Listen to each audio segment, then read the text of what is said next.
guys, and good morning from my end. Um, I just lost my entrance. Hey, thanks. Hi, guys, and welcome to my channel. If you're new here, welcome to my channel, or welcome back to my channel. I don't know, it's early in the morning, and I woke up and couldn't go back to sleep. So here we are streaming. And I play random games, so you don't have to. My introduction was awful, but I got it all in. Anyway, so we finished our last uh visual novel horror game, and I am really excited for the letter. Um I don't know a lot about it, but it's got a really good following. So that's what we get to try today. Um my introductions could be all over the place because, or in speaking, when I wake up, my brain is fried. So we're here with the letter. Um, I actually did not find out a lot about it. I just saw that the reviews were fantastic. Other than that, I know nothing about the game.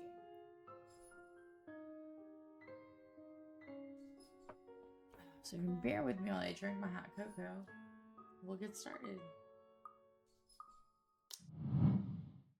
No, no, no. It immediately starts with hanging. Oh no.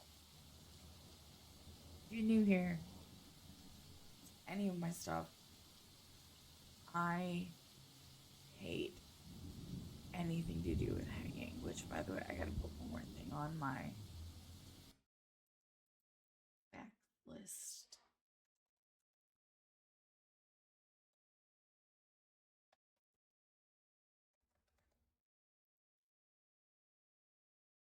Letter, where are you?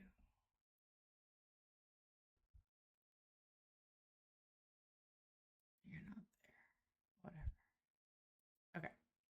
So, we're gonna go ahead and get started and watch me be very upset about the things. It already started off hard for me.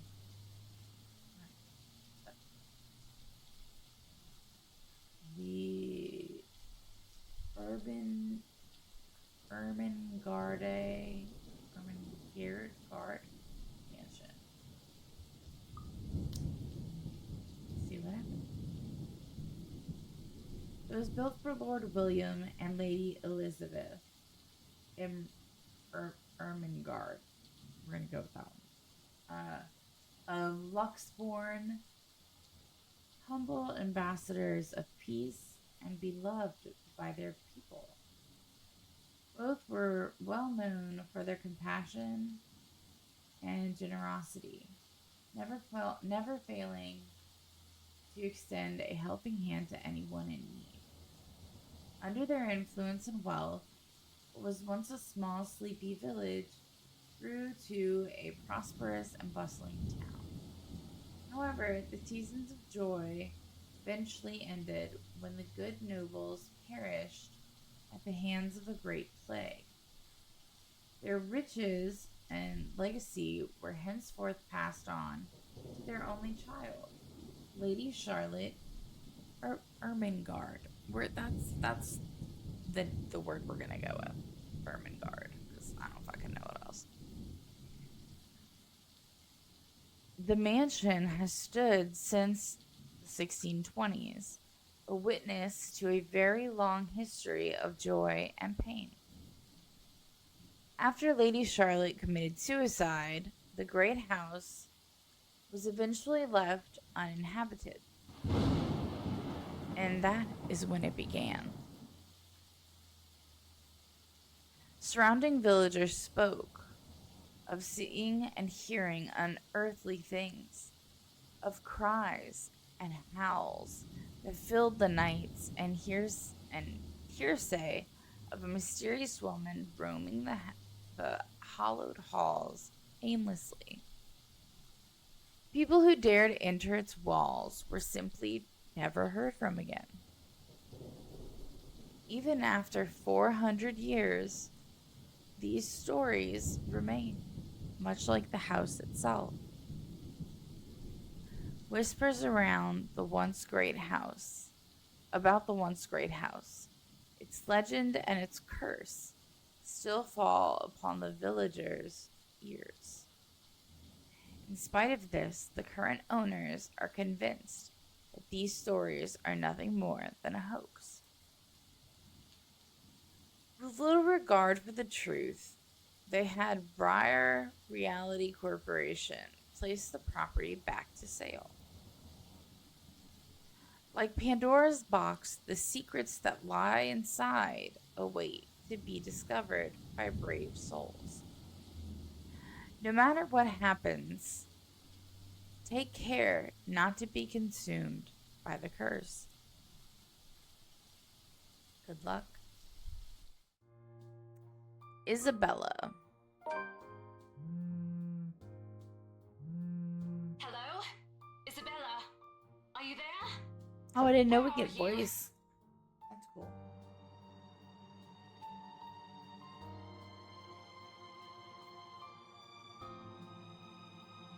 I don't know if she said the whole sentence, but anyway. Hello, Isabella. Are you there? Where are you? A familiar, jittery voice comes from the other end. Oh, hey Rose. I'm at St. Goretti High. What's the matter? What do you mean, what's the matter? It's the mansion, silly. I'm here and you're late. Jeez, we're on shift together. You promised. Oh my god, please don't tell me you forgot. You were planning on leaving me to check this place out on my own, weren't you? I didn't expect them to be British. You chickened out. Calm down. You know I take my promises seriously. I'd like to believe that. So hurry up and get here. This place is huge. A bit too quiet since no one's lived here since, like, forever, but beautiful nonetheless. Why are you so surprised? This isn't the first time you've been there. I know. I just wish I could live in a place like this. It really takes my breath away. Yeah, well, I wouldn't be so sure about that. Not after the rumors that say it's haunted. Jeez, never mind those rumors. Ghosts aren't real after all. And even if they are, which they are not, they can't do anything.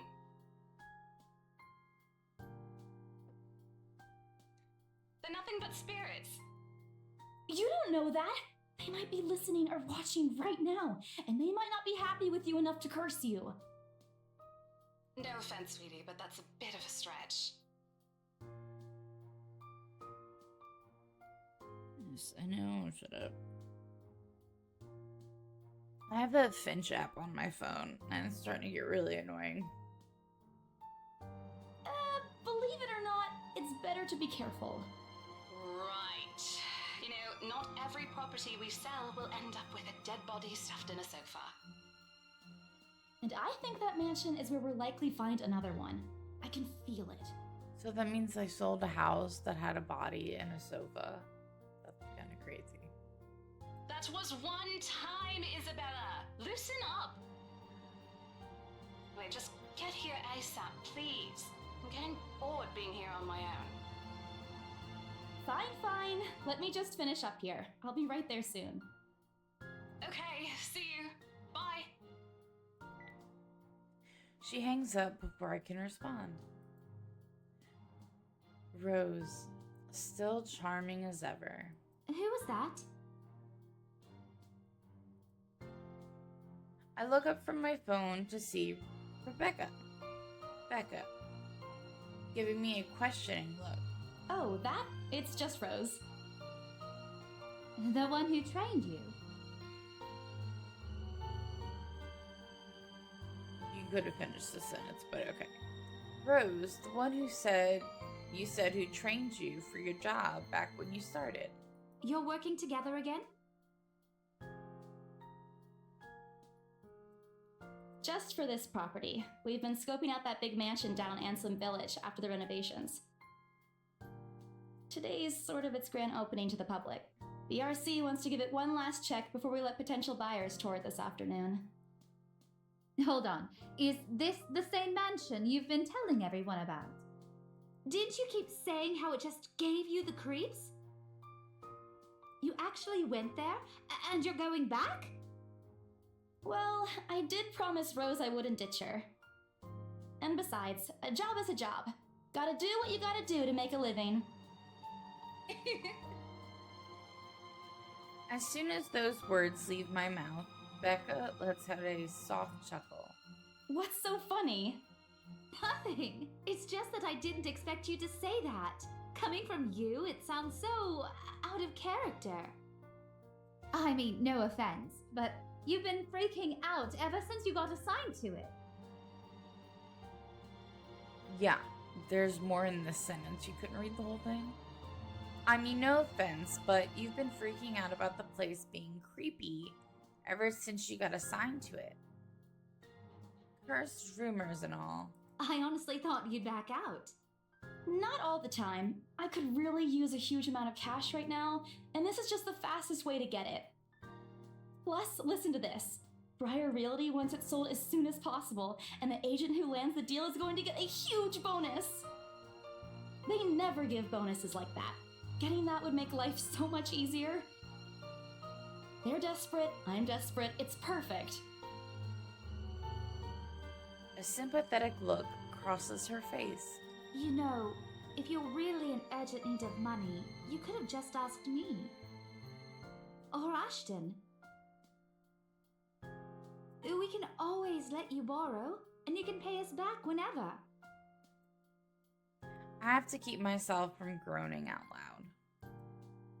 In the years I've known her, I can already tell what to expect once she has that expression. Becca, I've noticed that you've been living off instant noodles these past few weeks. She crosses her arms and grimaces at the thought. Her voice slightly rises as she begins to scold me. Instantly, I'm reminded why Becca excels at teaching boisterous teenagers. Stop eating junk. They're cheap, but they're not good for you. You'll definitely end up in the hospital if you keep at it. Yeah, supposedly, I don't know how true it is, but I kept hearing back in the day that ramen noodles,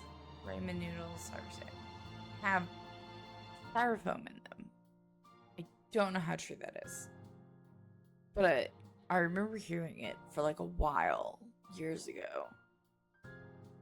That doesn't stop me from eating them, but I remember hearing that.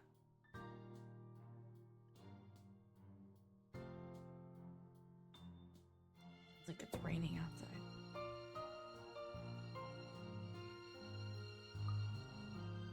Hey, I eat other things too. I got an achievement. This or that. Make your first decision. I fold my arms across my chest, mimicking her posture and giving her the best frown I can muster. The same one I'd use with my younger siblings when they're being difficult. Instead, she only raises an eyebrow at me. That's not going to work on me. And I saw it when you were cleaning your flat last week. The instant noodle cups outnumber everything else.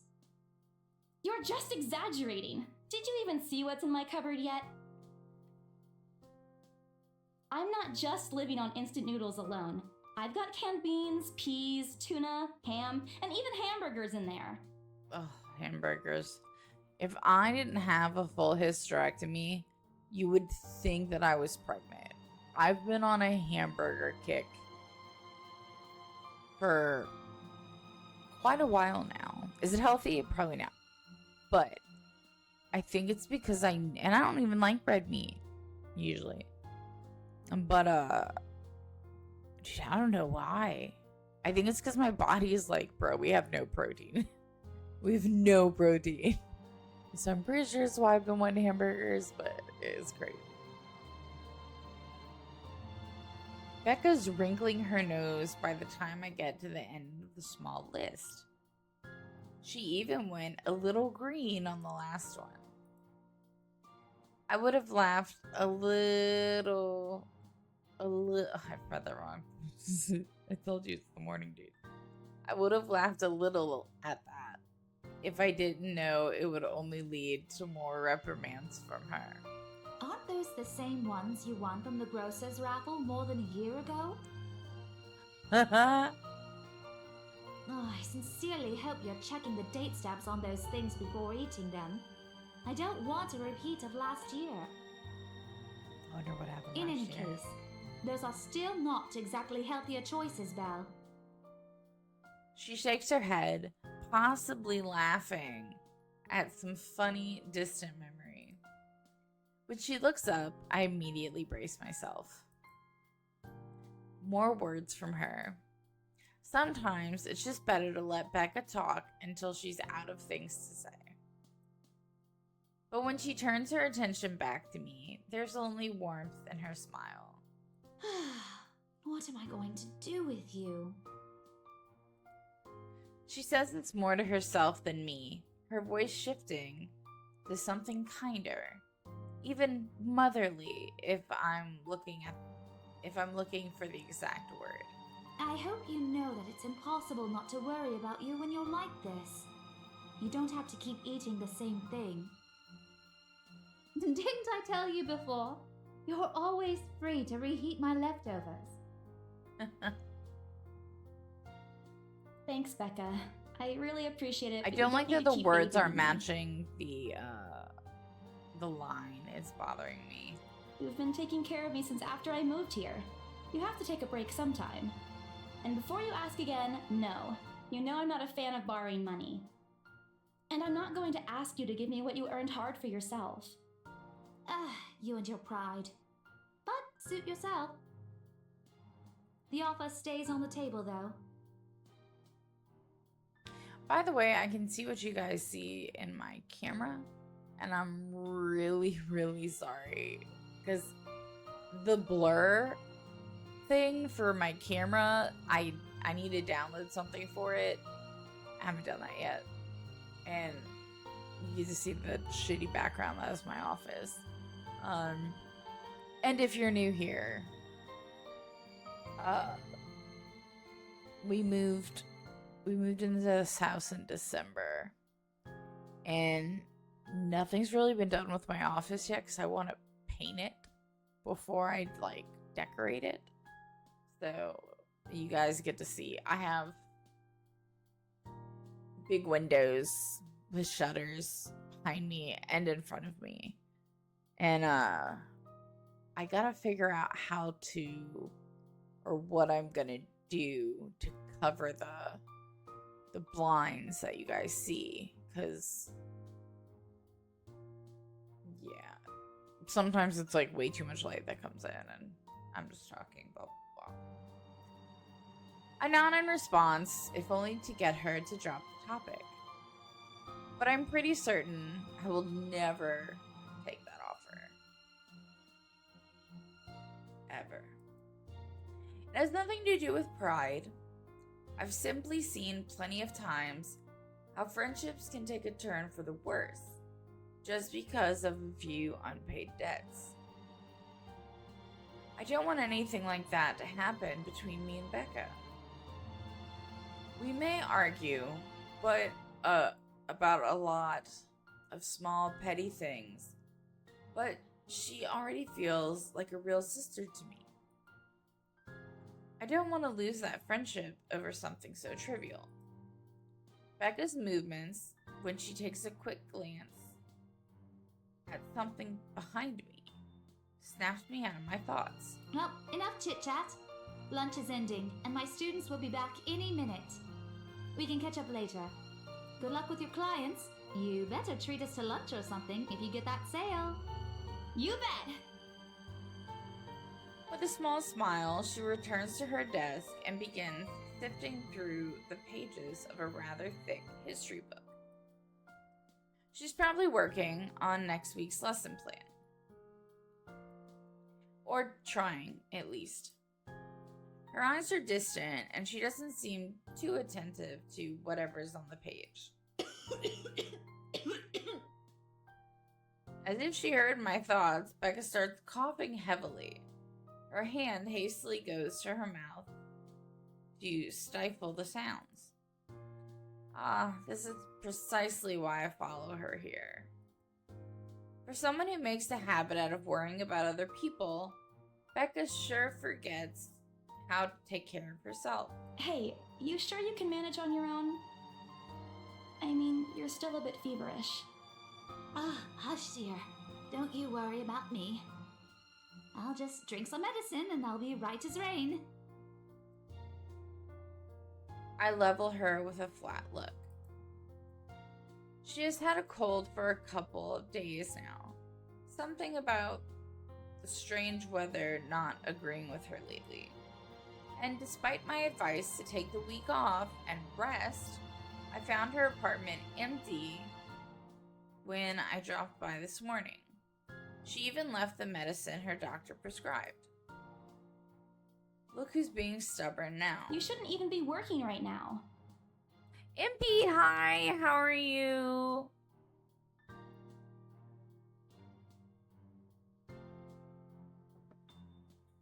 I hope you're doing well. I meant to message you the other day. Yeah, I meant to message you the other day and time got away from me. And I'm okay. We almost got killed. I say we, me, and the dogs. Almost got killed by my chandelier last night. So that's about how I am. I have it's the old ones that like how do I explain it? The cord comes from the ceiling, and then there's like a cord and a chain, and the chandelier itself is like on a hook, and the hook broke, and it came like crashing down, and something chipped on the chandelier because I found some pieces of glass. But from what I could see, nothing was like broken. But I can't lift it to see the other side because it's too heavy. But it landed on my purse on the table, so that I think saved it from like actually shattering.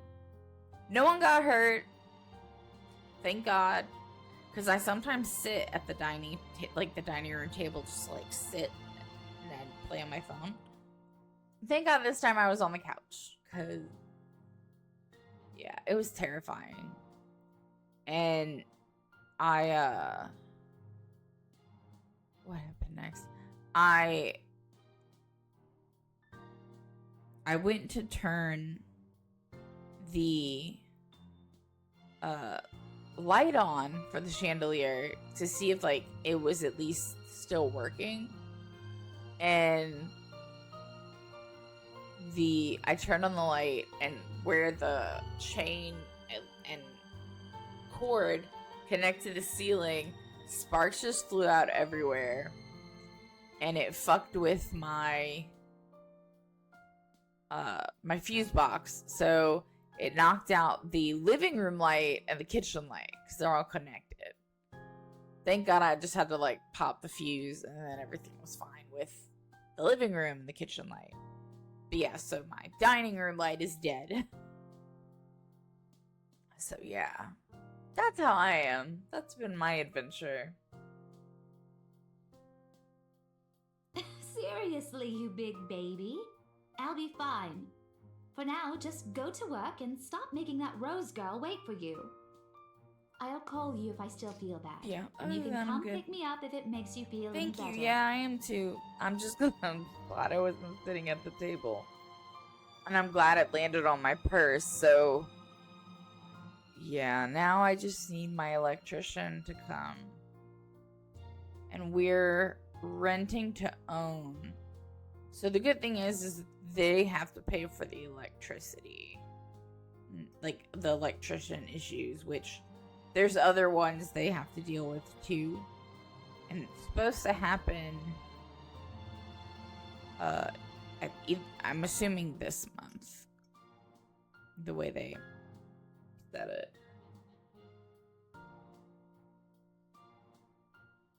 But yeah, that's been my adventure.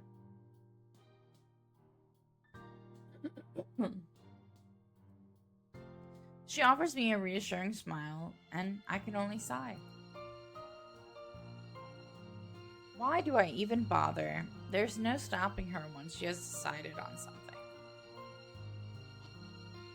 Defeated, I reach inside my bag to pull out the same bottle of medicine she left earlier.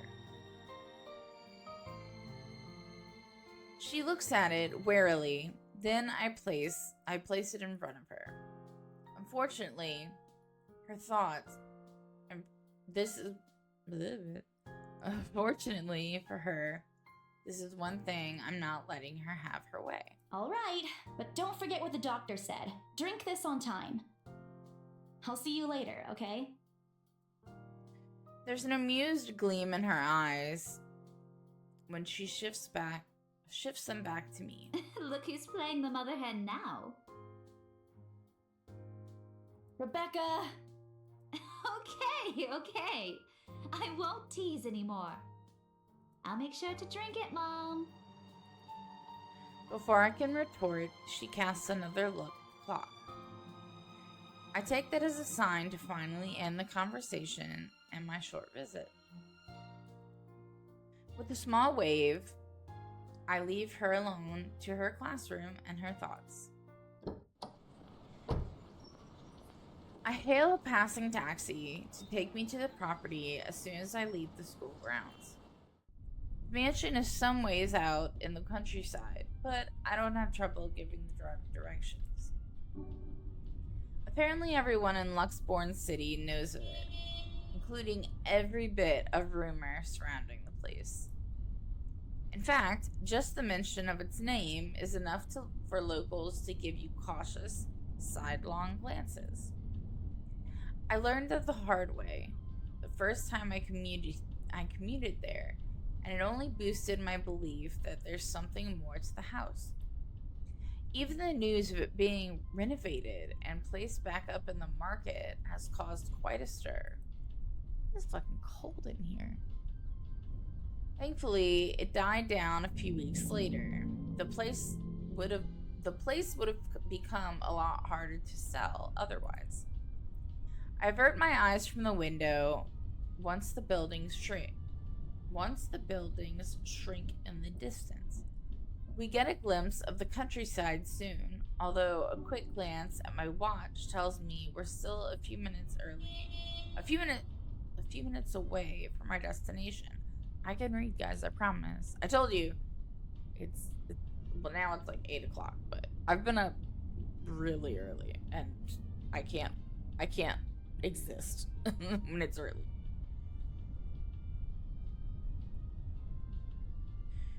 Might as well get some work done. Rose did ask me to review the mansion's documents.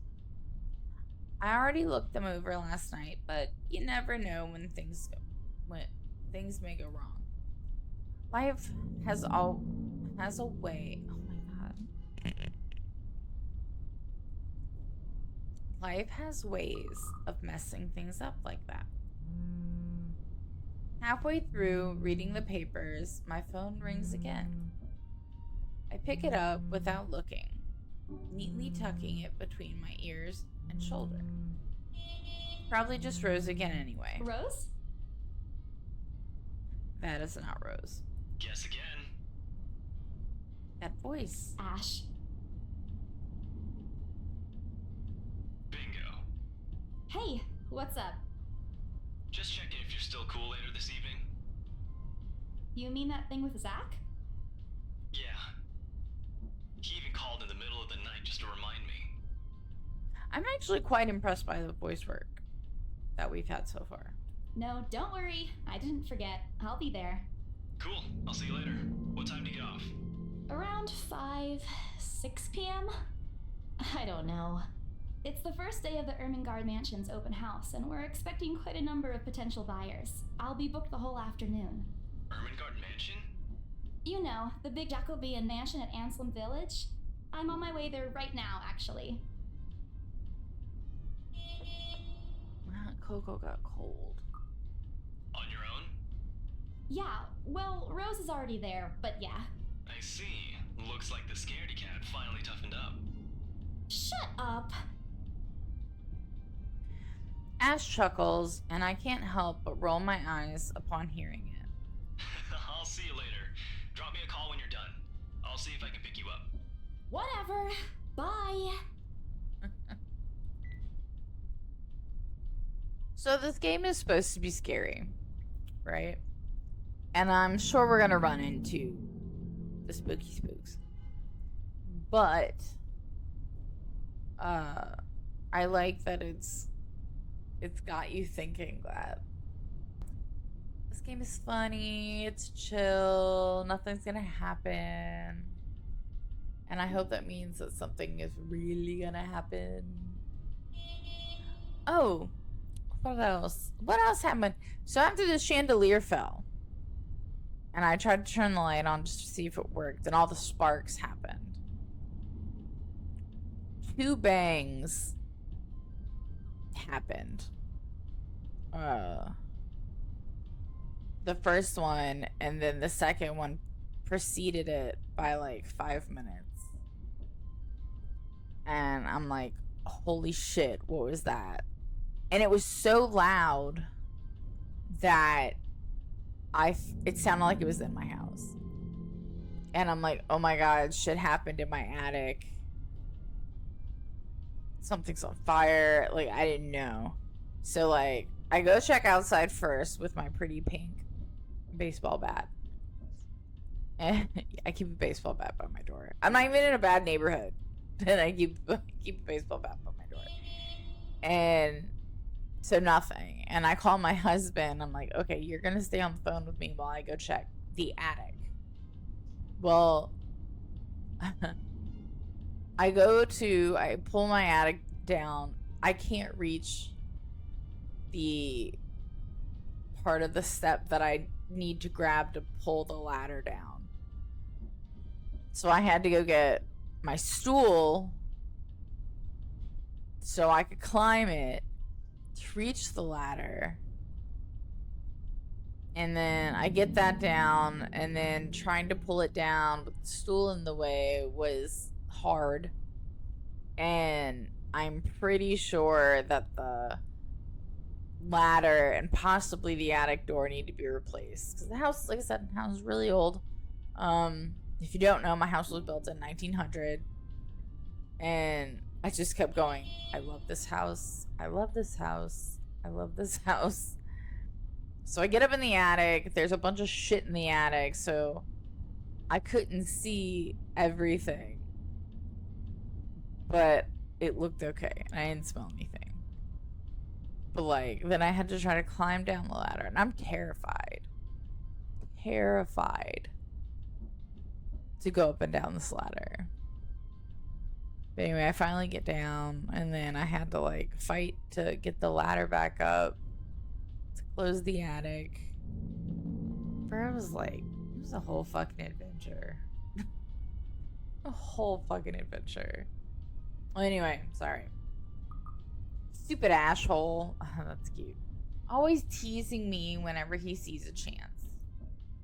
I'll show him who's tough.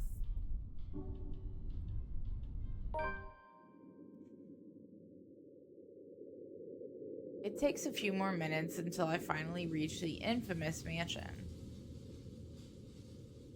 I have to admit, the entire property does look wonderful from the outside. Yet, despite all of this, it does nothing to hide that something is just wrong. The surrounding area is usually silent, and only the rustling of the leaves can be heard as the occasional breeze passes. While Anselm Village is just a few miles away, everybody keeps their distance on purpose. Perhaps out of fear, the horror of falling under the mansion's curse. Somehow, it makes me feel sad. The lack of immediate human presence just makes this place all the more eerie than it has any right to be. If it's uncanny in broad daylight, I can't imagine how this place looks at night. Are you planning to go inside that place, Missy? The voice nearly makes me jump out of my skin.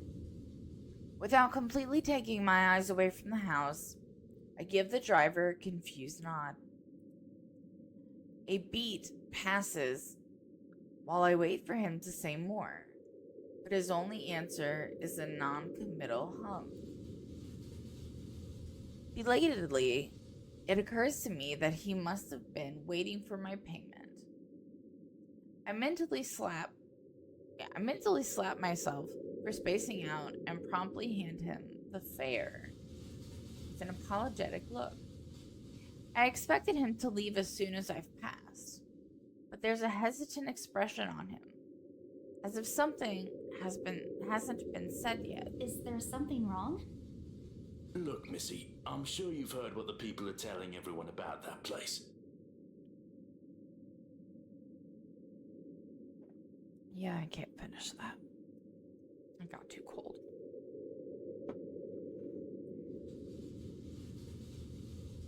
Nobody likes to be disturbed when they're at peace, and I'm pretty sure whatever they say is in that house doesn't want to either. I admit they did a good job fixing it up, but there must have been a reason why even distant relatives of the family who used to own the house never lived in there despite inheriting it. No wonder they wanted to get rid of it. Maybe they just didn't like it? You never know. He drives off after, but what he said has left a foreboding feeling in my gut. I breathe out a heavy sigh as I approach the house. After hearing enough of the rumors, I should have expected the conversation to take that turn. But I'm already here. Backing out is completely out of the question. It's not like I have a choice anyway. If I want to get that bonus and commission, one way or another, I've got to sell this property. The door is ajar when I get to it. However, my own copy of the keys dangle useless in my hand. Rose must have left it open when she arrived. That's weird. We may be the only people here this early, but I've never known her as someone careless. Entering, what greets me inside leaves me gaping. They've cleaned every corner, waxed the floor, dusted the antiques, searched every nook, cranny, and crevice, and made it spick and span. All for the sake of making the mansion more enticing to the modern day lords and ladies. But no matter how hard they try, the mansion still looks as soulless as ever. As though it's going to eat you alive. If you ask me, they should have just listened to what other people have been telling them and leave this place alone. Some things in this world are better left alone, never to be disturbed ever again. Rose? I call out. Rose, I'm here. Where are you? My voice echoes softly throughout the hallways. Oh, who am I kidding? In a place this big, I don't think she'll hear me, no matter how deafening the silence is. She could be all the way on the other side of the property, for all I know. Quickly, I reach for my phone and dial her number. But The number you have dialed has not been recognized. Please check and try again. what?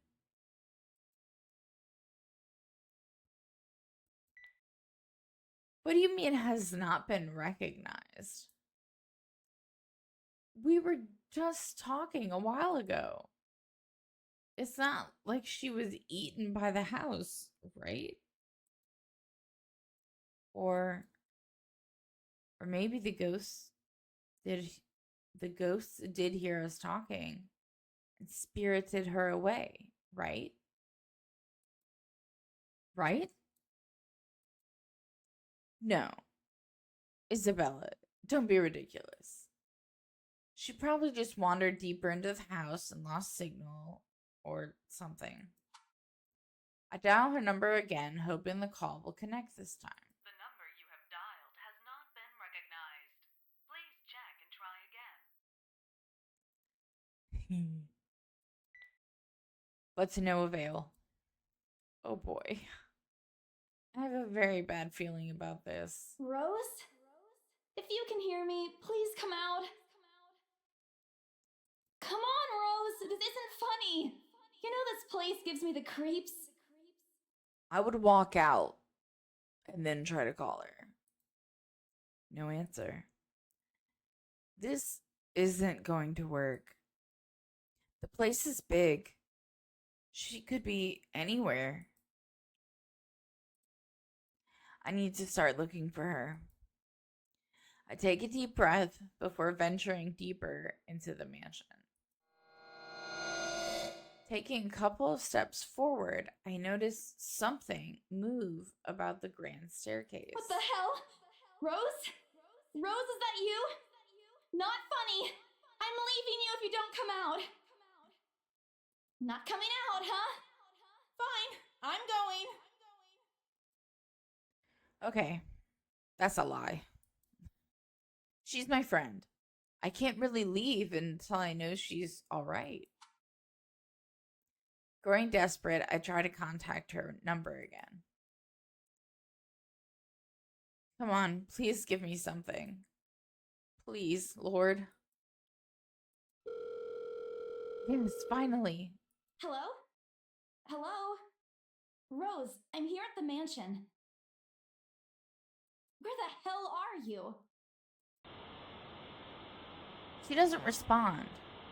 There's also heavy static coming from her side. I sincerely hope it doesn't get cut off again before I can get an answer from her. Rose, come on. Where are you? A few moments pass until the static eventually starts to quiet down. I'm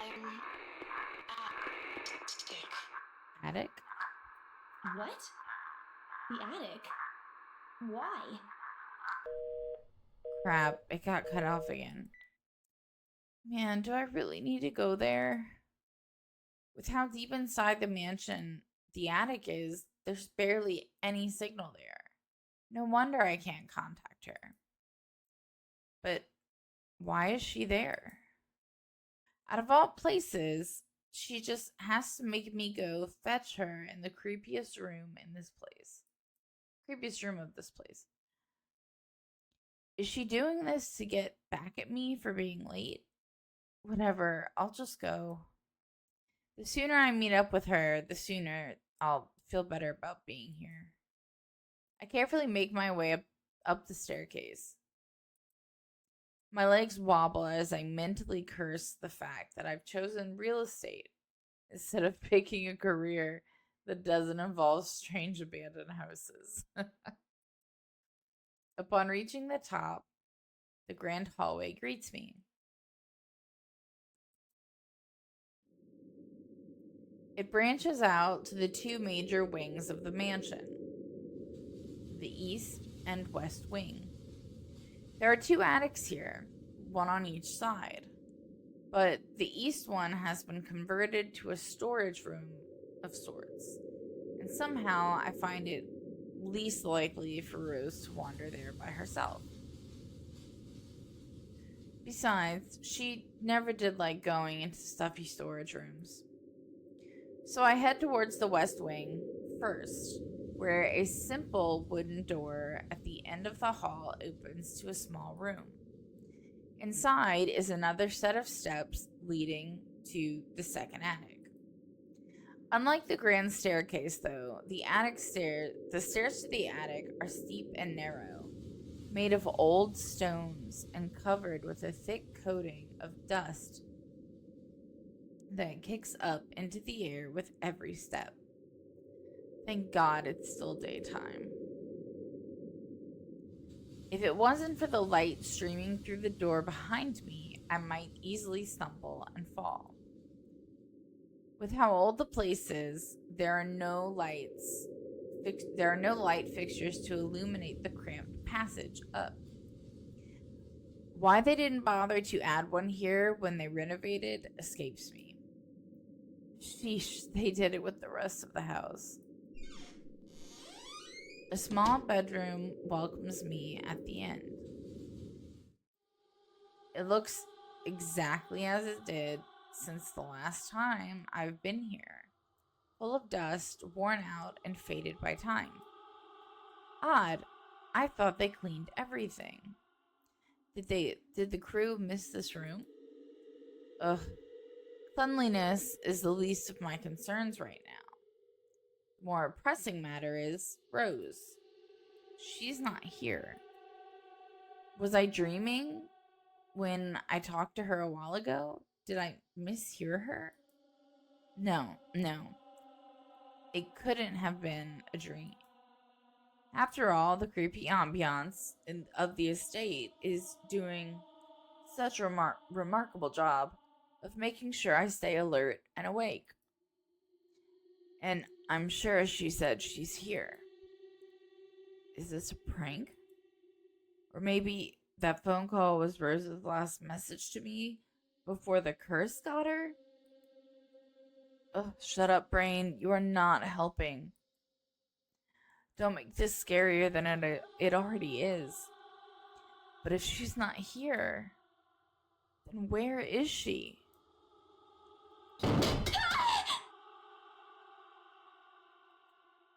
What the hell was that? That's it. I can't do this anymore. I'm leaving. We must have angered the spirits living here. I knew dusting this mansion was a bad idea right from the very start. But nobody listened. Be fucking realistic, they said. They think I'm cuckoo because I believe in curses and ghosts and all that. Me and my outlandish backwater country beliefs. I've always strived to be a model employee, but not this time. No. I'm turning back for the sake of my sanity. Briar Realty can find another agent who is more fucking realistic to tour people around this haunted house. Before leaving, I take one last look at the gloomy old room. Just to check. Huh? What's this? My worries about Rose's whereabouts must have caused me to miss it when I first entered the room. But there's clearly something on the floor. It looks like A letter? lying on the ground, just a couple of inches away from my feet. Out of sheer curiosity, I lean down and pick it up. Strange. I don't recall seeing this the last time I was here. A few days back, me and a few other agents inspected the mansion to prepare for today. I had been the last to look inside the attic and leave, and this certainly hadn't been here before. Someone must have left it in this room since then. Did Rose leave this for me? Was she here a while ago? I couldn't have missed her though, could I? There's only one set of stairs leading to this attic. The letter isn't exactly in pristine condition. In fact, it looks rather ancient. The paper is so thin and rough, I'm worried it'll fall apart if I so much as touch it. With great care, I open it, and What I read shakes me to my core. What? What? Oh my god. Nothing but the words "help me" fills the page, all of it seemingly written with a crimson shaded pen. Or blood. I gulp. The same phrase just goes on and on until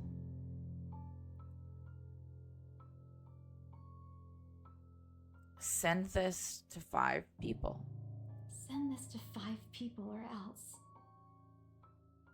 Or else what? Or else what?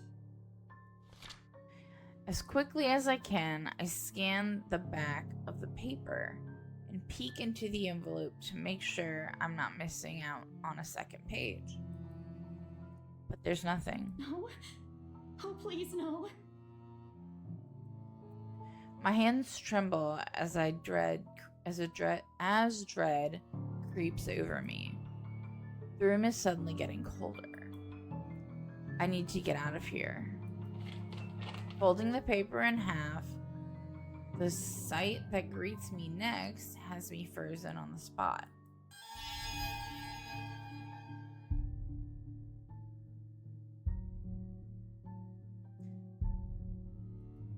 A pair of blood-soaked feet enters my field of vision, covered in gaping wounds with skin eaten away to reveal flesh, bone, and all manner of things one isn't meant to see. It's too much. All of it is too much. I want to cry, call for help, but the words catch in my throat. Even my feet won't move, completely paralyzed out of fear. Well, you're on your knees, so you don't have to worry about your feet. Lord, please help me.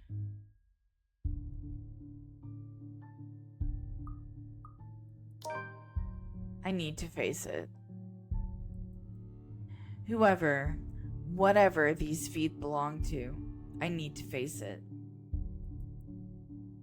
And if I'm going to die, if they're going to kill me, at least I'll know what my killer looks like. A cold comfort. So with a deep breath, I summon every ounce of courage I have left in me and shift my gaze upwards. Holy fuck, that's creepy as shit. Oh my god, I'm gonna have nightmares. Please, don't hurt me. I don't like that. I don't even want to look at it. It's the eyes, I think, that do it for me. Oh, I don't like it. No!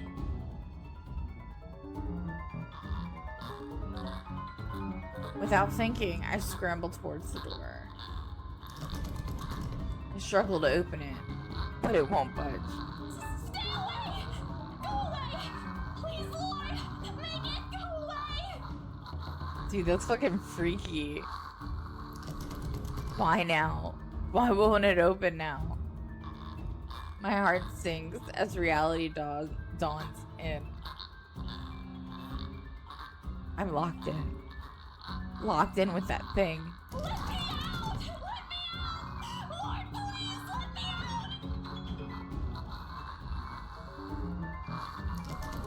out! It slowly approaches me as I wrench the doorknob violently back and forth.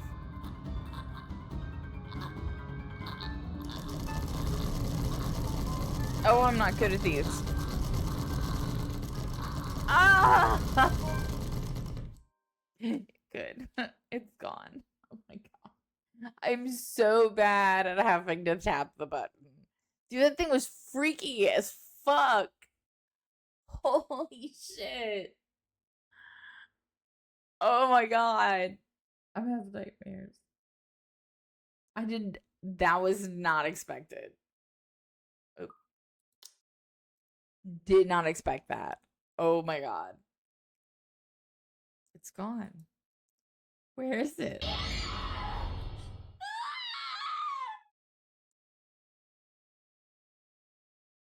Oh my god.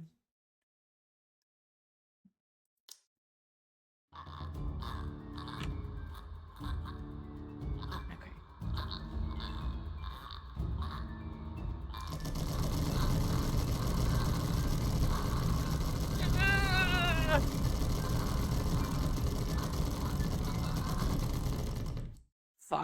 I don't think I got it. Damn it.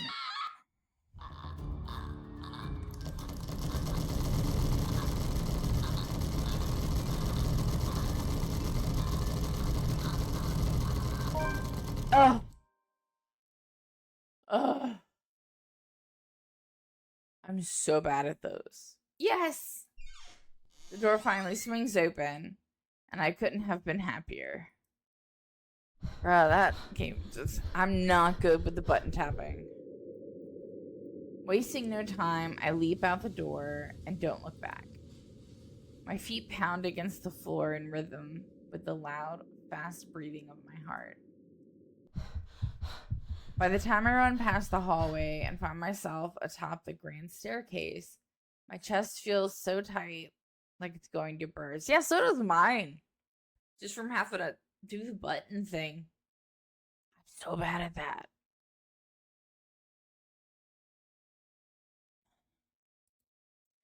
But that's nothing compared to the feeling of hope.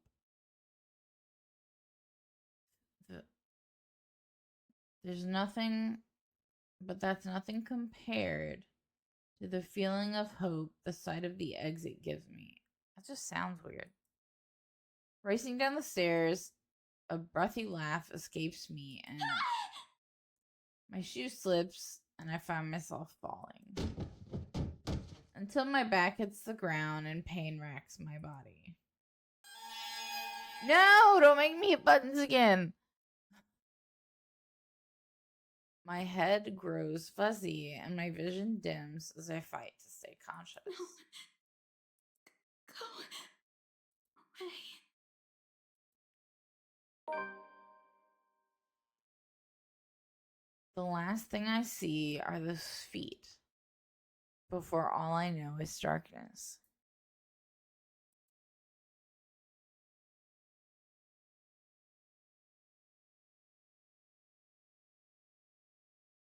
Oh no. A buzz breaks the silence. I start to rouse, pulled into consciousness against my own will. I've never felt this tired before. I just want to sleep. But the instant buzzing, poking and prodding isn't letting me.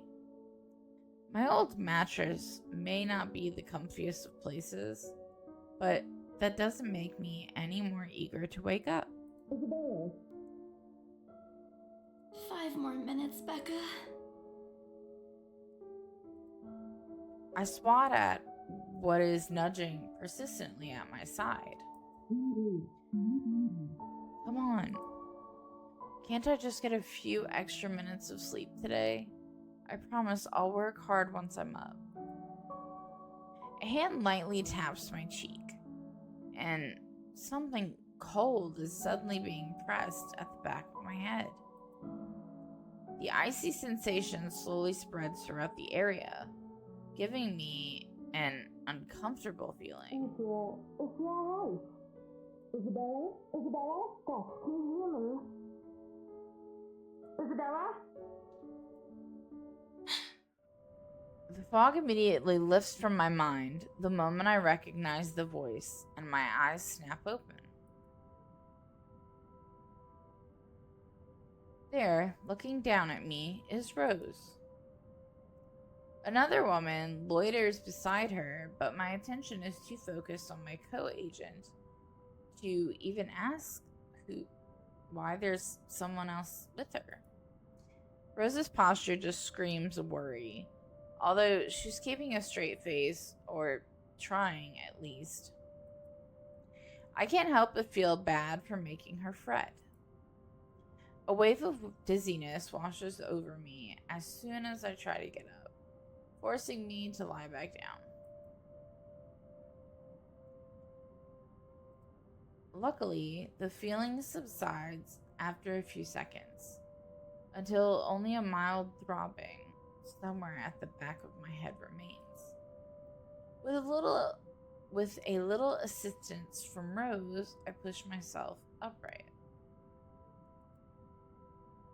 She hands me an ice pack and gestures for me to press it where I suspect a little bump has already formed. If the light ache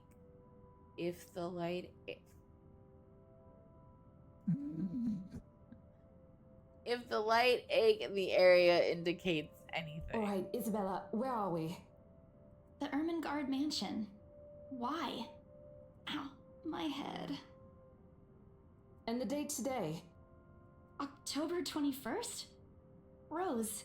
Last one. Can you count to 15 in reverse order? No. I hate that. I hate like doctors do that shit when they're trying to put you under for surgery. And I'm literally like 100, 22, 75. Like, I can't math, can't count. 15, 14, 13, 12 teen. No, that's wrong. Yeah, that's me. Why are we doing this? She's just checking if your injury is in any way serious. Who the fuck are you? This time I curiously regard the woman standing beside Rose. It's impossible to overlook her, what with the way she towers over us. And here I thought Rose is already tall. Who is she, anyway? One of the remaining cleaning crews? But with how primly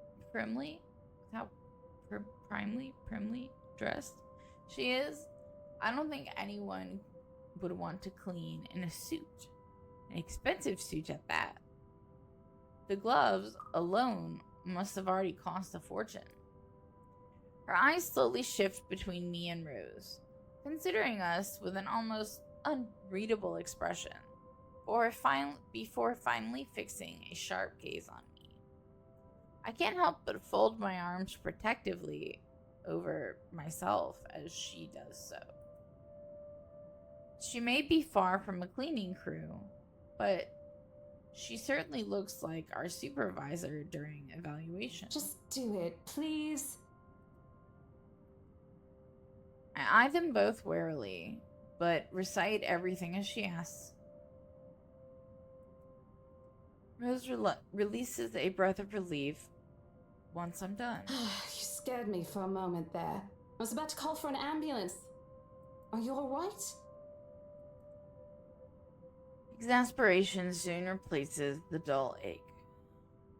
The memory is a little fuzzy, but the attic and... There was someone, Rose. In the attic. Someone? Visual was Client. creepy as fuck. That's unlikely. It's probably just one of the cleaning crews. Yeah. The boss sent a few of them back this morning for some last minute... No. No, not any of those. I'm not actually sure. I am... Wait, didn't I call you? You said you were in the attic when you answered. That's why I went there in the first place. Both Rose and the lady look at me like I've just grown another head. Did I say something weird?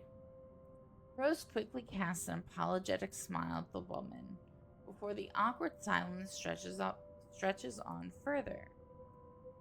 It's her saleswoman smile. The same one she taught me back when I was still her trainee. I should show this to troublesome clients, or just to avoid trouble in general, she advised. It's also the same one she gives me when I've done something particularly absurd that may cause us to lose a potential sale. Her eyes are serious when she turns back to me. She takes both of my shoulders, gently squeezes it, and with as much patience she can muster. As much as I'd love to have gotten at least a heads up of your arrival, I didn't really get a call from you. You know, signal here is absolutely horrendous. I was in the garden earlier and couldn't even make a single call. Isabella, I'm going to ask again. Are you really all right? What happened? I don't know. It's all a bit blurry. I remember I was looking for you, but you weren't in the attic. And there's whoever it is. Then I must have tripped on a rug or something on the way down. Oh no. Do you think someone came in while you were out? You left the main door open. We are so going to get into big trouble if something gets stolen, Rose. Perhaps it is a concussion. Are you sure you feel fine? We could still call for an ambulance. I could cover for you. No, I'm fine. I'm okay, Rose. I can work. No. Leave. Wait. Hold your horses, Rose. I can't just miss an important sale because of a minor bump on the head. An extremely minor bump on the head. I've had worse when I was a kid. This is nothing. Besides, if I leave, you'll have to shoulder everything in the open house, alone. And in a mansion this big? Well, there's also the part where I may lose that bonus BRC promised, but that's completely beside the point. Rose gives me a skeptical look when I return the cold compress to her and push myself off the floor. I have to use the staircase's railings to steady myself, but otherwise I feel fine. See? I'm A-okay. The two of them exchange a worried glance, and Rose assumes a contemplative look. I bite my lower lip in anticipation, if she says no. All right, you in. A smile threatens to slip out of me. If I see Out that from you me. aren't feeling well, I'm taking you personally to the nearest clinic to have you checked. Clear? Clear as day, ma'am. Thanks, Rose. You insisted. But remember what I said. First sign of you looking not okay, and we're off. No questions asked. It's just a small bump. Don't worry. You shouldn't downplay these kinds of things. It could be a serious injury for all we know. Suddenly, a small cough sounds against the walls of the foyer, interrupting our banter. The woman is looking expectantly at the two of us, her stare making me shrink back a little on myself. She isn't really intimidating. Well, she is. But not in the scary negative way. Far from it, actually. Her demeanor simply commands an air of sophistication and respect. In a different world, a younger me would have probably wished to be like her. At our lack of response, she coughs again, lifting a well-trimmed eyebrow at me in question. Words get caught in my throat at the sight of it, and Rose, as usual, is swift to catch my blunders. My sincerest apologies, Mrs. Miss McCulloch. Marianne McCulloch. McCulloch? That's what it sounds like. Mick cough. She hands Rose her business card. The words interior designer catch my eye before my partner flips it over. Oh, probably someone interested in the mansion for its 17th century influences. Then. I won't hold it against her, though. Despite the hearsays and remaining uninhabited for years, the mansion's original fittings and furniture have been kept completely intact and restored to pristine condition. I suppose some people find that trip to the past feeling appealing. After all, with what it offers, this place could also be a haven for people looking to live somewhere with a classic historical charm. Miss McCullough, I'm Rose Cooper, and this is my partner, Isabella Santos. We're just ironing out a few things, but we'll be starting the tour soon enough. In the meantime, we've prepared some refreshments for you in the parlor while you're waiting. If you could please. Thanks. There's no need for it, though. I just dropped by for a quick survey of the place. I thought I should check the estate before I meet with the homeowners. Rose's confusion is impossible to miss when she glances at me, and I return it with an equally perplexed look. And against my better judgment, I blurt out the first question that comes to mind. I'm sorry. Homeowners? I should have kept my mouth shut. A flash of irritation crosses her face, but it instantly disappears under a mask of professional detachment. Yes, Hannah, right? She hired me to handle the interior design for their new home. I don't know who the fuck that is. This is the Ermengarde mansion, right? It is, but... She pauses, possibly trying to find the right words to fix the awkward situation without offending someone.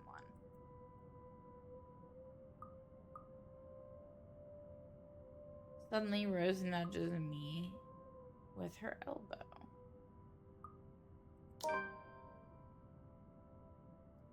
Those few moments have given me enough time to clear my head of any nervousness or confusion clouding it.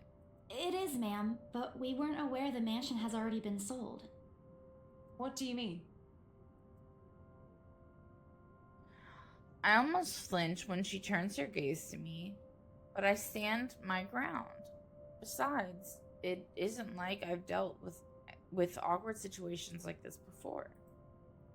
I may screw up at times, but that doesn't mean I haven't learned a thing or two in the 5 years I've worked in the business. The mansion is indeed for sale, ma'am.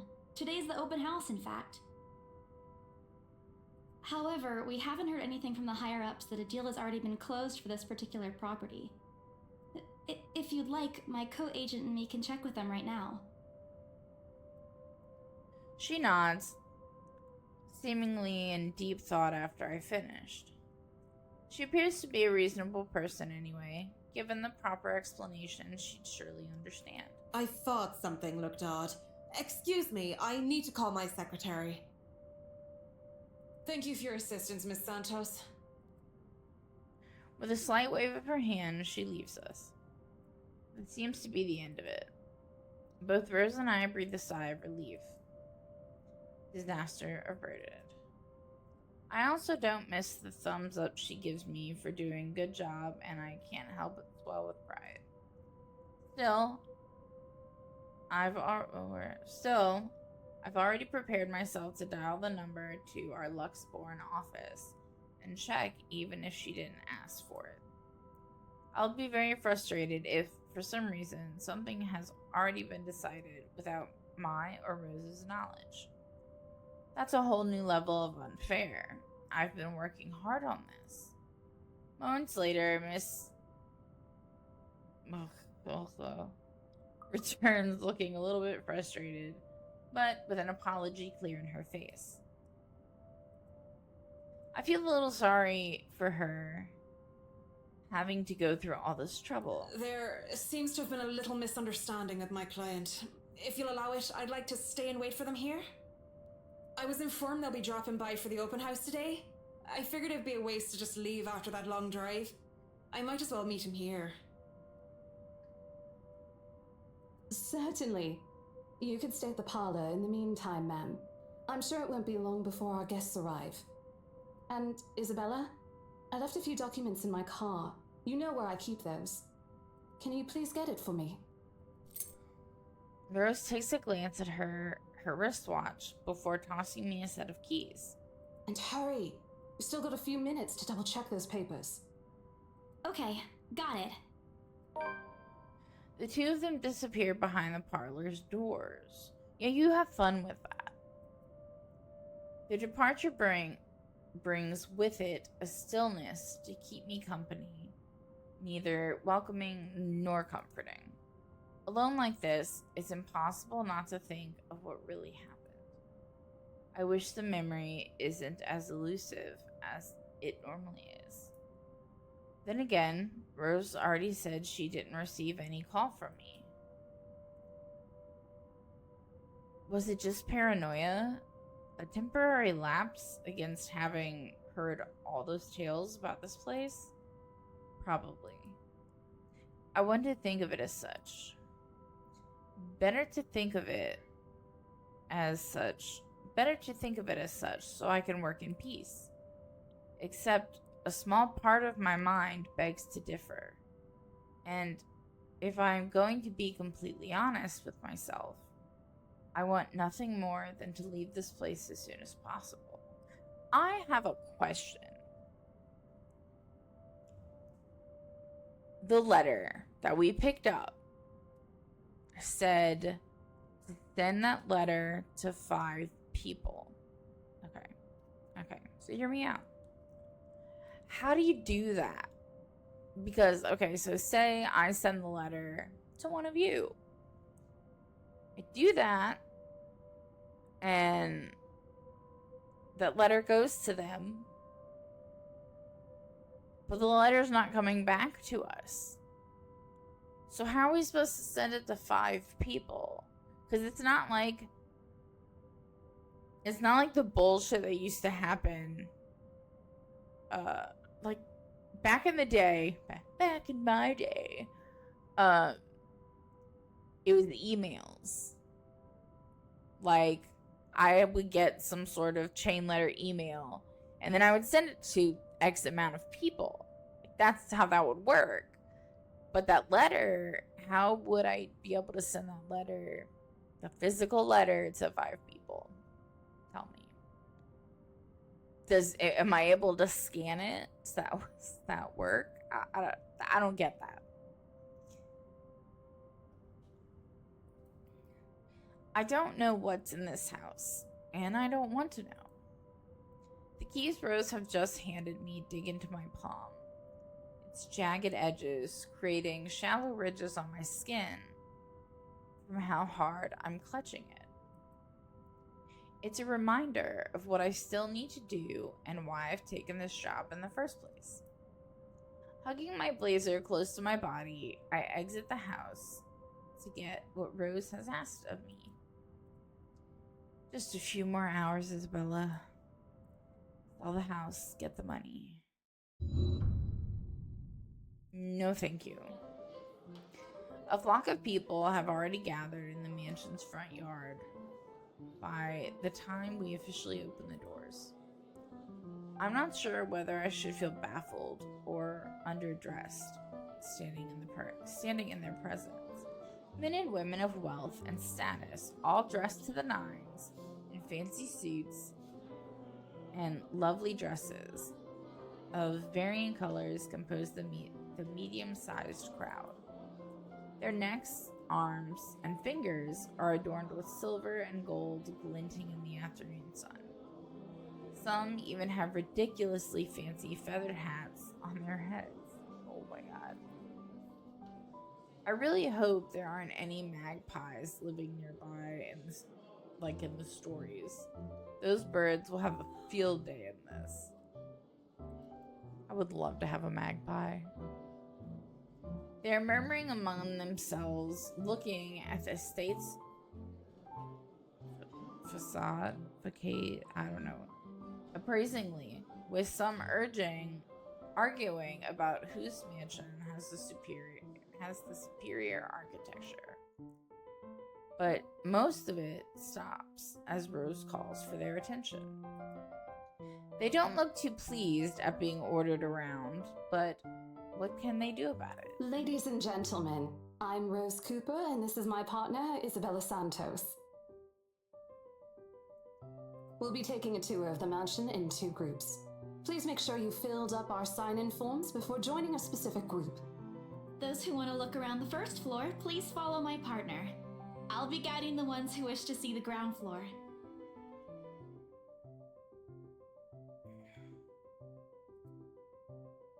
Hearing this, a few wander to me. They are mostly old ladies who seem daunted at the idea of climbing all those stairs.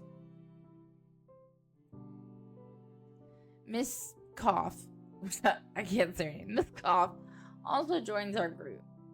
But what really catches my eye is the elegantly dressed pair she approaches. It's so nice to finally meet you!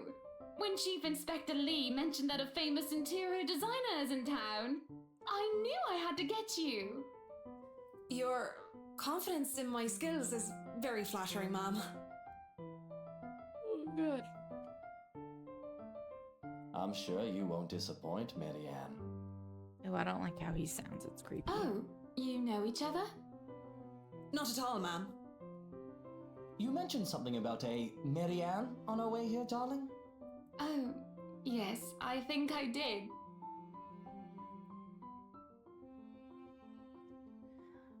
They must be the clients she was talking about. I might have seen their faces somewhere before. Some magazine or the television. I can't quite remember. But then again, most of our guests have likely ended up on the news, one way or another. I won't be surprised if these two already have. For people who are popular, though, they aren't dressed as loudly as the others. And in their simplicity, the couple stands out.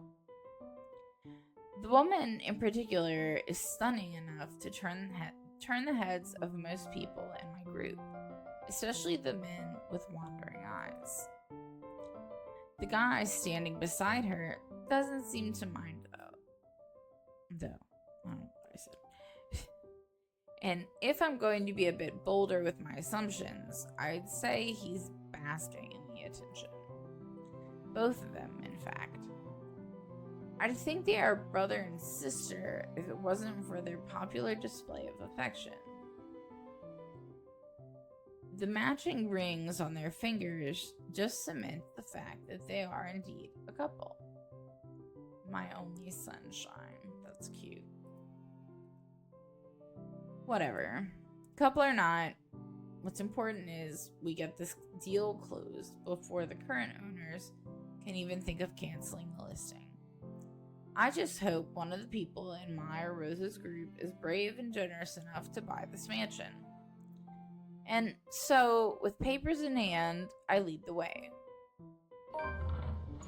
I would not want to deal. No, I don't want to go upstairs. When they aren't whispering among themselves or going ooh and ah over one thing or another, they ask questions. And now the restoration process and how the restoration process went.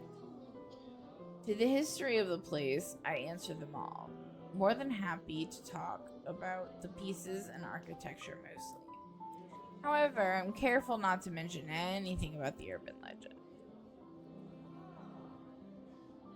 Not a good material for sales talk, even if the entire population of Luxborn knows about it. Some of the furnishings here are actually the 17th century originals, all of which have undergone a painstaking restoration process just to return its original beauty. Even the glass thing, colorful ones. Oh, I don't know, but you get the idea, I hope. Especially that one, ma'am. It is said to be a gift commissioned by the fiancé of Lady Charlotte Ermengarde. The mansion's current owners have specifically requested that the restoration crew take great care in handling it. It's a priceless work of art and the most distinctive feature of the mansion. By the time I've suggested talking, by the time I've stopped talking, where did suggested come from? Her attention is already elsewhere. Isn't this place wonderful, darling? I told you it's not a total waste of your time. I don't know. Isn't it a bit too small? We might have to break a wall down to have more room. What do you need all that room for? Do you have like 9 kids? Well, I think it is just right. Don't you think so, Marianne? It is splendid, Mom. But isn't it a little too early to make plans when no deal has been signed yet? Never mind that. It isn't going to be a problem. We've got a wonderful legal team to handle everything. Start taking notes, though. I think I've got a few things I want changed before we move in. The rest of their conversation gets lost in the chatter of our companions. I don't want to make any assumptions yet, but their sheer interest is enough to give me some semblance of hope. Oh, please, please, please let these guys be the one. Eventually, our group reaches the kitchen. Much like the rest of the house, a great deal of effort has been put in retaining the room's classic appeal. So, fun fact, real quick. So, if you look at the kitchen, there's a... I'm pointing like you know what I'm pointing at. There's a trap door in the kitchen. And our house, to deal with plumbing, to deal with electricity, you have to go under the house. And it's really hard to get under the house because we're above ground, but not like by a lot. And we'll put a trap door in our house. So, like, if we have plumbing issues or electrical issues, they don't have to fight. You can just, like, open the trap door and they just go about their business. It's a cool idea. I want to do it so bad. Okay, so much like the rest of the house, a great deal of effort has been put in retaining the room's classical appeal. The open hearth at the end of the room in particular looks amazing, like the ones I've only seen in fairy tale books. And mad props to the cleaning crew. Seriously, after overhearing hundreds of their complaints about the soot and tar staining the brick, and how much of a pain in the arse cleaning this'll be, they still managed to pull it off. Sorry. It didn't brain. Or make it look presentable at least. The highlight of the room, however, is what's underneath this hatch here. Oh, don't say anything yet. An underground wine cellar. This is the first time the guy in gray speaks up. Mr. Luke writes, my memory supplies from the forms they signed earlier. His sudden attentiveness catches me off guard. Since the start of the tour, only his wife has shown any form of genuine interest in the place. But this time, something lights up in his eyes at the mention of the Undercroft. What's so interesting about a basement? I really don't understand rich people sometimes. Right now, he just gives me the impression of a child who has seen what he absolutely wants for Christmas. I've always found it cute whenever I see children act that way. My younger siblings, especially. On a grown man, it's almost funny. Yes, sir. It could house around 7,000 to 11,000 bottles of wine. Truly. That's a lot. And the room, how was it built? The bricks that were used to build the cellar have been carefully picked for the purpose of maintaining and preserving a constant temperature and humidity in the room. It's a good place to keep your private collection in if you have one, sir. It keeps the corks in good condition. Oh, love. Didn't you say before that you wanted to make your own personal vineyard? Perhaps you could start one here. You know we're going to need space for that, darling. And this isn't big enough? If it's space you're worried about, sir, the Ermengarde mansion sits on a 46-acre lot. There's plenty of room for it. We were told that the original owners had a horse stable built here before, too. There's a contemplative expression on Mr. Wright's face, but he doesn't say anything further. His wife, however, seems really pleased that he has started to show interest, if only a little. I smile to myself.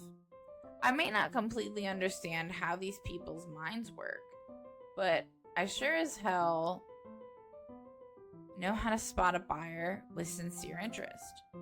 Score. I can't wait to tell Rose. The rest of the tour goes by without a hitch. After more than half an hour, we're able to cover almost every room in the ground floor and are heading to the parlor. Funny, the first time BRC had us survey the property, I kept complaining to Rose how big it is. Now I can't even bring myself to care, no matter how much my feet hurt. Maybe this is just my excitement over a possible sale?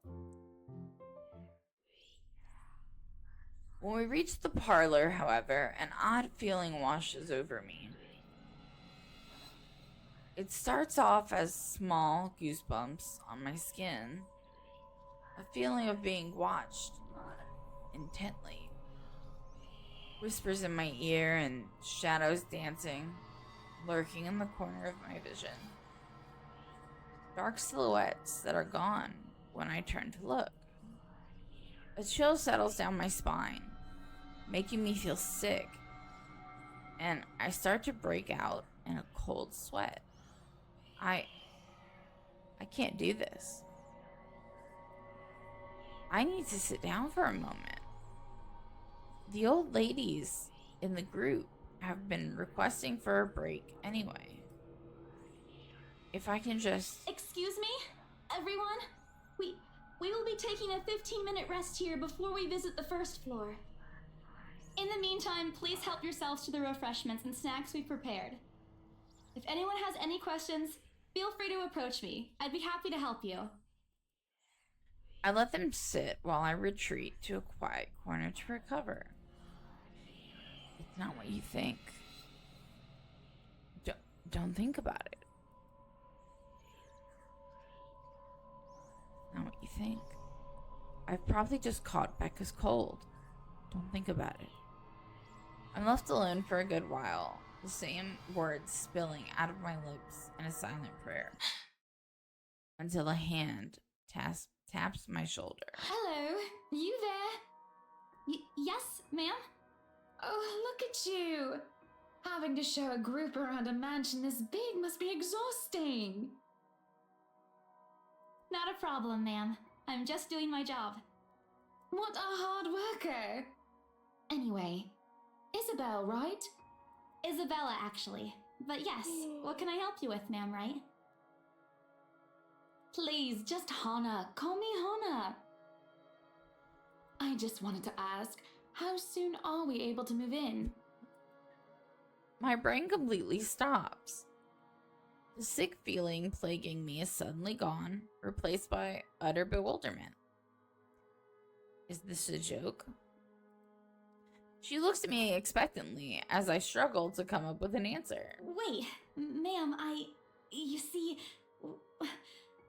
but we haven't even negotiated a price yet, ma'am. We haven't even finished touring the rest of the mansion. A sale would be great and all, but... She stops me from speaking and any further and puts a hand on my shoulder. For a moment, with her tight smile, she looks as if she has tasted a particularly sour lemon. Oh, please, sweetie, don't insult me. Money is not a problem. And, just between you and me, this place is better off with us than with some old lady who'll probably just fill it up with cats. I personally don't think there's anything wrong with having cats here, ma'am Hana. I'm sure there's more than enough space here if you want pets. Perhaps I'm still not feeling well, but really, What's wrong with cats? A lot of things are wrong with cats. More importantly, why is she talking about moving in already? Well, I'm more of a dog person. Me too. I like this lady. But you see, this is going to be a gift to my darling. It's going to be our anniversary soon. And it would be so wonderful if you can secure its purchase for us. Why, I can even offer something extra if you help us out with the paperwork. We actually have a process for this, ma'am. I don't really think that would be necessary or appropriate. And just what are you two lovely ladies talking about here? Leaving me and our lovely interior designer to talk here by ourselves. What would the people think, darling? Oh, it's just small talk, love. I was asking if she could help me with the paperwork. Don't insult cat. Did you ever get a cat yet? I know you talk about it all the time.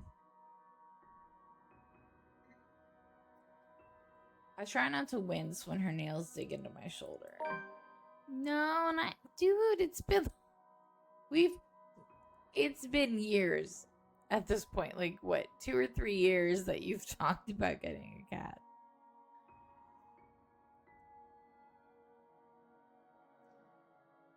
I can't help but send an imploring look at Miss Cough, because I can't say a fucking name, who only gives me an apologetic smile and a shrug. Yeah, I can give you a fact sheet and a form to fill out. She wastes no time taking the paper from my hand and shuffles through the bunch. Oh man, Rose is going to be so angry at me for letting her do that. Wonderful. And Marianne, I'd really love to talk to you about those changes. You took some notes earlier, yes? I did, Mom. But I really hope that this time... Excellent. Hopefully you can help us out too, Isabel. Isabella. Right. It's a lovely name, Isabel. Dude, that's like when people fuck up my name. My name is Kaylee. And people always call me Kylie. I don't know how you messed that up. There's a fucking A in there. How do you fuck that up? It's Isabella. Yes, that's great. We'll be more than happy to put in a good word to your superiors fuck. too, and... What's this? A look of confusion and disgust appears on her face. Turning to her husband, he merely shrugs in reply. That's, an interesting work of art. Not to my taste, though. I'm sorry. The letters in there. Darling, Buttercup, art is a complete overstatement for this garbage. It looks like a cheap prop from a D-list horror film. Shush, love. Let the girl do what she pleases with, what do they call this? Oh, forget about it. At the very least, it's not as dreadful as the one art exhibit I was forced to attend last month. It's the letter. You should have seen it, Marianne. Even you would have been appalled. But I'm sure you'll know what to do with our walls once we get started. I highly doubt it is as bad as you say, Ma'am. Nevertheless, you can be assured that my team will only pick whatever suits your tastes. Nothing of this chain letter sort, of course. That's the letter. It has to always work with a palette. Does that count? Because since she has to give it to 5 people, does that count as one? I'm quite sure chain letters these days don't come in this form. It's my turn to be puzzled. What do they mean? Rose and I double-checked everything. Are the papers I handed not enough? I want to ask what I did wrong. I don't want to mess this up. But with the way Ma'am Hana is leading the conversation, I'm afraid That's exactly what will happen if I do interrupt her. That's good to hear. See, darling, isn't she an absolute delight to work with? I can't wait to see how this place will look when she's done with it. Oh, you don't have to tell me that, Buttercup. Yeah, I think so. Let her. A smile is back on her face when she turns to me and hands me a strange piece of paper. I would still put it away if I were you, though. Otherwise, people might get the wrong impression. Anyway, as I was saying... I don't hear the rest of what she says after that. I can only stare down at the paper, the letter in my hand. The sides crinkle in my grip, and my breathing grows labored. Dread quickly fills my mind. Isabella? Isabella? Are you alright? You're looking pale. I didn't even notice when Rose's group joined us in the parlor. I want nothing more than to say that, no, I'm not alright. I want to leave this place because I remember everything as clear as day. This letter and that woman in the attic, it's real. The letter... I'm sorry, I didn't know. Careless. I've been so careless. How do I even tell them that without looking like I've gone mad? Show the letter to Rose. That's 2 people. I blurted out before I could think twice about what I'm going to say. Rose, we need to get out of here. This place is cursed. Rose casts a nervous glance at the people in the room. Most are still engaged in a conversation with their peers, but those curious enough to turn their head in our group's direction have been given her trademark saleswoman smile. A tight expression on her face when she pulls me aside. Isabella, we've already had a conversation about this weeks ago. Those are just stories. And I'm telling you that it's not. I saw something in there. It's not human at all. I thought it was just nothing, but isn't this letter proof enough? She gently reaches out to pluck the paper off my hand. Without even taking a glance at it, she folds it back neatly. Look, I'm really getting worried about you. I know you want to see this open house through, but your condition is more important. Give me a few minutes to wrap things up here, and I'll drive you to the nearest hospital. No! You don't understand! There isn't a condition, Rose. No concussion at all. I'm fine. But this place isn't, and you're being stubborn about it. Before Rose could open her mouth for a retort, a hand lands on both our shoulders, pulling the 2 of us a distance closer. Now, ladies, what seems to be the problem here? Nothing, sir. I just had to clarify a few things with my colleague. Well, it certainly seems intense. A smile fits the 2 of you better, in my opinion. Especially darling little Lily here. Who the fuck is Lily? He gives my shoulder a gentle squeeze while an inscrutable smile spreads across his face. It's Isabella, sir. Of course. That's But so my point aggravating. still stands. I know what And that's with 2 like. beautiful ladies here, I'm sure. And I'm sure little Lily here would certainly appreciate it if you remove your pretty hands from her, darling. Who the fuck is Lily? The pressure on my shoulder lifts as soon as those words leave his wife's lips, while the scowl on her face is like a splash of cold water to me. Bitch, don't touch another woman. I feel that. It is also impossible to miss the displeased frown on Miss Coff's face. McCoff. We're gonna call her McCoff. And we at least get the muck in there. The realization that we might lose the sale because of my outburst instantly dawns on me. Rose will be beyond pissed. I think I need to step out for a while. I'll be back. Bowing my head, I mutter a quick apology and gather my stuff to make a quick exit. It doesn't matter if this place is haunted or not. I've caused trouble, and Rose can be quite unforgiving of behavior like this. I'm almost at the door when she catches me. Isabella, wait! The apprehension must have been quite obvious on my face, because her expression instantly shifts to something gentler. Gentler. Eyes softer, a fond smile spreading on her lips. Hey, I'm not angry.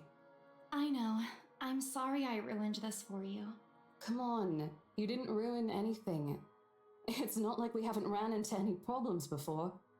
If we don't get a deal today, we can always try on a different day. And look. She hesitates, completely trailing off, before shifting her gaze down to her hands. A small gesture to stall. Her fingers are fiddling with a piece of folded paper. It's the stupid letter again. My hands stiffen when she gives it back. I don't want it back. But I take it, nevertheless, more as an automatic response than a desire to have it back. I'll throw it away if I can. But I have this nagging feeling that one way or another, it'll find its way back to me, regardless of what I do about it. Rose, you have to let them know about... I know you want us to get this sale so badly. And we've made a lot of plans on how to go about this. I mean, who wouldn't? This is the first time I've been assigned to a property like this. Does it count?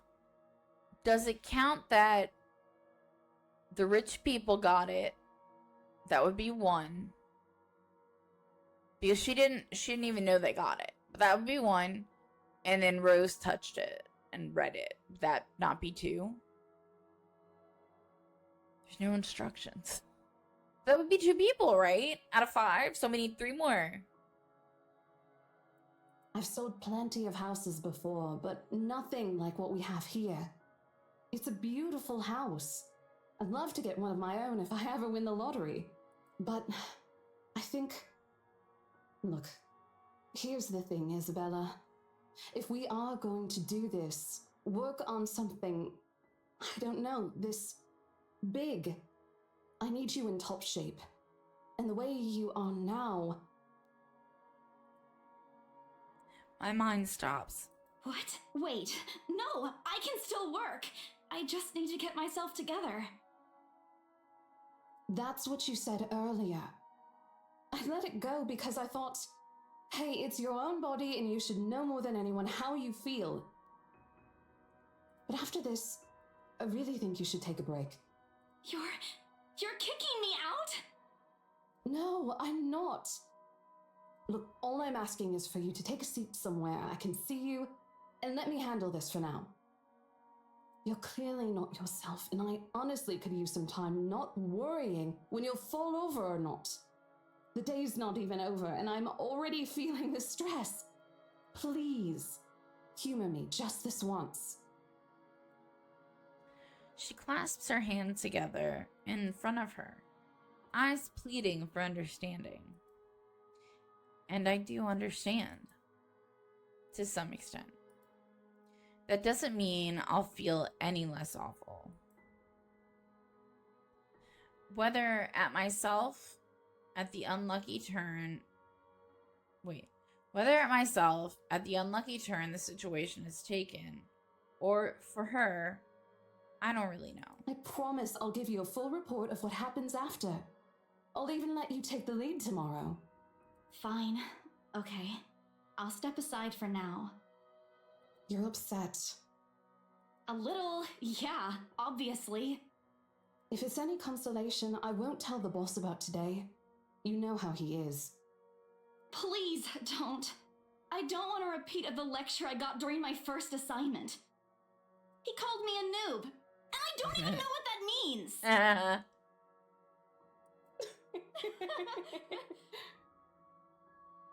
At the memory, we both burst into helpless giggles, earning us strange looks from the guests milling about the door. Talking and laughing like this, it's easier to forget my mishaps that happened. Little things you learn to appreciate, I guess. So, are we good? I'm still not okay with it, but Rose has a point. It's better for me to step out of this one for now. I won't be able to help you anyways if I keep getting distracted like this. Maybe I'll just take a walk outside or something while I wait for you to wrap things up. Please, just stay put. I insist. I'm not an invalid, Rose. You clearly have not seen how you looked earlier. It's not that bad. Color hasn't even returned to your cheeks yet. Just stay here, all right? Don't even think of going anywhere. Let me finish what I'm doing here, and then I'll take you back to Luxembourg myself to have that minor bump checked. At least wait for me to call someone who'll fetch you, okay? She's gone before I can voice one word of complaint. Left with nothing else to do, I find myself drifting back to the foyer. Foyer. Tomato. A few visitors linger in the area, some merely enjoying the afternoon sunlight streaming through the stained glass windows. Others can be seen admiring the priceless antiques decorating the room. One group of elderlies, gathered some ways across from me, is occupied in a friendly banter about which one would cost more money. Little argument here, and occasional laughter and teasing there. I smile to myself. The conversation reminds me of what I've been missing these past few months. Rose is probably right. I do need a break. Maybe this afternoon's hangout will help. Speaking of, I should call Ash. It's a few hours early from what I've told him, but he did ask for a call once I'm done. Besides, I don't have a ride back. He offered, so I might as well take it. Or bribe him into giving me one. Not that he'll ever accept the latter, personal convictions and all. Honestly, if there's something I find admirable in him, despite his tendency to annoy the hell out of me, it's that. Well, whatever ways works, a free ride is still a free ride. There's Rose's offer too, but despite what she says, I know she'll be busy for the rest of the afternoon, especially without me assisting. Bothering her for a favor as small as this is the last thing I want to do right now. A couple of minutes and a few prayers asking for a decent signal later. The call finally connects and... Shit! Sup, I'm Ash from Deluxe City. Baggers, watch out, can't beat me. Looking for trouble? Better not lie. I'm a cool dude, pretty fly for an Asian guy. Sup, I'm Ash from Deluxe City. Baggers, watch out, can't beat me. Looking for trouble? Better not lie. I'm a cool dude, pretty fly for an Asian guy. Sup, I'm Ash. Shit, how loud is this thing even? Baggers, watch out, can't beat me. Looking for trouble? Better not The sharp ringing fills the entire hall, disrupting the pleasant quiet that has settled. Soon enough, heads begin to turn in search of the source, mine included. My eyes dart around the small crowd before zeroing in on a lone figure crouched behind the same group of old people checking out the decors moments ago. He is facing away from me, fumbling with something in his hands. But I don't need to see his face to know whose back it is. Oh, I'd recognize that dumb parka anywhere. Without bothering to end the call, I marched towards him. After what happened today, I'm really not in the mood to deal with this. Of all the times to can't beat me. Looking for trouble? Better not lie. Of all the times to... Ashton Frey! What happens next is something I'll surely regret later for having not recorded. Ah! He jumps, lets out an undignified yelp, followed by his phone slipping out of his grip. It bounces from one hand to the other in his poor attempt to catch it, before ultimately falling flat on the floor with a resounding clack. I kind of feel sorry for the phone and the floor, but it's not every day that you can catch someone like Ash off guard and get a reaction. Damn his stupid detective senses. I'll take every ounce of victory I can get, no matter how small. An awkward pause passes between us. A blink, a cough. He makes a face. And then, in a too quick motion, he ducks and retrieves his abused gadget while a grin threatens to break out from my lips. He doesn't meet eyes when he straightens, but a flush has crept up his neck and cheeks. I don't know why I can't read today. In another universe, where we haven't known each other for 5 years and suffering through his teasing isn't a day-to-day occurrence, chances are I'd find that adorable. Endearing, even. Unfortunately, this isn't that kind of world. The way things are, I'm already content to see him out of his obnoxious calm and collected disposition. Hello to you too, scaredy cat. I could stand to be greeted like a normal person, you know. What? And miss that look on your face? No way. Oh man, I should have taken a picture. I am so honored you find this funny.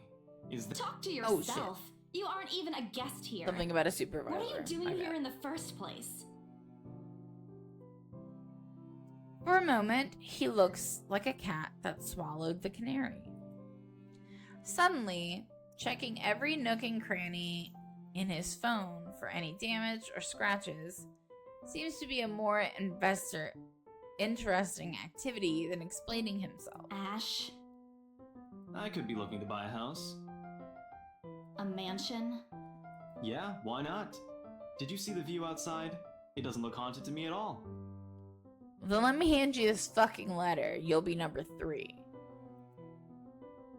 He's messing with me. Ashton, I am not in the mood. What are you doing here? He chances a glimpse at some point behind me. The parlor. Curious, I follow his gaze, but before I can figure out what has caught his attention, he places a hand on my shoulder and turns me back to face him. I just finished working on something, so I dropped by. I still don't see how his work has anything to do with why he's here. At my confused look, he drops the hand resting on my arm, like he has touched something particularly hot, and casually rubs the back of his neck. And I said I'll see if I can pick you up. Turns out I can. Free time and all. So here I am. Figured you'd still be busy, and so I roamed around for a while. Oh, you should have mentioned that sooner. I was about to throw you out. Throw me? Hey, I was given a pamphlet. I think that makes me a legitimate client. We have mandatory sign-in sheets for clients, Ash. I didn't see your name on it. And you can't just roam around because it says open house. Normal people actually follow an etiquette here. Okay, we're gonna save and do it twice. Double tap for luck. Alright guys, it's been 2 hours. I gotta go take care of my dogs. So, I'll see you all in the next video. Okay, thanks. Bye. Hey, hello and good morning. It is still kind of early for me, but we're here. My name's Kay, and I play random games, so you don't have to. Also, welcome to my channel, and welcome back.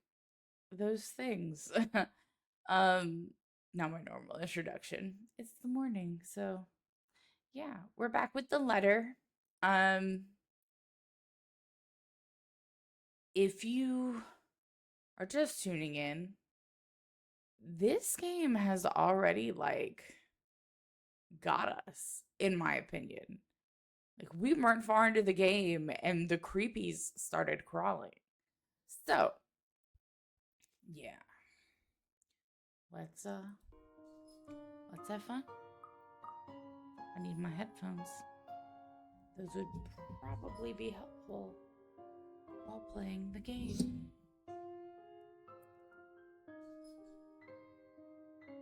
Okay, let's go.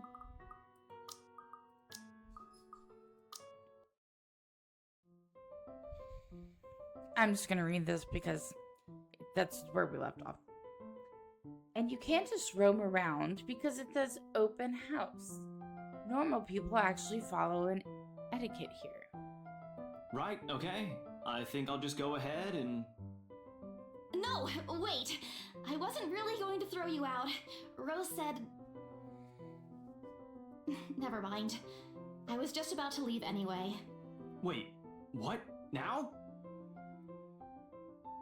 Something must have shown in my face because he pauses and gives me a long, hard stare. Sometimes I forget how easy reading people is for Ash. I read that very wrong.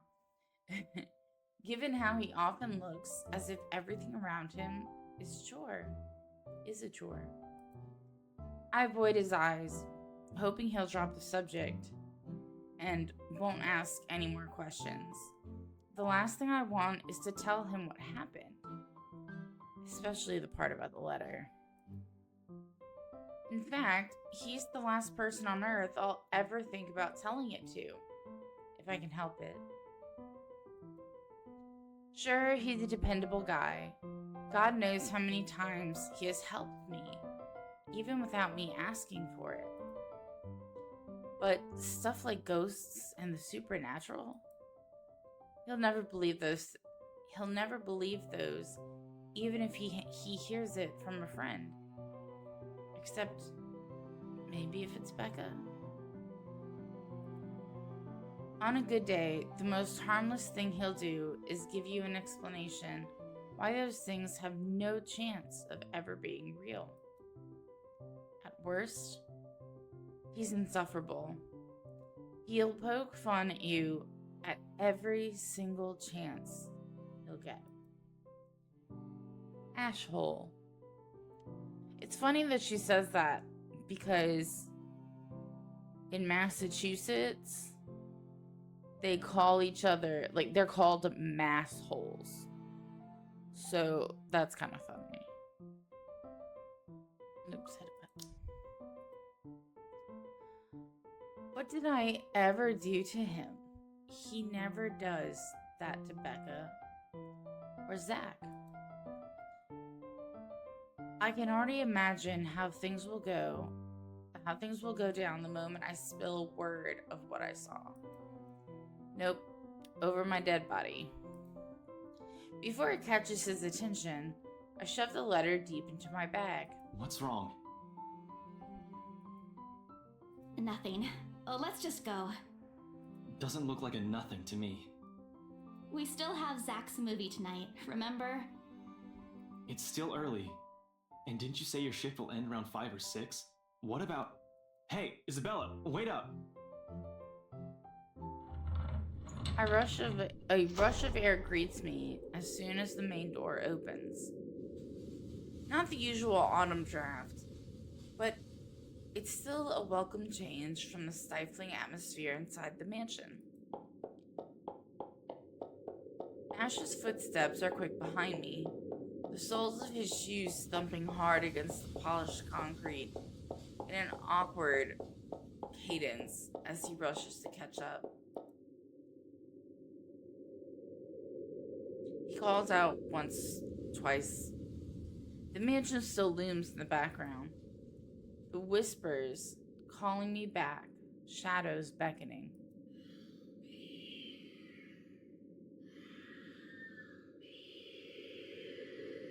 No, thank you. No. I don't look back. We spend the ride back to Luxborn City in a relatively quiet manner, with only the radio's disjointed hum in the background to fill the silence. Occasionally, Ash will reach out to fiddle with it until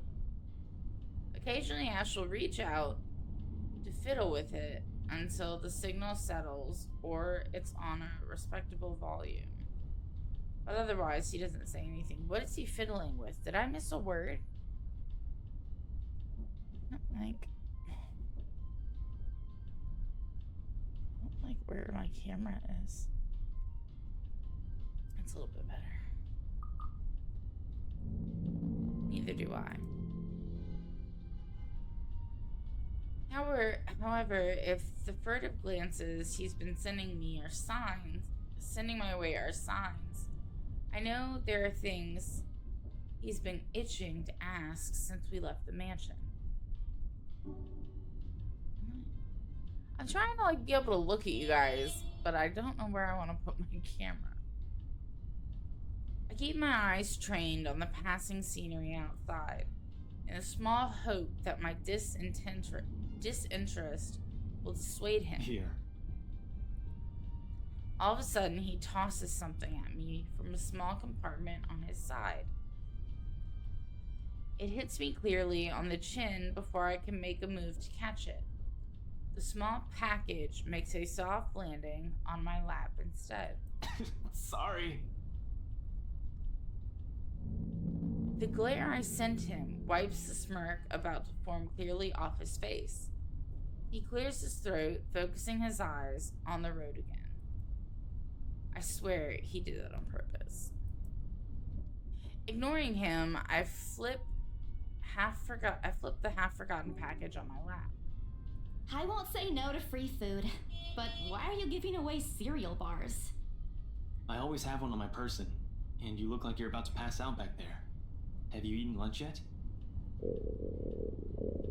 I don't even get a chance to deny it because right on cue my stomach rumbles loudly and an empty gnawing feeling in my belly becomes noticeable. No surprise there. I did skip breakfast and lunch so I could catch Becca while she was on break. I was hoping to get a small meal after. I guess with everything going on, I just forgot until Ash mentioned it. It's not like the hollow feeling's new to me, though. If anything, it's just one of the things I've gotten used to ignoring over the years growing up. A thanks, then I tear open the package and start nibbling on the edge of the bar. Apart from an acknowledging nod, Ash doesn't say anything after that small exchange. For that, I'm thankful. After getting an earful, I can't read, I told you it's the morning. After getting an earful from both Becca and Rose, it's nice to be able to just sit down with someone who's not going to nag at you. But she said earlier that, he always nags. How'd the open house go? The usual. We got a bigger crowd than normal because of the property's fame, but really no different from the typical open house. On second thought, it actually looks like a fancy party more than an open house. I've never felt so underdressed in my life. Weren't you there? I wasn't really listening. I should have asked someone to kick you out. No, you won't. And what makes you so sure?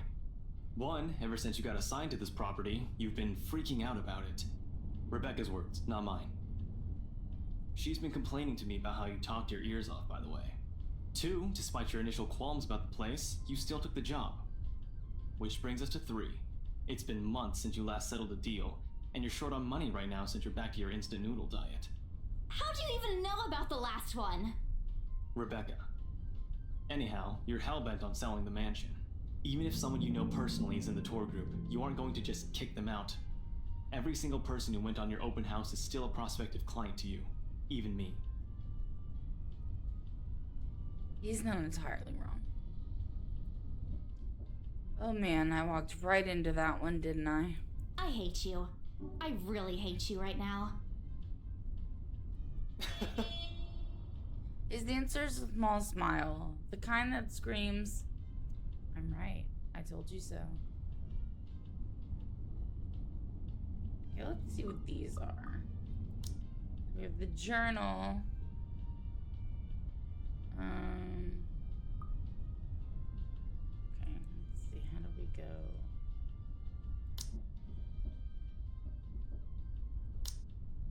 Alright. Before going to the Ermengarde mansion, Isabel Santos dropped by St. Goretti High School to check on Rebecca Gales. The former reminded the latter to take her flu medicine before leaving.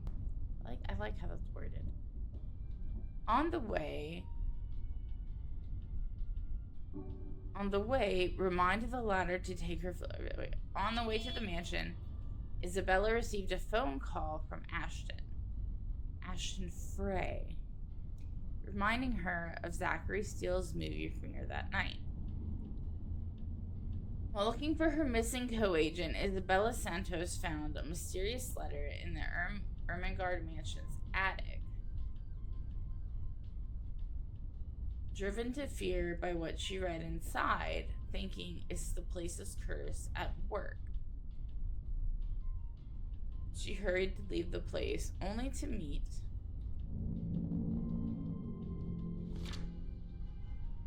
Rose Cooper, along with a woman who introduced herself as Marianne McCoff.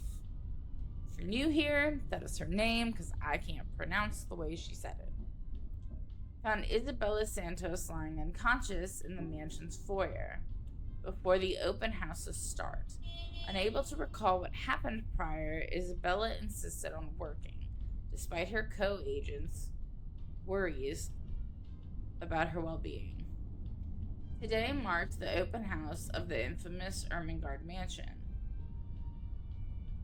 Open to the public for the first time in years, Luxbourne's most esteemed and prominent personalities gathered to catch a glimpse of the 17th century property, including Luxbourne's most well-known couple, Luke and Hannah Wright. Is that it? Okay, that's it. So we have relationships. This is kind of cool. So Isabella, obviously, is who we are. And that's it, I guess. And this is our relationships with the people. This one had something about profiles. So we have my birthday. Ew, she's a Gemini. She's only 5'2". She's just Filipino.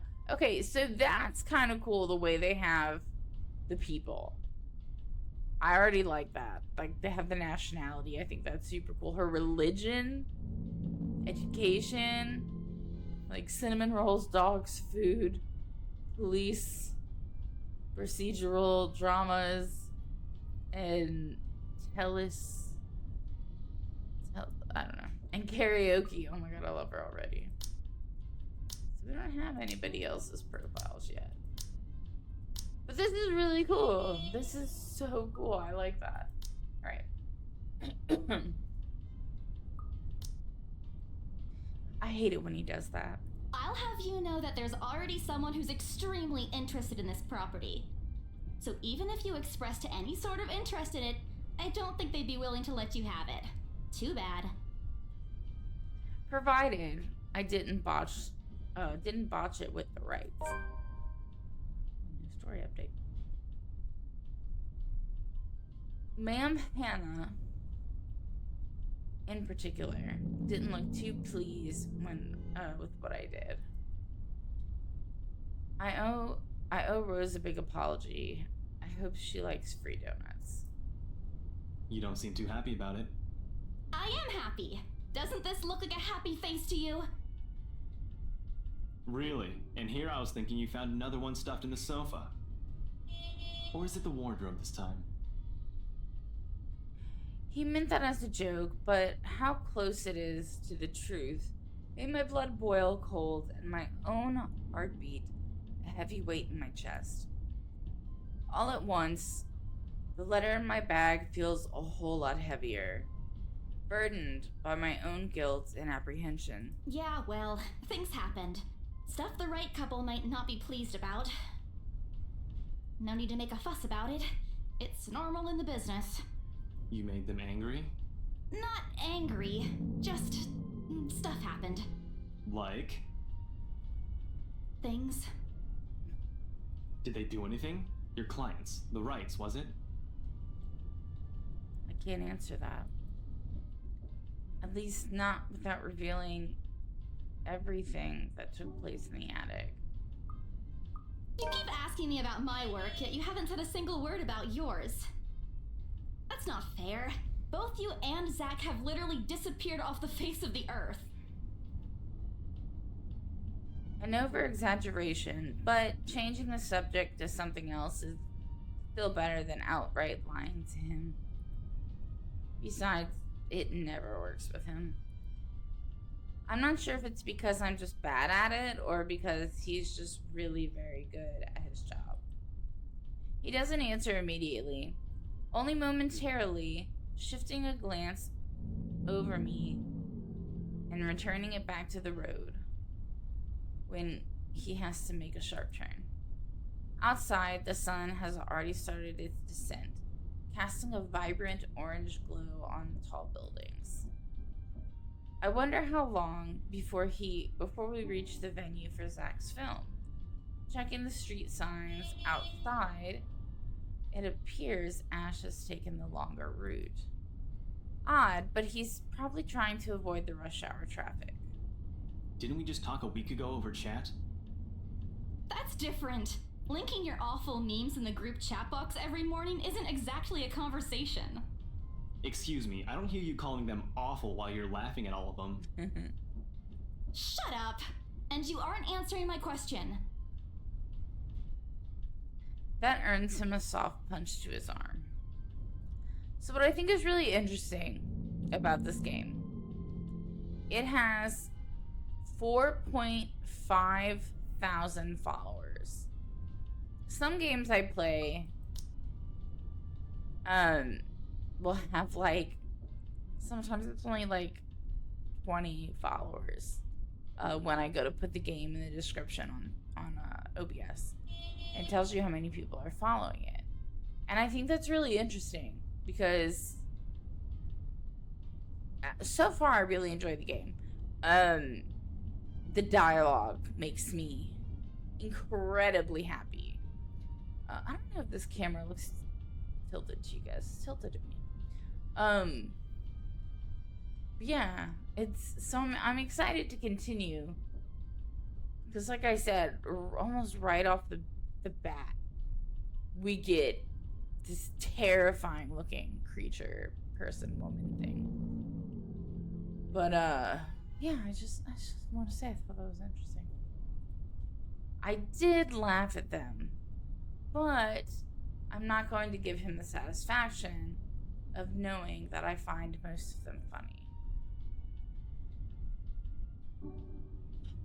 It'll only make his head bigger. Stupid Ash.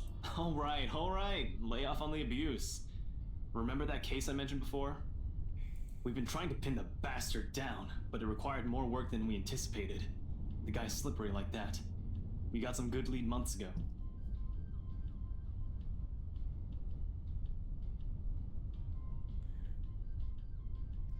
He recounts what he's been doing in the time we haven't seen each other. His usual work, the occasional small investigation, and the big case he's been stuck working on. Stuff he couldn't mention in the brief time we catch each other online. Although most of it are the trimmed down version, only things he can tell. He has always been careful about that. So is he a private eye? Is he an actual detective? Even in the way he spins his arms in the questions. Just enough to satisfy my curiosity. Spins his answers. I don't know why I said arms. But not enough to paint the whole picture. At one point, his voice takes on a strained tone when he mentions something about the big case. But I don't dwell on it much. That's normal, right? I mean, who wouldn't be frustrated if you couldn't bring someone to justice because they kept slipping out of your fingers? If I were in his shoes, I'd definitely lose my mind. His stories never cease to be entertaining, regardless. If things weren't the way they were back home, maybe I would have considered taking on the same job as him. Well, nope.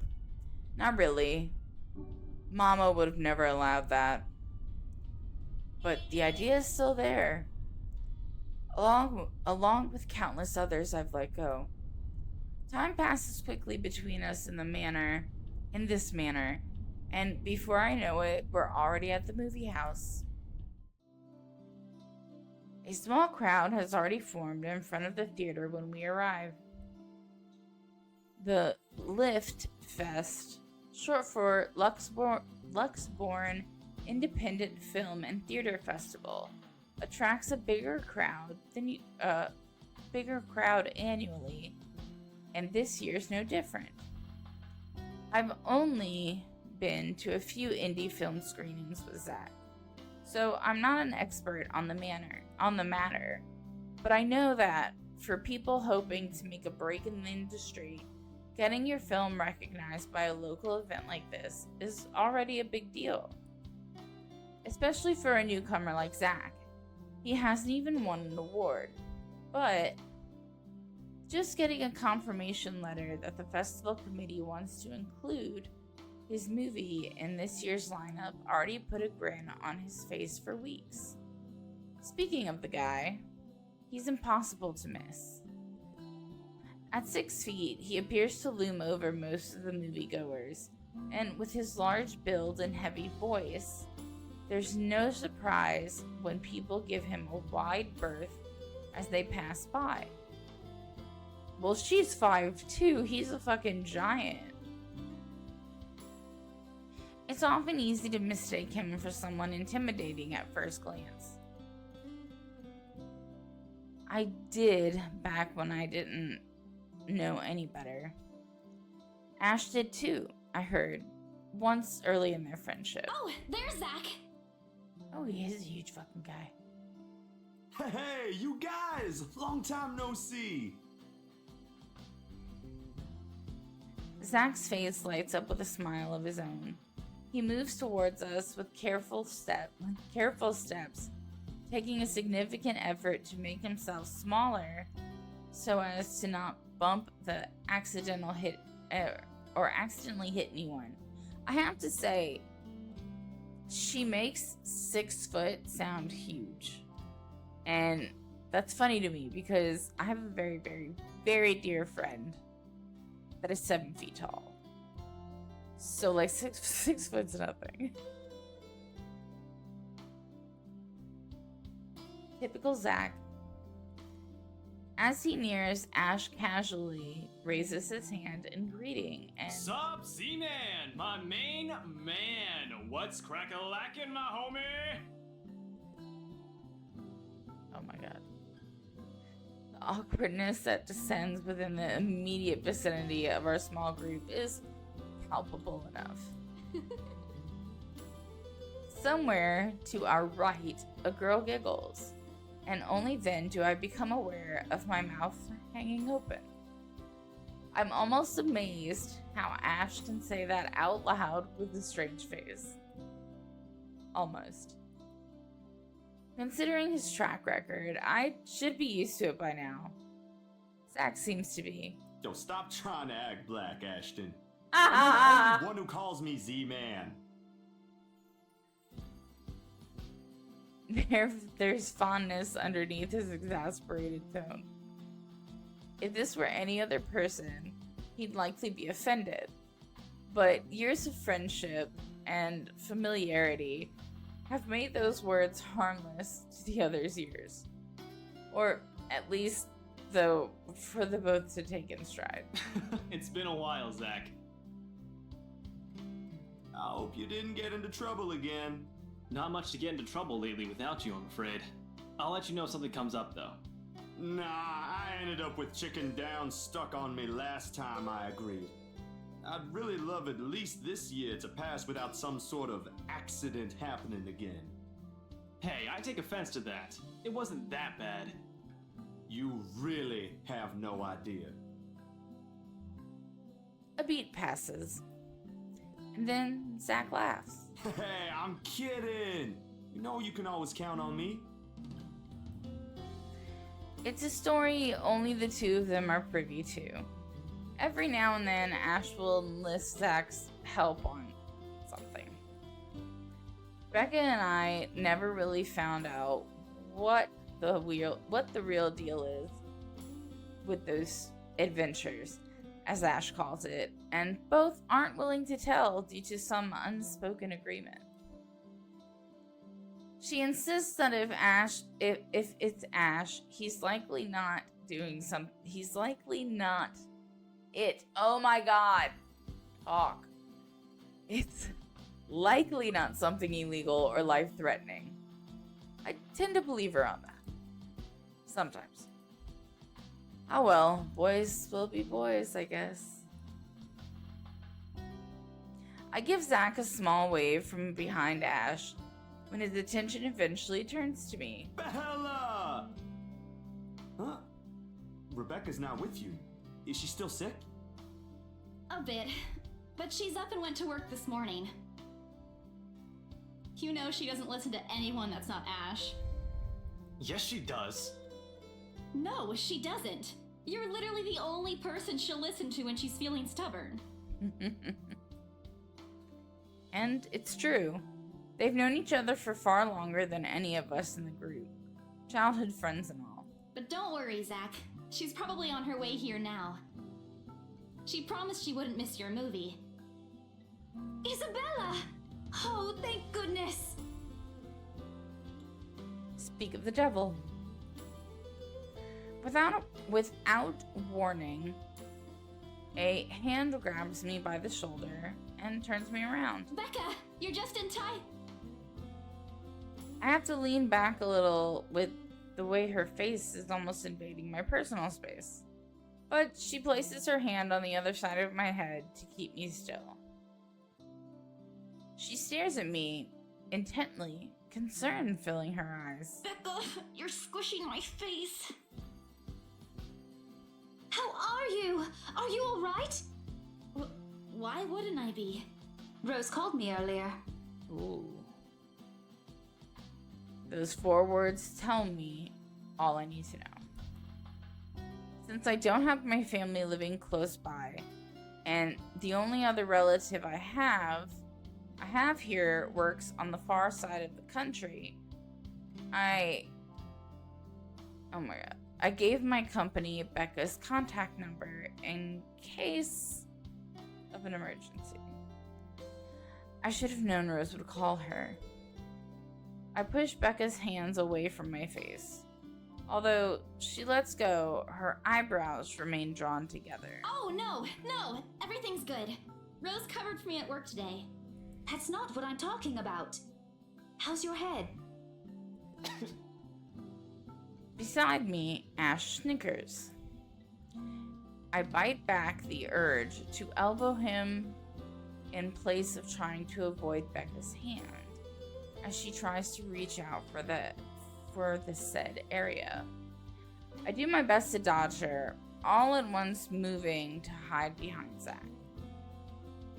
Sorry for using you as a human shield, Zach. Oh, it's nothing. I just slipped off a few steps on my way down. I blacked out for a few seconds and had a minor bump, but it's just that. You blacked out? It's not something to brush off. Come on, at least let me check it. It's extremely minor. You wouldn't even know it's there. Isabella, this isn't a laughing matter.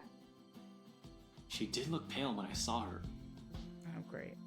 Wow. Thanks a lot, Ashton, you traitor. I'll get you back for this. Just you wait. What? I'm just saying it as it is. If you mentioned this earlier, we wouldn't be having this conversation right now. I'm sorry. Saw her? Yeah, they arrived together. Bella looked fine to me then. I don't know. Something crosses Becca's face, but it's gone before I can figure out what it is. Oh, that's good. At least she didn't have to travel alone, right? At least. See? I'm okay. I wouldn't be here if I wasn't. And I don't want to miss Zach's film. We can always watch it some other time. No! This is the premiere! Sorry, Zachary.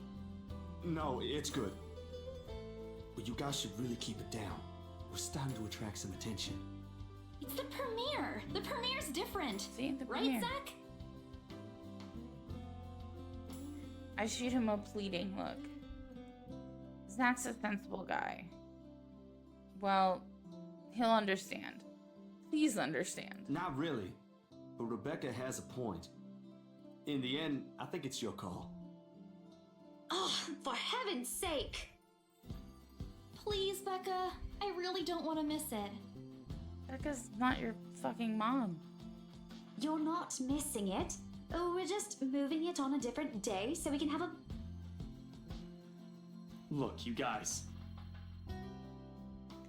Ash's loud sigh unexpectedly cuts through the conversation. He's pinching the bridge of his nose as he speaks, something he usually does when he's getting impatient. If she says she's okay, then there's nothing we can do about it. It's not like we can stop her either. Thank you. Besides, she's still acting like the same old Isabella to me, if she can still run around like that. Why are you taking her side? Unless you two are fucking, he can't tell her anything. I'm not. But if she wants to watch Zach's movie with us, I'm not going to stop her. She's probably the one looking forward to it the most. Ash, that's... You, of all people, should know... Tell you what, if I notice something amiss with her, I'll take her to the nearest hospital myself. Is that good enough for you? I already know the answer before Becca voices it out. When, at last, she releases a deep breath and nods, I'll bet, with great reluctance. I immediately tackle her in a hug. Thanks, Becca. It's always been you with him, isn't it? Did you say something? Me? Nothing. Don't mind me. If you say so. Okay, guys, showtime's close, so I think I'm gonna get us some snacks. My treat. And then let's head inside. Anyone here has a smaller bill? I think I do. Hold on. I pull myself off from Becca to get my wallet from my bag, and... What's this? No, that's 3. It's already in Ash's hands before I can even react. That's 3. Okay, does people taking it and touching it count? I need to know, because that's 3. Behind him, Becca and Zach are both giving the piece of paper an intrigued look. No! Give it back! But they didn't touch it. It's just a paper. I don't care! Give it! Looks ancient, too. Why do you keep this around? I try to reach for it, but he holds the paper way above his head. I've never been I've never been particularly sensitive about my own height, but right now I really wish I had the advantage over him. Don't open it! What's the big deal? It's not like it's a love letter. I don't see any reason to...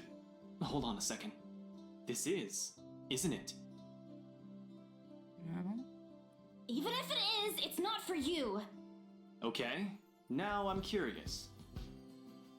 I'm telling you, it's nothing like that. It's... The rest of my words are lost when he unfolds the paper. Too early for Halloween achievement. I can't breathe. My heart feels stuck in my throat, pounding, threatening to burst out. Vaguely, I note how my hands are trembling at my sides. Clasping them together doesn't do any good. They are all shaking, but I hang on to them regardless. The awful, sick weight that has taken its core in my stomach back in the open house returns full force. How do I fix this? How do I fix this? How do I fix this? Someone please.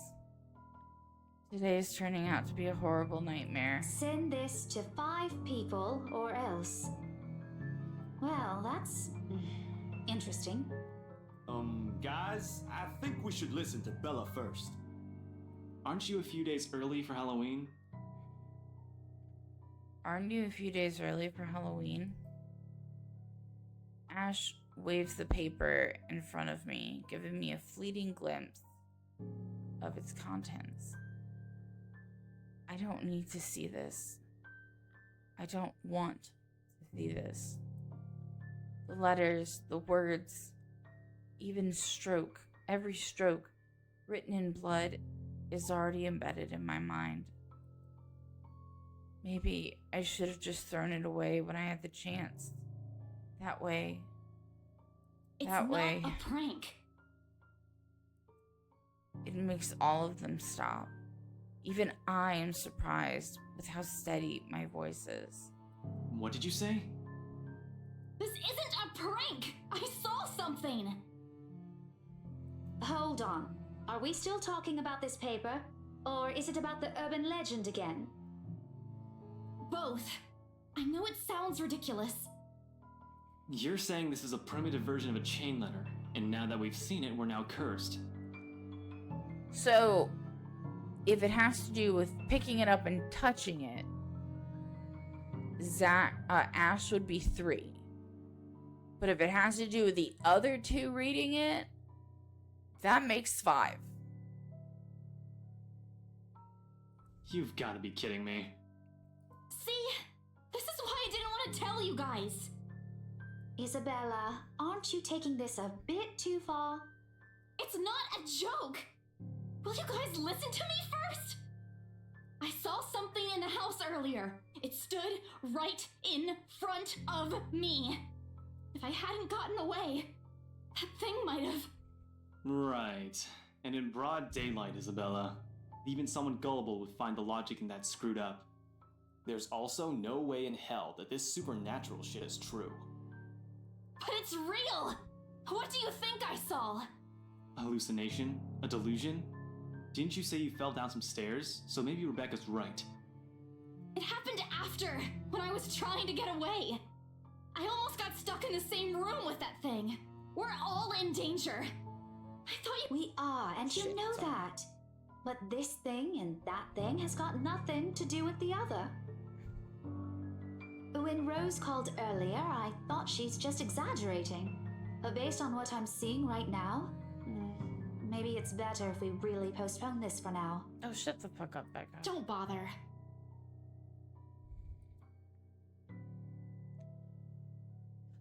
Without another word, I snatch the letter out of Ash's hand and stuff it back in my bag with more force than necessary.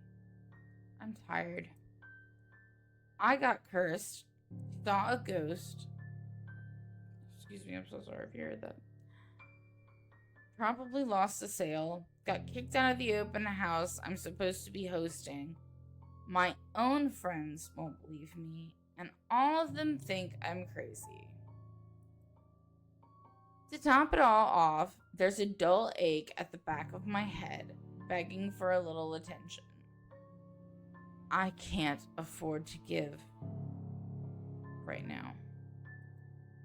Honestly, there's only so much a person can take within a single day. I just want to go home, curl up in my bed, and never think about today.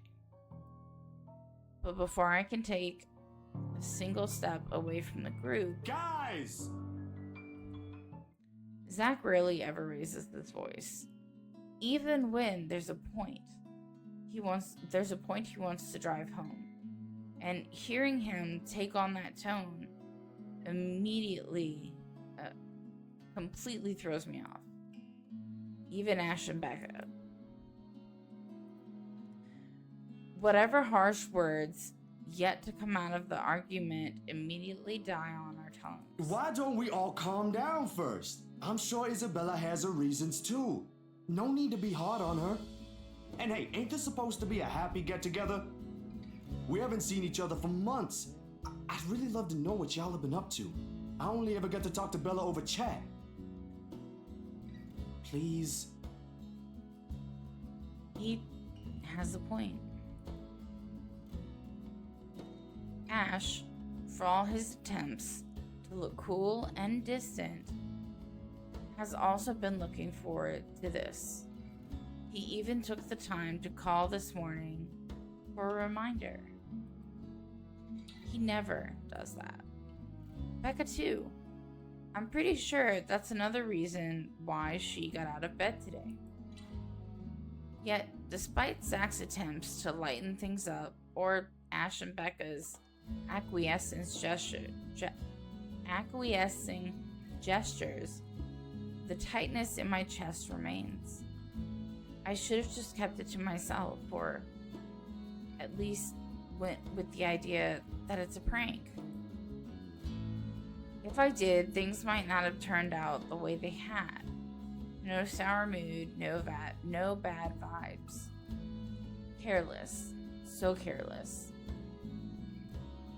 Maybe leaving is the better decision for all of us. No, I'm staying for the movie. Any other day, I'd excuse myself and go straight home. But this is something special to Zach. Something he worked so hard to bring to life. I should know better. I might be having a bad day, but being with the few people I care about far outweighs the idea of spending the rest of the day throwing a tantrum alone in my room. And what if the thing in the attic follows me home? I don't want to be left with my thoughts either. I can still see it whenever I close my eyes.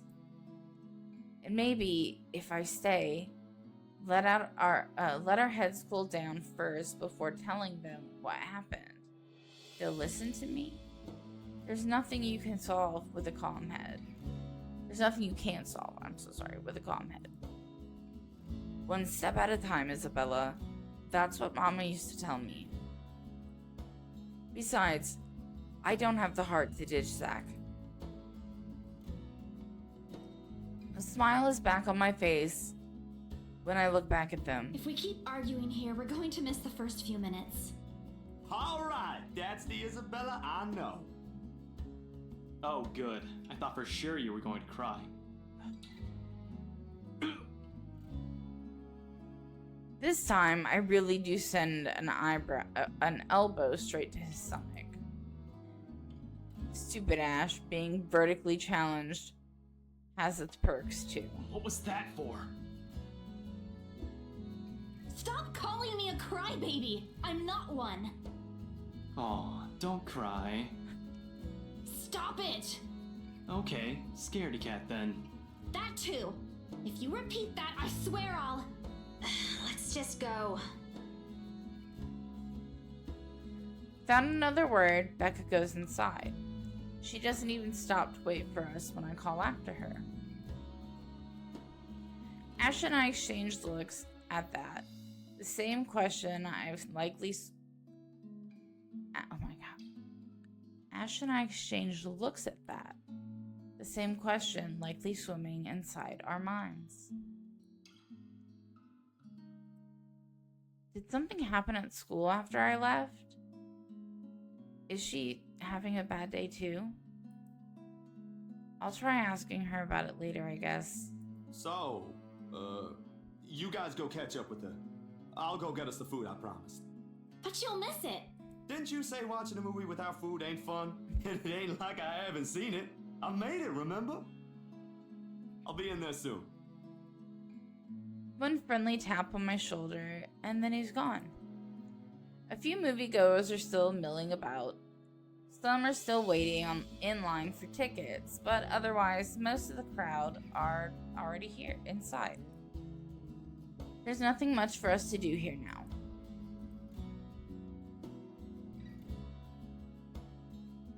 And then? Are you sure it wasn't one of the cleaning crews? Absolutely sure. Somehow, halfway through the movie, the conversation steered towards what happened in the mansion. To be fair, Zach was the one who brought it up again in his own movie's premiere.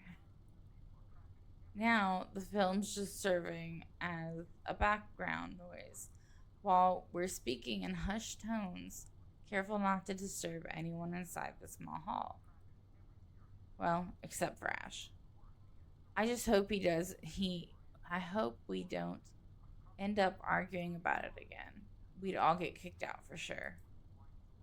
Though, with how loud Ash's voice is, we'll probably get thrown out way before any argument happens. Only Becca still remains engrossed in the movie, completely ignoring us. She's been quiet the whole evening, speaking only when referred to. If I didn't know any better, I think we did something that offended her. Did we? And then I ran. You heard what happened after. I still think it's something else. It was standing right in front of me, Ash. He's one of the smartest people I know, but jeez. He should learn to listen. Plus, didn't he say he doesn't believe in these things? Why is he in this conversation again? I heard what you said, but it's a small room. There are a lot of things someone else could have done there without your knowledge. If I could see it up close, maybe I can... I am not going back there. Ain't that a problem if you're hosting an open house? Rose does the first floor tour. I ain't sure ghosts can be restricted to one room, Bella. There are no ghosts, Zach. Stop putting useless ideas in her head. Yeah, but I was thinking, maybe all the house needs is a blessing. Wasn't it left uninhabited for years?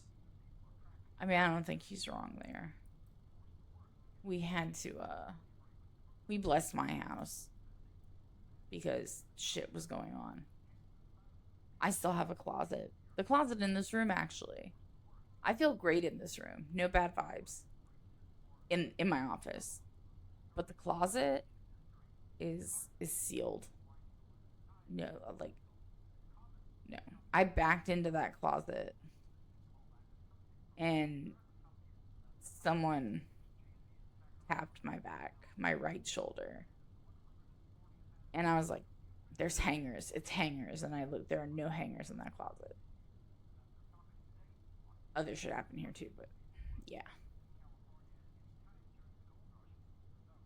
Oh, the house did change hands over the years, but from one distant relative of the urban guards to another.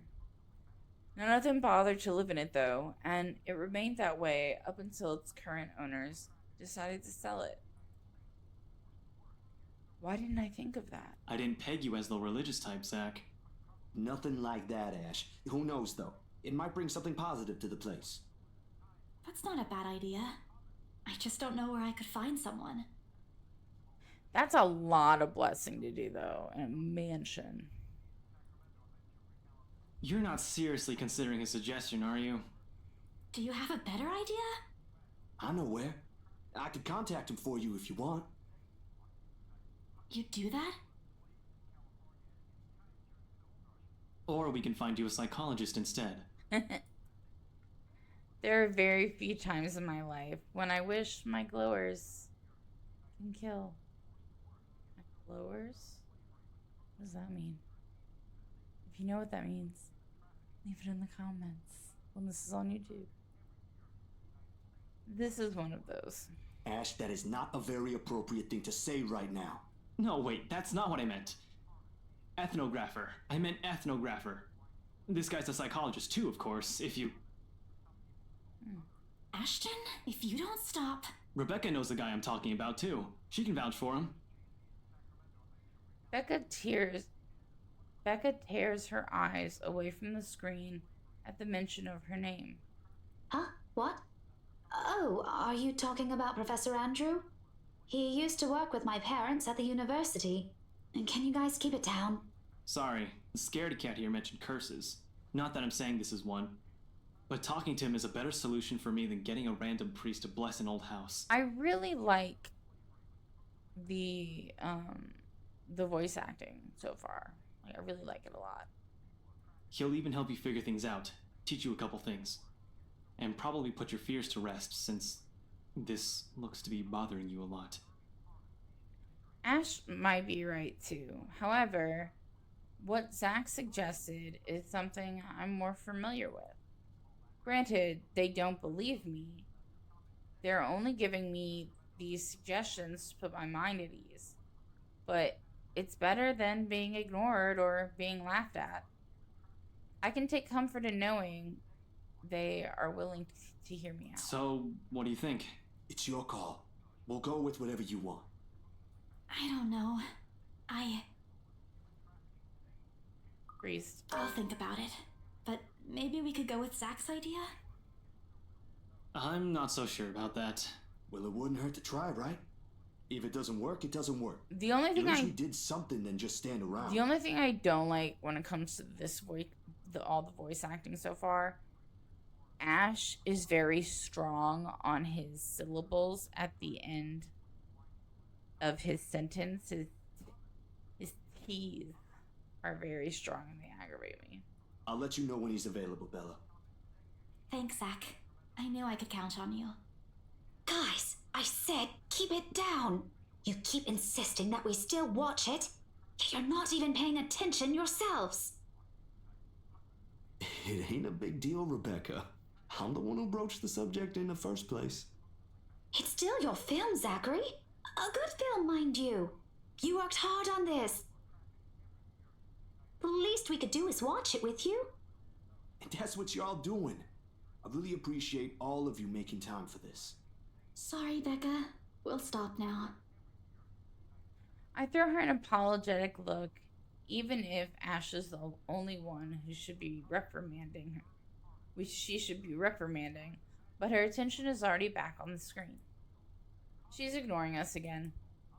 When Becca's acting this way, there's a big chance something's nagging at her. We really need to talk. We all fall into a comfortable silence after. The kind only you can share with people you're more at ease with. For the first time today, the letter lays forgotten in my bag, if only for a few hours. Okay, so we got some updates. Let's check them out. So,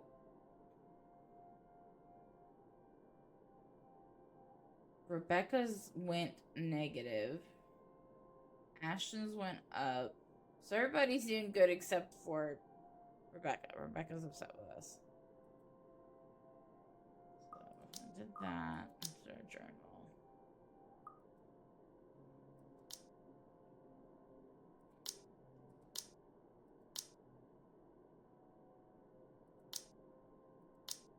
I don't understand.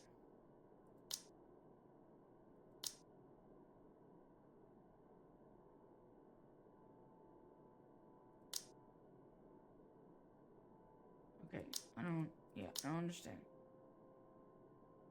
Like, it doesn't show the previous, which I think is weird. Before going to blah blah.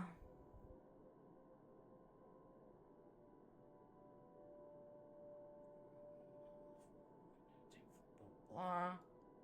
While looking for a missing co-agent.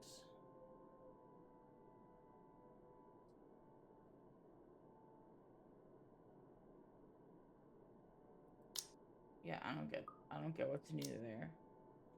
Night has fallen by the time we exit the movie house. Despite the late hour, the streets are still bustling, full of people. Those about to head home, those set to meet someone, even those simply wandering about. Walking in the sea of unfamiliar souls, it strikes me how easy it is for one to get lost in a city as nondescript as Luxborn. I was afraid, too. At one point, back when I was new and had just set foot in this place. Oh, fuck, I hit a button. Now, with familiar faces walking with me, it feels a little like home. Zach and Ash bid us goodbye shortly before Becca and I crossed to the other side of the street. The former claiming he's got a few freelance jobs to take care of before the day ends. And Ash, who knows? He never tells. Sometimes he'll just randomly appear at your doorstep, looking for a place to crash. He does that to Zach a lot, much to the latter's frustration. But he's a busy guy too, in spite of the laid-back air he gives off. Thanks for today, everyone! No problem, Zach. I'm sorry for what happened earlier.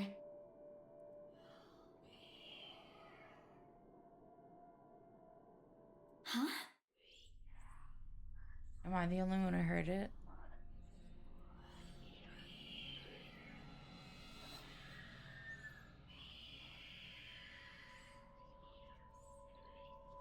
A sensation.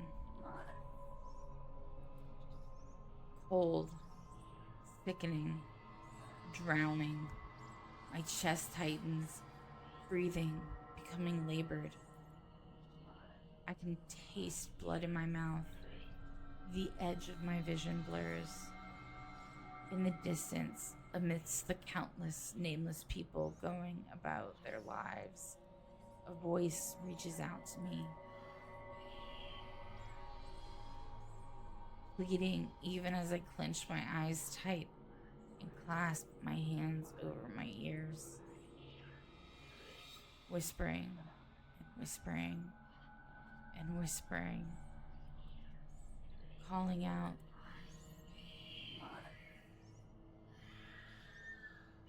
The face is gonna pop up, I know it is. No, not me.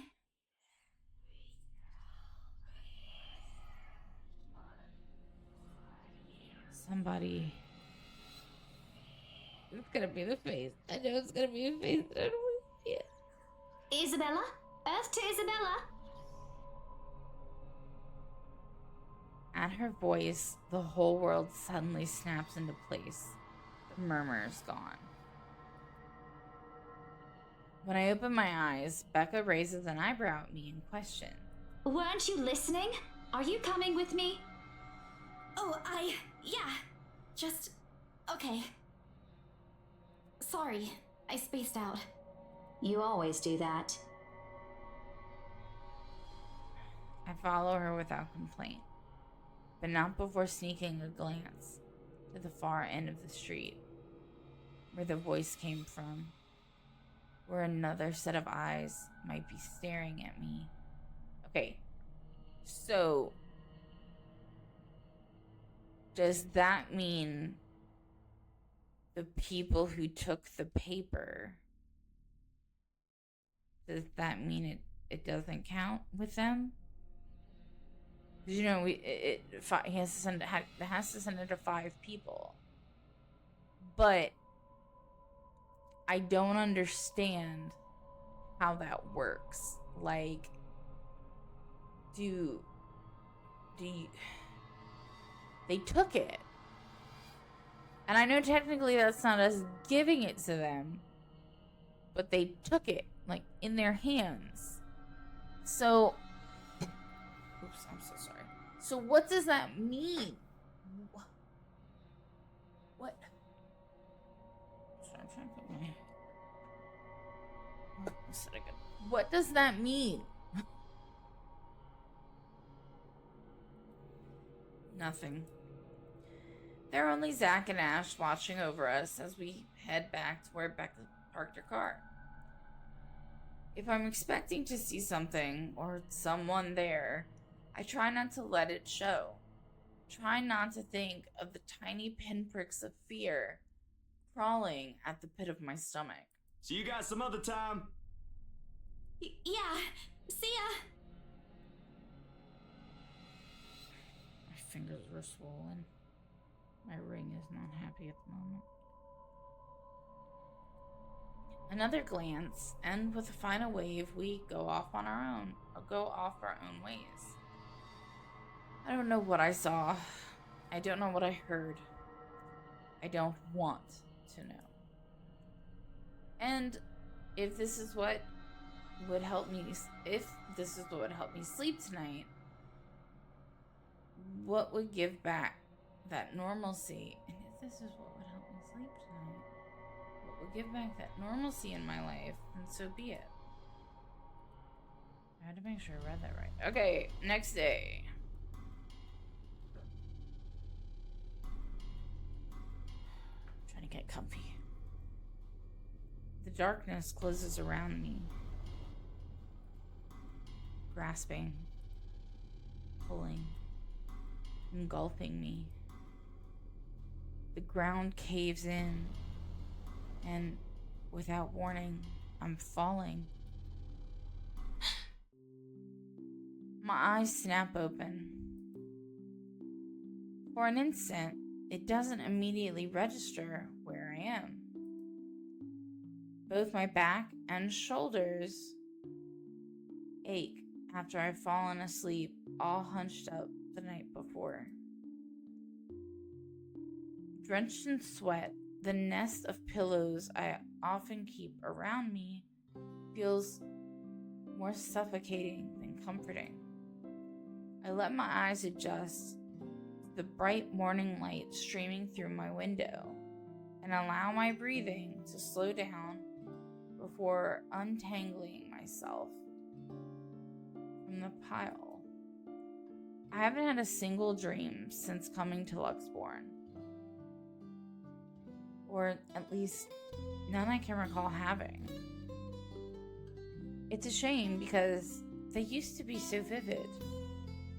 Not the crazy vivid, but the more pleasant kind I'll tell my siblings about. Not the crazy... Oh, look, it didn't click. Maybe... I forgot my water, excuse me.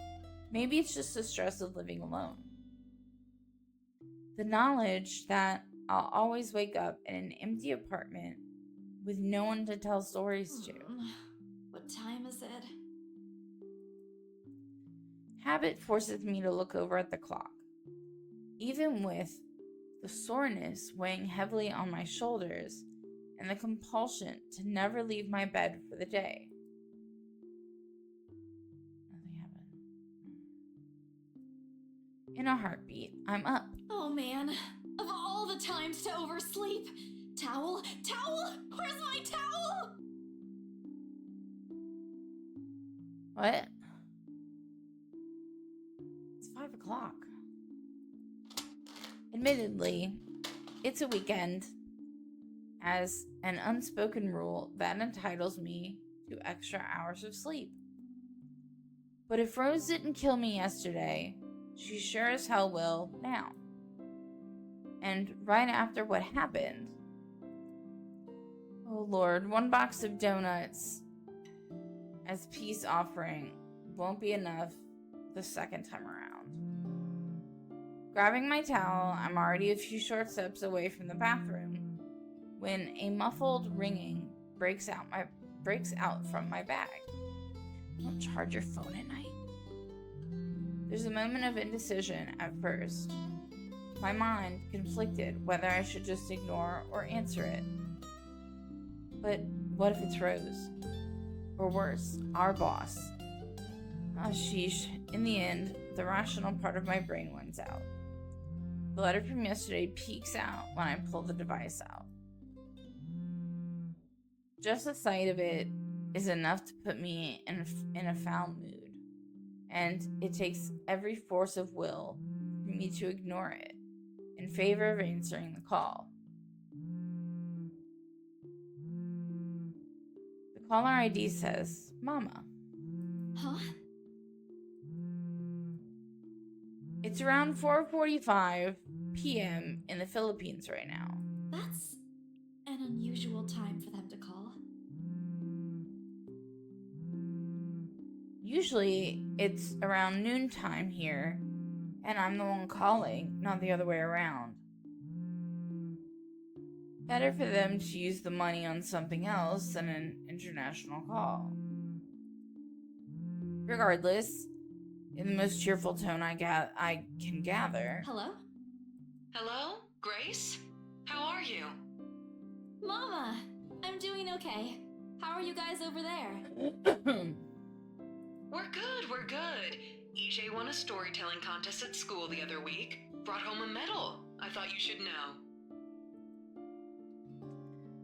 There's a tired lilt, I don't know what lilt means, but okay, in her voice as she speaks. It's been there since Papa had to leave his job. I wish there's something I can do for her. But from miles away like this, the least I'm able to do is not make her worry. If only my older brother would actually lend her a hand. But Lord knows if that'll ever happen. Odds are Kuya Jordan's already out drinking right now. Again. I can't count on my older sister either. Knowing her, she has a family of her own, and, well,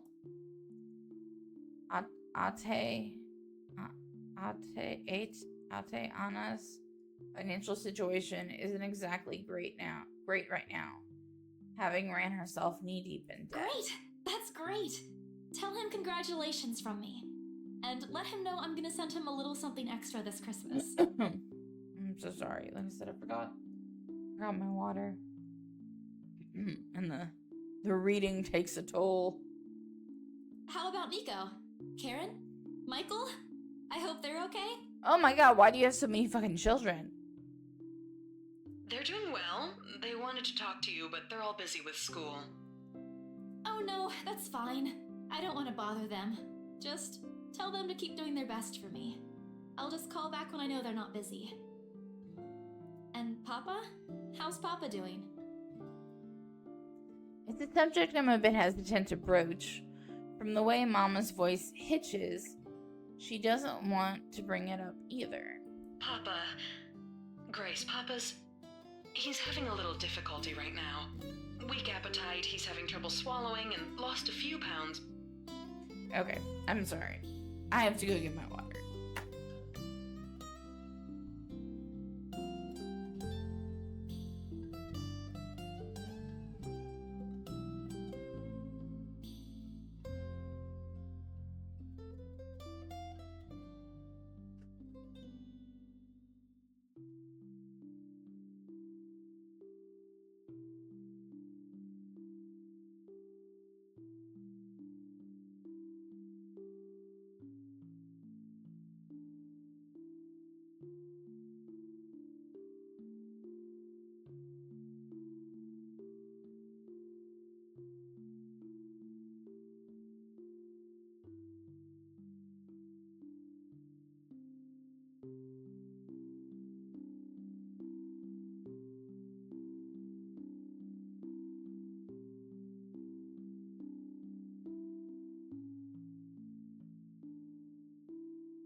Oh, okay.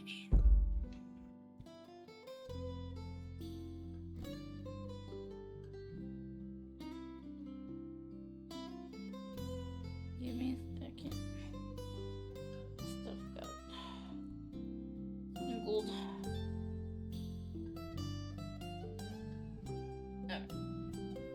Sorry about that. I'm dying without the water.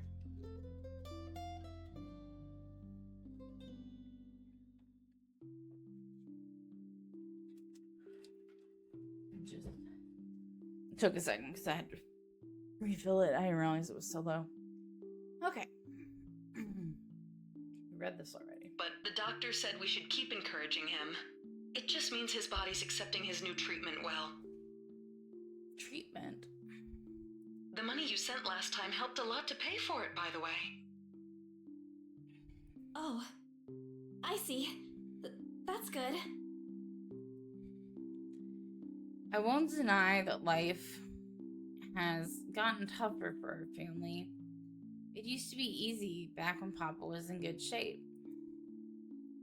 I thought she just said he lost his job. I didn't say they said anything else. But ever since he was diagnosed with this sickness 5 years ago, he had been unable to provide for us. Now, the burden of feeding 8 mouths and settling Papa's bills all rests on my shoulders. Although Mama makes a little, accepting sewing and laundry jobs in our neighborhood, it's scarcely enough to cover the costs of day-to-day living, let alone the bloating hospital bills.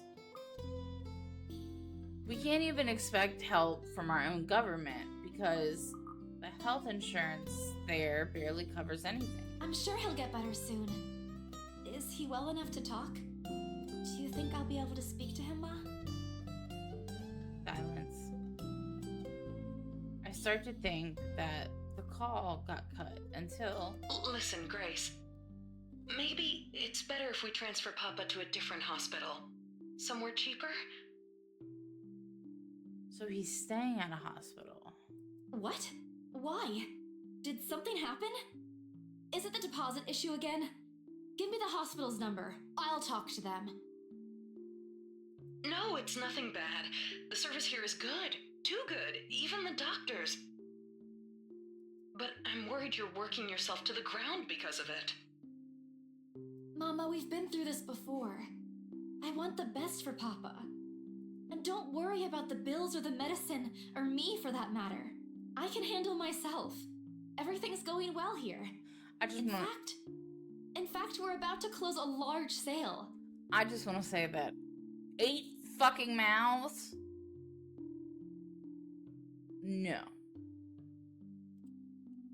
No. Hopefully. If not, then I'll find another way. She doesn't need to know that. Sorry, Mama. You taught me not to lie, yet look at what I'm doing. I'll have money to send over soon to cover the rest of Papa's treatment. And there's more than enough for Karen, Nico, Michael, and EJ's school tuition, too. Jesus Christ. Thank you so much, dear. I appreciate it. We all do. But I just wish you'd come home to us soon. Yeah.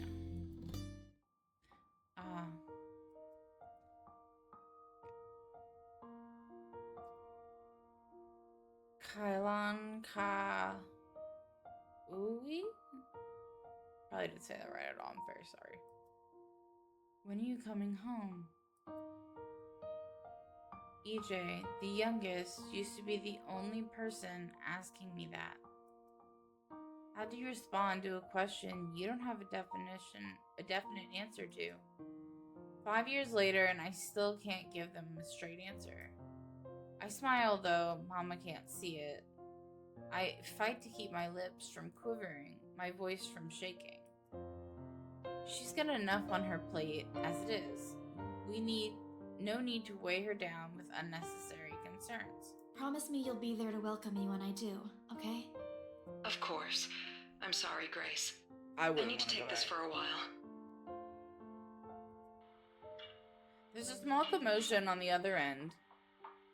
The sound of gates opening, the voice of a child, EJ, talking excitedly about his day at school. The tapping of feet on the floorboards as he runs. It's been years since I went home, but I can still picture the whole scene in my mind. How tall is he now? Are the neighbor kids bullying him now that I'm not around? Did Mama rearrange the furniture in the living room again? What are they having for dinner today? I miss them. I miss them so much. It's okay, Ma. I need to go too. I've got work today. I'll call again soon, alright? On a Saturday? Oh, never mind. Take care of yourself, dear. I love you. I love you. Bye. It ends with a soft click, leaving half-truths and empty promises hanging in the air. Closing my eyes for a moment, I take a deep breath and shake away the thoughts beginning to swim in my head. It's pointless to mull over these things right now. Okay, Isabella. Time to get that mansion sold. Unfortunately, before I can take a single step away from my phone, it rings again. No doubt, Mama forgot to say something. Mama? Did you forget anything? Excuse you? I'm too young to be your mom. Are you still sleeping? Hold on, never mind that. Get yourself in the office. Hurry! Office? What about the open house? Oh no. Is it Sir John? Did he hear about yesterday? Am I in trouble? Oh god, oh god, oh god! I'm gonna get yelled at, aren't I? What do I do? I'll buy you an extra box of donuts if... No, it's nothing like that. Will you calm down? Get yourself here, alright? There's the telltale din of several feet shuffling against a wooden flooring, and an indistinct yelling in the background before Rose cuts the connection. That isn't in any way comforting. But it's enough reason for me to hastily discard my phone and finish my shower in record time. I make it to our office within 20 minutes of leaving my apartment, completely disheveled and out of breath. A feat, if I take it into account, my usual travel time. Routine clamor, common to Briar Realty Corporation's Luxborn office greets me as soon as my foot crosses the threshold. Papers rustling, telephones ringing at sporadic intervals, against talking at varying volumes, staff moving about, and... Where the hell is C? Where are my employees? What the actual fuck, guys? Of all the times to disappear without notice. My boss's words turn muffled as someone else closes the door to his office, likely the work of our HR manager. Throughout the past weeks, he's been in a bad mood over a few employees who have failed to report to work. I hear they're still trying to get a hold of them, but to no avail. The result is half their workload have been shifted to all available staff, so as to not lose clients. Not that I mind the extra work. If anything, it means I'll have more to send to my family back home. Although the rumors of a branch closure circulating because of this is indeed a bit worrisome, my bag barely touches the top of my table when Rose pulls me aside. Here, I need you to help me with these papers. If you could also get these signed and photocopied before lunch today, that would be great. One afternoon, she thrusts a bunch of paperwork in my hands without explanation. A page flutters away from the top of the pile, and I lean down to pick it up. My eyes scanning the top of the page as I straighten. Oh, don't be it. Okay. A purchase and sale agreement. Rose simply gestures her thumb in the direction of our visitor lounge when I tilt my head in question. There, seated on the sofa and looking completely out of place, in the humbly decorated room, is the same couple from the day before. The Wrights. Something bubbles up in my throat. Their presence is in the office can only mean one thing. They're buying it? We got a deal? She swats at my hand, tugging her sleeve. Although her eyes, hi Bubby. Her eyes are alight with something akin to joy. She wants this sale to happen as much as I do. And now that it's here, the deal needs to be closed yet. Documents need to be signed still, and the elation is there. Along with a foreboding feeling I can't quite pinpoint. I had to do a little damage control, but they're already interested in acquiring the property, even before they attended the open house. I mean, isn't it obvious? They already hired an interior designer. I've never seen a buyer as aggressive as Madame Wright. She didn't even try to negotiate a lower rate. One at a time, Rose. I can't process everything you're saying at once. What do you mean? They're paying 15% higher than the listing price, as long as we get the paperwork done as soon as possible. I think if we allow it, they'll be paying up front, too. Yeah, then kind of what you have to do. Even with Unless that it's a urban mortgage. legend? Rose nods. Oh, I was so sure we lost the sale after yesterday. Don't look so surprised. We still have to conduct some last few checks before we completely hand it over to them. Please. I'll happily do the paperwork duty, Rose. I'll even go to the land registry myself and make sure the property changes hands with every single legal blessing. Don't they have better things to spend money on? I'd haggle it down to the lowest possible price if I were in their place, especially with the stories attached to it. Not that my opinion matters one bit here. We're just their agents who are going to receive the hefty commission, after all. Rose gives me a pat on the shoulder, signaling that she's heading back to them, and an unspoken instruction for me to follow after I'm done. It doesn't take me long to finish what work she left me. The note's gonna be in there, in that paperwork. In fact, having our boss sign the agreement is the easiest, since it has put him in a better mood to the entire office's relief. Ma'am Hannah, one of the two, calls me over the moment she notices my presence at the lounge door. Her lips are twisted in a frown. She doesn't seem particularly happy to see me, and I'm not surprised. Who wouldn't be? Who wouldn't be? I almost created a scene.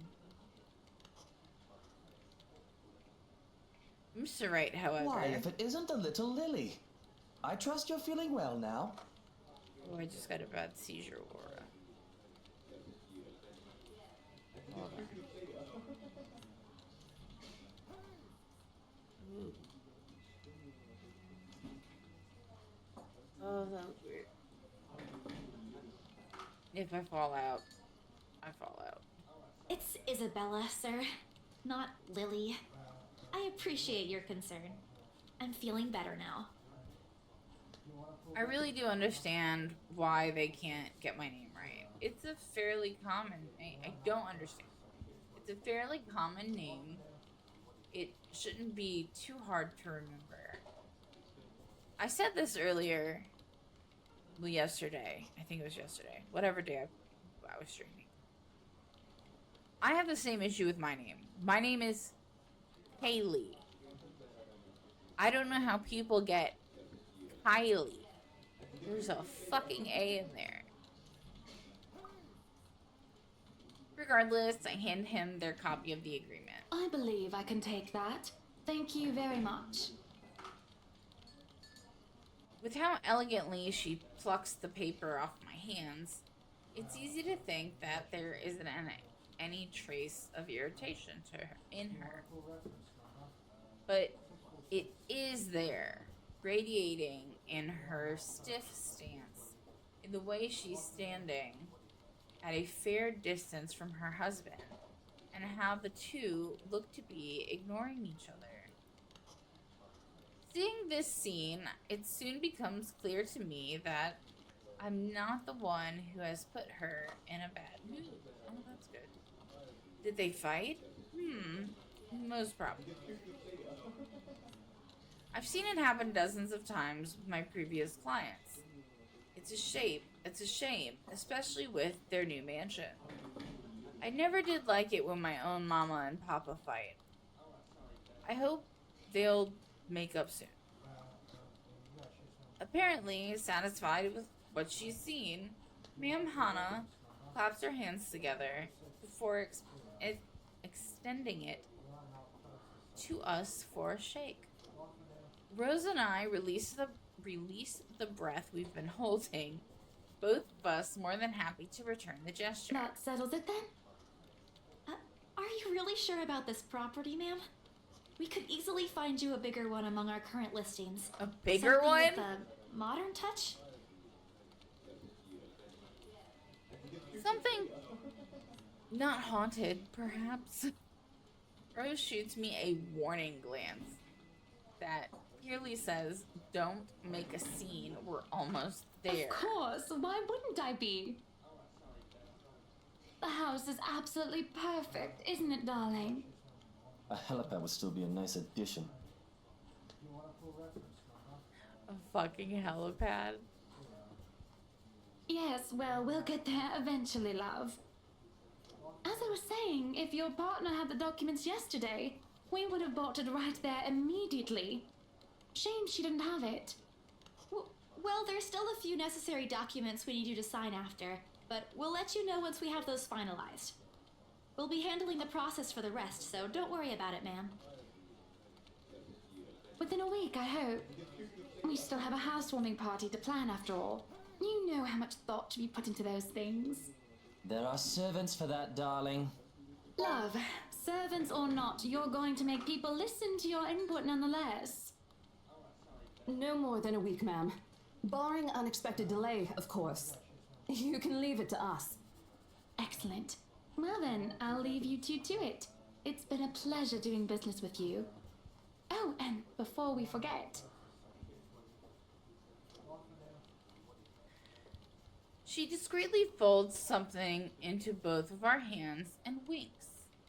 A finger raised to her lips, demanding our silence. What happened the day before was quite unfortunate, but you did get us what we wanted in the end. That, at the very least, is commendable. But this is... Ma'am, I can't accept this. Don't you worry, darling. It's a small thing coming from us. Consider this your bonus for a job well done. She smiles sweetly, like this is simply the most normal thing to do in the world. Oh, before I forget, my lovely interior designer would appreciate it if you hand her a copy of the floor plan as soon as possible. She's dying to work on the house. You can do that, yes? Here's her contact. Certainly, ma'am. We'll have it processed as soon as possible. I knew I could count on you, lovelies. I hope to see you two soon so we can get this closed. Just like that, transaction over and done with. My mind's still reeling, even after they've left. Other agents would kill to have clients like them. A part of me feels lucky about the fact. No lengthy negotiations nor sudden change of minds. Just talk, signatures, a few handshakes here and there, and we're done. The other part. A second ago, we sold a haunted property to 2 innocent clients. Sure, the commission's big enough to continue funding Papa's treatment and hospitalization, big enough to pay for all 4 of my younger siblings' schooling. Heck, it'll keep me away from instant noodle diet for months. I don't have to go back to the mansion as well once the deal has been closed, much to my sanity's relief. But knowing that something's there, and we gave it to the good couples despite that. Oh, Isabella, things you do to sell a house and get money. Papa won't be happy with that. At least I have good news to tell. Excuse me. At least I have good news to tell next time I call home. The little lie I told Mama this morning isn't a lie anymore. Well, there's something.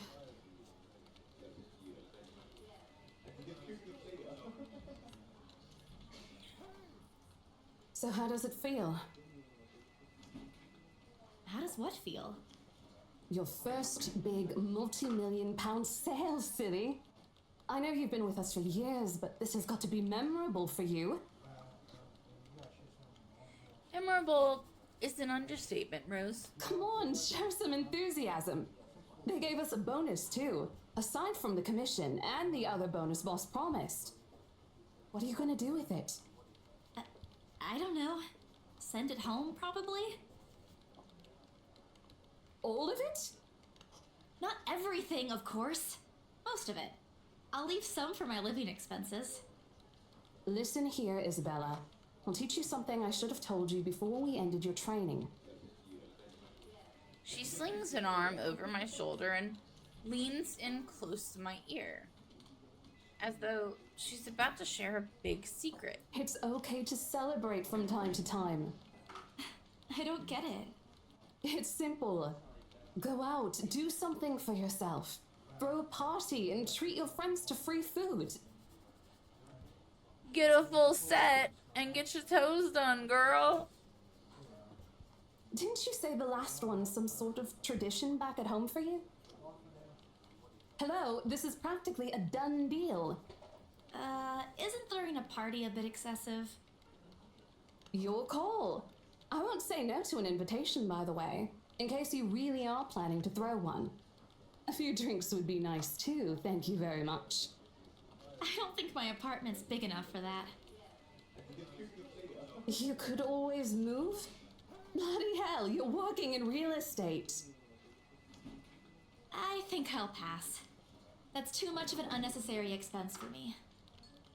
But I did promise Becca free lunch in case the sale goes well. You go do that. Hold on a sec. She quickly removes herself from me to answer the phone on her desk. Her tone shifts from playful to professional in the span of a few seconds. Today? Not a problem, ma'am. I could bring you a copy of the contract if... Must be another client. Nothing surprising there. She's one of BRC's top agents, no matter how modest she appears. A saleswoman through and through. I, on the other hand, have very little knack for it. Of course, I learned eventually I had to. But someone else will, without a doubt, do a better job. Once, though, in a drunken stupor, Rose told me a story of what could have been. Years ago, wide-eyed, young, and brimming with yet-to-be fulfilled dreams and ambitions, she was a term or two away from a nursing degree. Out of courtesy, I never pressed on the matter further. But perhaps it's where the sense of fondness started. A small connection due to one similar experience in our respective lives of goals we both let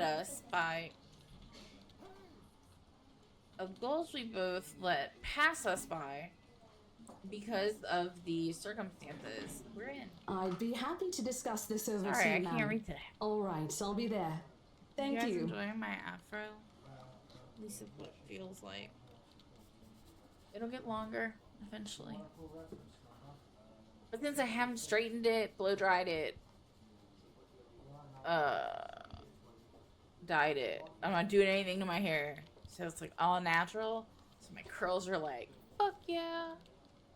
You just need to grow. New client?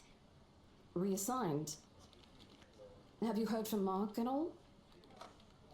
Not since the first visit to the mansion. What the fuck is Mark?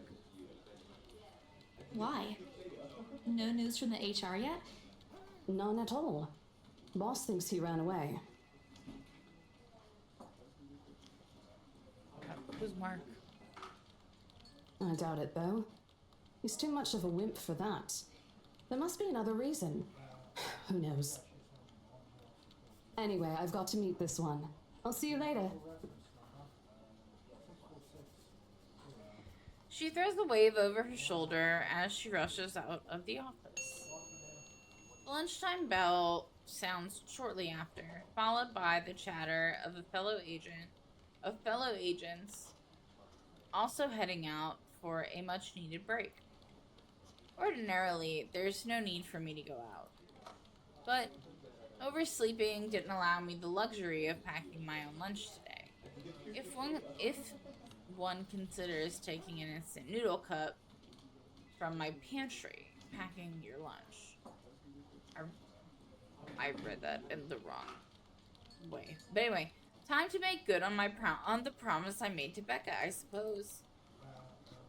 Maybe invite Zach and Ash too. In the end, only Becca and Zach could come. Ash, on the other hand, couldn't be reached. All of my calls went straight to voicemail. He's at it again. Right here today, gone the next. Oh well, his loss. We've agreed to meet at a nearby cafe. The same one I frequent with Becca because it's cheap and they give away free bread around closing time. Quaint, a little old-fashioned, though, takes a wee bit out of place amidst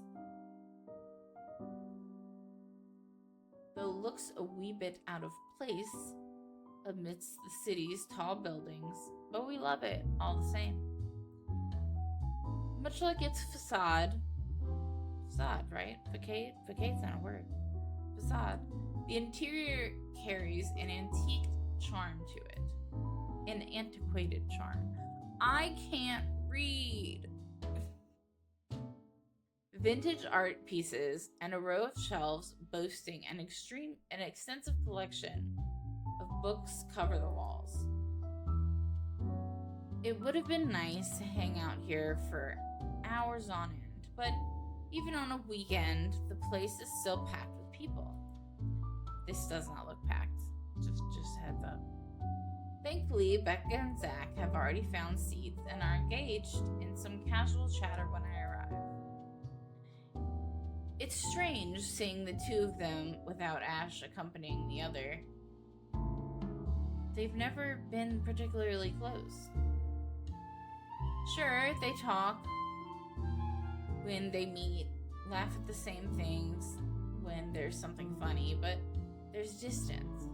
The kind born purely out of differing interests. That or Zach's simply afraid of Becca.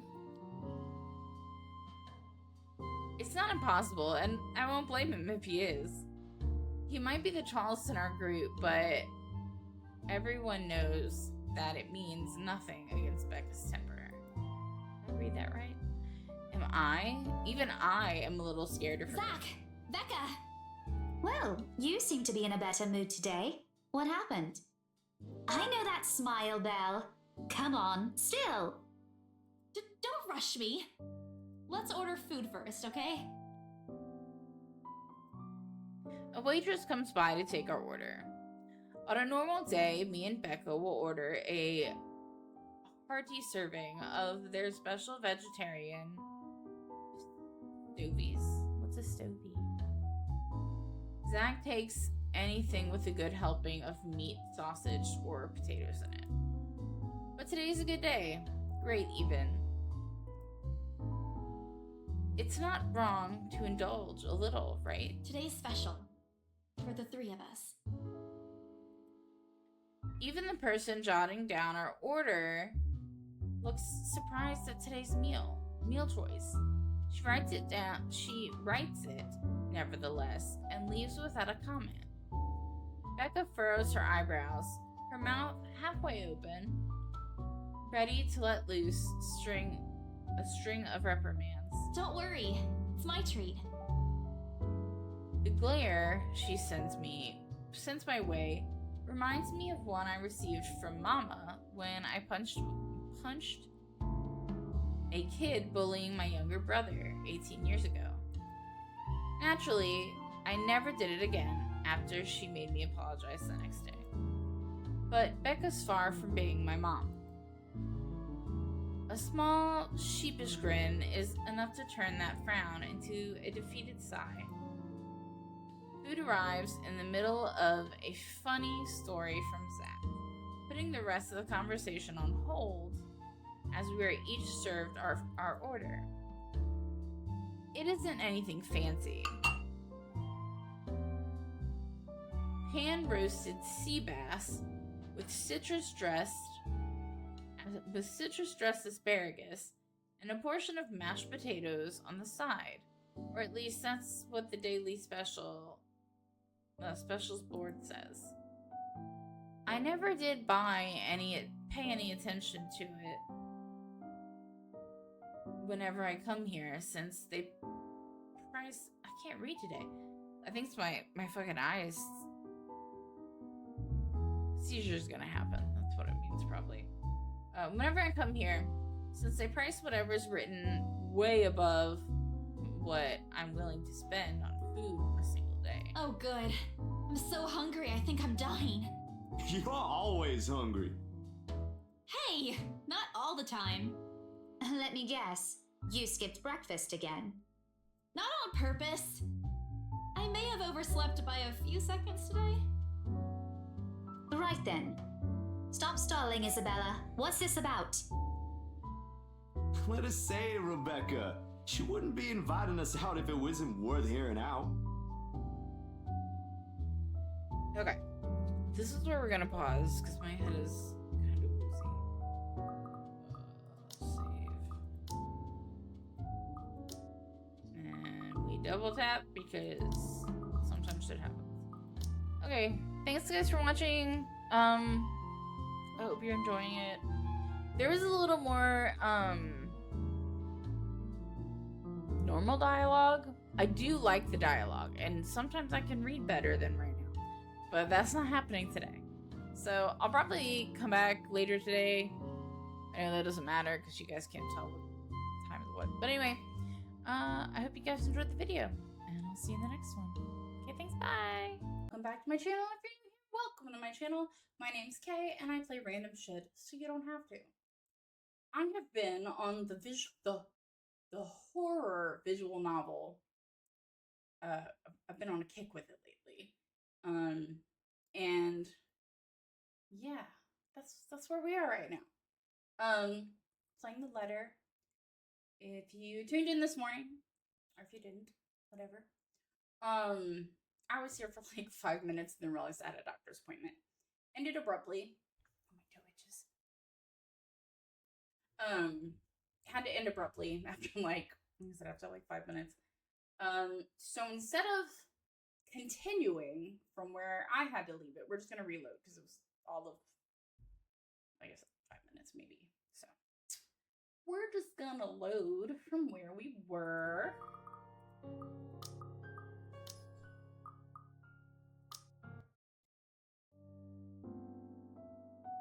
So now where we left off, Bella, our main character, had just gotten a bonus from her job because she's trying to sell the creepy mansion that this is all about. And she's taking her friends out to eat. Now, I was under the assumption that if the letter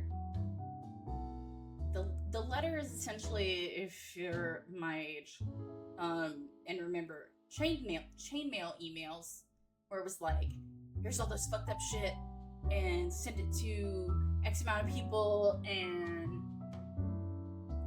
you know, this and this would happen, or if you didn't do it, this and this would happen, all those bullshit.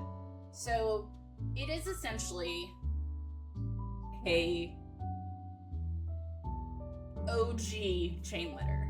And the paper, all it says is help me, help me, help me, like throughout the whole page. It looks like it's written in blood. And it says send it or give it to 5 people. So we had three people touch it, I think. 2 or 3. And then these 2 saw it, but they didn't touch it. So we don't know if the people who touched it have also been cursed. Now, one lady, the one who's supposedly buying the mansion, touched it because she got handed, and we have no idea how it got in the paper, but she got handed a stack of papers that she needed to look over in order to purchase the home, and the paper was in there, the letter. And as of right now, she's doing just fine. The other person who touched it was their friend Ash, and he is currently not answering his phone, but that is supposedly like normal for him, so I'm assuming he's good too. But yeah, I am just so sad that I had to run out of here because I realized just now, because my mind is all over the place, that I didn't drink my hot cocoa that I made. And I was gonna make some hot cocoa before I streamed, and then I forgot again, and now here we are. So, let's go! Well, we're waiting. I'm treating you guys to a once-in-a-century thing. An expectant grin breaks out on my face. Except... I'm sorry, say that again. And this is important because... Becca only raises an eyebrow at me, while Zach appears like he didn't get the punchline to another lame joke Ash made and is desperately searching for someone to explain it. Okay, let me do that again. Guess what, guys? I'm paying! I sold the house! As the news sinks in, their expression goes from sheer bewilderment to utter surprise. That's more like it. You heard me right, ladies and gentlemen. As of today, I'm Maria Isabella Grace Cruz Santos and free from my instant noodle binge. Seriously? Hold it, Belle. You sold the house? Yep. Which house is this? In Anselm Village? The one with the open house yesterday? The one and only. Come on, Becca. I know you've got a better memory than that. Oh, wow. That's... She lets out a hum, although she's nodding. She gives the impression of someone who has heard something unbelievable and is still forcing her brain to absorb it. Did she think we wouldn't be able to sell it? I have some faith in me, Becca. Am I not your best friend or what? You don't believe me? Words tumble out of my mouth before I can stop them. I've been trying to avoid bringing up yesterday's little spat, and judging from the looks on their faces, it seems they are too. Me and my stupid mouth. I'm sure it ain't the way you're thinking, Bella. No, I do believe you. But don't you think the sale happened a bit too fast? The open house only started yesterday, and now you already have a buyer? It happens from time to time? Yeah, but... Look, I'm happy for you. Just yesterday, you've been really worried where to get money for your dad's new treatment. And now, all of a sudden, you have something. What if the sale doesn't push through, or I don't know, they're a fraud, or they suddenly back out? Isn't it a little too early to celebrate? Rebecca does have a point, Bella. If you haven't closed the deal yet, there's still a chance they'll go back on it. They don't seem like it to me. The lady appeared to really want it, and she approached me without even finishing the tour. Pressured me into it, more like it. More like. But I'm not going to tell Becca about that. Knowing her, she'd only worry. And she already hired someone to handle the house's interior design. Excuse me. You're joking. Who would do that? The Wrights, apparently.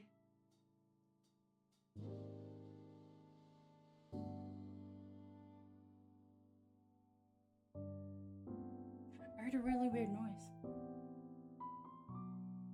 And I thought it was my chihuahua, but he wouldn't do that. That was weird. I don't know. It's actually pretty funny. She's a bit too excited to get the property, she forgot to buy it. The way she words that concerns me more than anything. At any rate, they've already signed the agreement today, so it's just a matter of time. And don't tell anyone about this, but Ma'am Hannah also gave us something extra. Something as in... As in, it's why I can treat you two to a free meal. I'm more surprised you accepted it. She didn't really give us a choice in the matter. So don't lose sleep over this, okay? The couple really want the house. If Rose didn't stop them, they'd likely have paid up front for it yesterday. That's despite the legends, too. I even tried to show them the letter. But nope. I want this house, darling. Go take all our money. See, the way she worded that was weird, because what happened was she was handed a stack of paper, I think from Rose, I might be wrong, and the letter was just in there. So like at some point did we sneak it in there? I don't know. You don't really think they believe that, do you? I'm pretty sure for them, those are just rumors as well. No one is that superstitious in this day and age, Belle. Okay, if that being said, if that's what happened, if she actually tried to show them the letter, and it got snuck in the pile of paper. Hi, dear.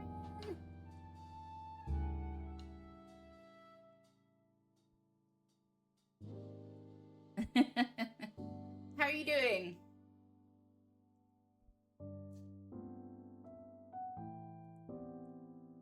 Yeah, like, that technically would mean she gave someone the letters. That would count as one of the 5. What else does it mean to... I'm doing good. Oh, did you have fun? I wish I could ride a bike. I really don't know how. Like I can, but it's the saddest thing you've ever seen. If you tried, yeah. Me and riding bikes is no go. Oh, well, there's you. Right. You know what? I'll just eat all of these by myself. I begin to gather their plates to my side, the food in each still untouched.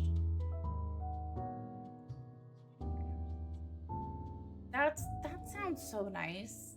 And I'm sure you had really nice weather. We had a beautiful day today. And then I just think about how I can't ride a bike. Because my mom was talking about it the other day. How nice it'd be to go on a bike ride. Yeah, I can't really ride a bike.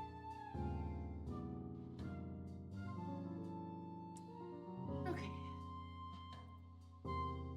A laugh almost escapes my mouth with the way Zach's expression quickly changes to disappointment. Becca's hand interrupts me as I'm about to pull her plate closer to me. I'm kidding! Don't go all pouty on me again! That sounds so nice. See, we had a cold snap that came out of nowhere.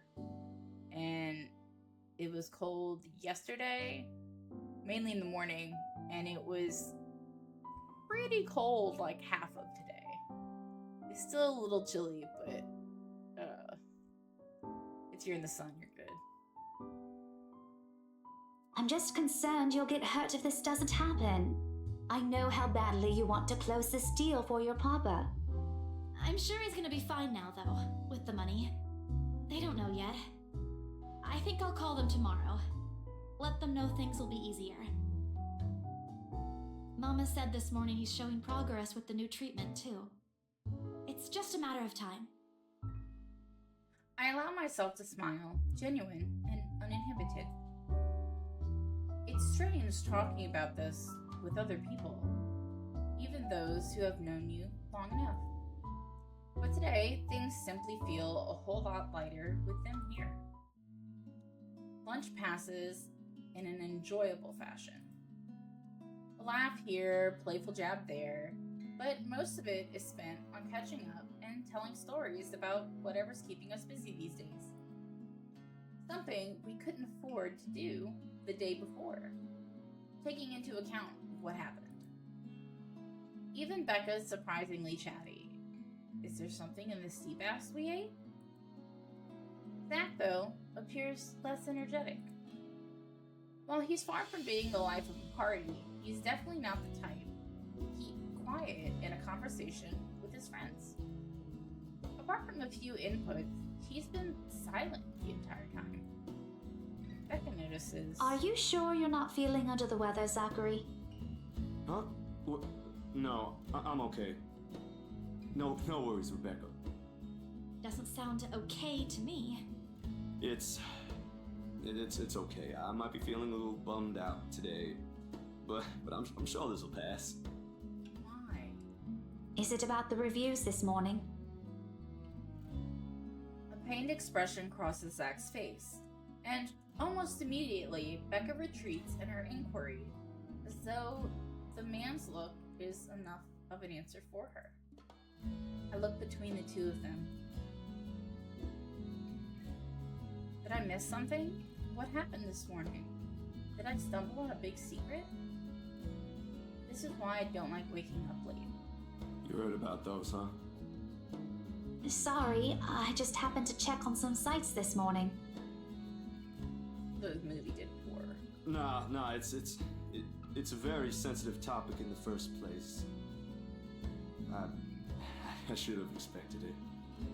What reviews? Becca glances at Zach, her motions unsure, eyes asking for his consent on the matter.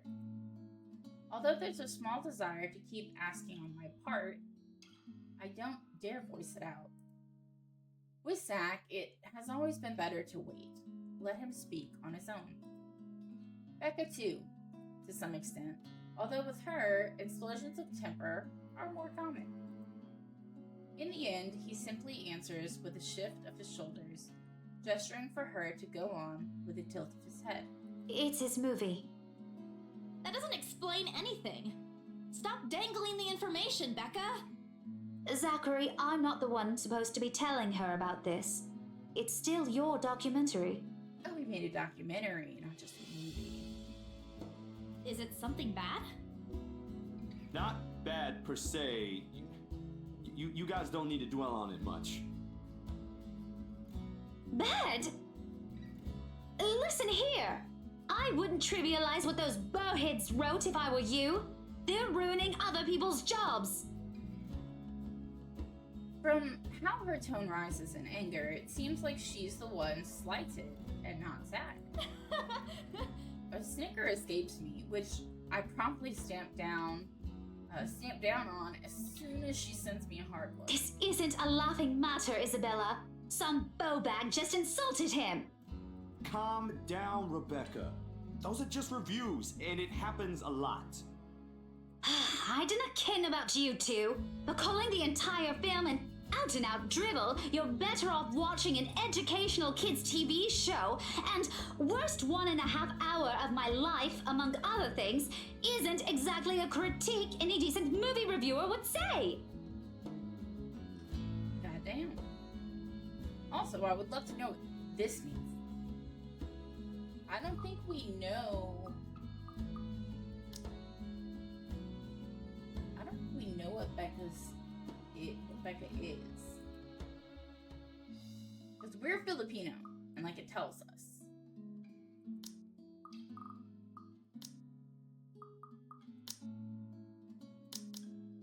Yeah, it doesn't. We don't know. I don't know how we know, but we don't know. But we know she's Filipino.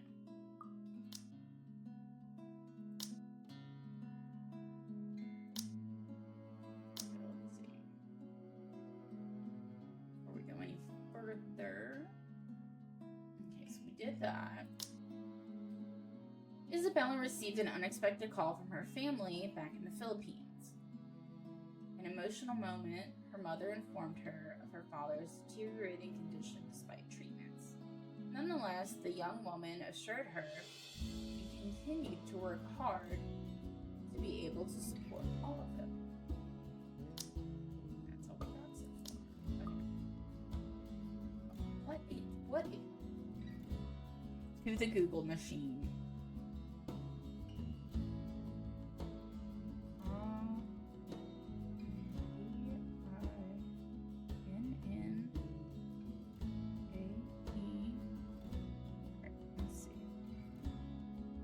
Scottish. And it means I don't know. She doesn't sound Scottish. If you could call that a critique, did we even watch the same film? Well, maybe I ain't cut out for it. Better stick with my photography or something. Aww. If nothing else, this helped me open my eyes to what I can and can't do. You're giving up. It wasn't a question. It was just something experimental I did on my free time anyway. It's no big deal. Mm-hmm. But you worked on it for months. Doesn't look like it matters for those people. Don't say that! My palm strikes the table, sending the tableware on top clinking against each other. I didn't even notice when I rose from my seat. But here I am, chest heaving, looking down at him in the same manner a teacher would at an unruly student. Becca's probably proud. I didn't mean to yell, but there are some things people like Zach aren't supposed to say. How exasperating. He, of all people, should know. It's just a review. Except they're pretty well-known critics. Why does that matter? They aren't the ones calling the shots on this. Isn't that why they have a committee? Right, Becca? An amused gleam is in her eyes when I turn to her. What does she find so entertaining here? Help me here. Your friend's about to quit his passion for a petty reason. I haven't read what those people wrote about his work, but a few scathing words shouldn't be enough to discourage someone. I should know. After all, I'm... Failing means you're playing, Zach. I'm what? What are we? Not that I'm saying it's bad. I've seen it from start to finish, and I know for myself what you created isn't something people should scoff at. I don't know anything about filming or photography. Hell, I don't have an inkling of artistry in me except for those doodles I make for class. But I know what I watched. Look at Isabella. It's not every day you see her all riled up like this. Whatever I'm about to say gets lost in my tongue as a flush of embarrassment blooms across my face. It was a heat of the moment thing. And anyway, I'll be very angry with you if you quit. What about the exhibit? What exhibit? classified information. Even if I bring you your favorite tonight? Nope, not a chance. Oh, come on! I thought we aren't supposed to have secrets. A burst of laughter comes from Zach. Thanks, you two. I might need some time alone to myself for a while. Just to think about things, how I'll go from here, that sort of stuff. Hey, I'm not quitting, Bella. Don't give me that face. There's no face at all. Only a poor imitation of a puppy dog's eyes. If you would call this one. You promise? I'll be damned if I break any promise I make to you guys. Oh. Besides, you're right. It's too early to say anything right now. What's night ain't for another week?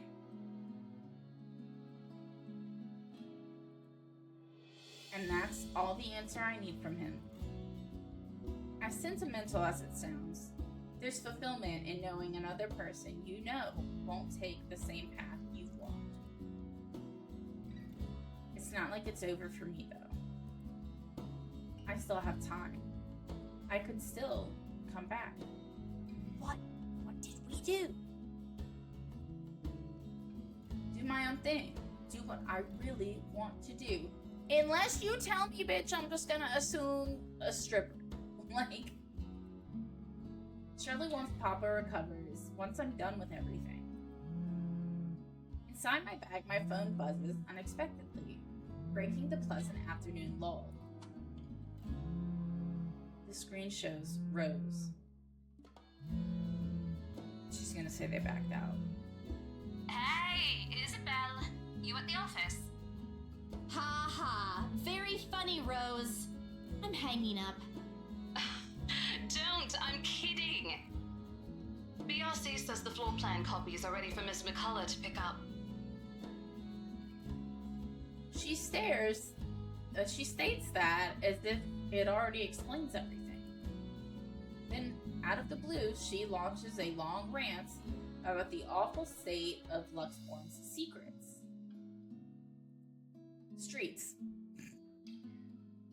All of which she says in a single breath that I can barely keep up and make out a single word.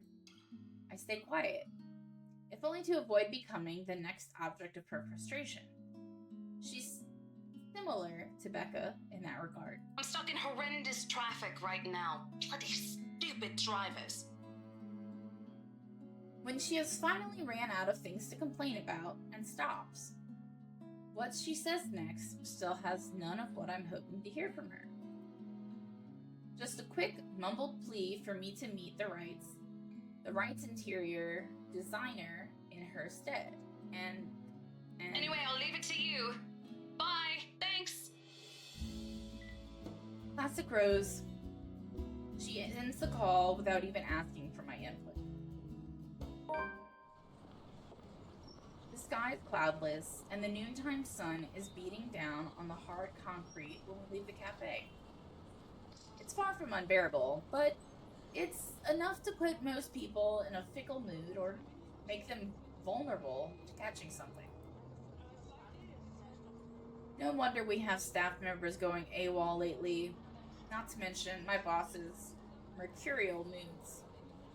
I can't believe I'm saying this, but I want our usual cloudy weather back. For all the gripes about the unpredictable weather, though the streets of Luxborn remain constantly busy. The hurried tapping of shoes against the pavement and inane chatter coming from the lunchtime crowd fill the humid afternoon air. A small reminder of the things we still have to do, regardless of how much I want to return to the comfort of my bed. Back to Briar Realty for me, Zach to a meeting with a magazine publisher featuring luxury houses, and Becca to her lesson plans and books at home. But more than once, I catch her sneaking a longing glance over something displayed on a shop window. Did she want to buy something? Maybe I can get it for her for Christmas. I turn my head at the last shop she checked out. A fleeting glimpse. The words still. Shut the fuck up! Shut the fuck up. Oh my god. Okay, so I need to make sure it publishes, because I don't think it's published yet. The first episode of this fucking game. Like, shit's chill. And then this bitch. Like, I have not seen a character in a game in a long time that, like, really freaked me out. Like, the vision stays in my mind. It's been a very long time, and this bitch, like, I fucking can't. And for being such a cozy visual novel, like, and it is horror, it you know, represents itself that way, but this fucking bitch, she looks at me, eyes hollow, gaze piercing, and boring into my very soul, like a set of chains to keep my whole body still. There are no shadows, or whispers this time. Only a plea, a hum, low and indistinct, compelling me, beckoning me, intent on dragging me to the void beyond the glass.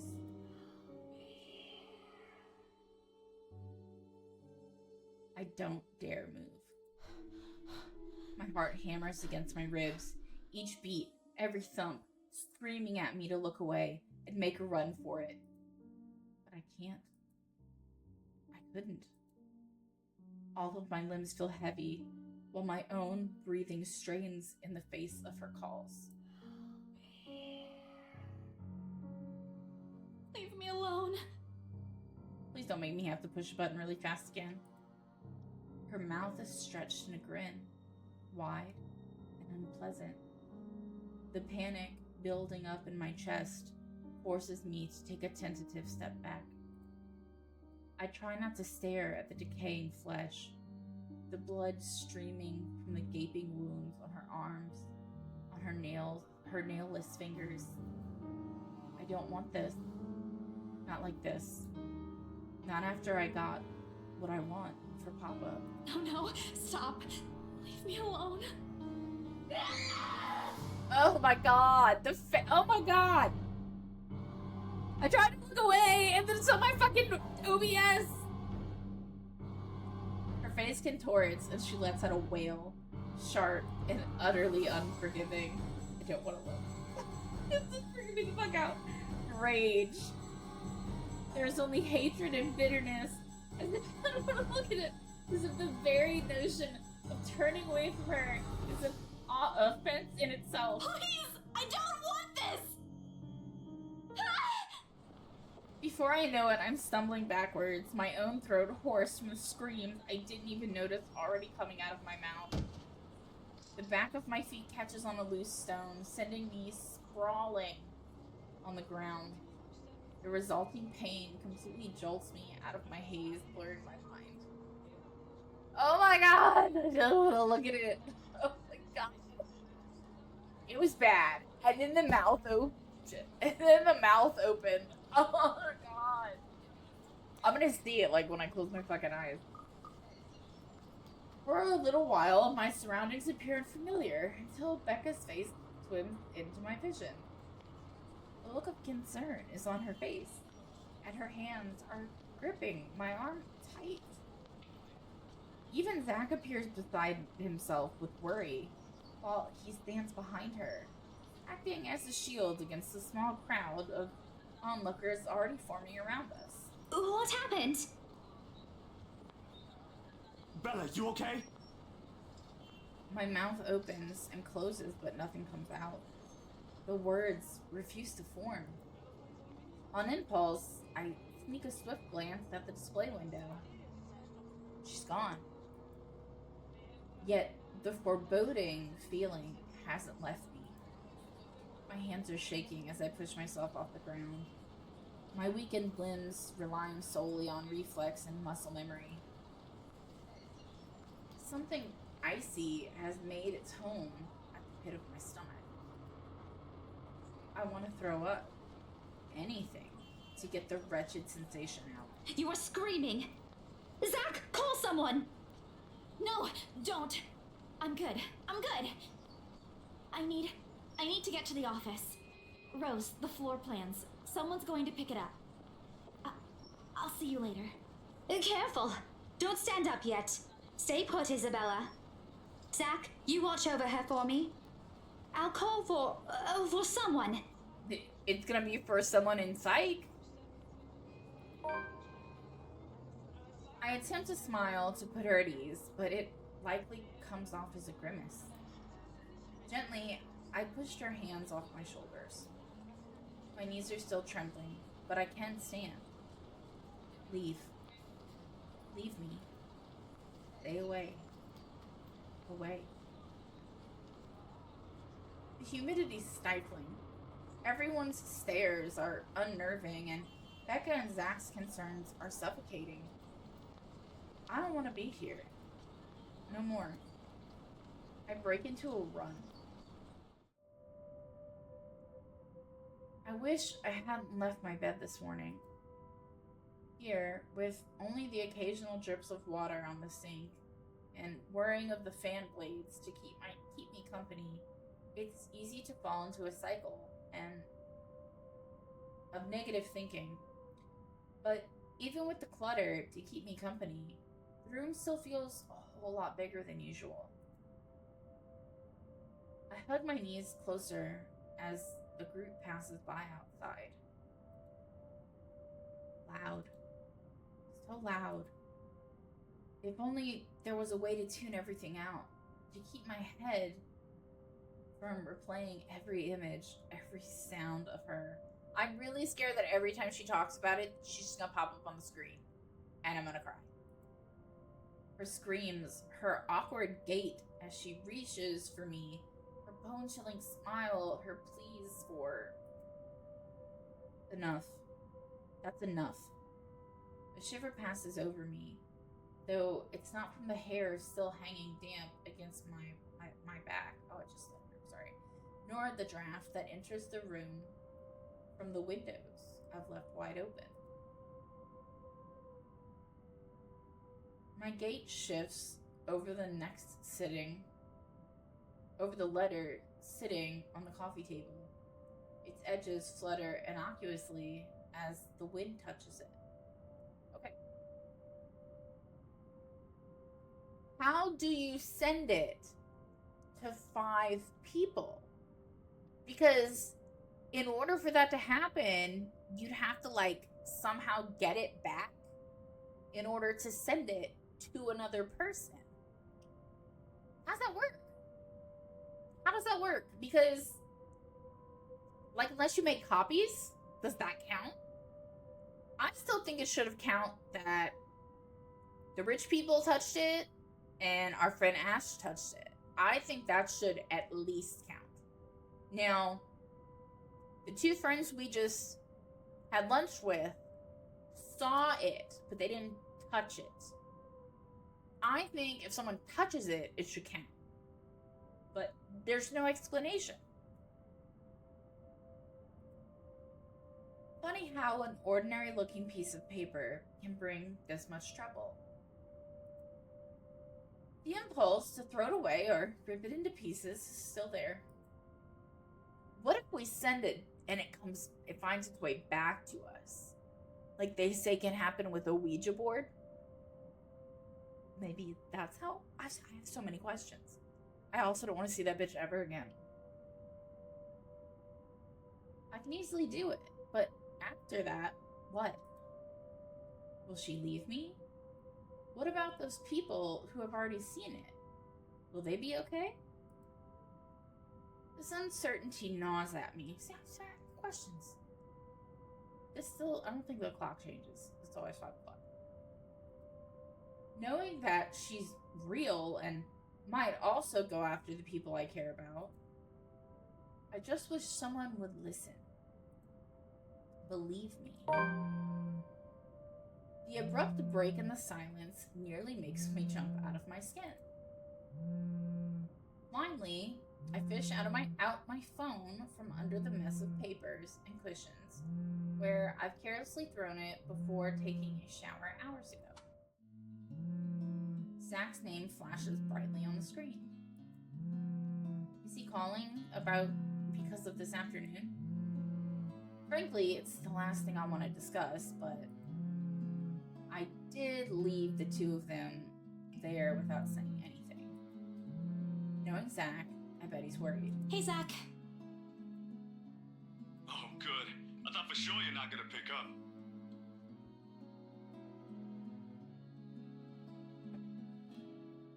Sorry, it took me a while to find my phone. No worries. You game tomorrow? I pause. I don't recall making plans with Zach for the weekend. Did I forget something? Remember that guy I told you about? Back in the movies? The, priest? For the blessing? Does it ring a bell? Oh, right. I did say that. But I didn't think he'd actually go through the trouble, especially after what happened with his film. Sometimes I forget how kind Zach can be. Yeah, I remember. Is he fine with it? My friend doesn't mind. We're lucky he's not busy. So, tomorrow, he'll meet us at the mansion. Okay.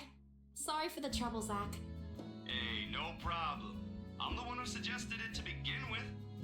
And, well, this afternoon you did surprise us. Never seen you scream like that. You scared the hell out of Rebecca. I guess I owe you a lot for this, huh? Nah, we're cool, we're cool. You had us worried, but I know you'll tell us about it eventually. I just want to make sure you're doing well. You left all of a sudden and you're not answering any of our calls. He's trying to get me to talk. Normally I tell him I'm fine, say a few simple reassurances to put their minds at ease. Now nothing will form. I can't bring myself to say anything. He seems to have sensed my hesitation because he immediately changes the subject. Anyway, I gotta go. I left something on the stove before making this call. Just soup, but it'd be embarrassing if I burned soup. I doubt it. Ashton, on the other hand... Oh, remind me to tell you about what he did with the pressure cooker next time. Oh, damn, it overflowed! Really need to get going. Bye, Bella. He hangs up before I can thank him. The busy tone, though muffled, echoes through the receiver. That's not how cell phones work. No one is saying this will work. Even I am doubtful it will. But right now, I'll take anything.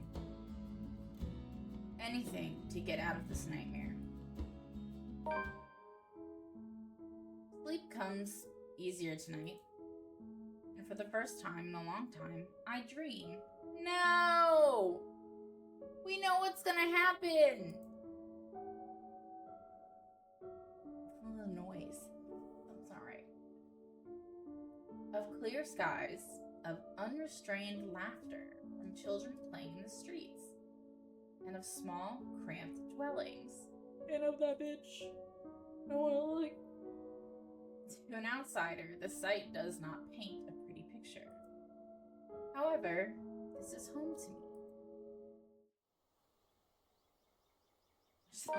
I thought that was funny when we saw her in the fucking window, because, like, I didn't want to look at her over here on my monitor, like, that the thing is happening, and then over here, right next to you guys, so I tried to move y'all again, is my OBS, so I can see,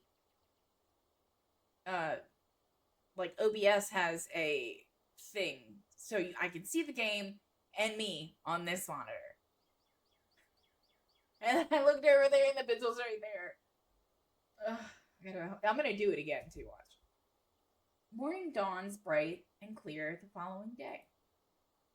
Although the air still feels muggy and I miss the chilly autumn weather, it's one of those rare weekends that I'm up even before my alarm rings. If it wasn't for Zach's call last night, I'd probably sleep in. When 9 a.m. rolls around, I'm already on my way to the Ermengarde mansion. I'm trying to make sure I say it right. To think that I'd have to go back again.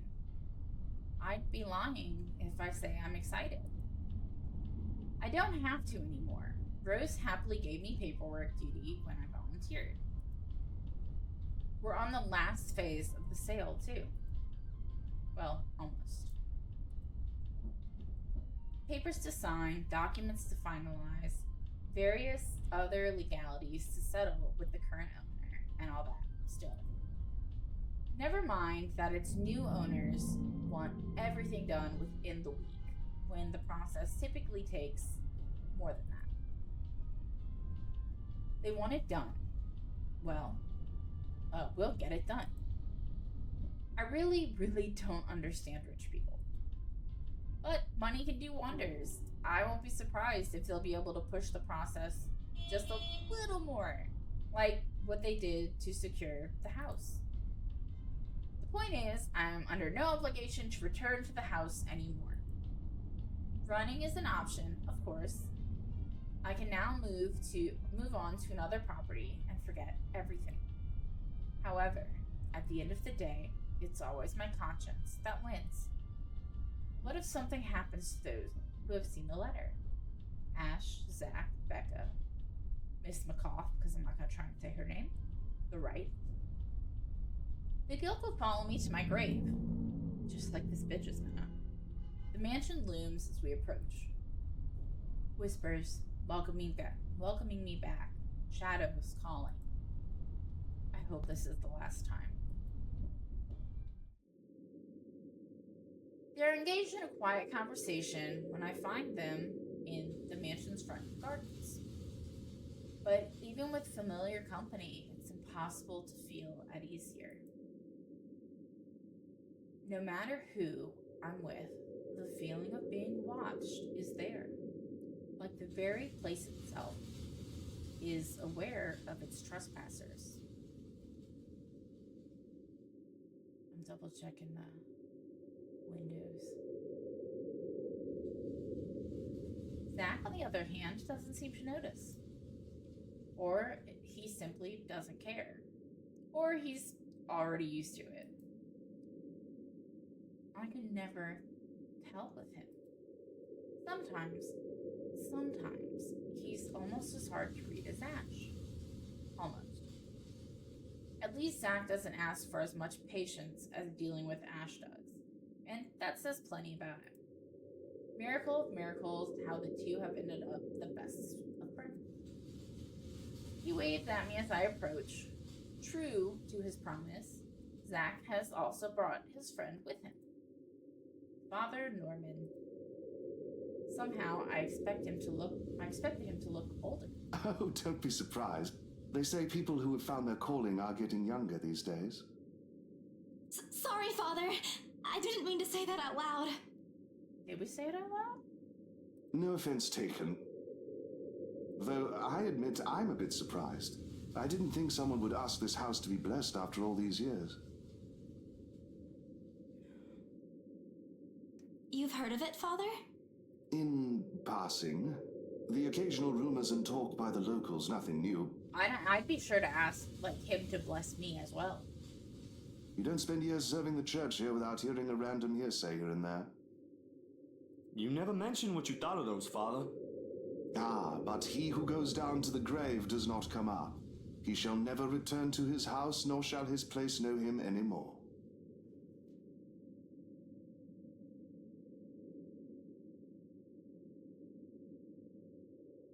Why does that sound, and Christians, correct me if I'm wrong,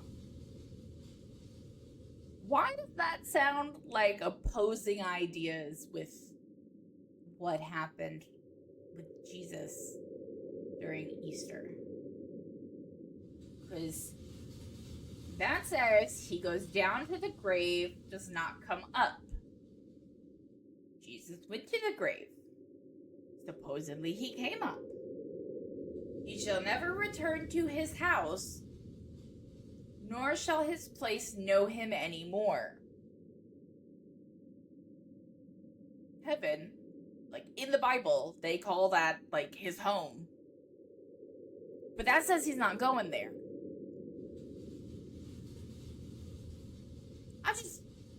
That's very opposing. Very opposing. But what I saw... May not be what you think.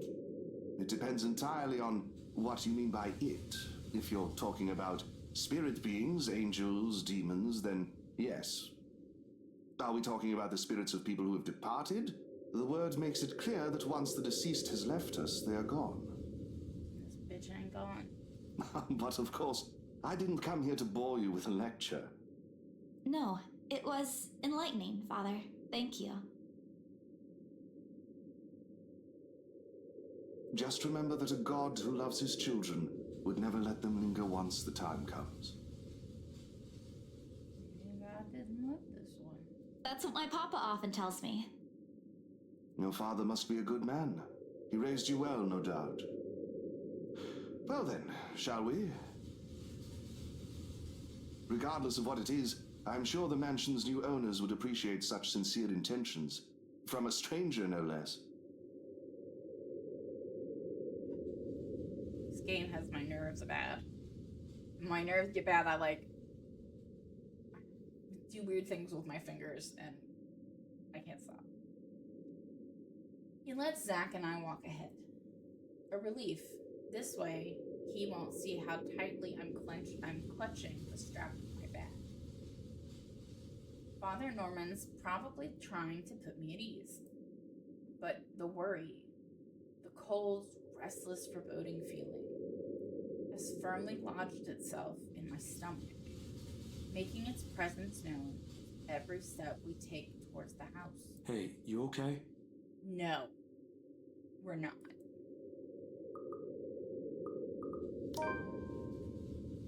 It's hard to lie when Zach gives you that look. It's just there.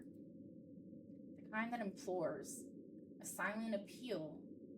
I'm not sure if he's even doing it consciously. Another breeze blows and I try not to shiver. Try not to listen to the voices that may or may not be there. Ugh, this place really gives me the creeps. It doesn't seem more than an ordinary house to me, though. It's not. Damn, I should have brought my camera with me. I saw a few areas that'd be good for a shoot. You think the new owners will allow it? Let's see why the fuck not. They're not here. Shh! What if you catch something? Or someone in one of the pictures? That would be really cool, though. I'm not gonna lie. It just means they want to be seen, doesn't it? Don't ask for it. It's not like we can stop them if they do. You're really not helping, Zach. All right. Sorry.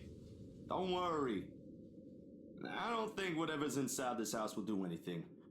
I do. It made me push the Z button really fast, and I'm not good at that. I'm here, yeah? Like I died. I'll take Game was care of over. them. Or I think I can. You're not that scary, but thanks. I'll be sure to run behind you if I see one. Ridiculous talk, though the temporary reprieve it lends is more than welcome. He offers me a smile in return, the least he could do. And with a slight motion of his head, he gestures for us to move ahead, while my own fears are left forgotten for the time being. The things inside my bag clatter softly against each other while I rummage for the keys to the mansion. I should have heard the telltale jiggle by now, but didn't I put it in my bag last night? Seconds later, I'm sitting on my heels, and one after another, I'm taking out everything from my pocket, every slip. It'll be a pain to put everything back later, but I'm sure it's just under these... nothing. Oh man. Of all the times to forget... Is something the matter? No, I'm sorry, Father. I think I left the key. No use coming up with excuses, and right after they've both taken the time to go this far away from the city. With a heavy sigh, I grab the door handle to pull myself up, a string of apologies ready at the tip of my tongue. Careful, Bella! We've spoken with the current owners. Well, technically, you're not yet the owners, but... There's a brief moment of confusion. And then I'm falling. The momentum of the door swings open, pulls me back first into the mansion's foyer, before I can make sense of what's happening. Ow, ow, ow, my back. What the? Isabella? Wouldn't you notice their cars? No time to nurse my bruised back or make up excuses, because the next thing I know, Zach's gently pulling me upright by my arm. Rose looks down at me with a mixture of apprehension and something I couldn't quite place. I'd say it's relief, but... Ah, sheesh. Good going, Isabella. Right after you volunteered to work on the papers. And standing behind her... Ma'am Hannah! Mr. Wright! Oh, Isabel! We always meet in the most interesting circumstances. I will say this every time it happens. She calls her the wrong name. Every time. Every fucking time. And then Bella has to correct her every time. And I cannot relate to that enough. Obviously, I go by Kay. But my name is Kaylee. With an A. And every time I ever have to talk to somebody, every time, no matter what, Kylie, there's an A there. Like, where do you not see the A? Because I can relate to it, it makes me so angry. A complete understatement, darling. What are they doing in my house? Abruptly, he waves his hand at Zach and Father Norman like their presence is a slight against his own. I thought you said you wanted to do paperwork duty. What are you doing here? Like a deer caught in the headlights. Unfair, Rose. That's putting me on the spot. And it leaves me no other choice but to answer. The reason why I'm here? Well, spit it out, Lily. We don't have all day. I really hope the paper affects them. I'm just here to make sure everything is fine before you move in. I'm so sorry, Mama. You said I'll go to hell if I lie. I likely will after this. But there's no other way. Well, it isn't entirely a lie. I am here to make sure no one disturbs them after they move in. It just so happens that when I'm checking what I'm checking for and trying to drive away is one of the paranormal variety. Oh? The house appears impeccably fine to me. Mr. Wright shifts his eyes around in a careful manner, as if he's looking for faults in every crevice of the house. The grin on his face, though, when he returns his attention to me, is similar to what my Kuya Jordan, maybe uncle, I don't know, had often given me when he was up to something. Usually a scare prank that inevitably ended in me crying. I never did forget the way my brother sneered at me then. A part of me thinks that perhaps if I hadn't been the object of his mischief in childhood, I would have grown a little braver. Come on, little Lily. Lying doesn't do that cute little face any justice. I'm a very patient man. Now, why are you really here? Right now, in the face of an almost identical expression, perhaps even crueler than what I'm used to, the lie I told falls apart. The truth truth is, I was just thinking we could have the house blessed before move-in day. And why would we ever need to have this house blessed? Bitch, you are not moving into this house not knowing shit. For luck? And protection? I shrink under the scrutinizing gaze. For a second, I think that he'll start shouting at me. Instead, he laughs. Not the mocking, cheering kind, but wondering if he's hearing things right. I'd say he was amused, but I honestly couldn't understand what was so funny with what I said. Was it really that weird? Wasn't it a custom here? I think Becca was here to explain. I wish Becca was here to explain stuff like this. Where is here? Where is here? Because we have people that sound British, people that sound American.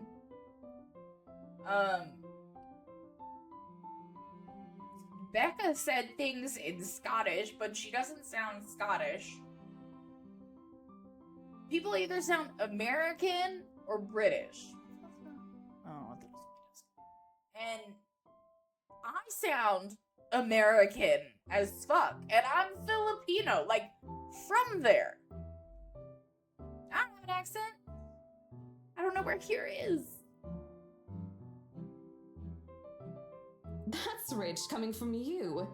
When we saw Devlin Court, you didn't. It's a small custom back home. I thought it would be nice to do something that would waiting bring to positive see. energy to the mansion, since this place has been empty for years. I was honestly waiting to see if she would use back home as an excuse. And the papers, Isabella? I hope you did those first before this. Of course I did. It's almost done, in fact. But there are some items I still have to double check before finalizing everything. You know I don't sign without a thorough inspection. And well, this is what this is for too. I just thought it would be more efficient to do both at the same time.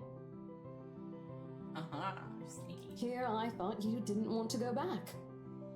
A job is a job, Rose. Gotta do what you gotta do to make a living. Oh, well if that's the case then go ahead. No need to be so hard on her, Rosie. I personally think it's a nice touch. I was actually thinking of the same thing, but you beat me to it. Interesting. Darling, Buttercup, please. You know these things don't work. I would want the house smudged. But I didn't he may have not been a pastor. Or she wasn't, but she's Christian.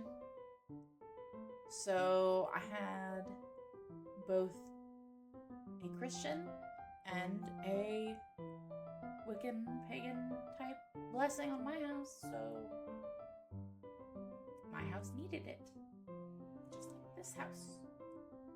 I didn't see that kind of shit though. Just an old man. No offense meant to the holy man, of course. That does not explain the nigger, though. Ooh.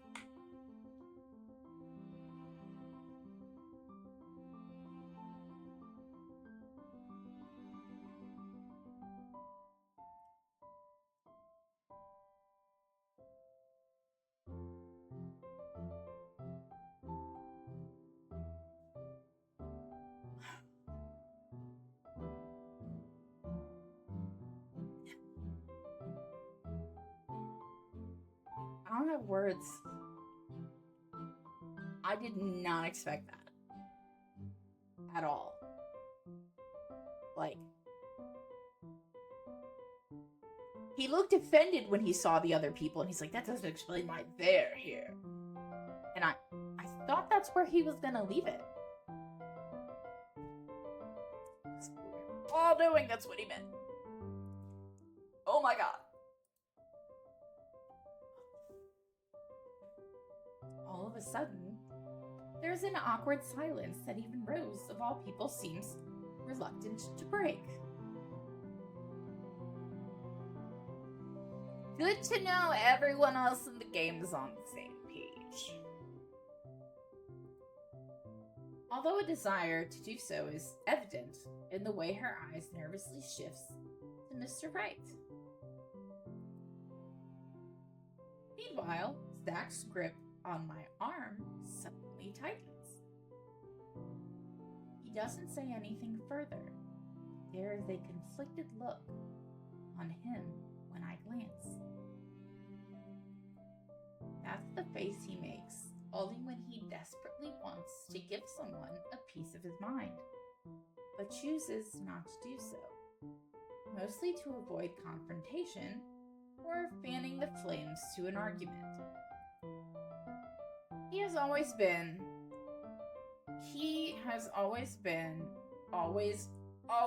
like this, even among his own friends. He chooses to take a placating stance despite holding opinions of his own. Not that I won't say anything. I know Mr. Wright's a client, but you can't just say that in front of other people, in front of Zach, no less. If Ashton were here, I know he wouldn't stand for it, and neither do I. There was a reason why bullies back home never touched my younger brother again after I gave them a taste of their own medicine. He might be inches taller than me, but I'm pretty sure I can still land a hit or two. Maybe. If only I'm not going to get in trouble with BRC for it. But before any puns should be thrown, Ma'am Hannah cuts in. Lucille Mitchell Wright. In a voice too firm, demanding his complete silence. What? Instead of answering, she merely crosses her arms and shoots her husband a sharp, disapproving glare. That seems to have done the trick. He immediately shuts his mouth, but not before muttering a few inaudible words under his breath. At this, Ma'am Hannah could only sigh and shake her head. Oh, give it a rest, love. Do you have a better idea? Who knows? Positive energy might even give us what we've been waiting for. Or some peace. I don't know.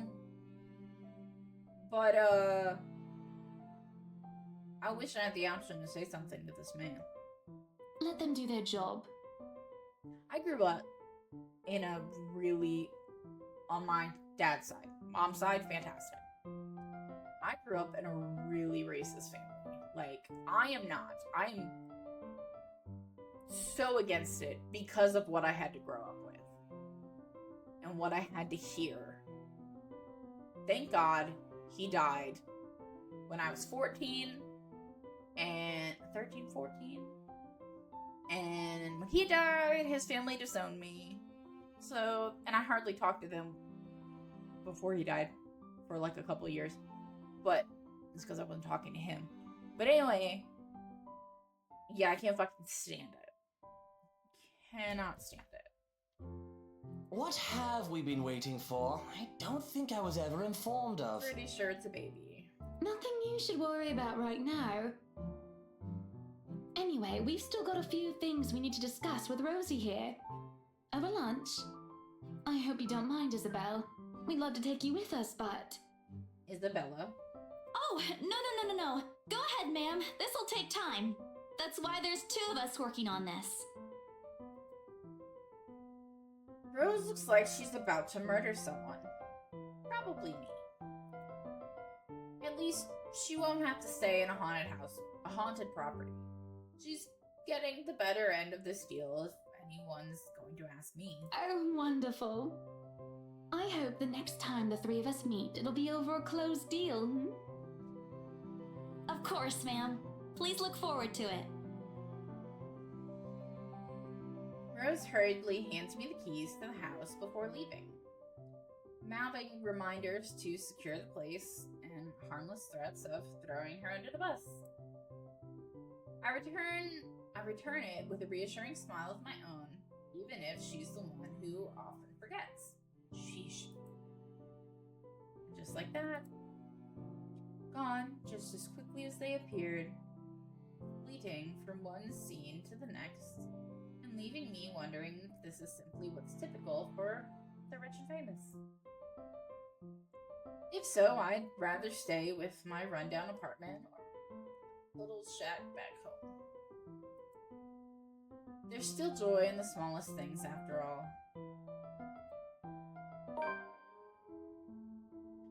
With a house this big, it's not surprising when the ceremony takes a few hours. Takes a few hours to finish. The sun's already high by the time we've gone through the last room.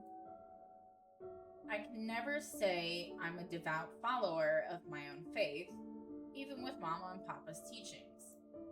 But hearing every word Father Norman uttered as we went through the house has put me at ease. All of a sudden, the mansion doesn't seem so scary anymore. Maybe there is an end to this? Or perhaps this is the end? I'd ask him for a blessing too. Father Norman bids us goodbye upon exiting the mansion's grounds. He has business in the village nearby. He says, a minute gesture to reach out to the members of their parish every once in a while. Minute? Is minute and minute spelled the same? Yeah, it's gotta be minute. Okay. It reminds me of a distant memory of helping hands and a few kind smiles that helped my family pull through when times were tough. But before he leaves... Isabella, a word before I go? Zachary hasn't been really forthcoming with your situation, and it is something I understand it wasn't his to share. But whatever burdens you, know that it's not a permanent fixture in your life. Besides, you have people to bear it with. Bless me. I bite back the harsh retorts before they come out, masking it with a smile as we wave the good priest off. His words, though meant to comfort, has only left a bitter taste in my mouth. And if they don't believe you, what am I to do? A hand lands briefly on my shoulders, taking me out my thoughts before they take a sullen turn.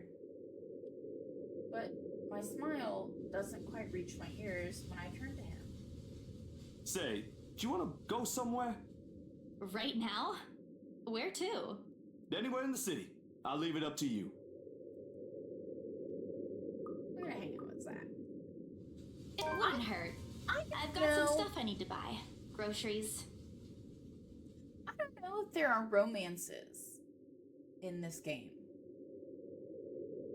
I don't think there are.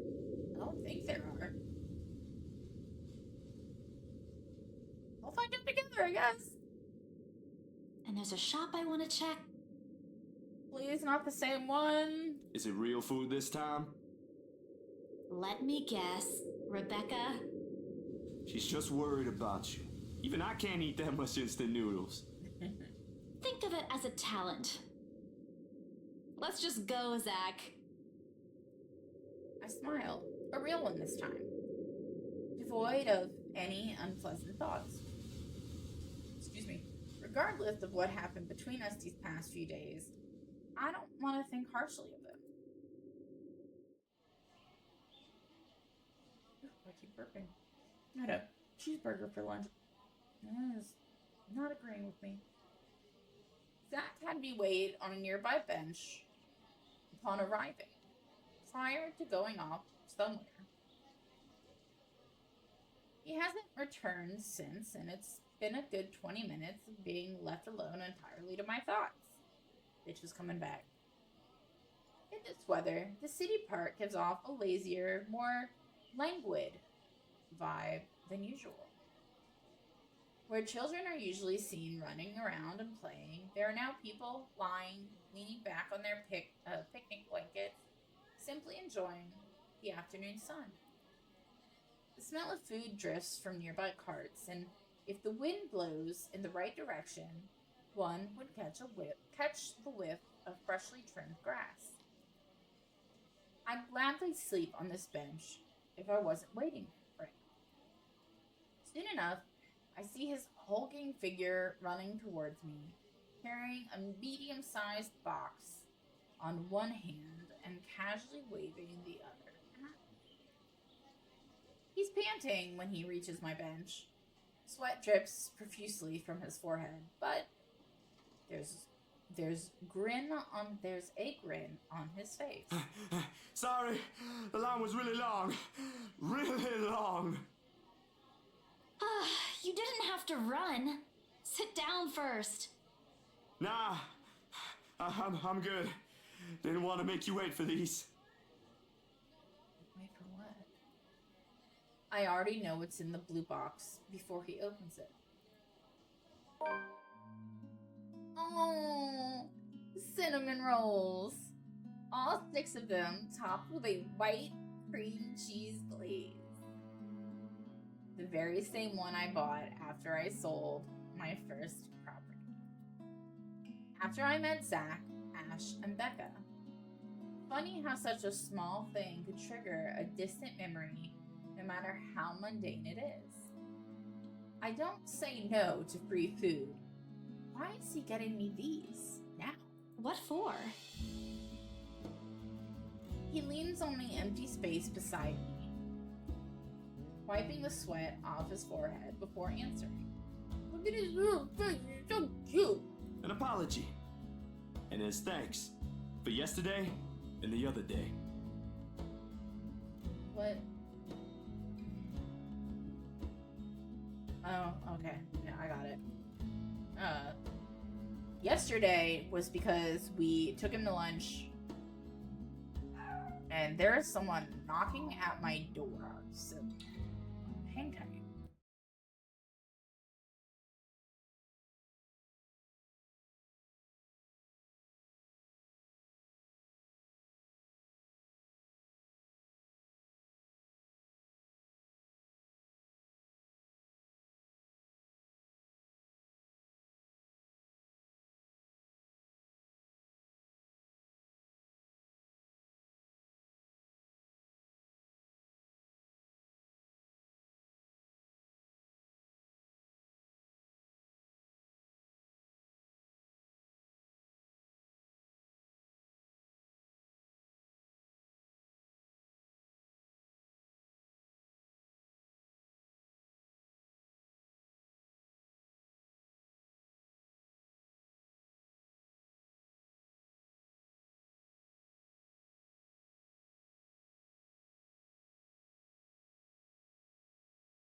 I need to get a sign for my door so people will stop fucking knocking on it. Fucking mailman was knocking on my door, and I need to get a sign for that not to happen. But yeah, so what I was trying to say about the other day and yesterday. So at least my new Jasmine came in.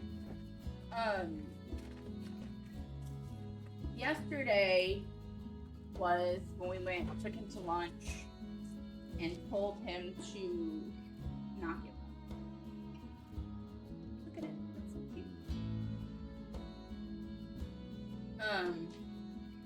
So that's what yesterday was. And then the day before that, I think it was the day before that, or the day before that, was us, I'm trying to put this on my desk without touching buttons on my keyboard. That was us going to his movie premiere. I hit a button.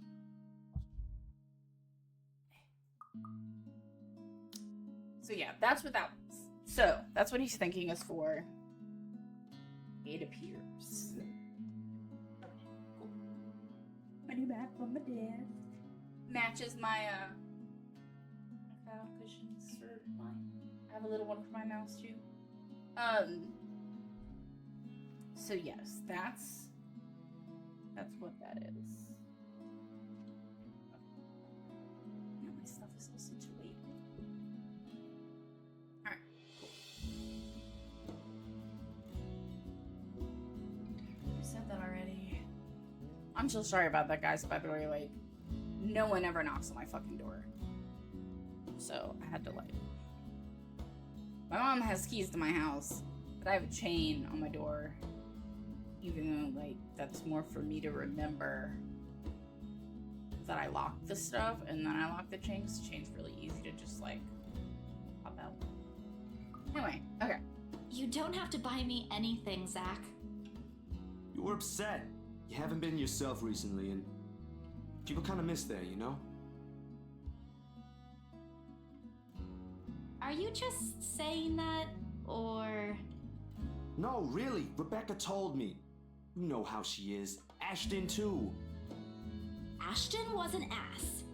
He should have been named Ashhole instead. He went a little overboard, yeah. I can talk to him if you want. He'll still tease me about it, even if it's Rebecca telling him to stop. Besides, I can handle him. You always do.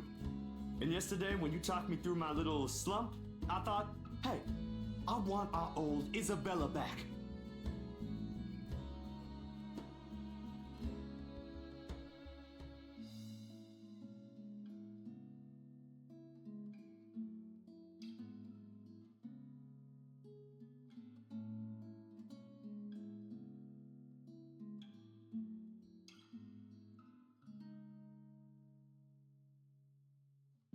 Is it a radio?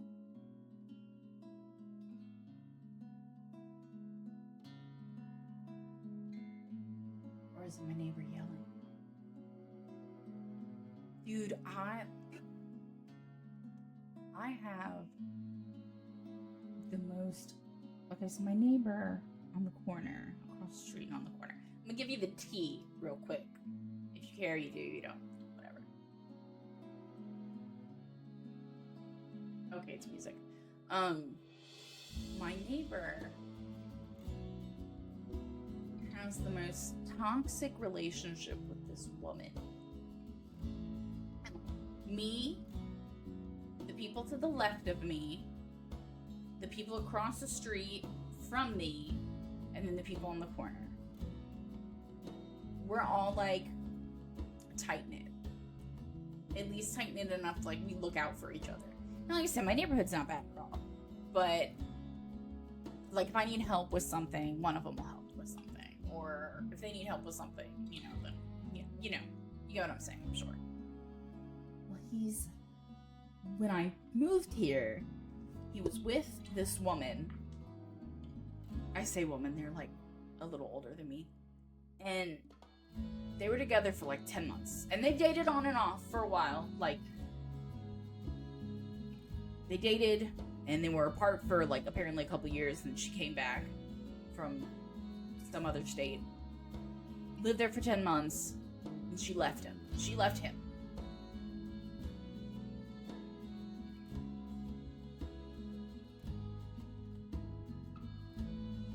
Whoever is playing the music is just getting louder and louder. It's kind of pissing me off. Anyway, she leaves. And I thought her and I were cool. So like I text her and be like, hey girl, how you doing? You alright? And we were cool. Like she answered me we talked for a couple days. And then all of a sudden she goes, done. And no idea why. Well, I get a text from your boy going, hey, I need a huge favor from you. And I was like, that depends on what it is. He wants me to go get her. And I was like, bitch, don't even talk to me. Why would I go get her? Plus, I can't because my husband has the car. And he was in classes in Houston. And I do not live. I'm like 3 hours from Houston. And it's like, oh, god damn it. I don't know how he got her here, but he got her here. And then she was here for like maybe 2 weeks, and then the cops got called. So she left. And then she came back like a week ago, maybe? Something like that. So I've been, like, she was gone for a while. And then she came back. And all of us, me, the girl across the street, and the people next door, we're all like, we don't want to ever hear your bullshit again.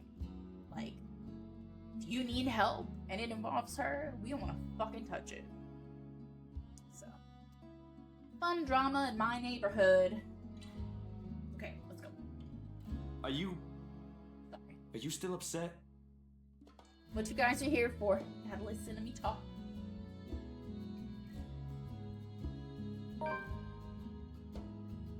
There are times when I wish Zach had been my big brother. Oh my god, just...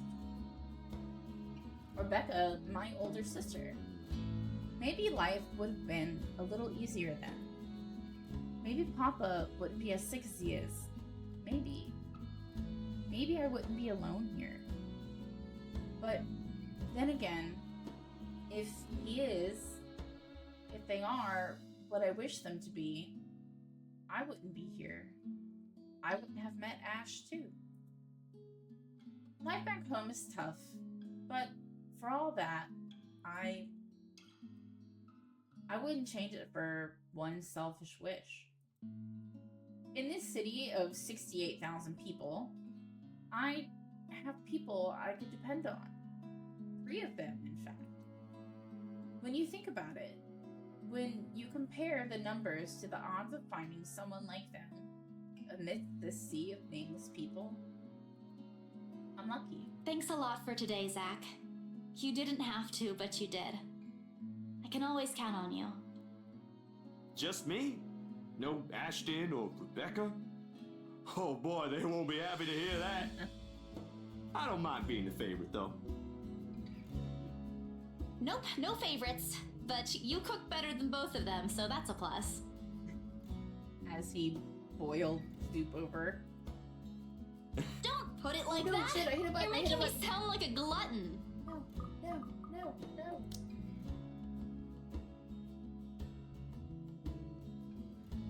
It's always been food with you, ain't it? Okay. I'm not saying you are, but it does feel good to know there's someone I can invite for food to be able to eat all of it. Only that? I thought we were also art buddies. Oh, that too. I wonder if that's the thing that she was talking about that she wished she could do instead. I wonder if she paints or something. But the food thing really stands out when you think about it. You do eat a lot for someone your, size. Yeah, we're 5'2". He's only 6 feet, but she makes it sound like he's towers over literally every person ever. Low blow! I take pride in my height. Yeah, me too. I do. Except when I have to climb on counters. That's getting pretty old with chronic illness. So, is it okay now? Do you feel better? Does it still scare you? A little. I'll be okay. I'll figure it out, somehow. It's not as bad as the other day, and Father Norman helped too. I should have brought something to thank him. He needed to bless us. Not just the house. Oh, we could visit him anytime. He loves hearing from the young ones. Good. Let's go get him to bless me. He isn't that old, is he? Don't know. He doesn't tell. I think I might have seen his face somewhere before. I just couldn't recall when or where. Ash says he looks like his boss, so the bartender at the local pub if he squints. Don't take his word for it, of course. He might have accidentally inhaled something from the forensic lab again when he said that. And that's cool. That's what he does. That would explain some things. This time, the laughter that comes from both of us is genuine. Back to the usual. Things may have not been the easiest lately, but it certainly isn't the worst that has happened. We do end up sharing the cinnamon buns between us, despite Zach's insistence that it's for me, only for me. But more than the food, there is relief and contentment. If you need anything, just ring, okay? Like when Ash annoys you too much. I'll help you with him, best friend or not. No way. I can take him on. Still an extra muscle wouldn't hurt, yeah? Just let me know, and I'll back you up. My sister knows this one thing to shut him up when he's being his usual self. Ask me what it is whenever you want, and I'll spill it. Tell me now. I don't think that's necessary, but thanks. I'll keep that in mind. No, tell me now. He leaves me with a smile and a wave. Off to some new gig again. Okay, so wait. Did we not go grocery shopping? Was that not what we were doing? As for me, we still need to talk. Becca, Ash, and I. Put petty arguments aside like the adults we are. This, however, is a start, no matter how small it may be. I just hope I can keep them safe. A light wind blows again, sending dried leaves swirling and the distinct smell of earth into the air. For the first time, the sunlight feels less harsh. Maybe a walk is good. I need to visit the grocery too. Okay, now we go to the grocery. Not that we had help. And probably a car. Come to think of it, wasn't there an art store that opened recently near the park? Yeah, we have to paint. What's gonna happen? Okay, well, while it's playing, let's check our journal.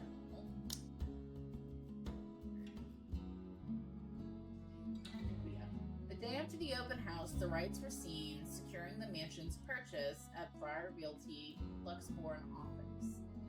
Parties involved in the transaction were surprised at how fast it went, but agreed it was to be expected when dealing with influential people like that, like the Wrights. Happy over the sale, Isabella Santos treated her friend to lunch. Father Norman, Zachary Steele, and Isabella Santos went to the Ermengarde mansion for the blessing. There, they encountered the mansion's new owners, the Wrights. After blessing, Zachary and Isabella were seen sharing a box of sweet cinnamon rolls in the park. Okay. Why does it go to new? We're done. So that's done. And Zachary and I are almost at full capacity, I guess? Who the fuck is Luke? Oh, that's the Wrights. That makes me wonder, are they gonna be like a big players in this game? I didn't expect that. Okay.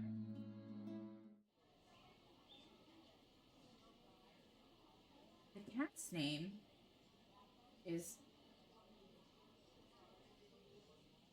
that word. Where the fuck? What about the cat? What about a cat?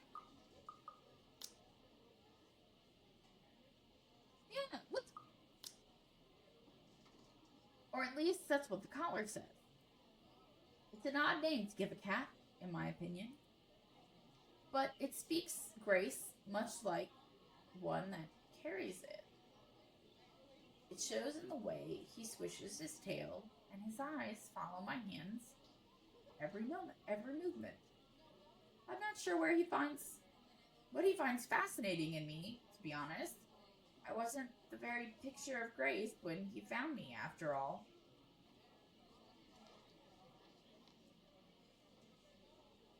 It was a bad idea carrying 2 heavy bags of newly bought art materials and groceries without help or a sure ride home. That's what I fucking said. In hindsight, perhaps I shouldn't have bought all of these at the same time. I didn't even make it past the park. And now I'm suffering underneath the glaring afternoon sun. Hunched up on a park bench and drenched in sweat, in the company of a cat curiously watching my every move. Okay, that makes more sense. It's just weird how they opened it. I hope it stays where it is. It's just a black cat, but back at home, they're considered ill omens. Don't look at me like that. Bitch, we I are can act past graceful as ill well omens. if I want to. Not that I've ever acted gracefully in my life, of course. Growing up with rowdy younger brothers and a sister does that. Or maybe it's the opposite. Mama used to call me a little troublemaker before. Well, graceful or not, there's no use moving. A short breather and then I'm off home. Besides, it isn't like the company's bad, even if it's a cat, as long as it doesn't bite or crosses my path. Well, where's your owner anyway? He has one, doesn't he? An owner? That's what the collar is for, isn't it? It should be the name on one side and the number on the back. A bandage is wrapped around one of his paws, though. Oh, baby. I wonder what happened to it. Me too.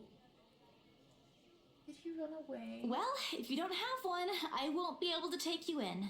My apartment doesn't allow pets. I tried to bring one home before. A cat. Not black, of course. Oh, baby.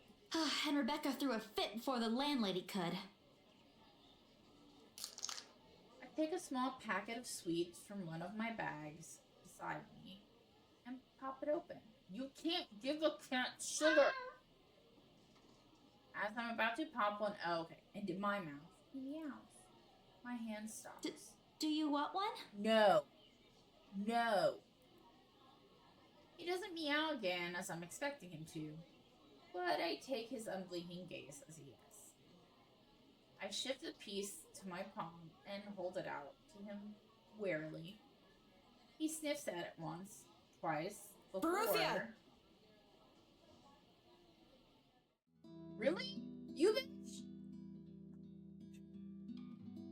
What ass did she crawl out of? Like a good, properly trained pet, the cat whose name I cannot pronounce responds as soon as he's called. Recognition comes as soon as my head snaps in the direction of the voice. Miss McCough, because I can't pronounce her name. Hard to miss. What with her height. I'm sorry. Did my cat hurt you? Miss Santos, was it? I'm surprised to see you here. Nice to meet you again, Miss McCalla. She says that Miss McCalla. Now that she's saying it normally, I can pronounce it. But the way she said it when she introduced herself was not understandable at all because of her accent. Were you harmed in any way? I'm sorry. Baruthiel's not exactly fond of other people. Even ran away from the veterinarian right now. Baruthiel. She didn't see there's an E in there, but I didn't hear that. I heard Bru. Like B-R-U.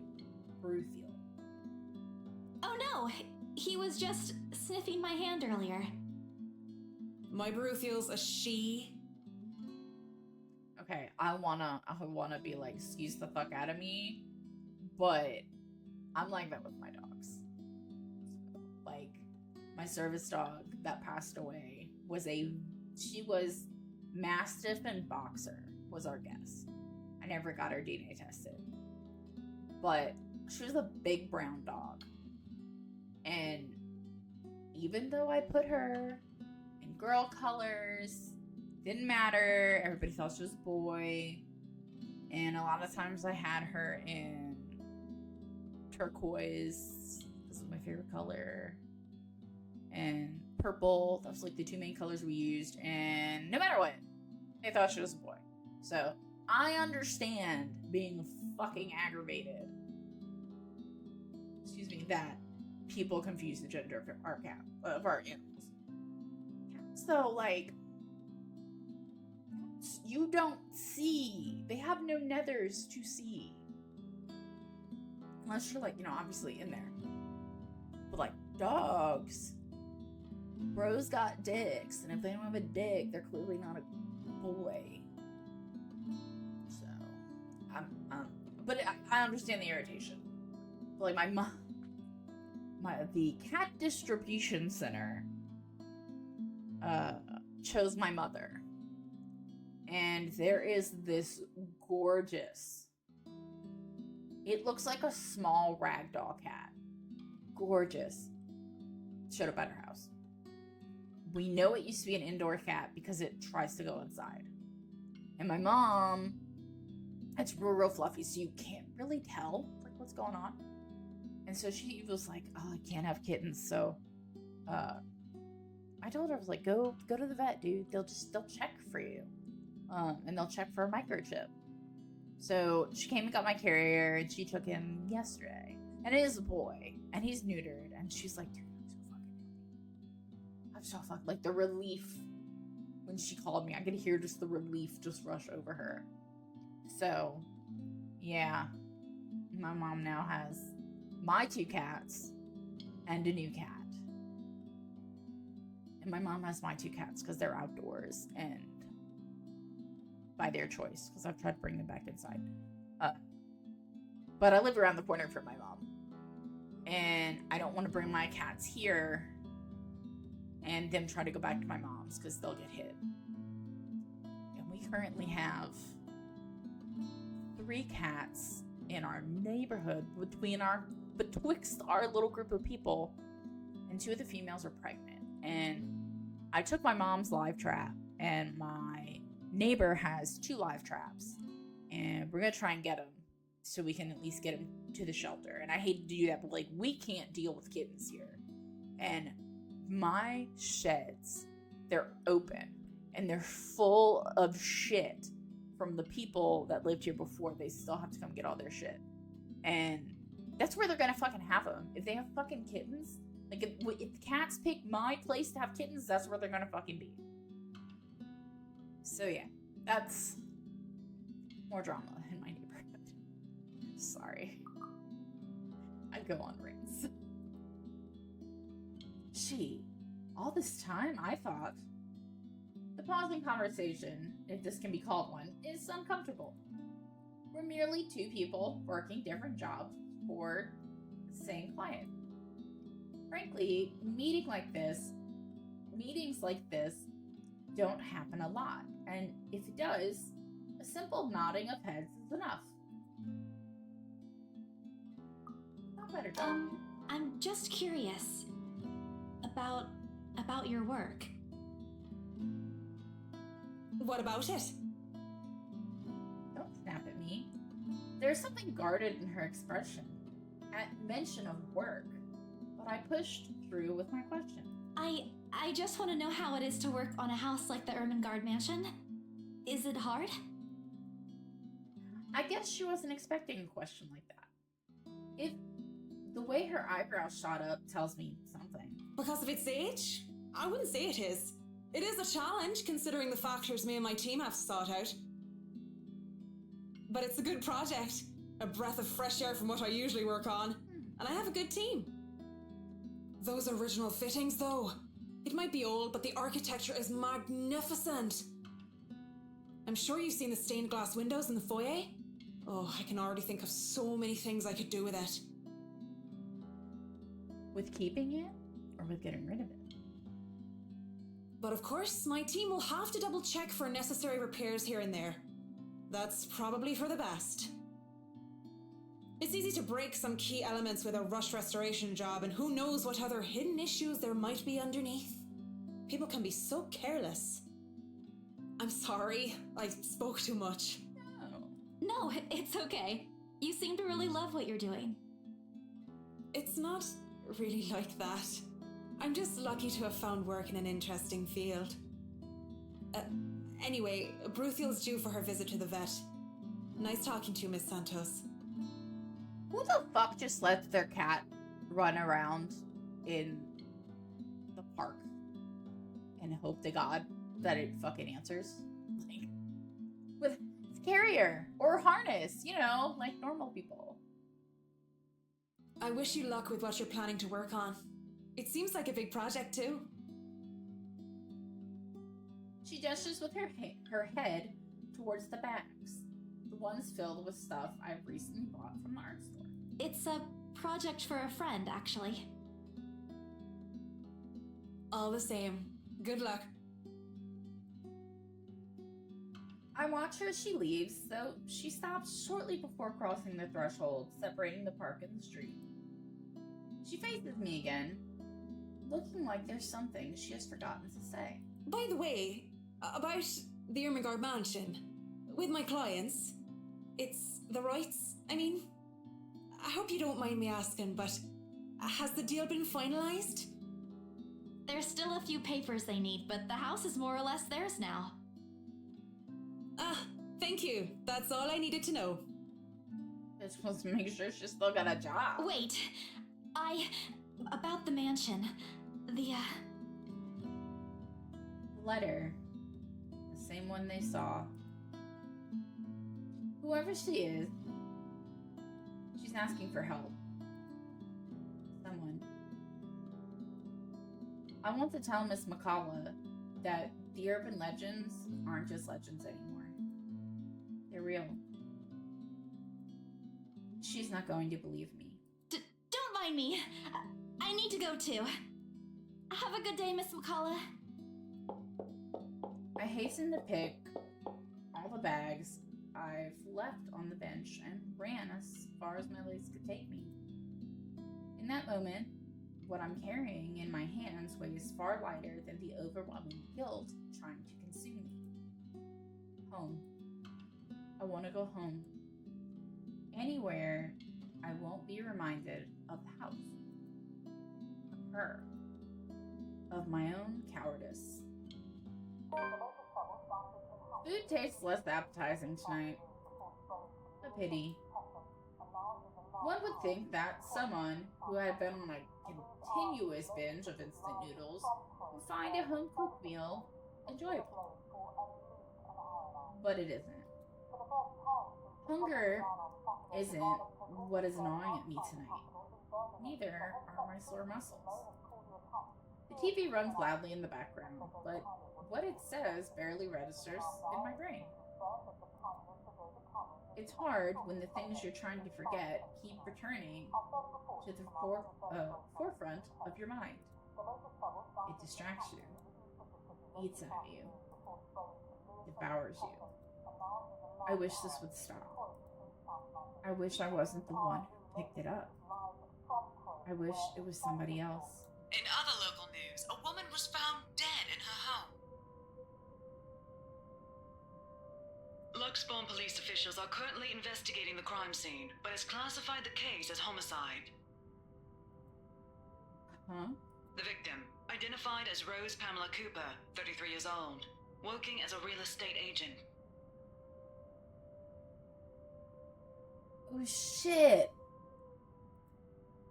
Rose? Discovered lying in a pool of blood in her two-bedroom flat with the words "Help me" repeatedly written on the walls.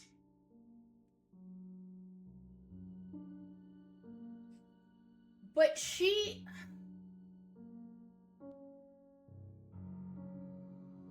How did she... I know she handed the papers to the rights. But how did she... How did it end up in that pile? Because Becca made it sound like we put... Oh, I need tissue. Becca made it sound like... My nose is dripping. Becca made it sound like she put the paper in the pile. I didn't even think of Rose as one of them. I didn't even think of it.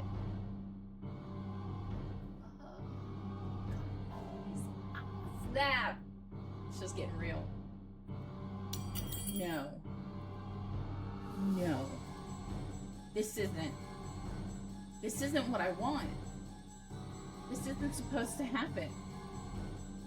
None of this is supposed to happen. No one's supposed to die.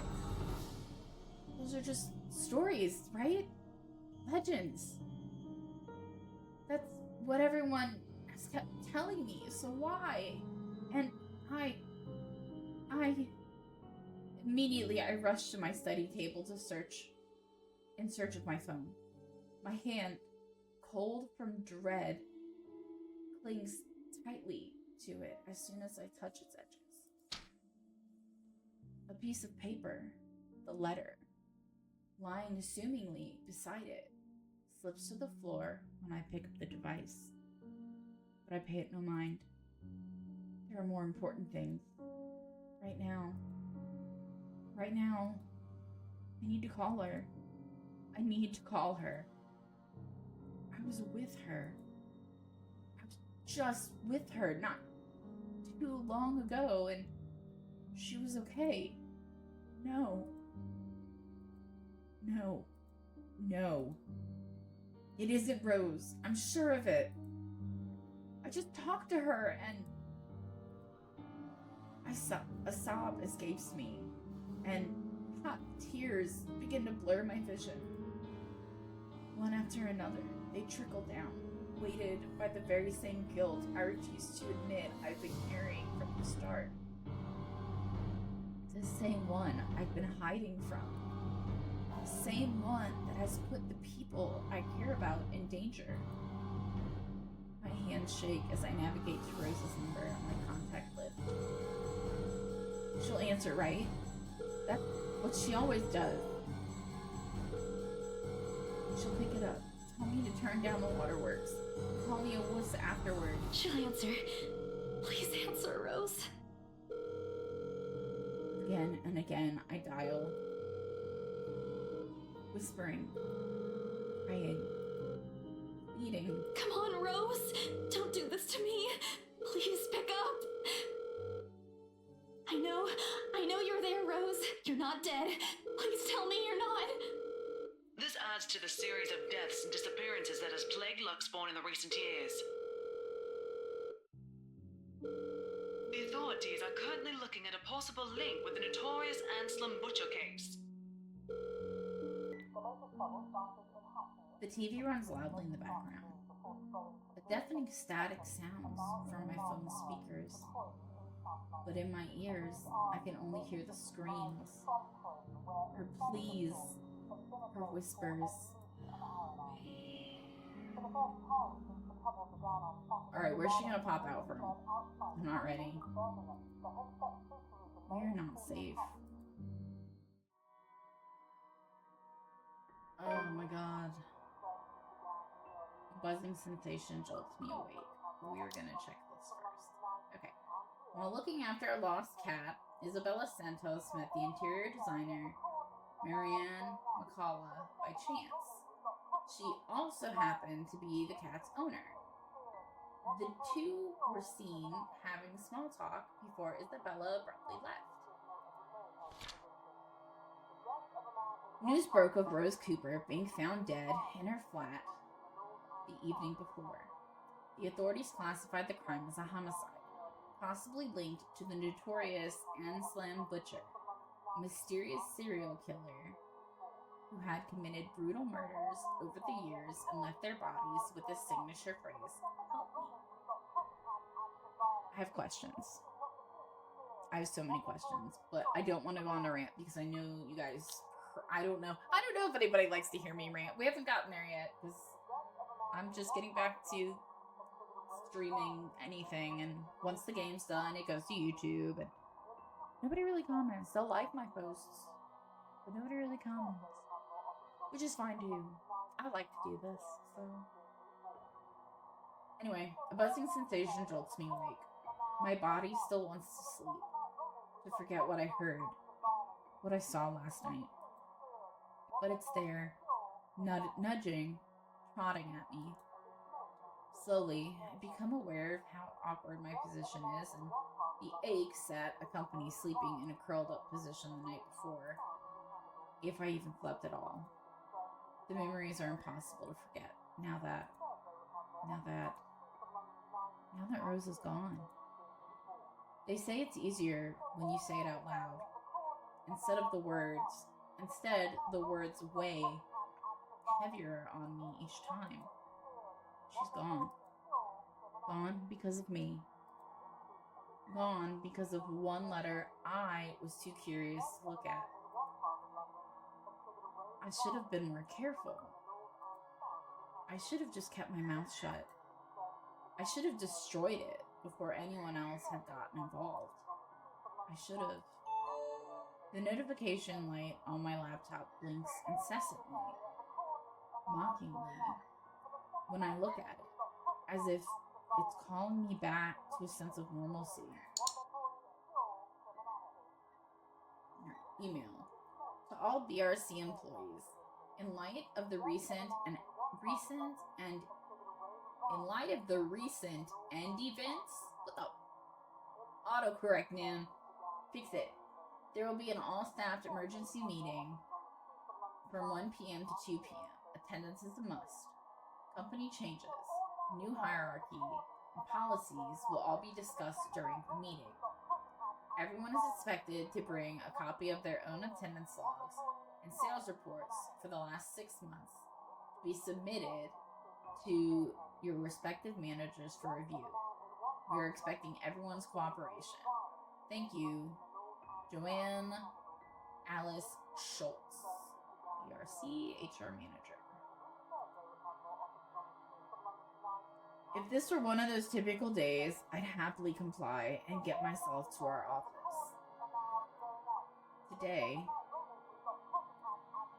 Today my limbs just feel heavy. On one hand, going will keep me busy, take my mind elsewhere. On the other hand, the place itself is a stark reminder of what my own fears have cost me. You're going to work because you'll lose your job. Moping won't get me anywhere. This is just like one of those things, isn't it? You deal with it with a smile, no matter how bad things get, and hope for the best. No, I think that you should feel exactly how you feel, and feel that way in front of everybody, because you're sad. But it says in, light of Lisa Van, whatever, I can't talk. Although my whole body feels like lead and my limbs are sore, I push myself away from the chair and head for the shower. Does it show that she's gone? Was she always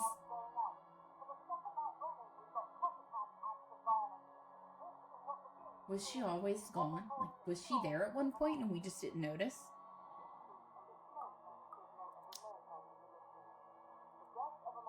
The letter I dropped on the floor last night flutters open as I pass by, unfolding for no one else but me to see. Every word written on it glares back at me. They sneer. They ridicule. Like living beings fully aware of what they've done. Oh shit. I need to let my dogs out. With a huff, I pick it up and shove it in my bag. Perhaps with more anger and frustration than I'm used to showing. This too, I'll deal with.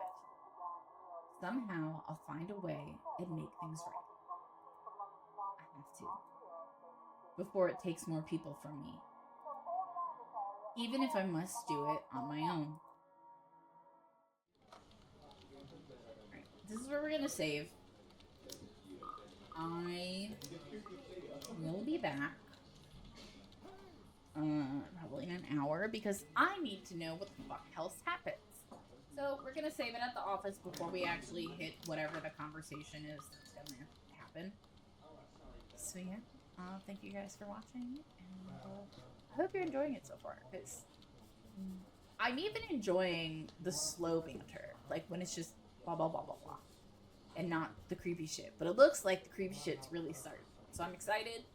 I'll see you guys in the next video. Okay, thanks, bye! Alright, so welcome back to my channel. or if you're new here, welcome to my channel. My name's Kay, and I play random shit so you don't have to.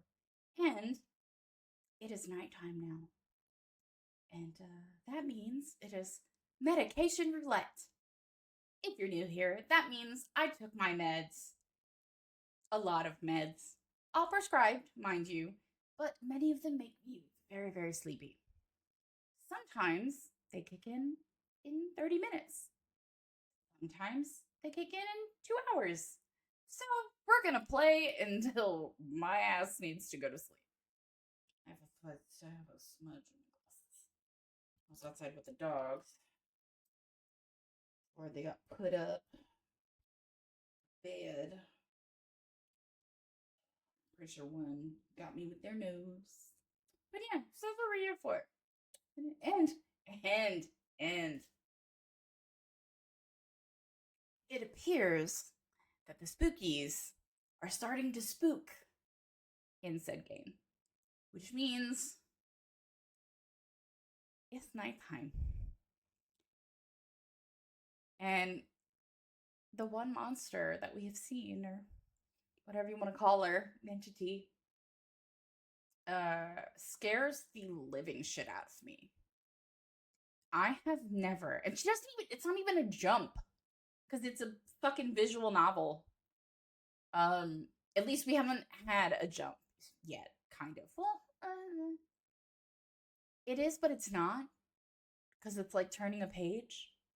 But my ear just, I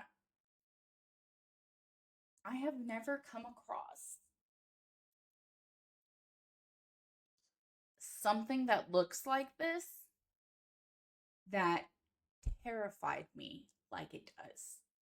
And I'm loving that so much about this game. And what did we pay for this game? We paid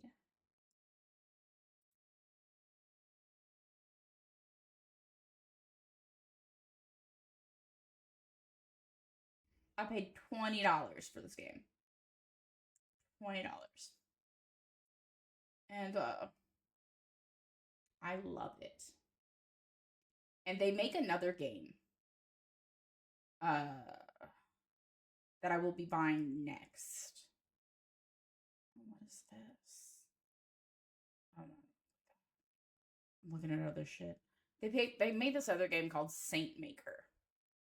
And it's actually the next thing on my list to buy. It's another horror visual novel, and it looks amazing.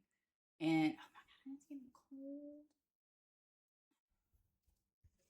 But if I turn off my AC when I go to bed, I'm gonna be mad because I like my blankies to be cold. Okay, I'm talking. It's time to go. Let's get into this. So, catch up. We just found out that our coworker is, and they found her in her room or apartment, and "help me" was written all over the walls. And if you are not familiar with what that means,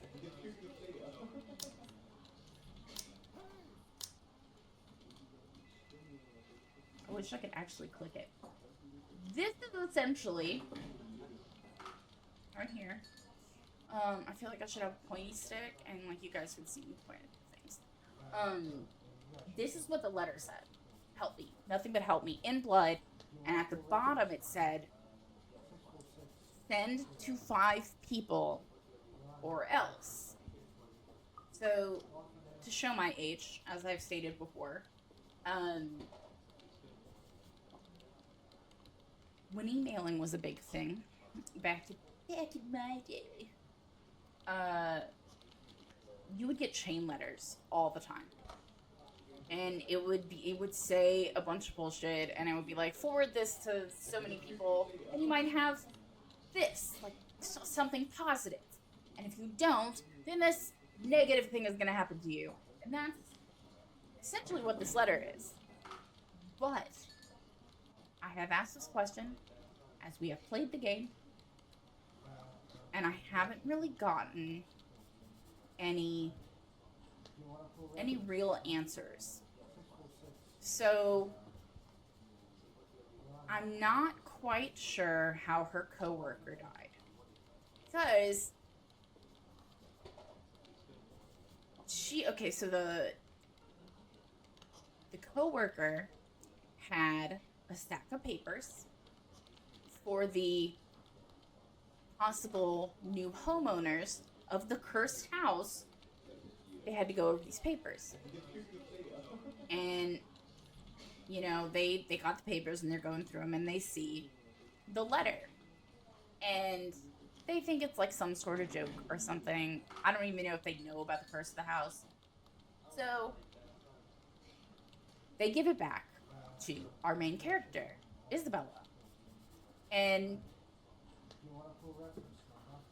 Isabella, later in the game, states that she put it in that pile of papers because she wanted them to know, I guess. I don't know. So, Rose dies. Don't know how Rose dies. Because unless Isabella put that paper in there and then gave it to Rose. Technically then, she said that was one person. Then we get the letter back. So, I would think the Wrights, the family that is purchasing the home, the female, the wife, took the pile of papers. So I would assume... Oh, well, no, that may not work because technically Isabella didn't give the letter to them. The other lady did. So now we have other people to give it to. Her friend Ash. So it started like falling out of her purse or something, and her friend Ash took it. We haven't been able to get Ash on the phone, but what it was stated that that's normal for him. So we don't know about Ash. Also, I'm sorry I look like a glow stick, but if I don't have my fucking ring light on, you can't see me. So we don't know about Ash. And I'm theorizing these things with you because hopefully, if I don't figure them out as the game goes, maybe not here on Twitch, but on YouTube, we might be able to maybe they'll have some comments, some dialogue. But yeah, so that's what's going on. I think we caught up mostly everything. Zach and Becca, our two other friends, did physically see the letter, but did not touch it. And I feel like that needs to be stressed. Also, we've only seen this entity so far twice. At the beginning of the game, and we thought we saw her in like a clothing store in the window display. So, okay. We're there.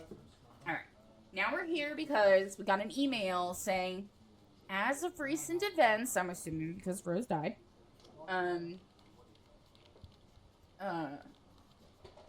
we have to come here for some whatever bullshit. And we had the option to not.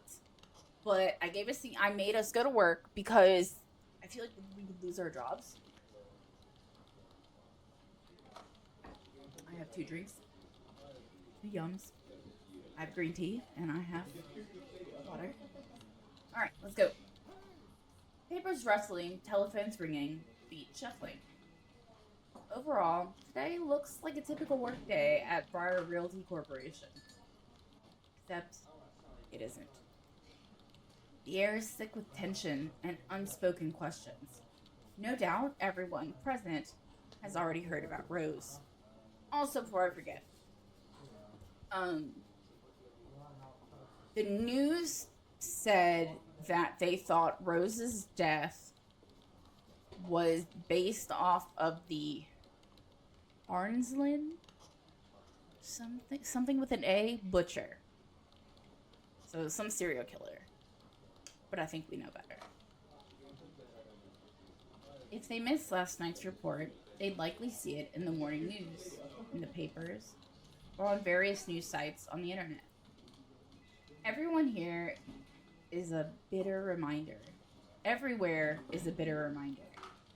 In fact, everyone's giving me a wide berth, as though the mere mention of Rose would be enough to trigger something in me. It's appreciated, but it only serves to create a bigger hole in the place Rose has left. After lunch, my boss calls for a meeting. I don't have to look up from my work to know what it's about. He's in a strange, pensive mood today, probably out of respect for a dead colleague. Oddly, I'd appreciate it more if he just shouted at me today. Anything is better.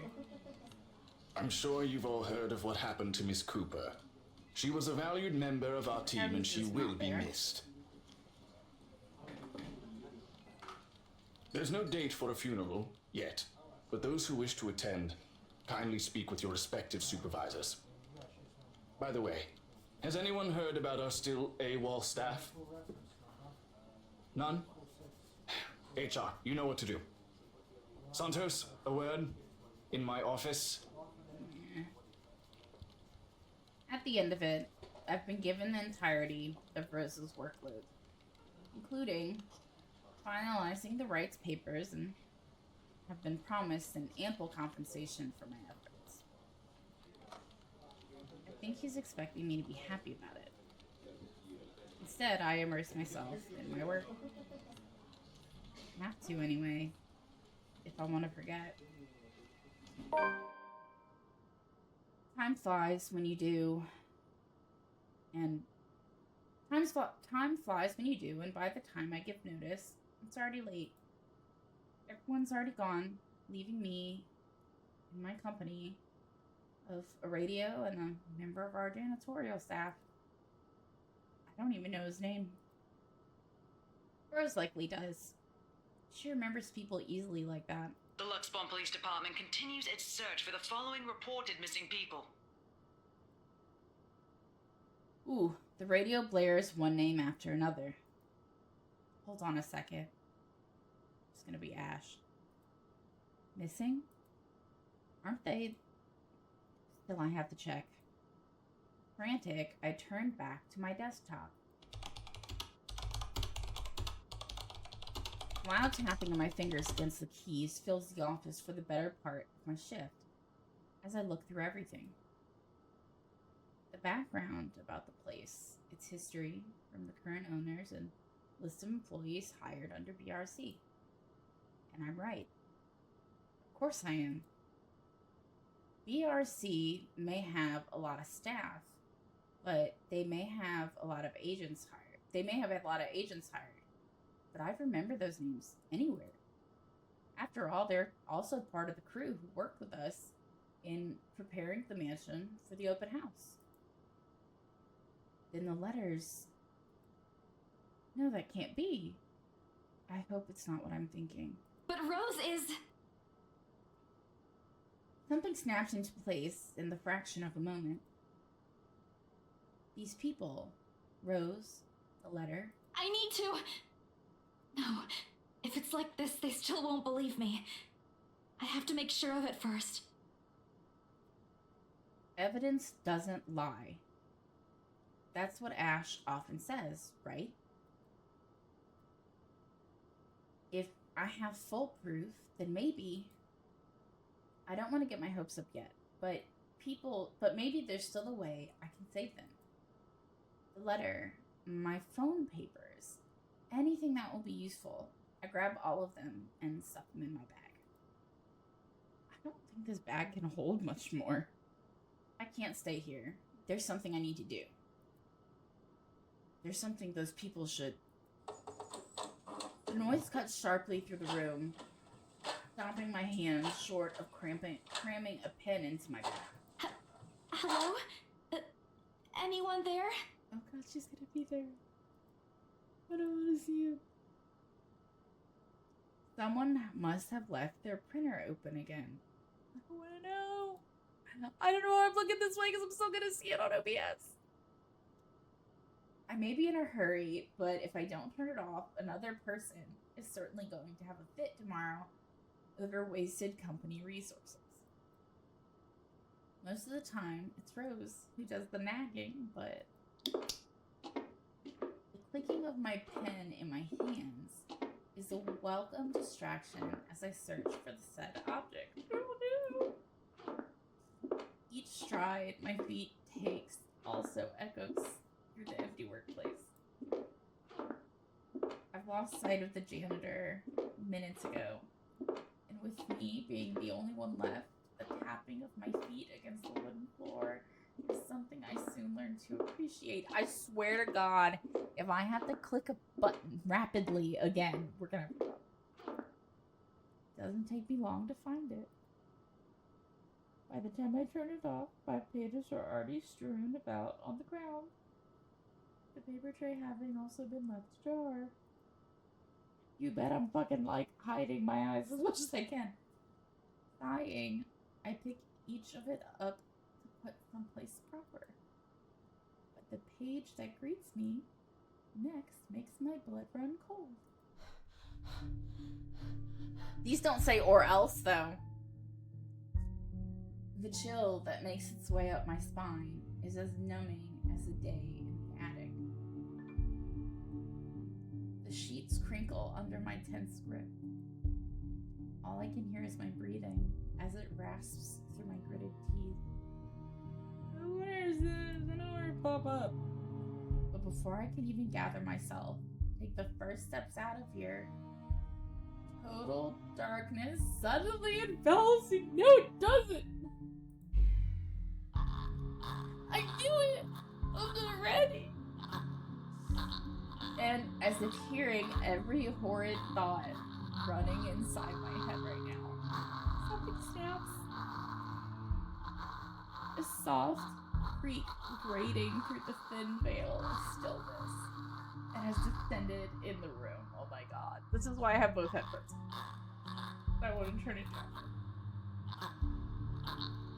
15 goes 16 doesn't work. No! It only goes 14, 16. I do not have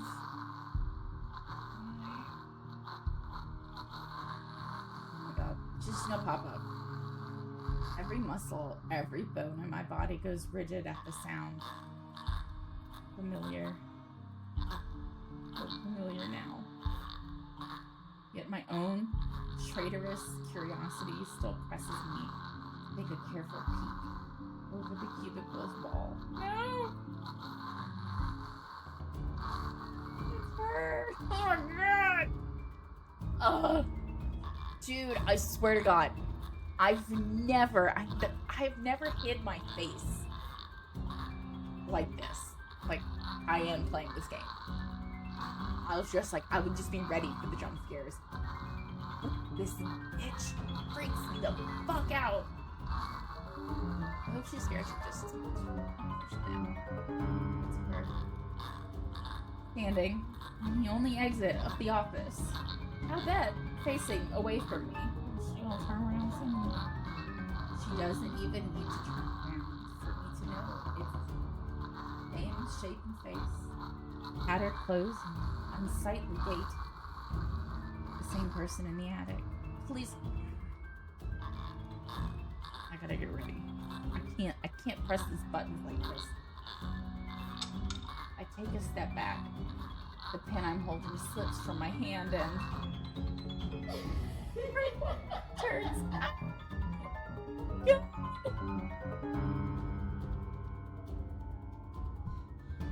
A scream almost escapes my mouth, and I duck under my table as quickly as I can. My heart is pounding against my chest. I can hear the bone-chilling sounds of her walk, the weird clicking that follows her, and telltale squelch of something wet as she walks toward me. Nearer and nearer. The sounds are slowly getting louder. The only thing keeping the whimper from escaping me is my hand as it covers my mouth. Sorry, I'm moving my keyboard. I feel like I'm gonna have to hit this stupid button. Someone, please save me. Anyone. I close my eyes. Oh my god, and we're gonna open them and she's gonna be right there. Muttering a continuous stream of prayers, all while attempting to steady my own breathing. Please, please don't let her hear me. Oh god.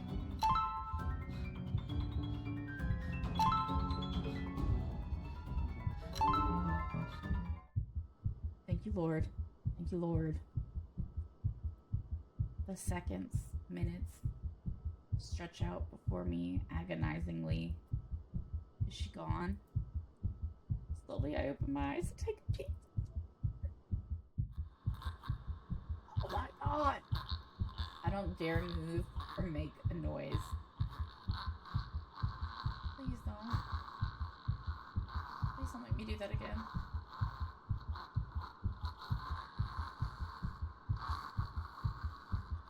In the face of such terror, I can only beg. Let out a silent please to whoever is out there. Please, please don't let her notice. I want to live. Don't make me do it again. QTs, is that what they're called? Okay. Oh god.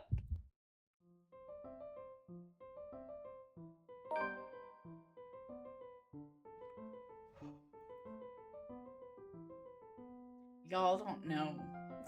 Y'all don't. QTEs, right? That's what they're called? When you have to hurry up and like do that kind of stuff? QTEs? Anyway, I'm really bad at them. So because of like I have neuropathy in my hands, and on top of that, like my neurological issues do not help the situation. Well, that's pretty much why I have neuropathy. But anyway, I don't do well with those anymore, which is the only reason I haven't played the newest game from the Dark Picture anthology. I haven't played the latest one about H.H. Holmes because I've been having such issues with having to do that. I can't like hammer down a button anymore, which is why like when I had to do it when we first started playing, I was like, with my fucking finger, with my pointer finger, there's a fucking gnat here. I think I got it. Ah, fuck you. So, yeah. The fact that this has that, I'm like, no. Alright. It is far too easy to get them to pay attention. Enraptured. They hang on to my every word and follow my every move. Okay, so we're Hannah now. That's what's happening. Okay. Why? That's also neat that we switch characters. I didn't expect that either. It dawned on me after a second. But the elevator didn't reach the top floor fast enough. All of it would have been stifling had I not grown used to such stares. Most are respectful, but some are hostile, if we are honest. And a few are downright inappropriate. After all, I am... Hannah Wright! That. There's a moment of agitation as a familiar, but less than welcome face approaches me with a suggestive smirk on his face. Of course, I have to keep a benevolent smile and greet him as I greet any good friend.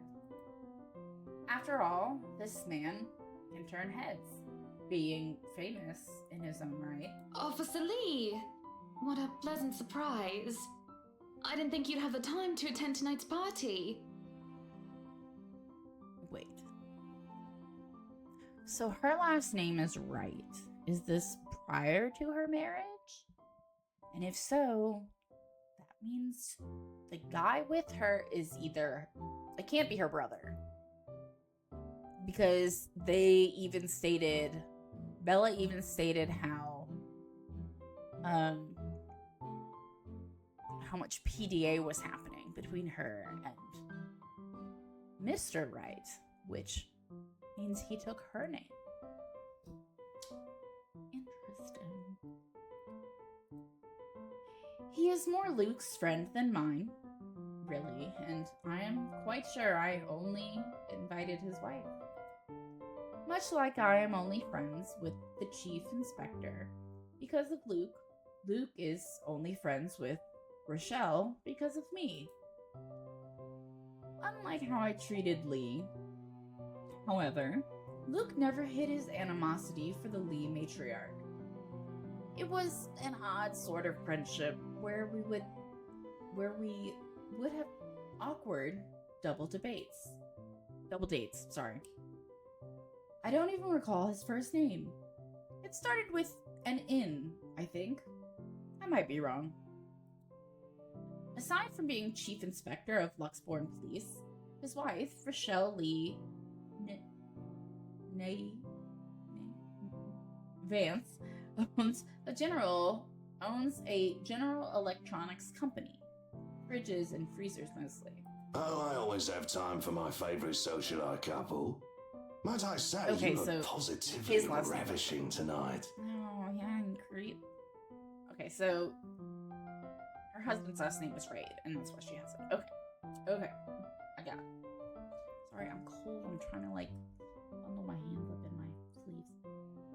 I see the husband isn't with you. Mm-hmm. The way he eyes me is enough to make my skin crawl. Yeah. I wish Luke is here to fend off the more unseemly of our peers. You know the ones. Men who are just a bit too friendly, staring too long at my assets, and getting close just because my husband is not here. And to think they have the gall to do this at my own party. In my own house, if I might add. But like any high society woman worth her salt, I know how to handle it with grace and dignity. I suppose you are looking pleasant as well. Luke's busy with work, unfortunately. Rochelle isn't here?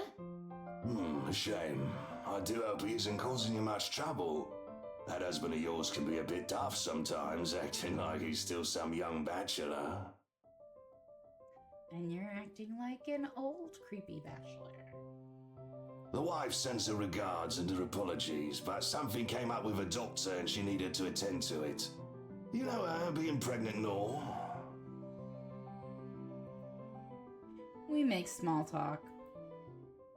Rather, I'm forced to do so, as he would not leave my side after finding his place there. Much to my chagrin, I've been extricated from the few who flock in hopes of flattering, for I can tolerate them far better than Lee. I hope I read that right. He is a nice enough person, and I adore his wife, who is obviously the brains behind the two. But there is something unsettling about him. I do not trust him as much as I want to. He regaled to me tales of the Luxbourne Police Department, a different affair to the usual gossip I am privy to, and, though I loathe to admit it, is interesting nonetheless. I expect the topic of business to die out quickly, which would be understandable enough due to the confidential nature of his work. But oh boy, was I wrong. So, wearing civvies, I steal and drive off with one of the police mobiles, right? In the mirror, I see the mutant chasing on foot and screaming about theft. So you say. The look on his face was priceless when I parked in I the really am garage. enjoying the voice work in this game, though. It's pretty good. Oh my. You made him chase you all the way home for a prank. What did Rochelle have to say about that? She doesn't know. Rochelle has a strange love and hate affair with Lee. He is a married man who did not grow up past his early 20s, judging by the way he acts. Surprisingly enough, they've been married for a good 20 years. And she's just not getting pregnant? I'm sorry, please excuse me. He looks old as fuck. And it's strange to me for people to be aged and pregnant. No offense, obviously, to anyone. It's just weird to me. Like, my mom had me at 30, and she was the oldest mom out of, like, all my classmates and friends when I was little. And it confused me for a very long time. Still kind of does. I know it happens. And I know it can be dangerous for older women to do it. And if that's the final, like, you know, when you finally get it, finally get pregnant, and that's like the first time, and you're, you know, it's a miracle and all that. And I get it. I just don't understand it. But I really get the idea of having kids. So, like, please ignore me. A lifetime, if you compare it to my marriage of 7 years with Luke. I, on the other hand, well, Luke is not Lee. I should be happy about that, I suppose. Although, my darling did have his moments. The wife pulled my ear and gave me a good talking to, though. Besides, we live in a flat a block away, so it wasn't much of a grand chase. Weren't you living in a house near the countryside? Moved for work, you know. Or you probably don't. No, I don't. But a flat in downtown? I suppose if that's what you like.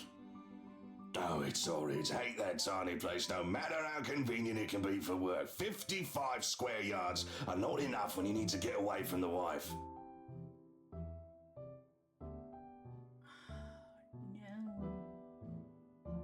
No. I wouldn't mind a place away from the city.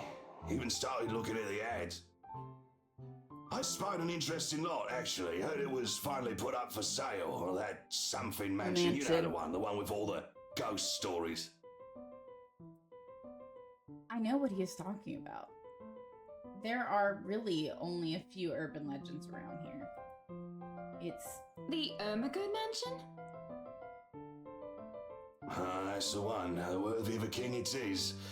I'd buy it myself, but Rochelle would only gripe if I brought it up to her. Not to mention all the expenses a place like that will be a real fixer-upper. You also have to find someone willing to work there with how superstitious people can be. If it becomes a problem, just hire someone to do an exorcism. Actually, I do know of someone who could be up to the task. You remember the Ludgates party at their Christchurch summer residence? Of course. It was an excellent soiree. Everything was so classy, too. Such good taste. Oh, that place was a pigsty until they hired out this interior designer and they turned it into a bloody palace. She worked for the Exodus for their apartment in Soho too, and they recommended her when we were looking up pieces for our beach house in Porto Colom. I think I have a business card right at... No, I must have left it in my other jacket.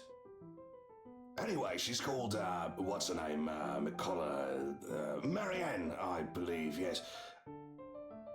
But truly, if anyone were to get that place in McCullough, well, they'd be the envy and the talk of the town. Well, if you put it that way, I might just snatch it up for myself. This place was starting to feel a bit small lately anyway. I will never understand that about rich people. Sure, a 3-story penthouse might not fit the definition of small for some people. Okay, maybe a lot of people. But it isn't big enough to have grand parties in. As it is, I only invited about 30 people to this one, and it already feels cramped in here. It certainly would be nice if I didn't have to ride an elevator up and down several floors before I can get anywhere as well. That's what I never understood about, like, penthouses. In, you know, obviously in hotels or apartments, I guess. I'll never understand that because, like, that has to, if you can afford something really nice, why would you live in, like, that? Unless you just like that it's tall. All Luke's words and not mine. Besides, I have been looking for a good anniversary gift. Here, honey, let me use all your money to buy your anniversary gift. Luke might like this one. Where is he anyway? Alright. We're gonna have to check out these updates in a minute. Actually, we'll do that now before we start the conversation.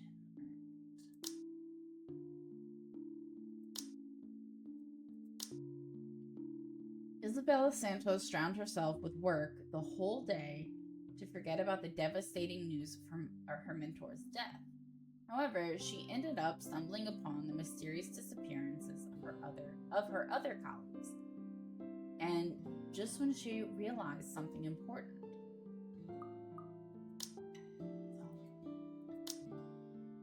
Okay, so new profiles. Okay, so this is how we get the new profiles. That's kind of cool. Alright, so... Heiress. So she was an heiress. That's where some of her money comes from. Angelican. What is Angelican? I've never heard. Google machine. Never heard of that.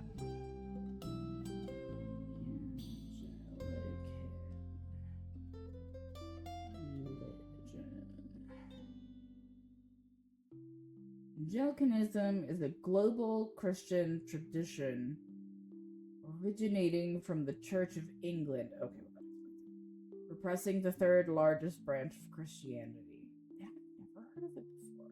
It blends Catholic tradition with Protestant. Okay, cool. She has a master's in business administration, major in accounting. She likes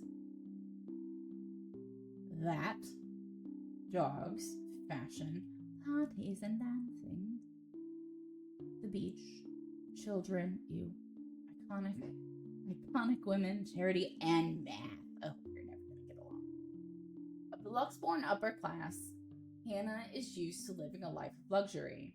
Absent parties made her crave for attention. Something she gained from her private tutors and nannies instead. It was never enough, however. She studied hard in order to make her parents proud, going into business so that she could work alongside them. The challenge in her otherwise privileged life was certainly a thrill for her, at the very least. She had many suitors, dating different men and women, but it was through work, that she met Luke. It was love at first sight for her. Upon her parents' death, Luke proposed to her. That's a weird fucking time to do that. But it was, that was the move that led to the merging of Wright Enterprise and Evans Incorporated, and her subsequent retirement. Their 7-year marriage is strained, but Hannah tries her best to make it work. Oh, that's not good. Okay, so that's where we're gonna I guess, go through each person. Interesting. This game is very interesting to me because I didn't expect a lot out of as much as it is. I didn't expect all this. Luke is dressed to the nines, in the same outfit we always see him in, as he usually is, and he looks ready for whatever the day will throw at him. His butler and valet wait at his side, just in case he isn't as ready as he looks. Oh, sure, that is normal. What is confusing me is the fact that he is on his way out of the penthouse, considering we won't have anywhere to go until much later. Where are you going? I am to attend the Triad Autumn Tasting. I do believe I informed you of this 2 weeks ago. Yes, and might I remind you that I had stricken that off your schedule? Because 1, the doctor told you to stop consuming so much alcohol. And 2, I informed you a few days ago about the open house we are going to attend in its place. I've even found this marvelous interior designer, Mary Ann McCullough. It's a 3.5-hour drive to Cardiff. I don't have time for this. This is like that little party you threw all over again. You don't inform me of it, and you expect me to stay and be a gracious host when I have business elsewhere. You know how I operate, Hana. Unless this was penciled in, I am sticking to my schedule. If I may intrude, the madam is correct. Your physician did insist you moderate your drinking, unless you wish to incur acute pancreatitis. His voice is very interesting to me. And you did have this open house penciled in last Wednesday morning. What is that? Like, I feel like I know what that accent is supposed to be, but I can't place it. Bullocks, I don't remember doing so. Oh, but fucking who? Well, you did. While very hungover, in fact.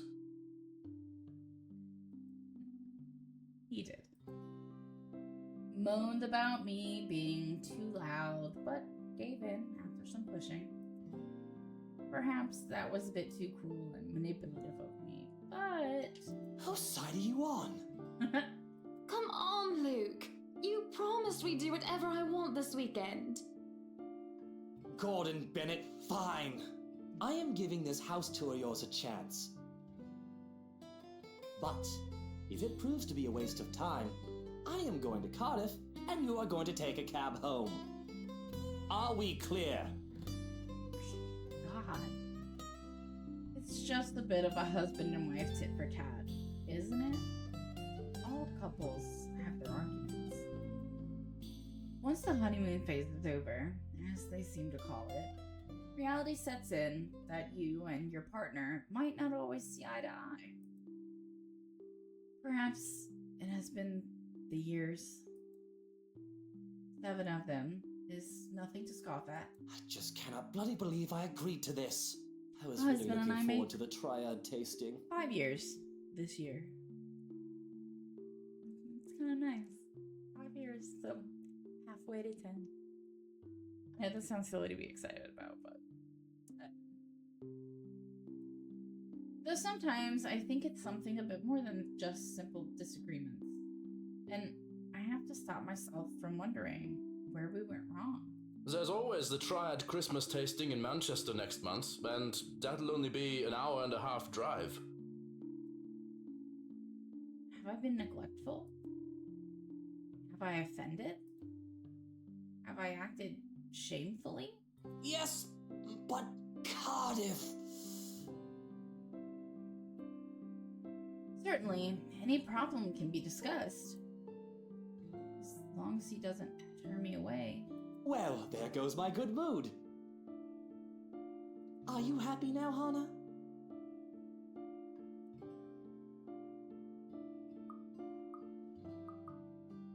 Yes, I am very happy, Luke. Because for once in a very long time, we are doing what I want. I am ecstatic. Understood? And this would be perfect if you stop acting like a child who needs their nappy changed. We will be leaving after lunch for the Ermengarde mansion. You are going to park your rear in the car and keep mum. And you are going to behave during the tour. Needless to say, Luke looks a bit shocked at my little outburst. He opened and closed his mouth a few times, struggling to reply, before he crosses his arms to look like, well, a moping child. Any more rules for this little excursion of yours, Your Highness? No wine.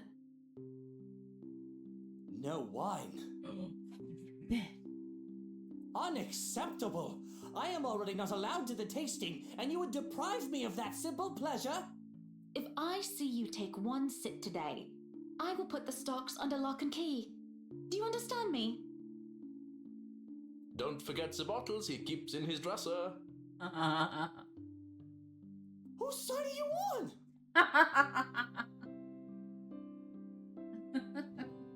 How many times in one day can you ask that? As many times as I need you, traitor! The ride to the mansion is quiet, with Luke having stared out the window the entire way, not paying attention to anything around him. Meanwhile, I am conflicted. I don't know if I should apologize for changing the plans like that, but by the time we arrive at the mansion and see his eyes light up in genuine interest, apologizing is the last thing on my mind. The whole affair with the Ermengarde mansion is certainly an interesting experience. Where did my mouse go? The place had been renovated and restored by the owners to what they claim to be acceptable standards. The mansion itself looks like something befitting of a fairy tale or a period piece. It is tastefully decorated, and with a little bit of love and attention, I'm sure it can be a place Luke and I can call home. And the number of other prospective buyers that have come from the powerful and wealthy of Luxborn certainly did not disappoint, marking this estate as prime property. The Lees are amongst the group who went with the Rose Woman, and I saw a few other notable faces, though I did not really feel like mingling. Unfortunately, for every one of them, the Wrights are interested in buying. What's been bugging my mind, however, is that Isabel. What is her problem? I still don't quite understand what is happening. One moment she's scrambling to give us the paperwork to finalize the sale. Then she's panicking over some sort of prank letter or another. The second thing on my mind is how touchy my darling husband is being towards the poor dear. I cannot even plaster a smile on my face. A horrid scowl taking its place. There is no way I can pretend nothing is wrong as I hum. And I'm sure little Lily here would certainly appreciate it if you remove your pretty hands from her, darling. Yeah, I'd be fucking losing my shit. Frankly, thankfully, Daniel's like me and we're just not. Doesn't know. He is quick enough to detract his hand, which is all that the girl needs to. All that the girl needs to. Well, for a lack of better word, escape. I think I need to step out for a while. I'll be back. Her partner follows, shouting after her without hesitation. There is an awkward air among us as we are left in the wake of whatever that was. The others murmur and gossip with each other, speaking of the poor, daft girl, and telling the tale to whoever was not audience to the act in the first place. It doesn't take too long for the woman Rose to return and pull us aside into the study, what I rightfully assume is damage control. Rose invites Marianne in too, hoping to apologize to her as well. But the woman refuses, saying she is not one of her clients anyway. That leaves myself, Rose, and Luke.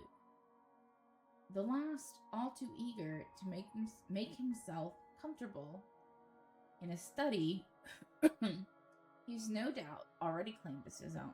I can't apologize enough about what just happened. Please forgive Isabella. She's been under a lot of pressure lately. She's young, and all those rumors about this being haunted just got to her head. And it must be this terrible heat, too. Not a drop of rain for days now. And I would assume that house does not have central air. How do you deal with that in such a giant house? Like, to put it in? Oh, it's fine. The poor girl must feel so embarrassed about what she just did. But I say, let bygones be bygones. After all, she's only a child. She looked, what, 19? I think we're like 2021. I shoot look, an accusing look at these words, because he touched her. After all, he tried flirting with the girl. The nerve of him. And not only that, Isabel girl, but also Marianne and Rose too. What kind of husband would think that it's even a remotely good idea to make moves on 3 different women while his wife stands right there? Did he drink while I wasn't looking? She's a bit older than that. But again, I apologize. And if there's any way I can make up for what just happened, just... I know what you can do. Be a darling flower and get us one of those bottles you plan to serve.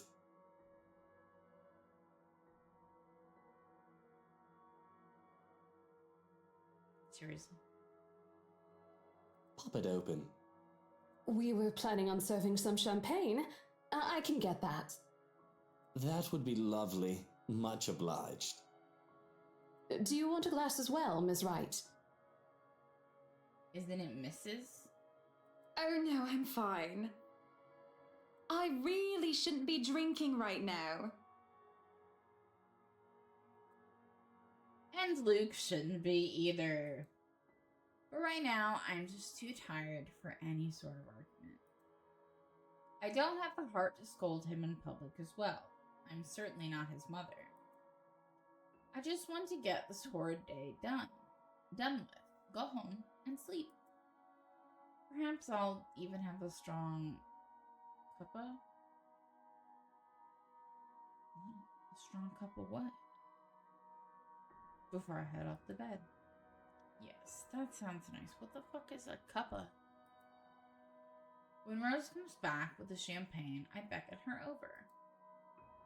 As I have told her partner before, I have every intent of acquiring this house.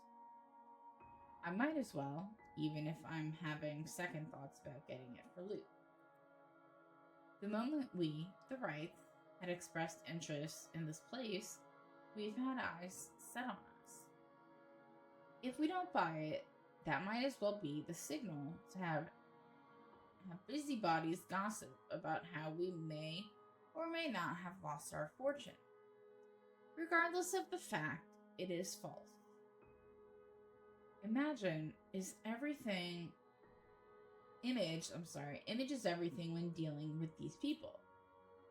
These are the unspoken rules for people such as ourselves. And besides, I really did like the place. Why, everything here is absolutely wonderful.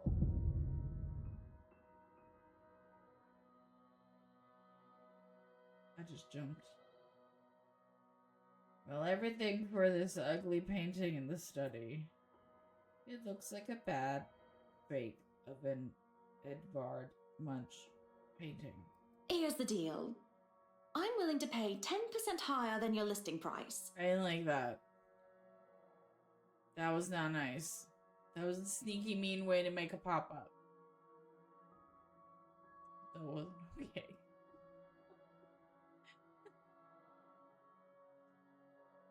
If anyone tries to outbid us, just add another 5%. Oh my god. I doubt anyone can, of course. Wish I had that kind of money. Or, you know what? Just add 15% to the listing price, and we can sign all the paperwork now. I guess, if that's what you want. That won't be any trouble. I don't have all the papers now. Didn't think this would be a quick sell. I'll have copies sent to you so you can look over them. And if you'd still like to finish the rest of the tour with Isabella's group, you're more than welcome to. No, I think we're good here. We'd appreciate a private tour of the place a lot more, I think. All right. Should I let Marianne in then? Marianne? Oh, right. She's been waiting outside the study this whole time, hasn't she? I'll need to have a little chat with her to move this little mansion project forward. Please do. There's a look of apprehension when the other woman enters the study. Yet, like a professional, I see the moment when she steels herself and masks her worry. Admirable. We have this project then? Of course. Will you be needing anything from us? Having the floor plans would be a great start, just so that I can look at them beforehand. And if you could tell me when you're available for a meeting so that I can include it in my calendar?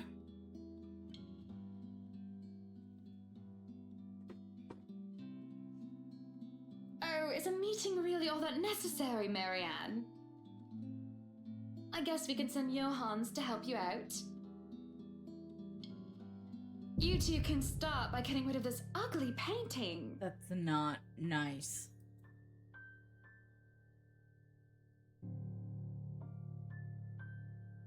A hush falls upon the room at my request. What painting? Oh my god! Oh my god.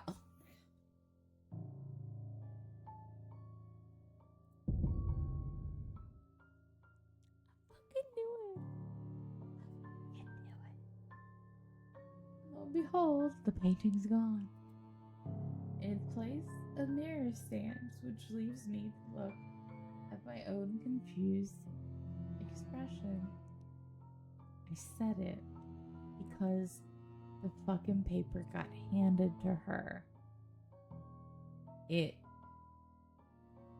the curse moved to her. Okay, so we have, for sure, fucking knew that was gonna happen. Rose, because she's dead. Isabella, who we don't know what the fuck's going on with. Hannah, I'm assuming, because she saw that, for one. And for two, she got handed the paper. I'm pretty sure Ash is gonna be the next one. Hold on, let's see.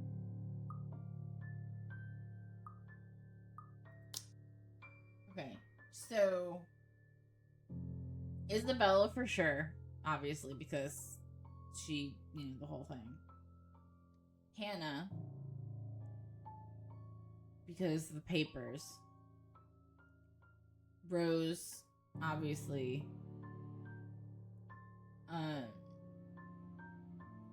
Zachary and Marianne. Zachary, Marianne, and Becca, I don't think ever physically touched the paper. They saw it, but they didn't touch it. And Luke, I don't think he touched it either. So that's...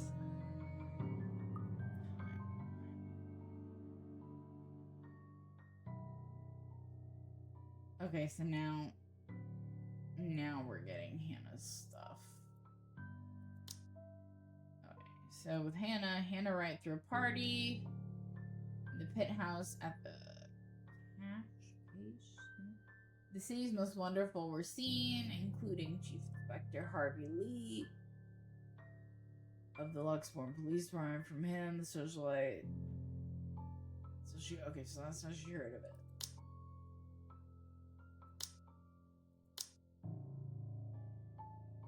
Okay, so this was Hannah's entries.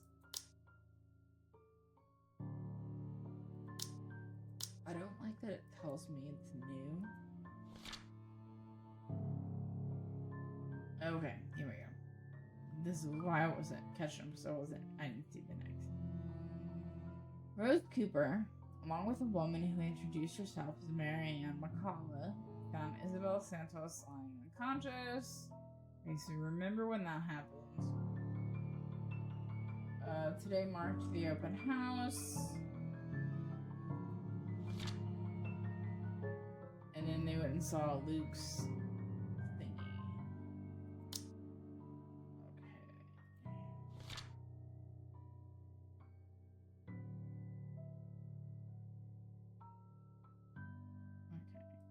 Okay, now we're all caught up. Odd.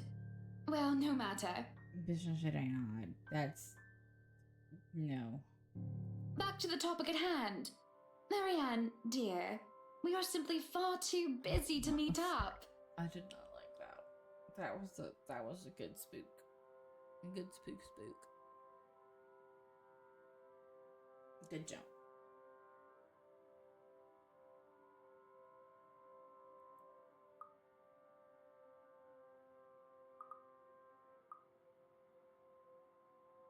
But I guess we can free up a day to meet with you. I don't really need another Maudlin Monday reading about Maury anyway. The book club can function without me for one day. What time shall we be seeing each other? How does lunch sound? Besides, my house has a higher priority over book club.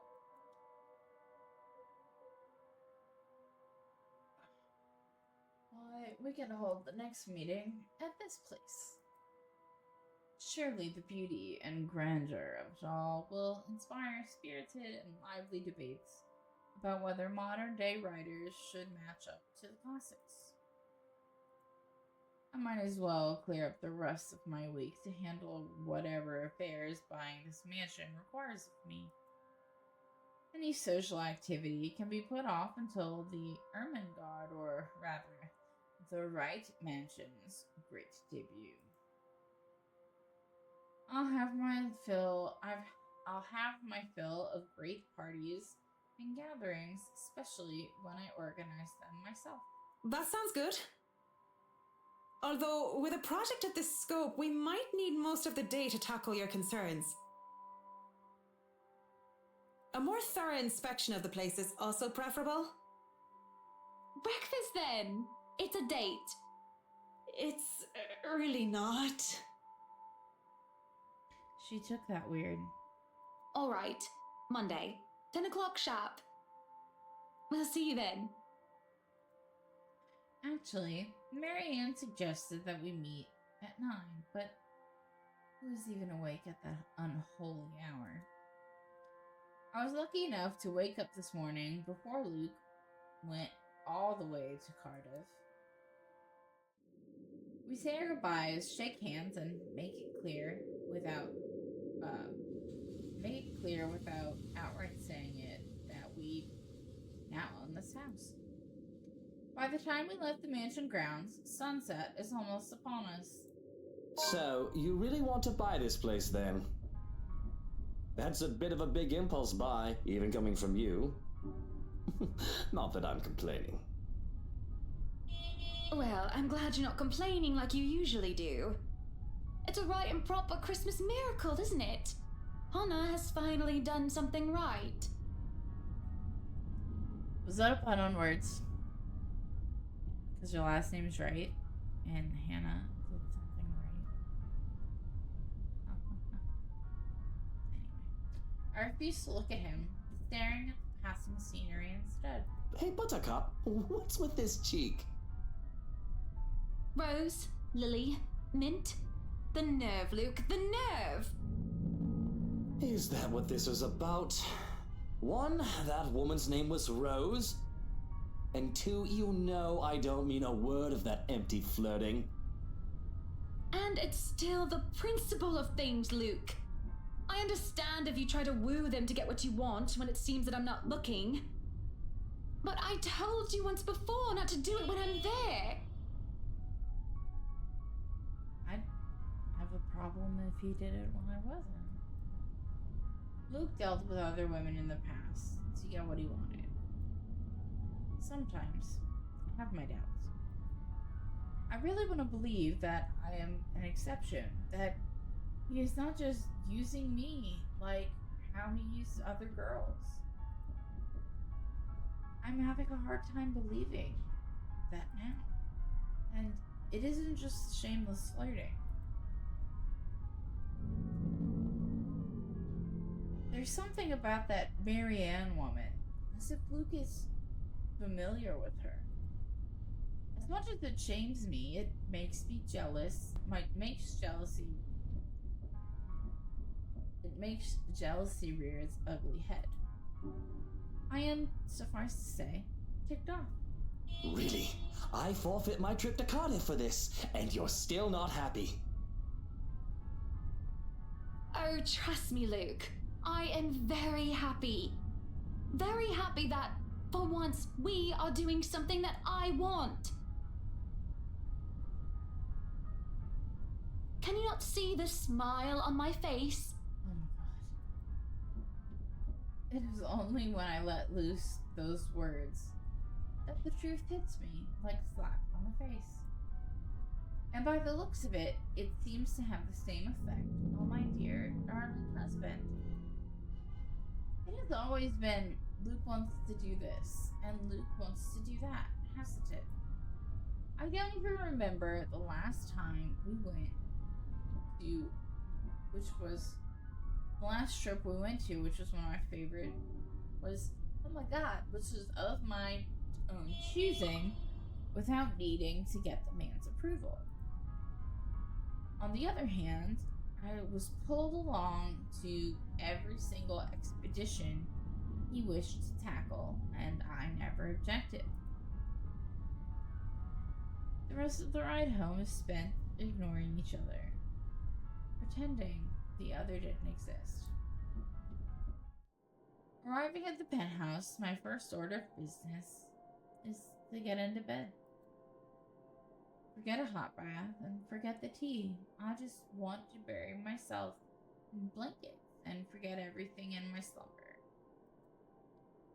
It seems that Luke has the same idea in mind, as he tags along behind me. But this is something I will not allow the moment I pass through the door. Out. What the bloody hell, woman? This is my bedroom too! Luke stands flabbergasted as I deny him entry into our chambers. I will never understand that. Like, I understand that in the midst of something like this, the woman should say out. And it's supposed to be like the right thing to do? I don't know. It's supposed to be whatever it is. But I really believe that, like, the man should be able to say out and tell the bitch to sleep on the couch. I don't think gender norms here, my guys. Gender norms. Like, everyone wants shit to be equal, then why are we not? Why is not being a thing? I will say that we are going to save here because my meds are kicking in. So this is where we are going to stop. Because I still have to go let my dogs out one more time. And then get in bed. So my guys, those of you who are watching, I hope you're enjoying it. For those who watch it later, I hope you enjoy it. I'm really having a good time with it. The bitch popping out with them popping the picture up, not cool. That one got me. The creature in this game is just, for being a visual novel, they just, they hit it right. It's so good. So yeah, but I'm back tomorrow because I need more. So stay tuned, guys, and I'll see you in the next video. And welcome to my channel, or if you're new here, welcome back to my channel. I said that backwards. Anyway, we're back with the letter, and I am very excited because it's starting to finally get creepy. Yes, I am in my jammies. Do not judge me. Well, I probably should have turned on the AC before I came here. Well, we'll see if I suffer, or if I need to get up. Whatever. Anyway,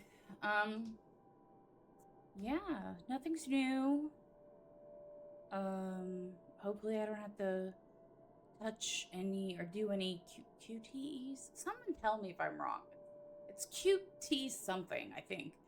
Anyway, if you hear noise, it is my mother. She is here helping out with the grass because my husband is offshore. So, and I can't do any of that. So, yeah. We're going to go ahead and hop in. If you haven't watched yet, be ready for the creature, the entity, the whatever the fuck it is. It is the scariest thing I have ever seen in a video game. Ever. Like, it's uncomfortable. And they did such a good job. And for this game being a visual novel, I didn't expect the QT sub things. I didn't expect that. We've had it twice. One of them wasn't that bad, but one of them was really hard because I have neuropathy in my hands and stuff like that. Like, I have all the issues. And I have a hard time, like, pressing a button really fast. So that was hard. And I died almost immediately.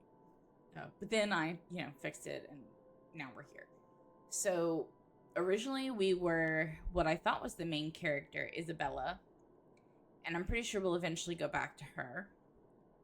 And now we are Hannah, which is the woman who is buying the home. Isabella was the realtor. So, we're mostly caught up. But the main thing is the letter. And I'm just going to catch everybody up. So I'm really sorry if I do rant. Isabella, while she was like walking around the house looking for her partner, her realtor partner, she finds a letter. Opens it.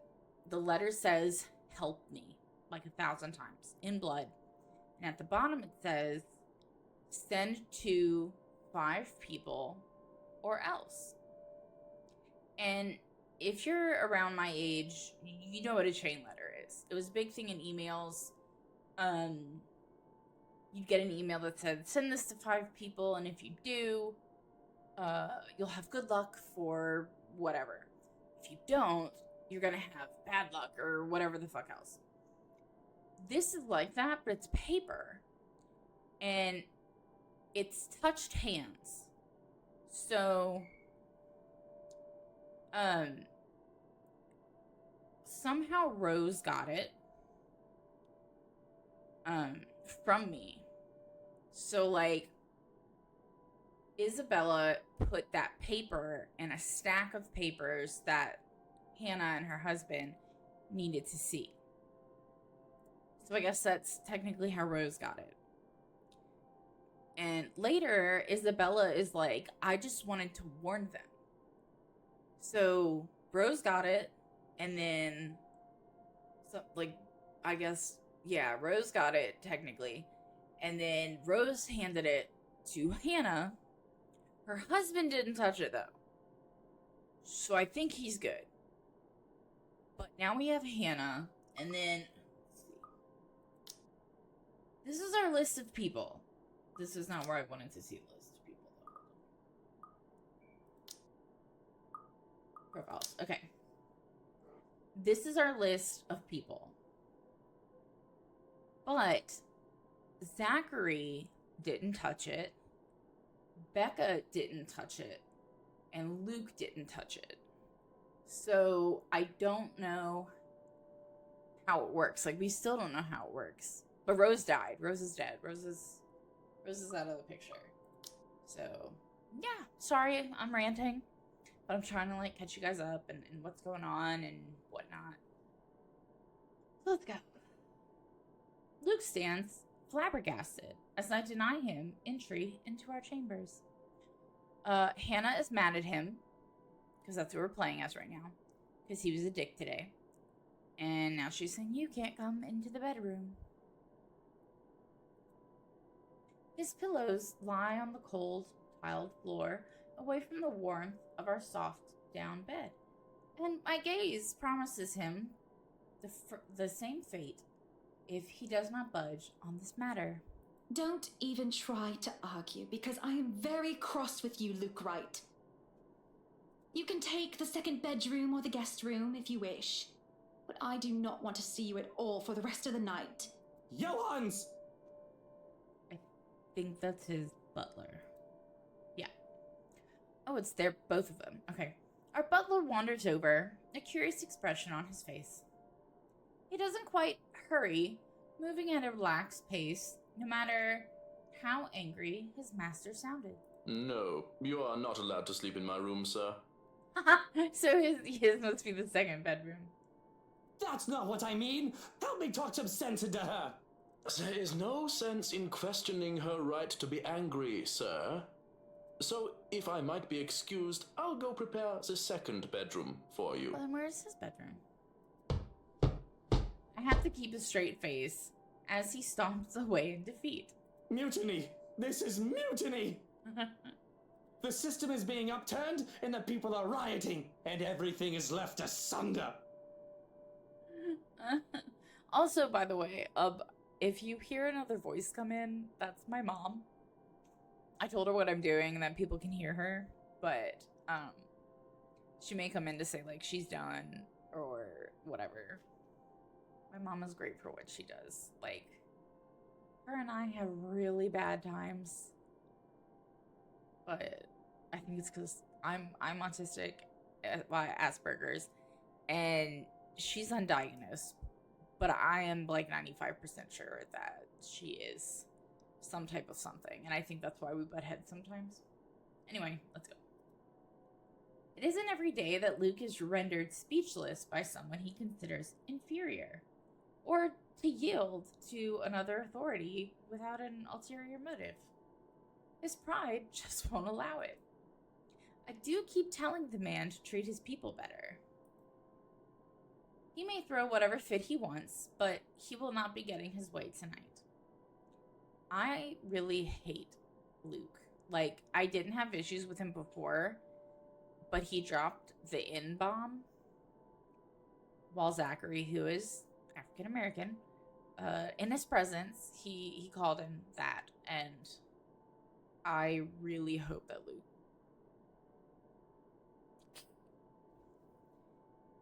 Alright.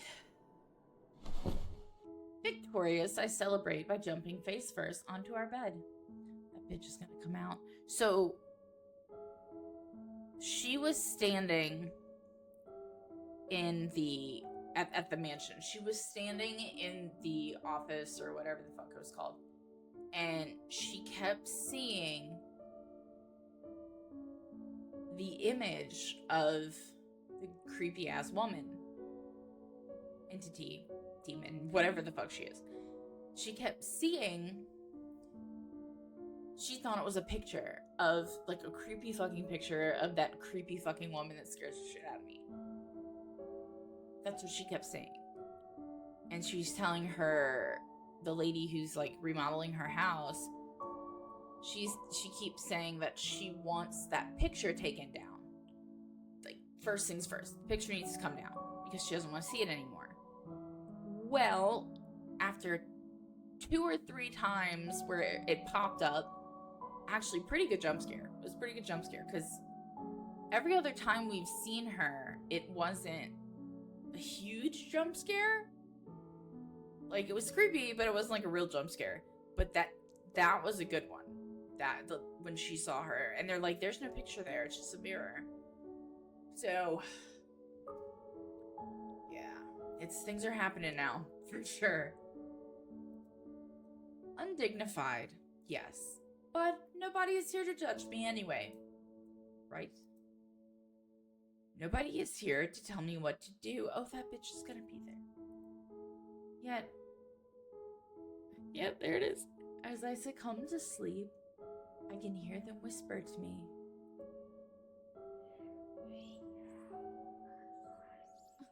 I can hear them whispering. Them? Who the fuck is them? calling for me. They want me. Need me. They drown me, pull me down, and suffocate me in their embrace until I sink to the bottom. I see it. A deep abyss awaits, inviting yet foreboding. I don't want to look, but I'm like looking out the corner of my eye. They're calling to me from in there, aren't they? You know what? I wanted to say who has a fucking trapdoor in their home, especially when they're on like the top floor of a penthouse. But because our house is so old, you have to go under the house to deal with a lot of things. And like we're above ground, but not like above ground. And it's really hard for people to get under there from outside. And we have a spare bathroom. And it's not even remodeled yet. Like the floor is remodeled, but like nothing's been put into it yet. And I want to put a trap door. I don't even know where I'm talking. I'm looking the fuck over there. I want to put a trap door there so it's easier for people to get under the house. Sorry, done talking. And I do want to help. I do. But when I try to reach out, something pulls me back. Like a hook sinking itself into my stomach. Not a jump scare because I was expecting it, but Jesus Christ, that bitch scares the shit out of me. When I break through the surface with a gasp. Alone in bed, and without Luke to hog the covers, I am swathed in cloth and slicked with sweat. It takes me a while to untangle myself and kick them all off. Both the bed and I are a right mess by the end of it all, but I am more than eager to just get up and go out for some fresh air.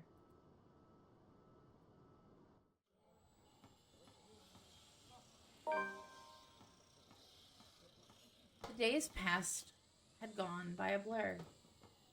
We hadn't talked much, Luke and I, outside of necessity. In fact, we've hardly talked beyond the topic of acquisitions of properties. Properties being the mansion, obviously. Everything has been so busy that I haven't talked to anyone outside of business, and it is just so stressing. So one can understand my need for a good chat, preferably over a good meal. There are times when any decent, emotionally healthy, and socially capable person need a good friend. One will talk to them without the conversation degrading or turning into an argument. Or barring a nearby friend, I have an interior designer under confidentiality agreement to listen to me. Up, higher, come on now! The place is bustling with movers, carrying furnishings here and there, along with several trunks of personal belongings taken from our penthouse. I can hear Luke barking at them in the other room, making sure nothing is handled carelessly or gets stolen. Careful now! I know your pictures are framed by cheap plastic, but those are framed by African blackwood and are one-of-a-kind commissioned paintings. Each one is easily worth a lifetime of what you not make. God, I woke up with my mouth so dry and my back hurts so much. It is hard to tune him out. The walls did not do a good job of muffling him at all. But then again, it is Luke. Hi, Impy, how are you? I would still hear him ranting, even if we were on the opposite sides of the mansion. And I'm wearing earplugs. I'd really like to thank you for inviting me to breakfast, Mrs. Wright. I thought we went to lunch. But I already ate, so I should really go back to work. I'm glad to hear you're doing well. Nonsense! You arrived so early, you must not have gotten a proper meal. Our butler has made a surprisingly lovely bubble and squeak. Fuck is that? Sit, sit! I'd situate us in the dining hall, but it is a mess right now. Oh, Johans! The man in question appears, ready with a tray as he starts to set the table for us. We sit in silence as we're each other served a plate. Did I read that right? Bubble and squeak. What the fuck is that? Topped by a nice poached egg with cherry tomatoes and other garnishes adorning the edges of the plate. A cup and saucer and a teapot with some Earl Grey is placed down for Marianne and I ask for an orange Julius. That's a... Oh my god, what is the word?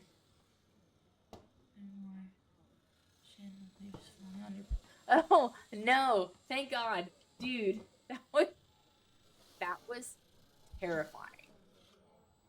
Terrifying. And to any of you who hear this, watch this later, I have like a chandelier thing. The ones that are like on a chain, and it fell. And just like, if it weren't for the fact that it landed on my purse on the dining room table, pretty sure it would have shattered. It almost hit my two big dogs. It was insane. It was insane. And yeah, no more chandeliers. I actually, I told Daniel I just want to take it down completely and put up like a light with a fan. Because, fuck that. It's so nice, but it didn't match my dining room anyway. Yeah, no more incidents. The hook broke is what happened. So, yeah. It was so scary. And my husband goes, "You didn't even yell," because we were on the phone together. He's, "You didn't even scream." I was like, I was just in such shock. I think I was more shocked than I was scared. It was insane. But yes, no more. I do have another one in my kitchen, but it's real small. Like, it's really small, and it actually plugs into an outlet as opposed to like electricity, like wires in the ceiling. So yeah, but no more incidences. How are you liking the project? Drop that vase and I'll have your head. God, I fucking hate that guy. I know it's only an 8 million yen vase, but I swear, I fucking hate him. Well, it's certainly a fun challenge, incorporating the designs of a Jacobean manor and the functionality of a modern household. I have ideas I would like to suggest, by the way, about what to use the second bedroom for. I have been informed of your goddaughter and thought a kid-friendly room might be in order. You read my mind. I was actually going to bring that up. Were you, though? Oh, that would just be so lovely, Marianne. That way, Kylie can bring her friends over as well. And a good friend of mine, Rochelle, is expecting a baby. So, why don't we think about putting a crib in there too?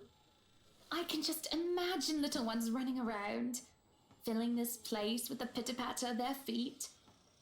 We'd have to make sure they don't trip and fall on the stairs, though. We won't be able to finish everything up until after the party. But we'll have it ready by then, so that all we need to do is to move in the furnishings. Yes, that's plenty fine. It's not like we're in a hurry to have it. And we wouldn't want the workers to disturb the guests or the other way around, do we? Just make sure it's presentable. You know, in case a guest snoops about. Of course. As for the kitchen you wanted, I've already negotiated for the high-end stoves and the hot and cold drawers, so on and so forth. What's a hot and cold drawer?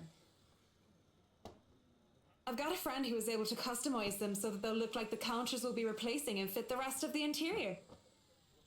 They'll be bringing them in today. I wish I could afford someone that can do shit like that with my house. You'll scratch the wood. Excellent. I really hate that guy. But but no, really, how have you liked it so far? I hope that if we play him, if we play as him, I really hope he gets got real good. Oh, it has been wonderful, believe me. Everything is going smoothly too. Like, the best death. I beg for it. It has been a long time since I've worked on something on this grand a scale. Mainly because he's racist. Nowadays, everyone is about condos and flats, living in the city where every room is an identical box. Believe me, this is very refreshing. We lived in a condo before this, Marianne. I didn't mean any insult. It's fine, sweetie. Look at you, all frazzled. I was just pulling your leg. Luke wanted that penthouse when we got married, and you can thank him for purchasing this place as well. She looks confused. Of course, she has every right to be. She no doubt overheard me push that estate agents into the sale, making quite the aggressive offer. She saw me sign the papers for the mansion as well. I just had to scoff. Don't be fooled. I'm just the treasury. I wouldn't be able to make a purchase this grand without his seal of approval. I mean, that's how marriage works, even though he's a piece of shit. I see. That's it. That's all you have to say? Yes. Yes. It wouldn't be appropriate to comment further. It is unprofessional. Unprofessional? Yes. I can't help but let out a deep sigh as I stick a fork into the dish. I didn't want professional. I want someone who will either agree with me, even if it's just for the sake of agreeing, or someone who will try to talk some sense into me. Neutral responses are so boring. There is no discourse in the middle ground. The food is good. Best bubble and squeak. What the fuck that is? Of course it is. Our kitchen staff only uses the freshest hand-picked ingredients. Only the best for the rights. Mr. Wright is not joining us? No, because he's a piece of shit. He's a racist piece of shit. No, he's far too busy bossing people around. He even refused to join me for breakfast earlier, hence this. I see. My apologies. I really don't know what sort of response you expect to get from me. There's the clatter of silverware as I slam my hands on the table. It is frustrating. I am frustrated. At Luke, mostly. But Marianne's neutral, professional answers are certainly irksome as well. You're a human with feelings and opinions, aren't you? Don't give me this bollocks about being professional when we're having a nice, friendly chat over a nice and friendly breakfast. I can only talk about interior designs for so long, and I detest one-sided conversations, Marianne. But I really don't know what to say, Mrs. Wright. We were talking of no topic in particular, and... Luke. We were talking about Luke. And he's a racist piece of shit. I'm gonna say it over and over again. About him not eating breakfast with you? About him treating me as if I were some treasury. I didn't realize that I shouted that out loud until it's too late. There's a stunned silence that settled before I slumped back into my seat, hiding my face behind my hands. I can feel my shoulders shake. Breathe, I told myself. Calm down. But it is just so hard. Honestly, sometimes I feel like he doesn't love me anymore. Oh, have I been so blind? Did he ever love me at all? Was our marriage all for the sake of saving his company and his wealth? Because... Because? Did I say all that out loud? Again?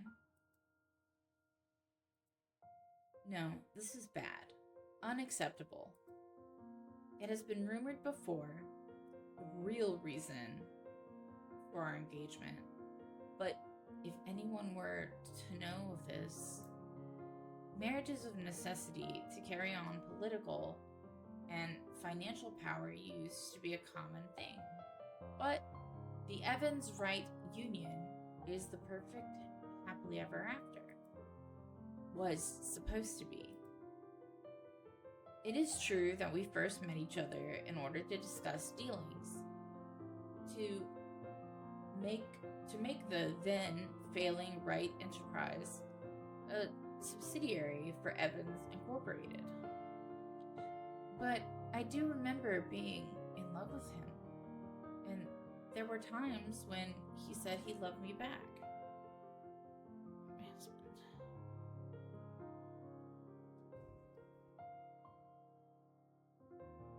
Sorry, let me answer this really quick.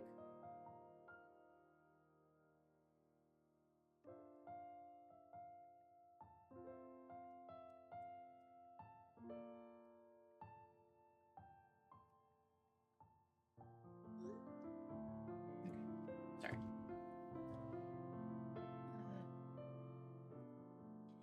Even if I'm not sure of what the truth is now. Either way, I do not want the Wright name or the Evans name dragged through the mud because of a slip-up. Ask for her silence. We're not going to be an asshole. Marianne is a good sort, isn't she? So far, she has been reasonable and accommodating, even towards Luke's ridiculous requests. Patient and professional. Did it only extend to business? Or would she be able to understand that things like this are not as simple, not as clean as they are painted to be? Certainly, I can talk to her. Ask for her. I won't speak a word, Mrs. Wright. Not only am I contractually obliged to, it would also go against my principles. This is no one else's business but your own, and it should be kept between the two of you. And whoever you wish to seek counsel from. That's so nice. See, we didn't have to threaten her. Please, Marianne. You have to understand. These sort of affairs, if anyone were to know this, they could just twist it and we'll be ruined. All I ask for is your silence on the matter. If I am to be frank, Mrs. Wright, this isn't new for me. You aren't the first, and you certainly won't be the last to have complicated dealings. Unless what you're doing is illegal, I turn a blind eye. Can I trust her? If I wasn't in the same boat, I'd be trying to pry those secrets and gossip with you about them by now. Well, I'm keeping that information confidential as well. That's nice. It's not like I have any other choice, do I? Thank you. We continue to eat our meal in peace, finishing the last of the food and drink. When the door to the parlor opened, Marianne and I are just sitting in silence. Madam, the photographer from Luxury Living is here. I give him nothing but a small nod. This was a wonderful meal, Marianne. You're free to return to your duties. I must excuse myself. It was my pleasure. And thank you for the food as well. Making my way downstairs, I look back and see Marianne give me a nod and a small smile. That certainly put me in lighter spirits. An interview with Luxury Living. That is today, isn't it? Well, if they're here, obviously it's today. Oh yes. People had caught wind of our new mansion, and the very moment we left the open house, Luke had boasted he could acquire the property in no time, and allowed a photo shoot for an interior design magazine to be scheduled today. Which we shouldn't do if they're working on the fucking house. Well, there were complications, and it took longer than it usually does for us. Hope Hopefully, I won't have any other unfortunate slip-ups with someone who isn't bound by confidentiality. The mansion grounds has been one of the first things to be fixed up, aside from the bedroom. Although it's still a work in progress, it had a promising start and can already see the flower patches. Luke's favored daffodils still stand out easily. Have been transplanted from the pots that used to litter the rooftop of our penthouse. I can't fucking read all of a sudden. Why, if the moving crew thought that Luke was being hard on them, they clearly didn't see the landscape on his way out. The man looked like he was ready to faint, and Luke seemed ready to kill him by the end of their discussion. Oh no.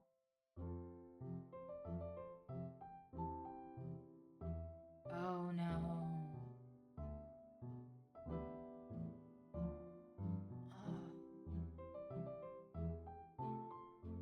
I have to wrap my mind around this. Hold on. So Zach is a friend of Isabella's, the main character. And when we came here earlier to the house, Luke called him the N-word. And I'm not ready for what's probably gonna happen again. So, let's go. It is in the garden that I see him standing near the flowers in quiet admiration.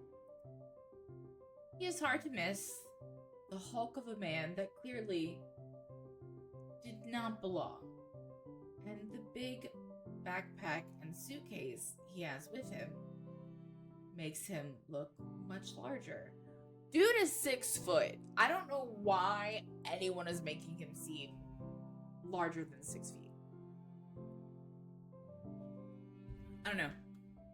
I have a really good friend that is 7 feet tall, and is a big hulking dude. But being 6 foot, like, it is a peculiar sight seeing someone who looks like he does, handling little delicate things with such care.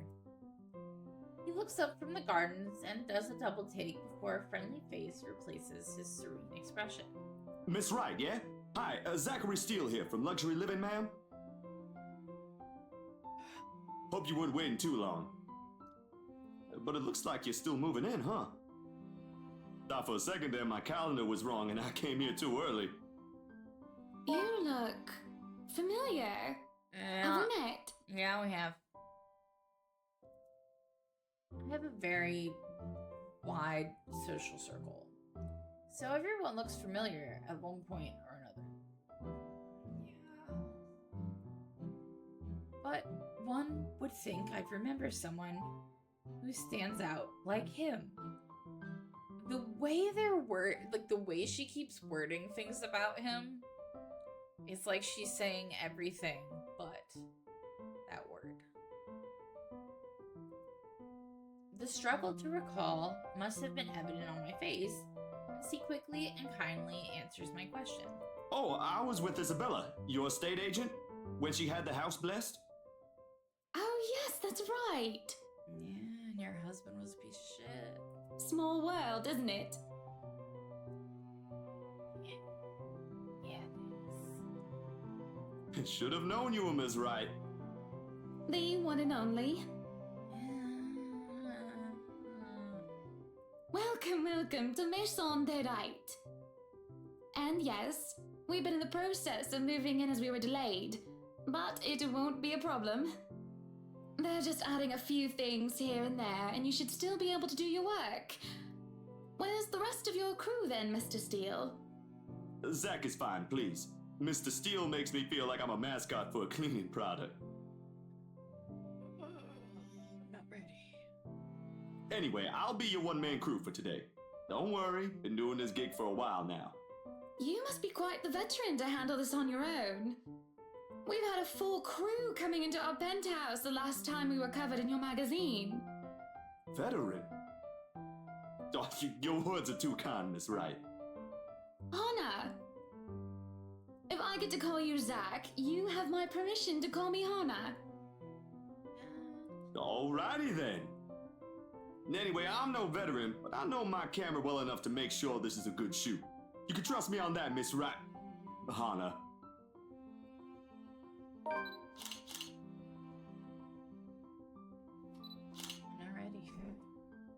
Alrighty. Zachary proves quickly enough that I can, in fact, trust him. His skills with the camera and experience in the industry, at the very least. He is kind and courteous, listening and following as I lead him around the house. A really nice fellow, and he treats our household staff well whenever we cross paths with them. I answer his questions to the best of my ability, and he is patient enough to answer mine whenever I get curious. For one, I ask what the bags are for. They are quite the magician's toolkit. From inside, he had procured several items to embellish the interior with. Bowls of fruits, lemons, trays with pepper mills, stacks of cookbooks, cutting boards, and glass canisters filled with colorful nuts and grains are brought in for the kitchen setting. That's really interesting. For the bathroom, there are white towels, seashells, and decorative soaps. How do you carry all this?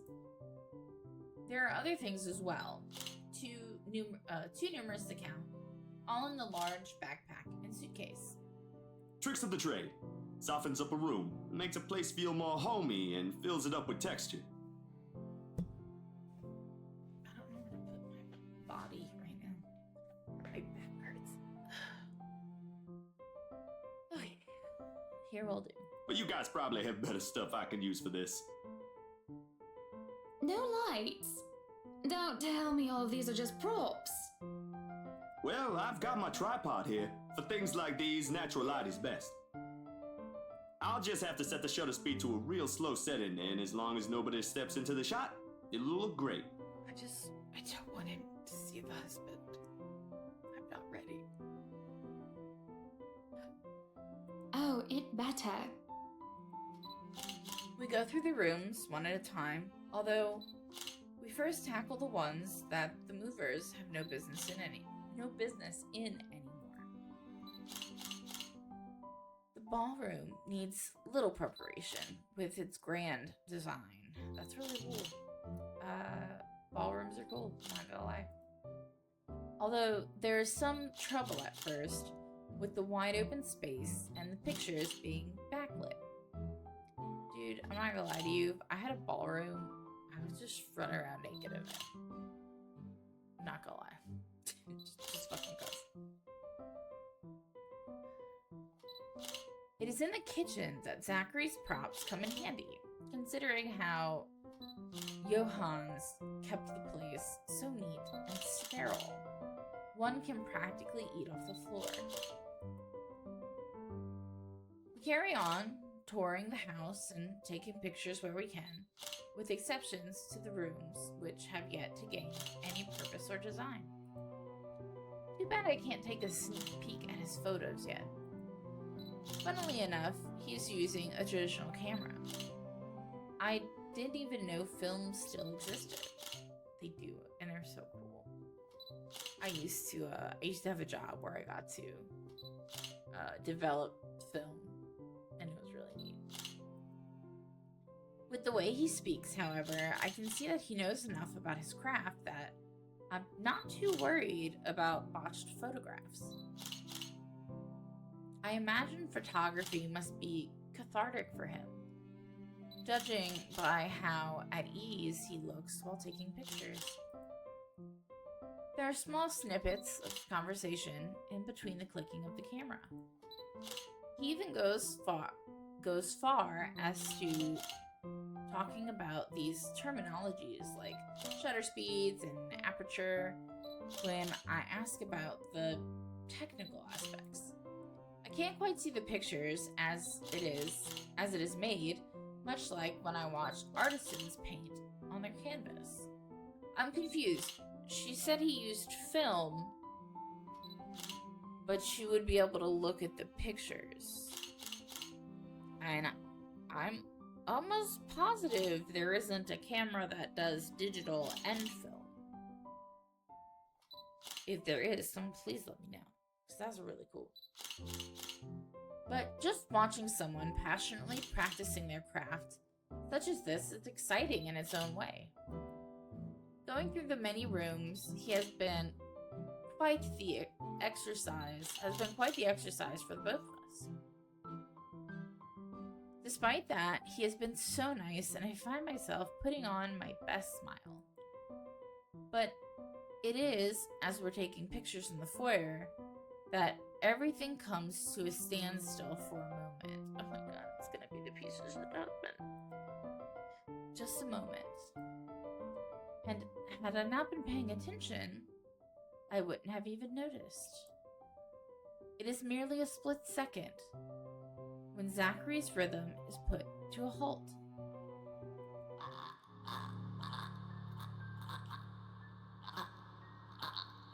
He sees it too. Oh my god. Oh my god. Oh my god. Oh. And I hate that it's on both screens, so I can't not look at it. His finger doesn't move to release the shutter. Yet, he also doesn't pull the camera away from his face, gaze still firmly fixed through the viewfinder. I feel like this is a shout out to the movie Shutter. That's kind of cool. If you haven't seen the movie, if you haven't seen Shutter, watch it. The English and the Japanese, phenomenal. Yet he also doesn't pull the camera away from his face. Oh, I read it already. I'm sorry. His hands shake, and there is a light sheen of sweat on his forehead. Zachary. So now he sees it. Keep on my mic. He sees it, and she doesn't. Is that what's happening? No response. Zach, is something the matter? Oh my god. Lowering his camera, he blinks and stares at something behind me before shaking his head.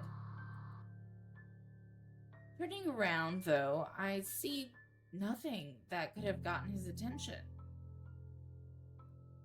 Oh, no, So there's Zach nothing is in wrong. trouble. I just remembered something I saw. But he didn't touch the letter.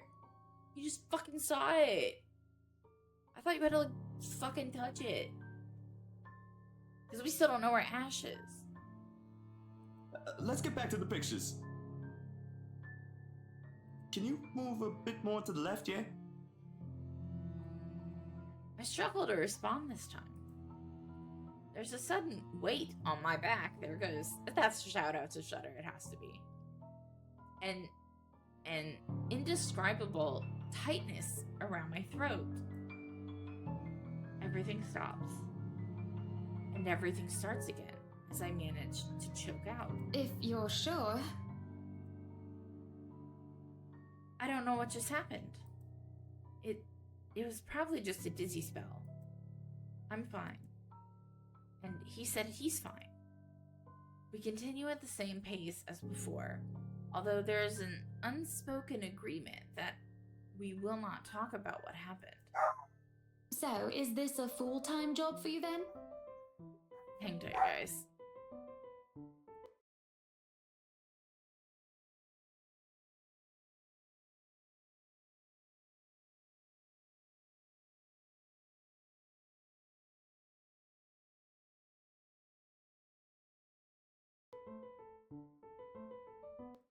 Sorry, I had to mute.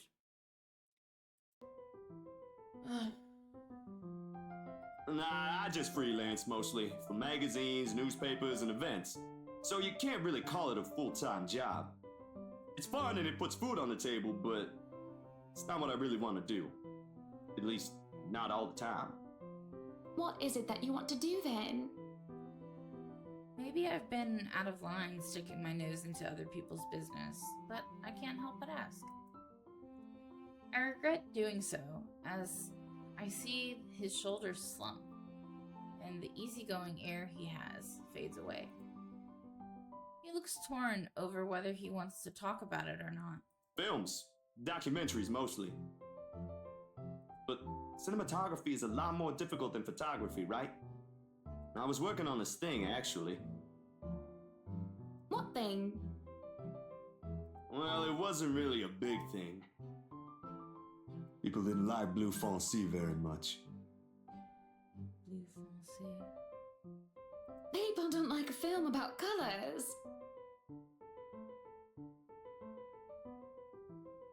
I suppose they would have liked Blue Bibby a lot more. Very funny.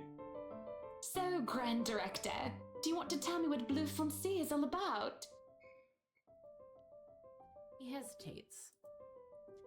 But when I refuse to budge on the matter, he gives in and spills it all out. Blue Fonzie, the rest of those French words, dark blue, the darkest hours of the Black British. He speaks with passion of one who has gone through the very matter he is concerned with. There is conviction, knowledge, and experience in his speech. Why, I would have told him that he is an amazing speaker if only I wasn't so engrossed listening. Prejudice and discrimination in schools and in the workplace. Lesser chances for opportunity and higher chances of being treated like a criminal. He spoke of blacks and people of color in general still being treated like second-class citizens, all because of the color of their skin. It is all just positively riveting and sad. It comes to a point where he soon loses steam. He looks abashed, realizing what he had just done. Sorry, I just got so carried away and... It's fine. It is really so fascinating to watch people talk about their passion after all. You should see how your eyes light up when you speak so fiercely. You do have very beautiful eyes. Uh-huh. Thanks, I guess. I want to say that I understand where he's coming from. But I really don't, do I? I was born with a silver spoon in my mouth, and I've lived a charmed life. It hasn't been perfect, but the difficulties I've been through pales in comparison to what others experience on a daily basis. I certainly don't know how I would have fared were it any different. Would I still have met Luke, and would he still have loved me if I was any lesser? What was your home like? These things you talk about, it sounds like you've... Something's missing on my OBS. I don't know what it is, though.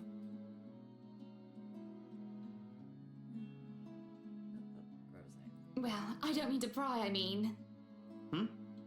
Live with my older sister and my grandparents. We had a shop selling all sorts of things below our flat. And well, I was one of the few non-white, non-British students in class. Okay, so we're in Britain. I'm trying to figure out where this is set. I didn't get pushed around or anything straight up. Even then, I was one of the biggest kids around. But a pencil and notebook would go missing, you know?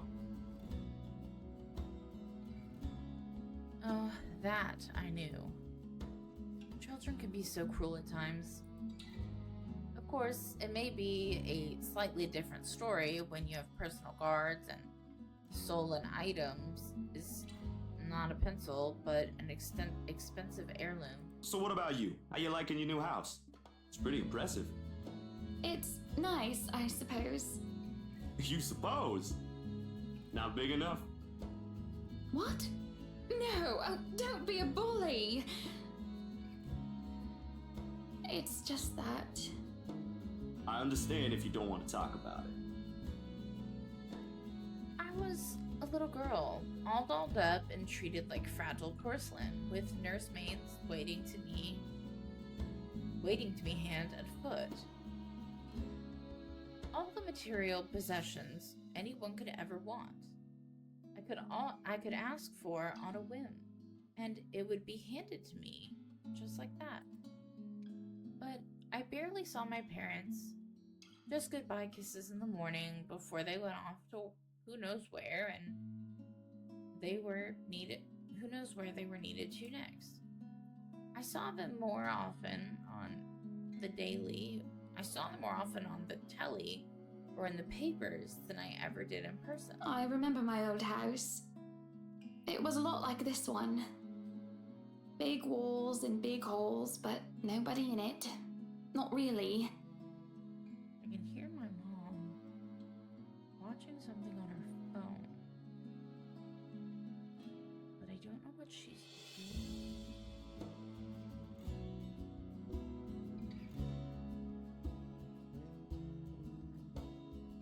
It makes you think how alone you are. Pensive mood overcomes us, and there's a moment where neither of us are sure of how to go on from there. Things have gotten a bit too personal, yet it isn't wholly uncomfortable, like as if we've been friends before. Well, that's normal, ain't it? You just moved here. You'll make home out of it yet. He certainly makes it easy to believe that. My childhood house is indeed a lot like this one. Just as large and extravagant. And just as empty. I hope he's right. So, Monsieur le Photographe, you've covered the one and only Ermengarde mansion. What's next on the agenda? The interview? Boring. It's an interior design and housing magazine. And they want to know what Miss Wright has to say about her interior design and house. Honor Wright thinks she bought a magnificent house that she can certainly brag about. Blah, blah. Boring. You know what they should print more of? I watched an interesting documentary the other day. Bleu Foncé, The Darkest Hours of the Black British. I recommend you watch it. Those are the things that people should know about. What do they care if I use a purple or green bowl of fruit in my kitchen? People, right? Oui. People are shite. Yeah, they are. What do you think? Do I look good with this angle? I strike a pose while he's being busy, looking taken aback for a moment. Probably not expecting me to just go and say such a crass word. But he recovers quickly, and after snapping a few shots, he grins. Yeah, vous êtes belle. You want copies of these ones? Yes, please. So, the big boy knows French. You must have wooed a few I ladies. Stopped Unless you're into using it. gents. I took 2 years of French in high school, and I can tell you like je suis. That's all I got.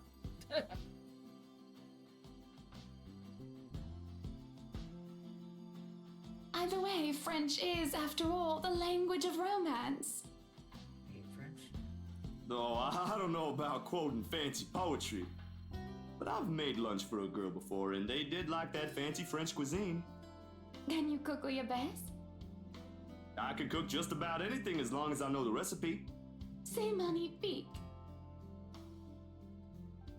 It has been too long since I've had a nice and proper chat with a good friend. No, Lee is certainly not a good friend.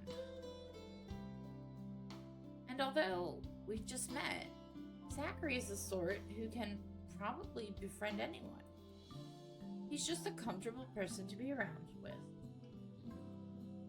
A bit too comfortable.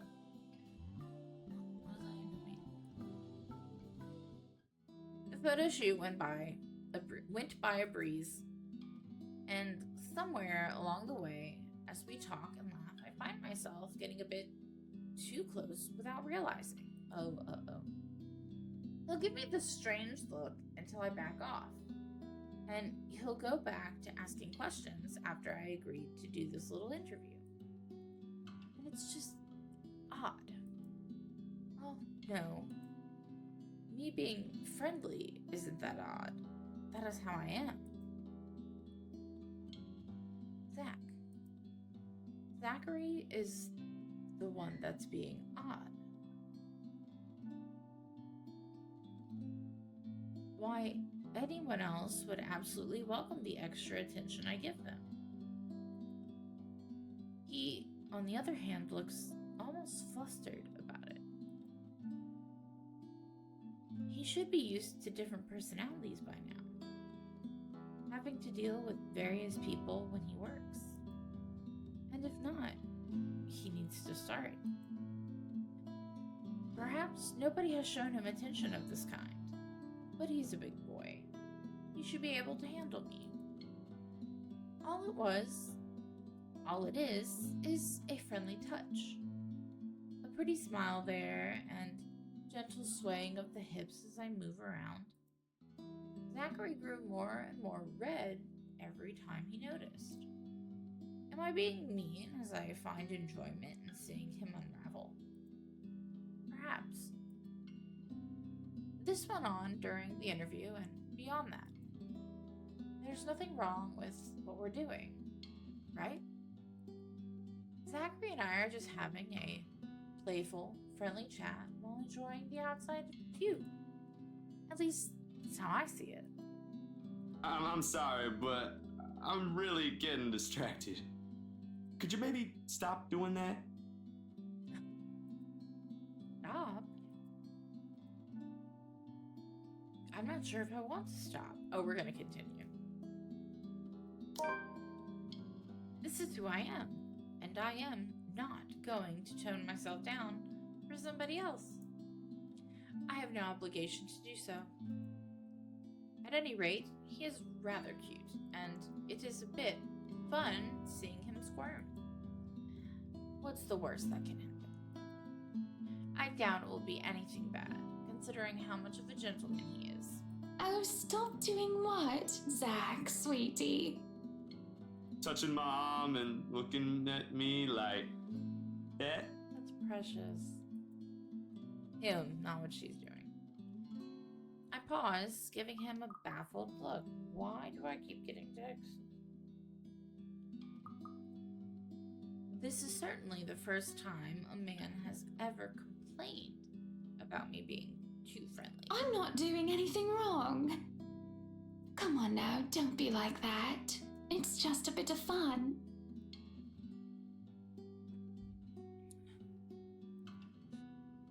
A bit of harmless fun. I'm sorry. It's just really uncomfortable and I don't think either of us want Mr. Right to see us and think there's any funny business. Oh, fuck him. I'm sorry. Look, can we just... We're finished with the interview already, aren't we? Maybe it's about time I go. Oh, you must be joking. No, I'm not. You're certainly the odd one. Don't be such a killjoy. A little bit of flirting never hurt anyone. Other men would simply be delighted by my interest in them. Besides, you really are such a cutie. Well, I'm not them, Hannah. So, yeah, I'm probably odd.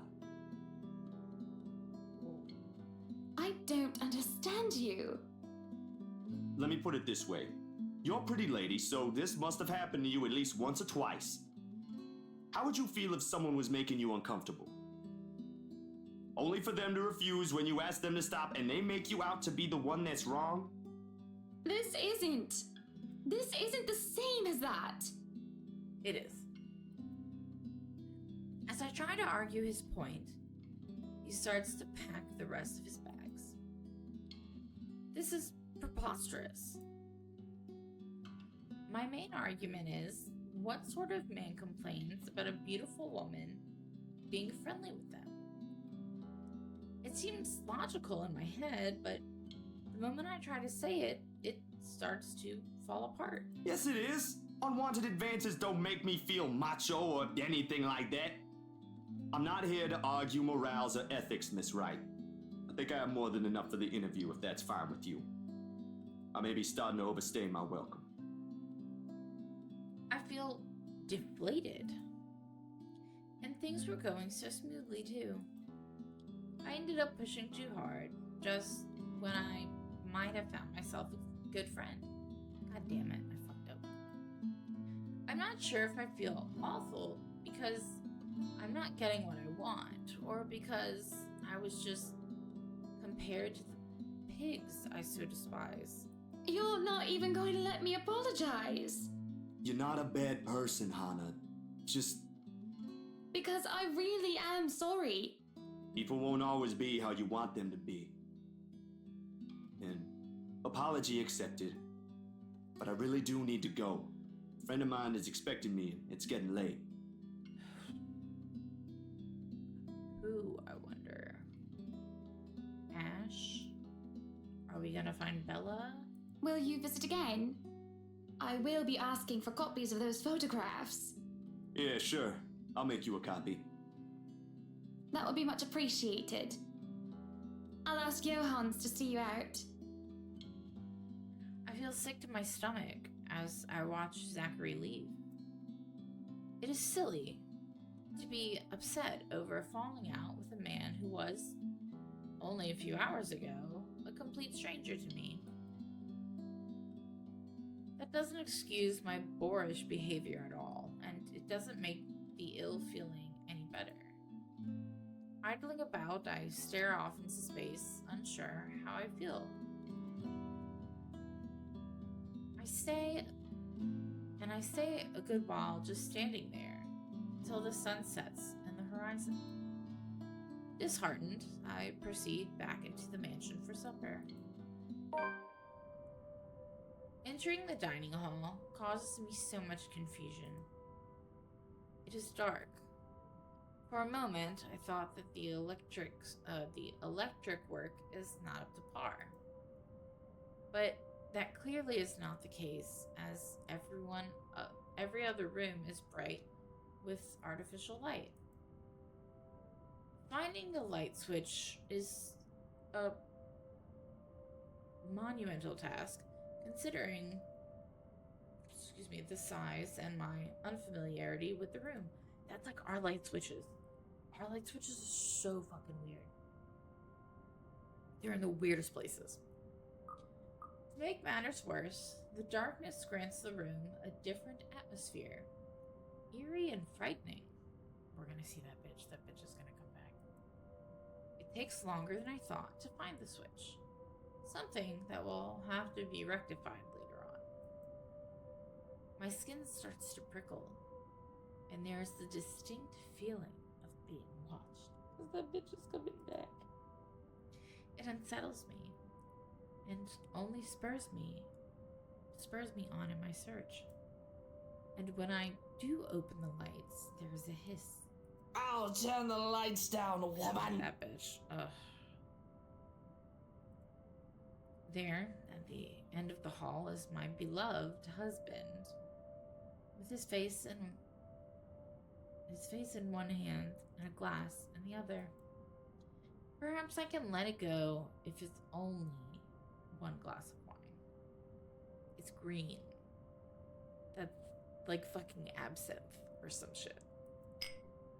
Yeah, about to say it. There we go. I knew it. However, I can feel myself go livid after seeing the toxic green liquid gleam mockingly at me. Luke, what? Are you drinking absinthe? I knew it. Told you so. You know what the doctor said. Absinthe, Luke. Are you actively trying to kill yourself? Because if you are, we can just hit you with a bloody car! Honeybee, Buttercup, not too loud, please. Besides, it's Lelouch, not too strong. Just hair of the dog that bit me. Helps with the hangover, dearest. You drank? When? The whole time he was yelling at people? This morning, love. Don't be mad. I just needed a few drinks, having to deal with those simpletons. And maybe I had one too much. You don't see me whinging about you leaving me to handle them on my own. I had to attend the photo shoot and interview with Luxury Living. You know that. Let's not make this about me, Luke. This is about you and your drinking problem and... Oh, I don't know, Hana, darling. I hate this man. I hate this man. What if my drinking problem, as you like to call it, is linked to you? Oh god, I hate this man. I hate this man. If we think about it that way, this discussion is about you. I hate this man. I hate this man. That was pretty mean of you, leaving me alone to do all the work like that.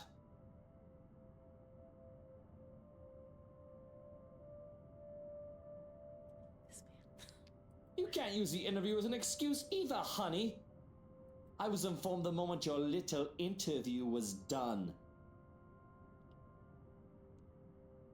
So, what was it then, What were you doing?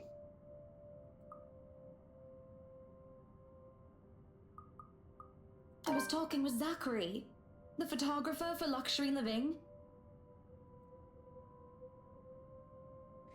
I have no reason to tell lies. It's not like I am guilty of anything. But as Luke's expression turns, he makes me feel like I actually am to blame for something. He has a way of making me laid bare with just a look. That had really struck me when we first met years ago. That giant Negro? Oh, I hate this man. You were having a secret meeting behind my back and it was with him? I fucking hate this man. What are you implying? I'm implying nothing. I'm just worried. You know better than to trust those media types, Buttercup. He must have been really friendly to occupy your time like that, but all he's looking for is his next big headline. Oh my god. He's a photographer for an interior design magazine. Doesn't matter. You let one little thing slip, one wrong move, and it'll blow up in the telly in the morning. He'll go to his journalist friends to gossip and make a quick quid. We have to be in Britain. In the UK. We have to be. Did I just miss something? Did I just hit?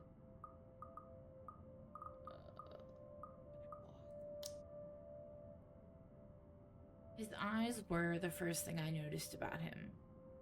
They were like nature, the grass and the trees, wonderful and breathtaking. Now as I look at him, they're nothing but the same shade of green as the bloody damn drink in his hand. He was a perfect gentleman, Luke. I can't say the same for you as of recent. Excuse me again? We're talking about you, Hana. No, I am pretty sure we were talking about you and your drinking problem, Luke, right? Hangover forgotten during the course of his little spat, the man jumps to his feet and seethes. It looks like he is barely stopping himself from throwing the nearest thing he can find. Oh, it is not a problem. I can stop whenever I want. Yeah, that's what they say. And even if it was, I think you can very well stay out of it, as it only affects my own kidneys or liver or whatever the bloody hell that shite pollutes. Whatever aftermath that occurs because of your little chit-chat with the Negro affects the both of us, Oh my however. God. I hate this man if he keeps focusing on the fact of what Zachary is. I'm so fucking done. Look, Luke, nothing will happen. You have to relax. It was just a friendly chat. Well, now I think I'm getting jealous.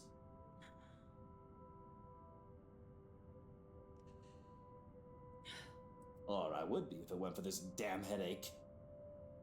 Then go take an aspirin. Maybe you should drink more. Maybe. Supper is spent in silence, with nothing but the occasional sound of silverware. A grand feast has been served. Well, grander than usual anyway. Most likely due to Luke's complaints of stress. A platter of native oysters for starters and tranche, whatever, of turbot, with purple sprouting broccoli. That's a thing. Lemon, capers, and anchovy sauce for mains. Anchovy sauce? To finish it off, black tea and golden syrup sponge pudding with custard. Okay, well that sounds good. But when our appetites are appeased and the plates are cleared away, Luke stands, kisses me goodnight, and leaves me to stare at my half-empty cup. Lonely in the lull of night, I sit in a house too big and too empty, foreign and unwelcoming. But you wanted this house. Even with its warm tone and homely decor, it feels cold. There is no need for tears, however. I know I can get through this like every other obstacle I have faced before. This is a minor setback in what I hope will be a long and happy life. To remind myself that this place is for Luke and for our future children fills me with a renewed vigor. I figured that's what she wanted was kids when she made that comment multiple episodes ago. Besides, it looks like someone is having a cry already.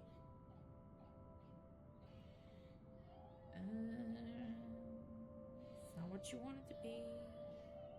The wailing is far away and muffled, and at the same time, it shakes me to my very core as I hear it. As if the suffering is just standing right beside me. It is. Hearing it sends a chill down my spine and makes my skin prickle with goosebumps. Who is that? Curiosity sinks in as I follow the sorrowful sound into the kitchen. No, don't follow it. Oh, don't open it. And into the wine cellar hatch. Hello? Is anybody down there? Yeah.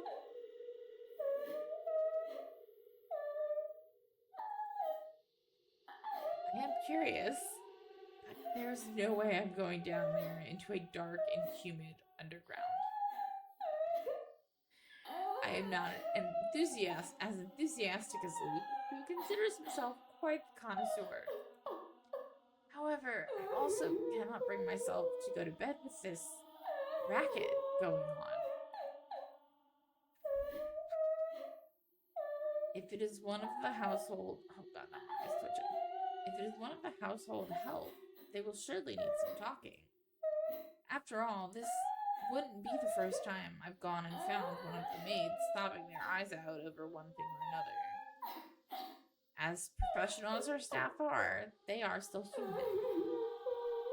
More often than not, it was either Johan's or I who'd calm them down, who'd help them figure out how to go on about things.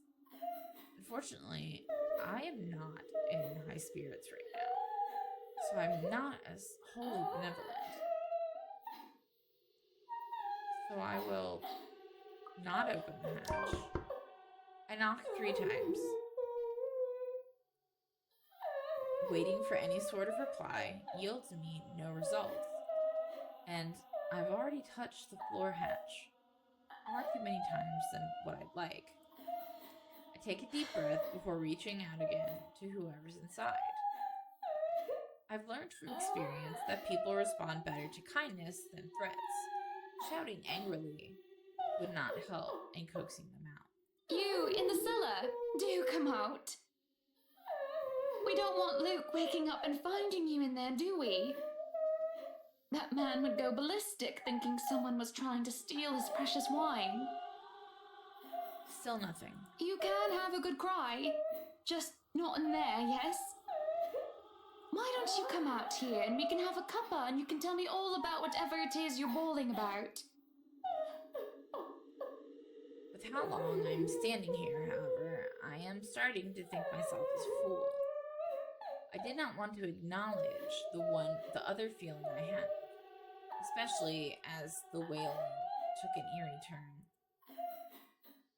The thought of being played with didn't sit too well with me, and I had to stop myself from getting too hot-headed as I try one more time. Now you come out of there! That is an order from the lady of the house, do you hear me? Why, I ought to... I freeze as a hand clamps down on my shoulder. Yep, there she is. The dread I've been feeling all this time makes itself known as I kneel, unmoving, not even daring to breathe. I could feel my heart pounding against my chest, but the touch is gone as quickly as it had seized me. It is only Johann's I see when I look back. Apologies, madam, for touching you like that. You were not responding to my voice, and you looked about ready to wake the whole mansion up. He sounds like he's supposed to be German or Austrian. That's what he sounds like. I've been trying to figure out what his accent was. I'm pretty sure that's what it is. I'm sorry. I was getting rather loud, wasn't I? But that crying woman in there, we must do something about her. He grows silent for a moment and just looks concerned. At least, I'd like to interpret it as concerned, given how stoic our head butler usually is. Or rather, it must have been concern, as he takes off a glove and presses the back of his hand at my forehead before his worrisome inquiry. I beg your pardon. What crying woman? Are you feeling well, madam? In the cellar. Can't you hear her? Madam, Hannah, no one is down there. What? The cellar is locked. Only Luke and I have duplicates of the keys. Of course. Nobody is down there. I stare at him in disbelief.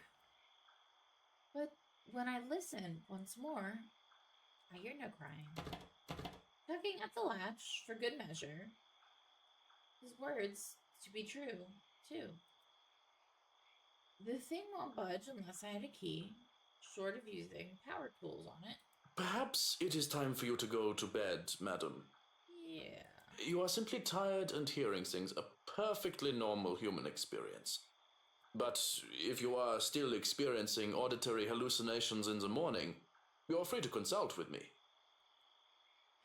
There is a cold feeling in the pit of my stomach as he helps me up to my feet. What he says makes sense, and who am I to question someone who used to be a doctor? How go to be a doctor to a butler? We must pay him really fucking good. I'm just tired. That's it. Long day of moving, the interview, dealing with Luke. That has all drained me of proper sense. Yes, I suppose you're right. I just need some sleep, that's all. Of course I'm right. Really? Go on then. Gute Nacht. Good night, Johannes. Good night, house. Oh god. It's gonna happen. It's gonna happen. It's just fatigue. That's what I keep telling myself. Although, I can't ignore the strange feeling in my gut. Either there's something wrong with this house, or there's something wrong with my head.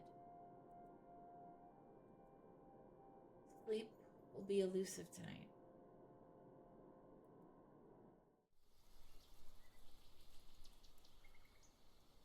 Luke is already gone by the time I rise. There isn't a single hide nor hair of him to be found, and trying to call him on his mobile is a bust, as it only goes straight to his voicemail. That's twice in a row he's gone on me. And for him to disappear today, of all days, is every bit upsetting because of what's to come. The morning is once again filled with a whirlwind of activity. Before we get started, let's check our journals. Okay. So,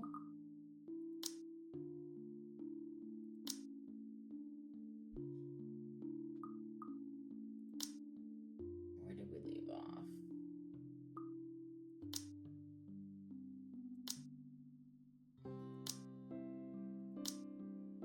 Okay. Wait, what is here? Okay. So during the open house, Hana pressed the estate agents to sell her the mansion. Wrights also met their interior designer, but displeased with her husband's flirtatious attitude, a disagreement brewed during the ride home. Inevitably, they ended up sleeping in different bedrooms that night. Luxborn Independent Film and Theater Festival celebrated its 9th year, discovering new creative talents and local strength. Review the Black Room. Okay, so that one's done. Alright. The right couple moved to the newly bought mansion today and was already preparing for a housewarming party. Hana and Marianne, they put her name different like a bunch of times in this game. We're seen having breakfast together, with the former complaining and accidentally divulging too much details. I don't like how that's worded. About her marital problems. Hana met Zach Steele, a freelance photographer from Luxury Living and Interior Design magazine. Zachary was asked to interview Hana and take pictures of the mansion and its new owners. What would have been a professional meeting ended up being a friendly and perhaps too personal. During supper, Hana found Luke drinking absinthe, and this caused an argument. Hana was angered by her husband's drinking problem. Luke was suspicious of his wife's activities, having not seen her the whole afternoon despite finishing Luxury Living's interview early. Then there was the crime. So that's done. We have to hand this information. I guess so Zach's gonna be our next one. If they're going in order. Puppy? Puppy, what are you doing? Come on. There you go, puppy. There you go. Fortunately, I am much more refreshed as well. Well, I took a break from my responsibilities. I haven't the faintest clue where Luke was yesterday. Today is going to be a busy day, although, unlike Wednesday, the master of the house isn't here now, absent once again from his duties. Hopefully, he'll be back in time for the party. This is our house, after all. A grand housewarming party for the wonderful Wright mansion. Every person of importance from Luxborn is invited, and there will be a few guests flying in as well. Of course, there will be some from the media, along with friends and acquaintances who are made no less important, regardless of their status in society. Marianne and I, see they spell it different again, and I discuss business and last-minute touches to the house before finalizing everything. Not that there is much change from our original plans, bar any huge additions additions to the property itself, the mansion is nearly 100% complete. You have certainly exceeded expectations, Marianne. Everything looks so marvelous, and in such a short time, too. Yeah, I would think that this curse, whatever it is, I would think that it would be like extra pissed with her and Luke because they're changing shit in the house. So, this is what we have here is Hannah. Marianne's the only one that looks good. Well, I can't take all of the credit. People have certainly been enthusiastic about the idea of working on the right mansion. There won't be any more problems unless Mr. Wright has any more objections about the second bedroom. He can go fuck himself. Luke and I had a small tiff about making the second bedroom into a child's playroom, which I insisted is completely practical. In the end, he had to acquiescend, yes? I didn't give him any choice in the matter. I even bought this wonderful wooden crib from the antique store yesterday, including some toys. Just in case anyone brings their baby, of course. And I'm gonna go ahead and say we hit about an hour and a half. Yeah, almost an hour and a half. Double tap because that's what we do here. Yeah. So anyway, we're gonna leave this here. I will be back later today. And see you guys in the next video. Okay, thanks, bye! Hi, and welcome back to my channel. If you're new here, welcome to my channel. My name's Kay, and I play random shit, so you don't have to. It's pretty outside, so I have the blinds open that I can open. The other ones are stuck on furniture. But I was playing for about 30 minutes. I got up at some point. Just had to go grab my phone and stuff. And I came back. And I was on mute. Probably for like 15 minutes. And the video was only 30 minutes long. So, yeah. We're going to start over. Please ignore my hair. If you're new here, I have very, very curly hair. I had cut it all off a while back. And it's at a point where it's deciding to curl like a crazy person, like a crazy, whatever. Anyway, I refuse to blow dry it. I refuse to straighten it. I refuse to literally do anything to it. So it's kind of like just doing its own thing. Anyway, let's start over. Look, I fucked up. Alright. Just in case anyone brings their baby, of course. Nothing really happened, by the way. So, like, just so everybody knows. Nothing happened. Nothing worth, like, being spooky. Besides, we have little need for actual guest rooms. We hardly have guests who spend the night. If we absolutely have to, we often choose to foot the bill for their visit on one of our hotels instead. Always at Luke's own insistence. And I said it before, and I'm going to say it again. I think it's because he doesn't want people to know he's an alcoholic. That's my thought on the matter. And on the off chance that we actually let someone stay, the bedroom on the opposite wing is still up to the task. I don't think it's a mansion. You can't only have 3 bedrooms. You can't. Oh, no. We proceed with that room as planned. I already agreed to him having his greenhouse and his vineyard and his stables. He may as well let me have this one thing. No, I did not agree to him having a helipad. Alright then. Which he touched on earlier in the game.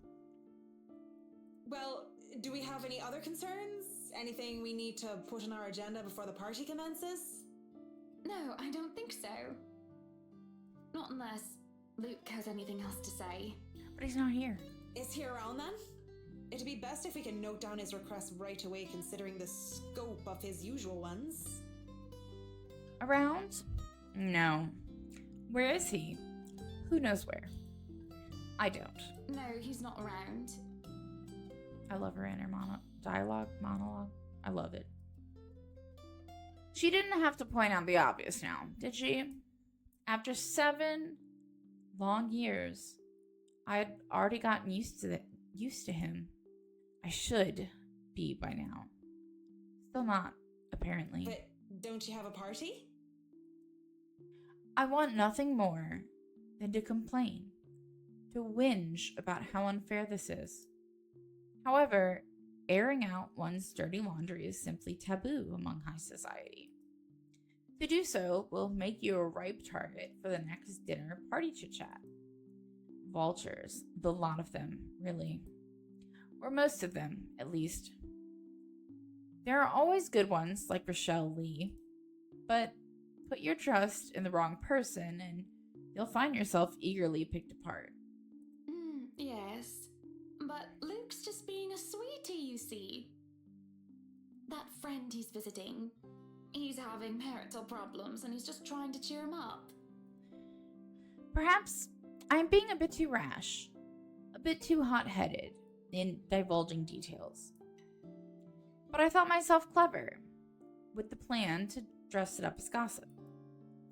Marianne's raised brow make me unsure whether she's interested or not. Although that doesn't make things better if she has no interest and therefore has no hidden intent to utilize whatever I might say to her. They've been married for a long time and they've hit a, how do they say it? A rough patch. His wife has a drinking problem and can be very neglectful. The poor thing really does his best to be a good husband. It's very obvious what she's doing. But it's never enough for her. Sometimes I think it's the years. Maybe it's been so long that they've lost that romantic spark. It's very What do obvious. you think? You were asking for my personal opinion on the matter, ma'am? Do you want me to be honest, or... Be honest. Be honest with me, Marianne. I don't need someone to sugarcoat it. I'm not some fragile thing that I'm just going to break down at the slightest thing. It's really obvious what she did, though. She hesitates, taking a sip of her coffee, while I stare into my own cup of tea. The silence stretches on, and I almost believe that she will never answer my question. I suppose that I shouldn't blame her, putting her in a tight spot like this. Her hesitation is understandable, though I loathe to admit it. She simply wants this whole thing to stay professional. But then she speaks. If I'm going to be completely honest, I need to ask. This is about you, Mr. Wright, isn't it? It is. It's my turn to hesitate now. I really didn't expect such a straightforward question. And to get to the heart of the matter, I suppose I'm not as clever as I think I am. As I'd like to think. Or is it really that bad that an outsider can see our little marital troubles? They're not little. Surely, we aren't that obvious, are we? Barrett! Barrett! Come here! Barrett.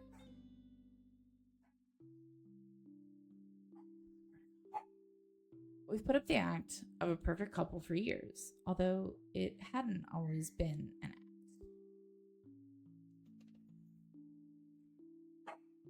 Marianne is just more keen than the average person, of course. It is a necessity to her career, and she's been working so closely with us.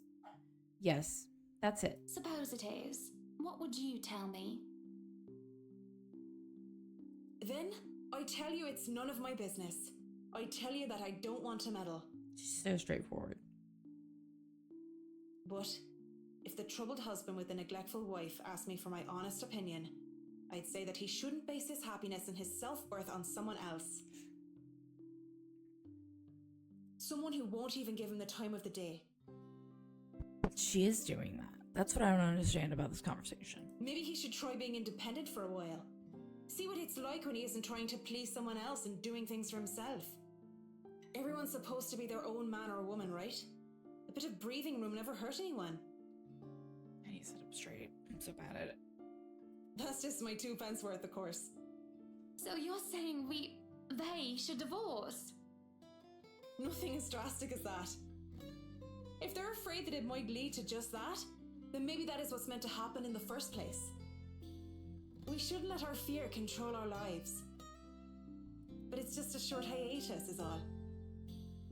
Or, couples therapy? Look, I'm really not the best person to ask about relationships. So grain of salt and all that. I would definitely say couples therapy for sure. She trails off, having said her piece, and leaves nothing but the smell of coffee and Earl Grey between us. There is a calm, despite the nature of what has just been discussed. To say that her words make me start to think is an understatement. To say that I'm not considering her advice is a lie. And to say that this might just be the calm before the storm is a possibility. Others have had shorter marriages, yes, but plenty have celebrated long and happy ones as well. My own parents celebrated their choral anniversary before they passed away. Someone tell me what a choral anniversary is, please.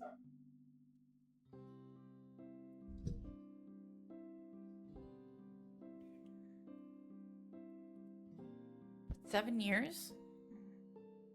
7 years isn't a whole lot in the grand scheme of things. It isn't a whole lot of time to see what and where a relationship can bring us. And at the same time, 7 years, well, it hasn't been entirely made up of unhappy years, has it? It won't last forever. It's not supposed to anyway. Hold on.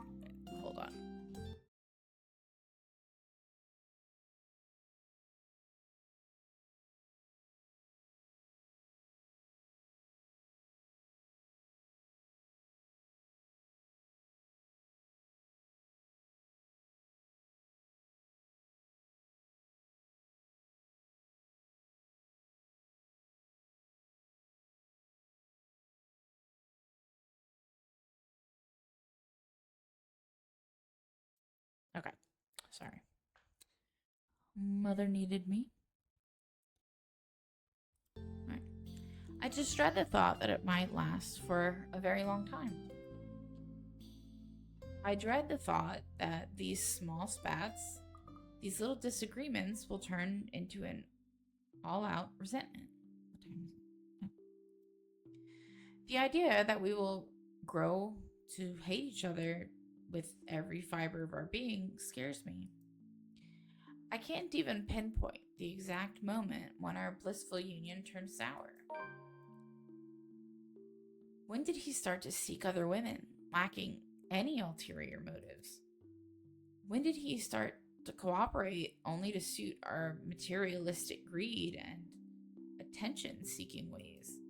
Money and success, fame and glamour. If you've seen Party Monster, those 2 lines should automatically ring in your mind. Are those the only reasons we still stay together? There's a cough before Marianne clears her throat. I must have been quiet for so long, and I move to apologize when she stands up. We both end up on our feet, unsure on how to proceed. Some sort of odd, awkward shuffle occurs as we decide whether to sit back down or not. I really should handle what's left of the work. You won't be attending the party? Oh, you really must, Marianne. I'll try to stay and chat. Maybe grab a few bites and a drink, but I can't be around for the entirety of the event. My apologies. Busy, busy, busy. You must stay a while. I'd love for you to meet some of my friends, and they're ever so excited to meet you. You need to say hello to the Lees, at least. If it wasn't for them, I'd never even heard of you. We'll see. So, if Foy can be excused? Certainly. You'll have to excuse me as well. I must attend to the party before any early birds arrive. Because, believe me, they will throw a fuss if things aren't ready, even when they're not supposed to be here until an hour later. The scene outside the parlor is a great organized mess. Aside from our own household help, we hired the service of the temp agency, which provides staff for Right Enterprise in the hospitality sector. Even our very skilled staff cannot undertake a party of this size on their own. Waiters, busboys, hostesses, and their staff captains move about in droves, carrying crockery and serveware, good for several dozen people, and then some. Chefs and bartenders tail after Johans, looking like scared little children as he escorts them through the kitchen and into the wine cellar. To peruse the stocks, to select what can be served at the party and what can be used for cooking. Schnell!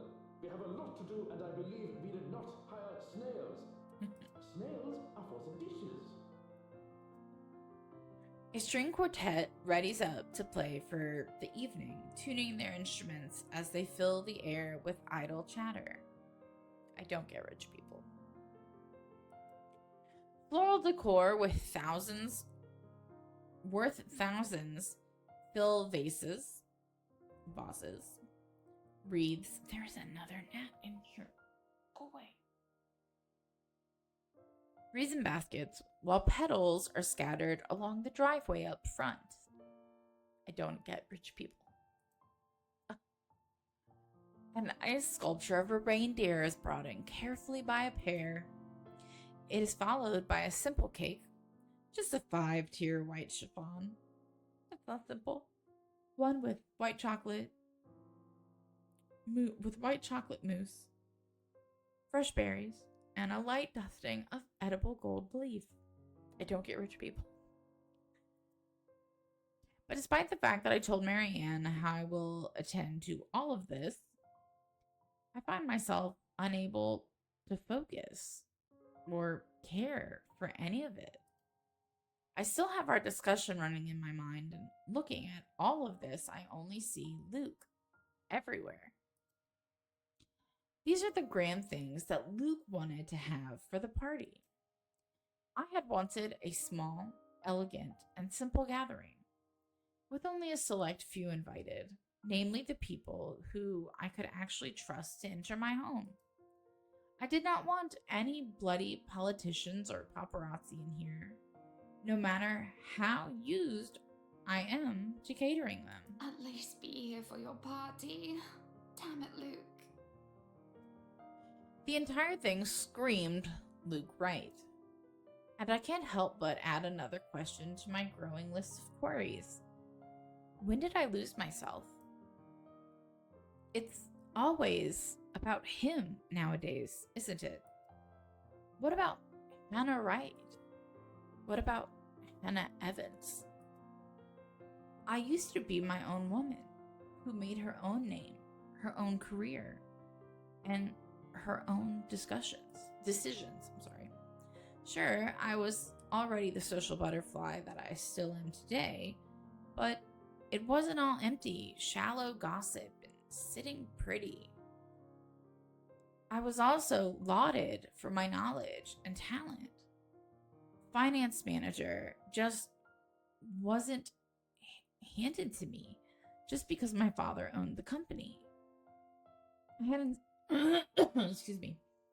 had insisted that I start at the bottom so I could work my way to the top and prove myself. And I did. I worked numbers, managed budgets, money and accounts, analyzing the competition and market trends.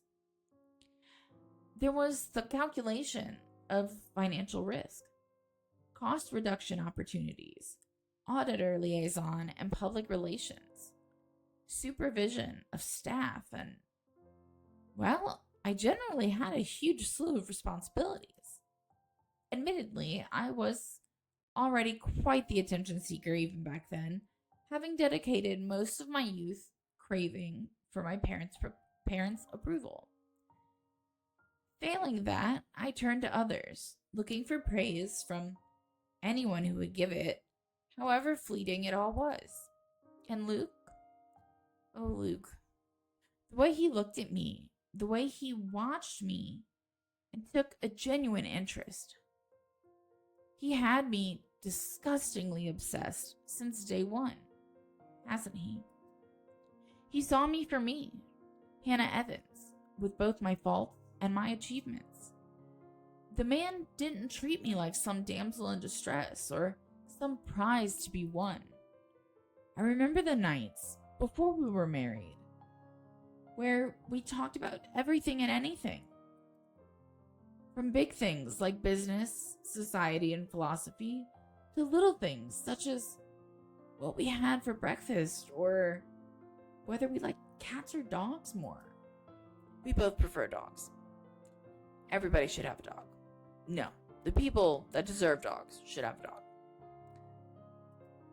Nowadays, I'm just Luke Wright's wife. It's mostly my fault, isn't it? They told me that husbands prefer wives who are docile and subordinate. A woman who will always be there for him, yet would never outshine him in all aspects except beauty. A wife needs to be at home and attend to his needs, to have children, and to take care of them in his absence. They said I have no business working anymore after I was married. I can blame society. And frankly, I can blame society for a laundry list of things. But then we will never get further into the game because I'm going to go on a rant. But I listened. Before I can fall further into this introspective pit of self-loathing, someone calls for my attention. The guests have arrived, madam. And Luke? Running a bit late, I'm afraid. Yeah, sure. Late for his own party. That man, I swear. He's probably looking to make a dramatic entrance, knowing him. Open the doors then. We mustn't tarry. Cars line up throughout the driveway, peppering the front of the mansion with vehicles of every kind. Grand tours, supercars, even the odd high-end muscle car or two.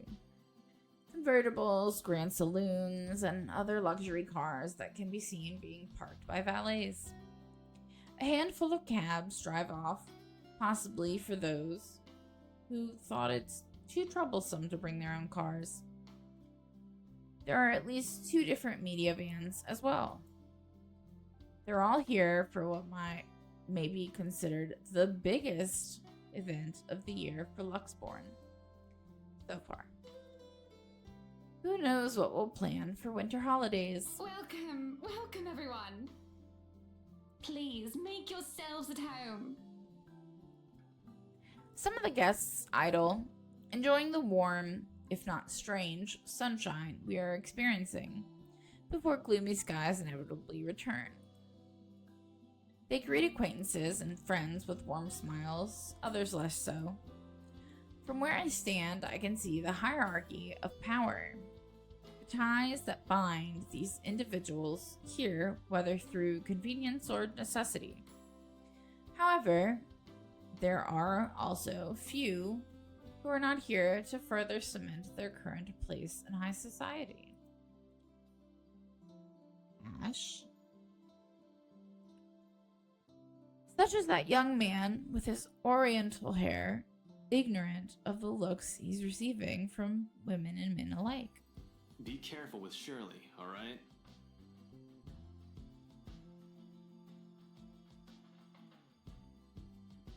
I don't remember him being English. Like speaking English. Man from the Orient. Or that rose-haired woman talking on her phone while she looks unsure of why she is here exactly. I don't understand what's happening. Yes, I'm at the party already, Mom. Why are they there?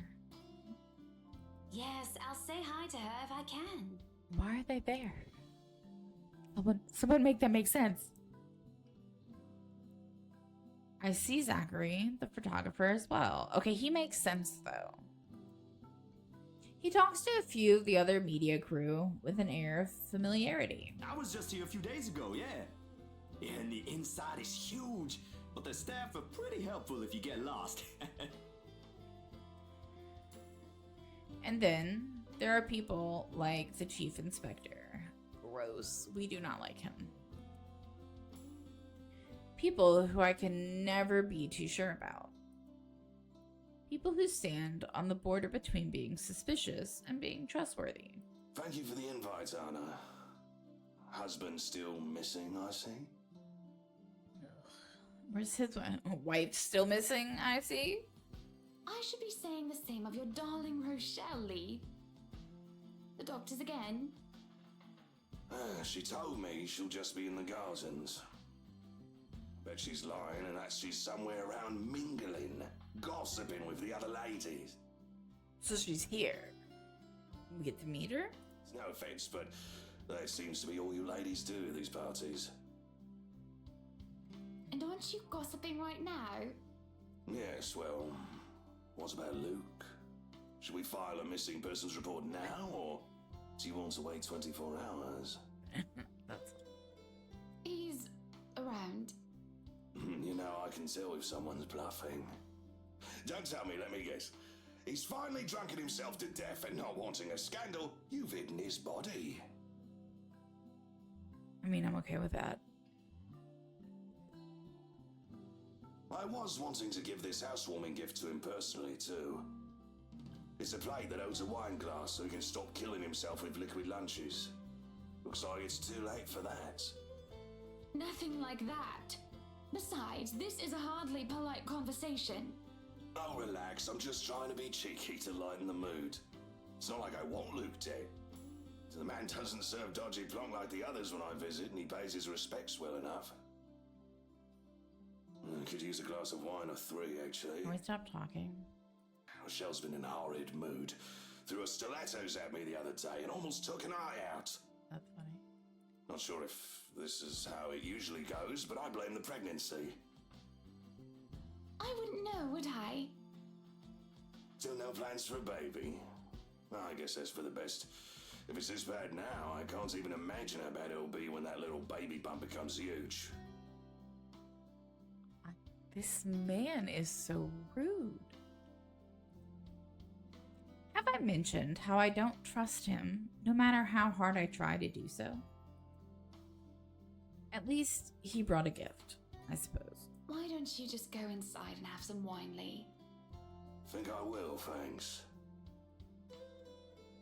Greetings such as these carry on as the guests continue to trickle in. Whether we have short conversations or merely shake hands and nod heads, I make sure to attend and welcome each of them. As the first hour passes by, oh my god, that's worded. The rest of the stragglers and I adorn to the ballroom. At latecomers, any latecomers will have the attention of the porter instead. I have other duties to attend to. Hosting parties is always the same old song and dance, no matter how big or small it is. You make sure your guests are well fed, have good company, and have them generally enjoy themselves. So when my opening remarks are done, when the band has started to play and guests have started eating, I find myself wandering around aimlessly, unless I am pulled aside. For a while, I stay with a small group and entertain them before excusing myself. And when they're not anymore watching me, I when they're not anymore watching me, I don't like that. I end up watching them. When they don't listen, I do. A local banker is having trouble with his daughter. He wishes to marry her off, but she wants nothing more but to make music. One of our hotel managers worry about the stolen belongings of one of his patrons, a failing in security which should be brought up to higher authority soon. Our mayor, well, his cat died. Then there is that rose-haired woman once again. It is hard not to notice her with her distinctive locks. She also lacks the grace that other ladies have, though that does not make her any less beautiful.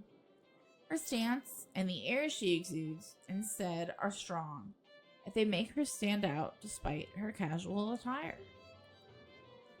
Many men have already given her their attention, though each invitation to dance has been turned away. I approach, intrigued, although it is no great mystery that occupies her own attention, good lord, with the glances she keeps sending towards the boy with the oriental hair.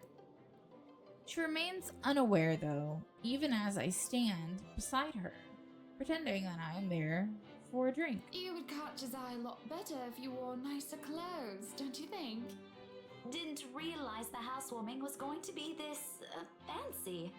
I would have gone with a nice dress if I knew. Oh, you're fine, dearie. It's only really the parvenu, those who climb, that come to these parties all dolled up. Quite the black-haired beauty, isn't he? The boy comes over, but I do not speak to him. I do nothing to speak any softer. He merely passes by, and it is a wonder he doesn't hear what I say. Who, Ash? You know, you really shouldn't have turned down those offers. If I wasn't married, I'd happily go dancing with those young men. But you said a name. Ash. That's the exquisite lad you've been looking at all this time. I don't know him, and I'm the one hosting this party. That must mean you know each other. Is he your boyfriend then? Because that would explain those rejections. In all my life, I've never seen a face grow red so fast. The shade of her hair did not help as well. This is the most pink I've seen on a person, really. What? No, that's ridiculous. He isn't my boyfriend. Such a violent reaction. A simple no would have sufficed. Many here would be happy to hear it. And I haven't been looking at him. That's right. You've been staring. Quite heatedly, in fact. Although I'm not sure if you look like you want to kiss him or kill him. It's more the latter currently. Just don't go murdering him on my property. I don't want to walk into a room and suddenly find a body there. I waver as I feel the burning of someone's stares. It is chilling, and though I am used to enduring the gaze of others, this one makes the hairs on the back of my neck stand up. I hate this bitch. I hate her. I hate her. I hate her.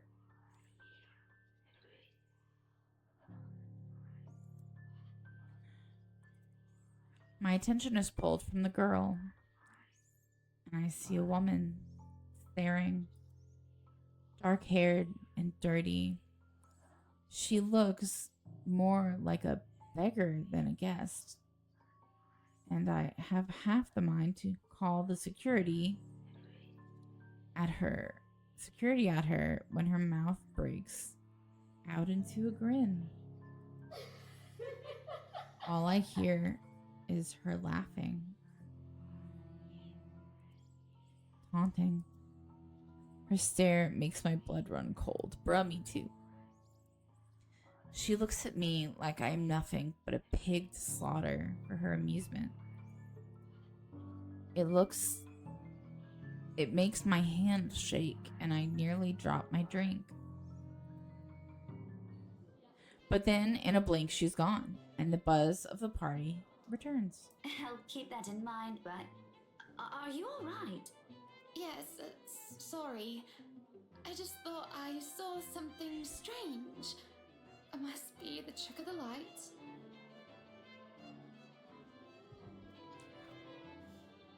Anyway, on a right, as you must already know. Rebecca Gales. Gales. The name is familiar, like a fond memory. I recall a kind lady, a private tutor, who treated me like her own daughter when I was young. She'd even bring me food when there was no need to do so. Usually stovies, which I honestly hadn't been too keen about, though I ate them nonetheless because she brought them for me. Oh, the professor! And your little Becky! My parents couldn't make it since they're in Scotland right now. And Mom says hi, by the way. But yeah, that's me. Little Becky. We met once before. Yes, oh, I remember you! You were the cutest little thing with glasses! And when we met, you were having boy troubles with this lad called something with an A. Ash. What was it again? Aaron, Alan, Adele, Albert, Alexander, Andrew? She's trying too hard. The more I list off names, the more red and the more quiet Becky gets. She starts to look a bit miserable as her body language shows discomfort and stiffness. Perhaps I have triggered a horrid childhood memory. Surely I hadn't been mean when she visited with her mother. I don't quite remember all of it. Ashton! Ash! That man is that boy! The same one. Oh, goodness me, after all these years!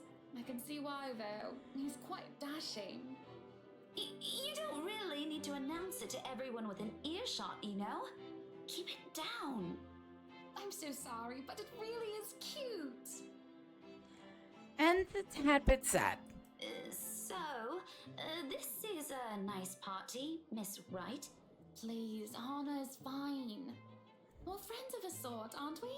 We must be friends, seeing as I know about your little infatuation, Becky. Don't you worry, dearie. You'll have your happy ending yet. I'm not too concerned about that, am I? That's not what I'm looking for. Oh? And what makes you think that? Doesn't everybody want their happy ending? The idea of happy endings sounds like they're just for fairy tales. And they are, sorta. I don't think you can just sit around, trapped in some tower and hope for the best. If you love them, you have to fight for it, right? You're not just going to sit there and hope that everything will just fix itself on its own. Like everything, you have to work at it. Hopefully that sticks in her mind too, for her and Luke. But what do I know? There's a grimace, although she starts to relax around my presence. How long has it been since we met as children? Certainly a long time. She was tiny back then, if I recall correctly. I'm sure the daughter of the two greatest professors I've ever known is smart enough to know what she's talking about. But have you told him how you feel? And it's been what? 20 years? 17, actually. But no, not yet. He can be a bit dense. I was hoping that maybe he'd notice on his own and... Well, that won't do. What if you two become husband and wife? He's not to be dense when he's sworn himself to another person. Why, you might just as well consider leaving before the day's even begun. If that happens, I'll have to give him a good ear bashing, won't I? Whoever anyone ends up with, it's not going to be a perfect relationship anyway. There's going to be things you'll love and things you'll hate about the other person. We're just humans. It's funny. Here I am, trying to give you advice when you did the very same thing back then. That's funny. I remember you giving me a makeover when we were still kids. And you were the first I told anyone about my crush.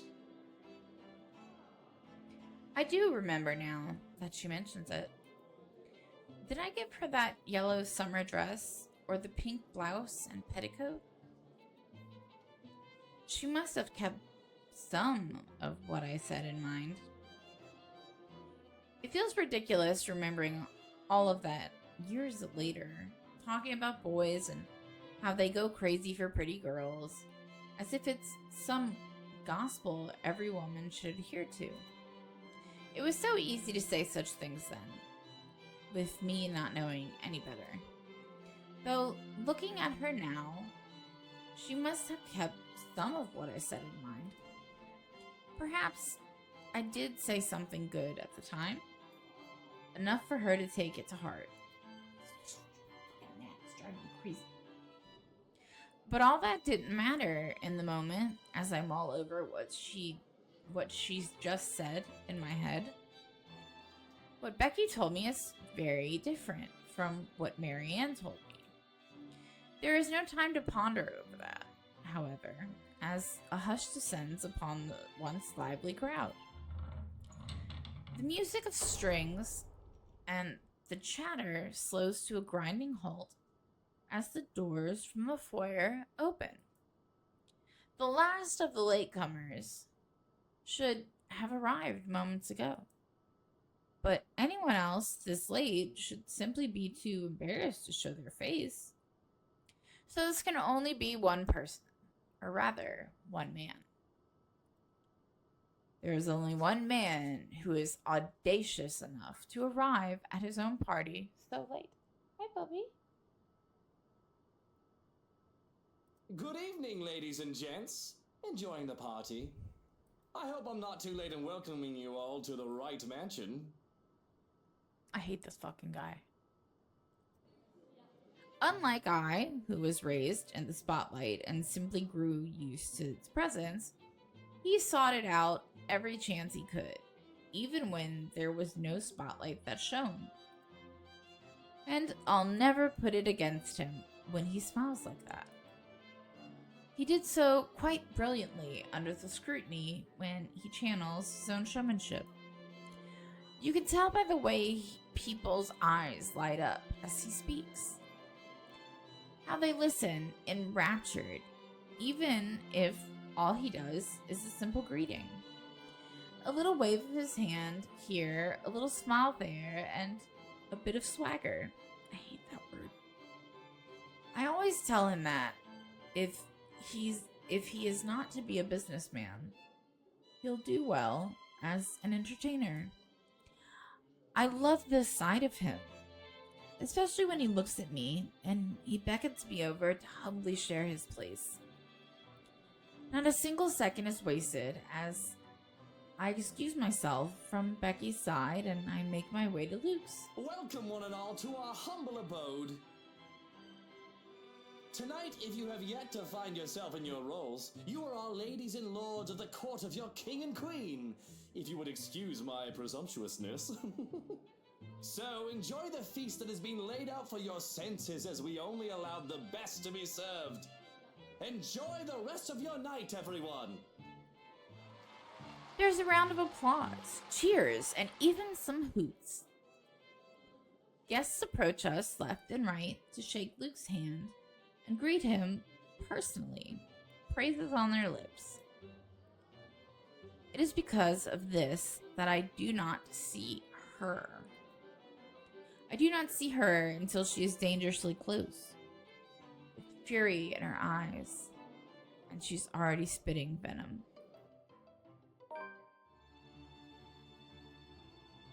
Johannes restrains her, taking care not to unnecessarily harm the pregnant woman.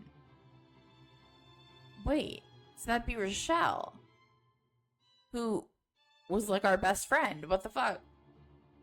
I do like she has dreads. That's pretty cool. But that does little to deter her rage. And the man has no choice but to let her go, lest an unborn child is hurt. Although it might be too late for that, as I see an emptied glass of wine in her hand. How much has she imbibed? Are you feeling ill, Rochelle? Perhaps you need to sit down and... No! Shut it, you mutter! I ain't talking to you! I'm talking to this scumbag over here! You bloody bastard standing there with your smarmy smile! I love all these accents, by the way. She interrupts me, jabbing her finger in my direction before she rounds to Luke. Oh my stupid fucking... Even as whispers and murmurs break out among the guests, all I can focus on is the heat of the moment. Obviously intoxicated, judging by the smell of alcohol on her breath, I'm not ticked off about this little display of hers, at least not yet. I am absolutely pissed by the fact that she'd endanger her own baby by drinking. There is a considerable amount of restraint and grace that I must exercise while I wait for her tantrum to subside. I keep a patient, if tight smile on my face. Luke's expression, on the other hand, is indecipherable. Watch your tongue. You're on thin ice, Rochelle. Where's your husband? Who even invited you? Me? I did. And I told you with great emphasis not to. Now we have a drunk, hormonal, pregnant woman causing a stir. But why? What is even going on? I am just about to ask the same exact thing. The exact same thing. I don't know. But Rochelle, do calm down before you hurt yourself.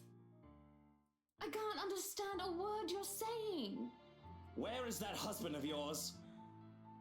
Lee, collect your wife right now. Don't you fucking talk like I'm not here and you're not responsible, you ass! What is her accent? You told me that I should wait for you in the gardens. What? Excuse me. What is this nonsense you're going on about? Crazy talk. That's all it is. Just completely and utterly mad. Has anyone seen the chief inspector? I am pregnant. That's what I was about with to... your little bastard. That's what I was thinking. You promised me you'll take responsibility. God damn it, Luke. I finally got you to talk to me after months of silence, and you do this to me.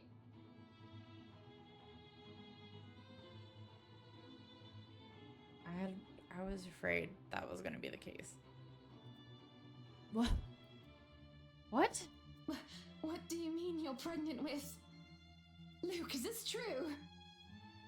Lies and slander, woman! Security! Johans, take her out of here before she makes an even bigger fool of herself! What? No, you do not do this to me. I was so ready to leave my stupid oaf of a husband. I told you to leave that damn wife of yours. She was supposed to be like our best friend. Look at her. Does she look like she wants a baby? She does, actually. Does she look like she could take care of a baby?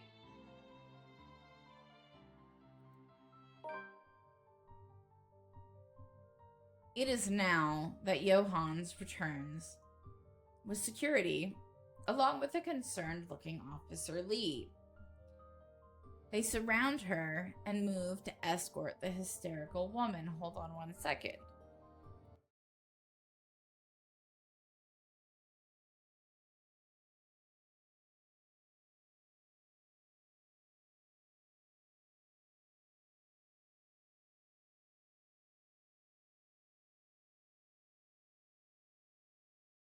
Okay, sorry. They surround her and move to escort the hysterical woman. Judging by his pale face, he has heard the whole thing, and I feel nothing but pity for the man. I'm so sorry for her behavior. She's been under a lot of stress. And the alcohol. Yeah, with the baby. Should you really do that? Talking nonsense, that's all it is. I don't think so. You're not allowed to drink because of the baby, Shelley. What are you thinking?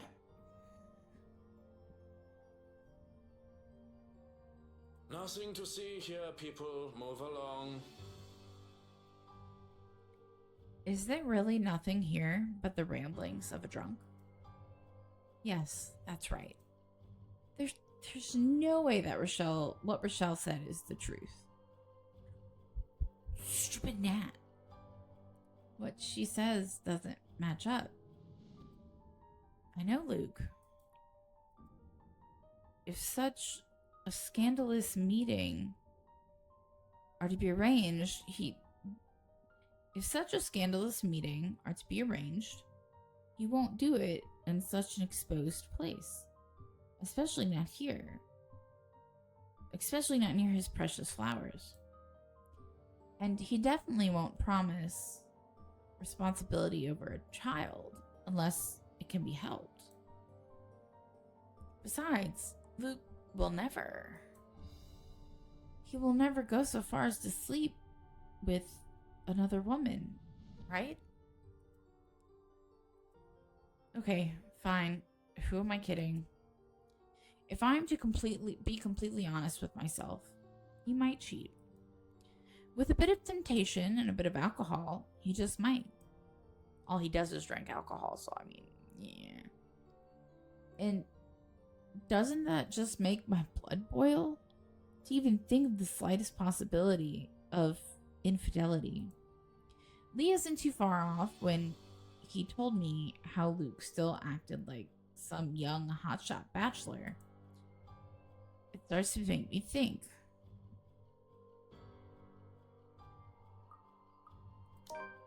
Maybe Marianne had a point. If I am frustrated, if I am unhappy, maybe a break is needed. Some time apart might be just what the doctor ordered. Time apart to clear our heads and to think for ourselves, or for myself to be exact.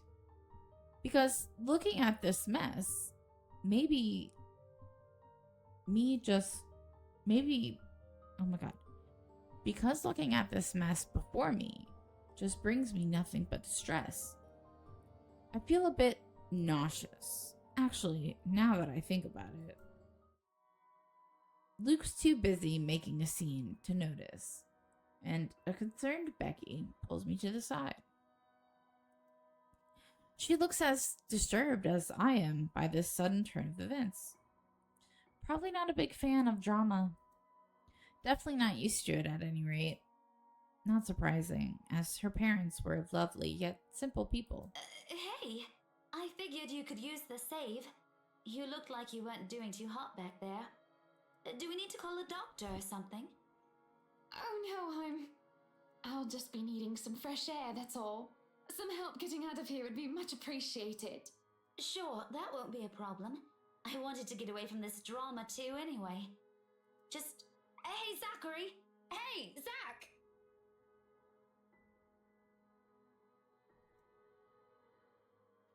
At the mention of his name, I can't help but seek him out in the crowd as he makes his way over.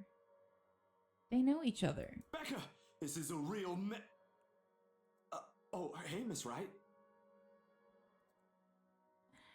If I am to assign a random number to dictate the odds of having two of my acquaintances know each other, I'll say the odds were 1 out of 1,000. And if this is any other situation, I would have been suspicious.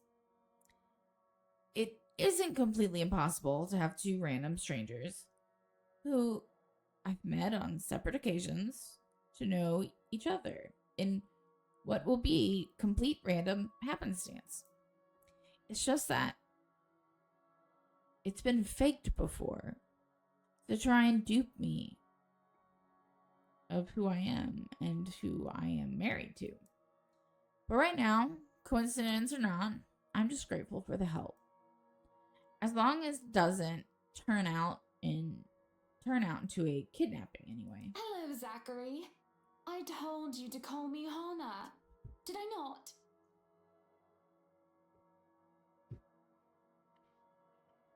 Yeah, you did. So this is what you called me for. We gonna get Hana out of here? I can see that they're friends. Not terribly close ones, but friends nonetheless. That'd be great. They make a quick work of getting us through the crowd. The people part, because of Zachary's broad build, even if they want to approach me. If this isn't enough, Becky's pointed glares keep them away. We even make it out of the ballroom without any untoward incident. Though, judging by the commotion in the other room, the same cannot be said about the unexpected eviction. I really do need the fresh air. I need to be away from those nosy Parkers. Nosy, that's an interesting... I need to be away from Luke. This is a good start, as any. Hey, I gotta go back in there. Completely forgot my bag like an airhead, and I'll see if I can tag Ash on the way out. You'll be fine here, right, Hannah? Not to worry, dearie. I'll just be right here. Zach will be with you if you need anything. Becky balks at the idea of going back into the ballroom. Anyone who hasn't yet would have realized I'm gone by now.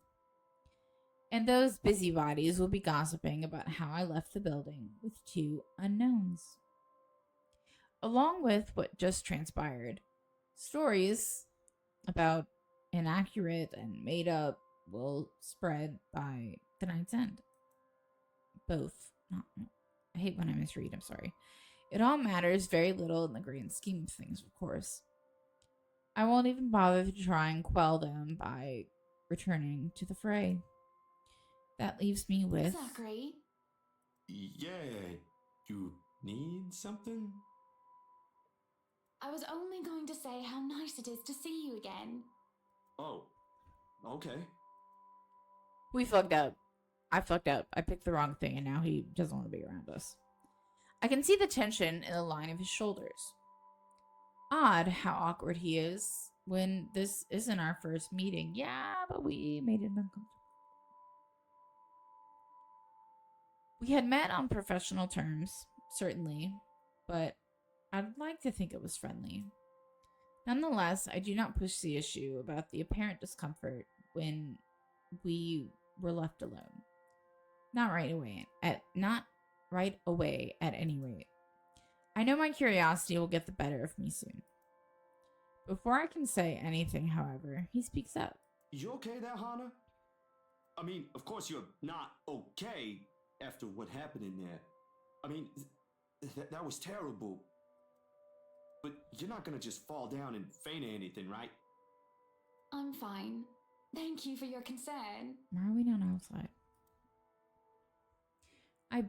A beat. I should be asking you the same thing. I remember you being a lot more eloquent. Oh yeah, I'm just not too good with staying too long in a crowded room. Or handling intense drama, you know? Sorry about my clothes. Didn't think there'd be a dress code. Not that I have anything that nice to wear to a shindig like this. I dig nice, small, simple parties, so this is a real doozy for me. And do you host your own nice, small, and simple parties often? Only when there's occasion, birthdays and stuff. Those are a lot more fun for me, and I can be a lot more selective about letting only the people I'm cool with attend, right? I get to pick the food too. Of course I make most of them myself. There's usually a dozen people or less, and all we really do is just hang out. Maybe do some grilling, karaoke, dancing, you know, the usual. That sounds nice. Yeah. You sure you're alright? You aren't exactly being eloquent yourself, as you put it. You must have something you want to get off your chest.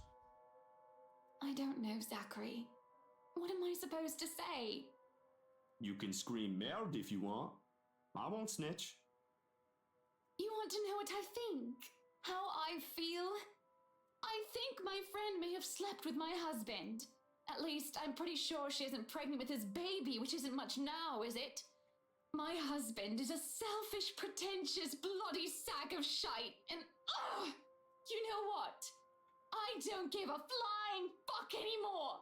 My God! Well, that ain't good. Not giving a crap won't make the problem go away. I'm going to ask him for a break, Zachary. I'm not going to pretend that there isn't a problem, but I just need to step back. Good thing that you have a mansion. And it has 2 wings. So one can live on one side and one can live on the other. Fair enough. As long as you don't just up and disappear on him, I suppose. Yes. Now can we please stop talking about him? Tell me more about your small, simple parties. Karaoke and dancing. How does that even go together? What? How do you not... How do you not know? Simple, really. We hope Ash doesn't take the mic, put on a bit of fun music, and just dance. Not that I can't, but there ain't nothing complex about it. You can't be that bad. I'm pretty good with the twist. Or that's what they tell me, at least. I think they're just being nice. I'm sure it just looks awkward.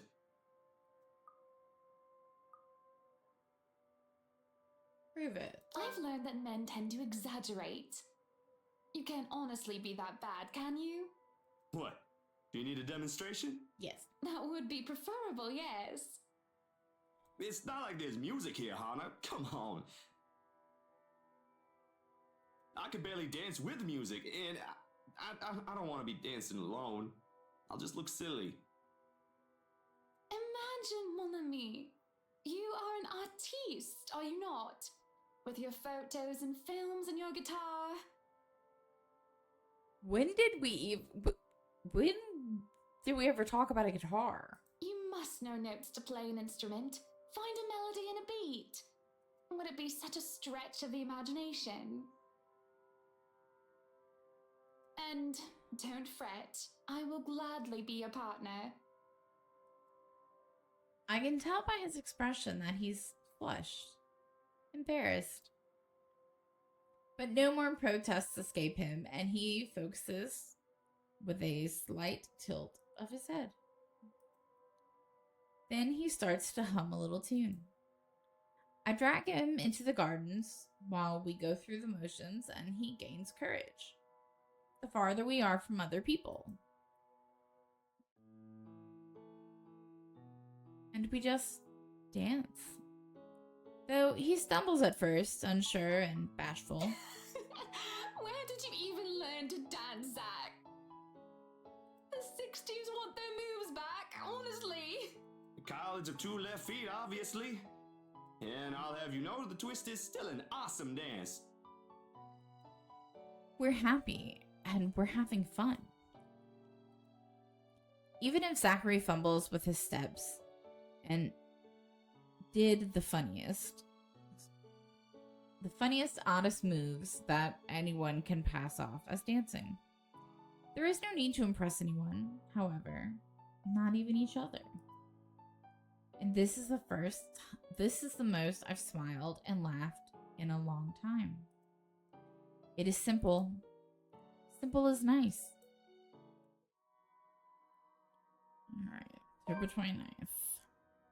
I wish the same can be said about what I'm about to do. Simple isn't the adjective I will use to describe the task at hand.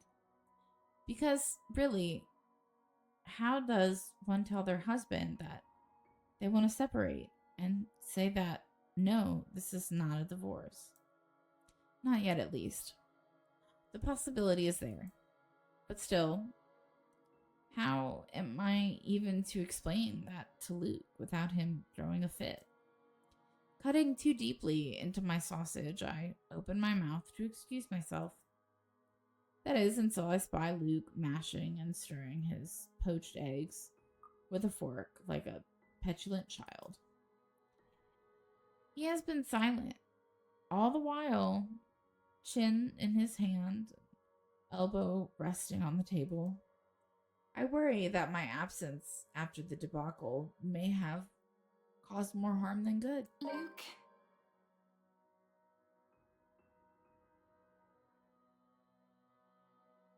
I think we need a bit of a break. You know, some time apart. At my words, he grows still and silent. I'm not quite sure whether I should be worried or not. I take it as my cue to keep talking. It's not permanent or anything like that. Just for a while. In a few days, perhaps.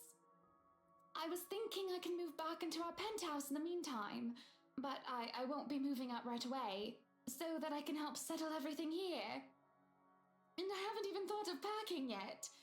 And I'll want to ask Johans to assign some of our staff. Unless you want the penthouse anyway.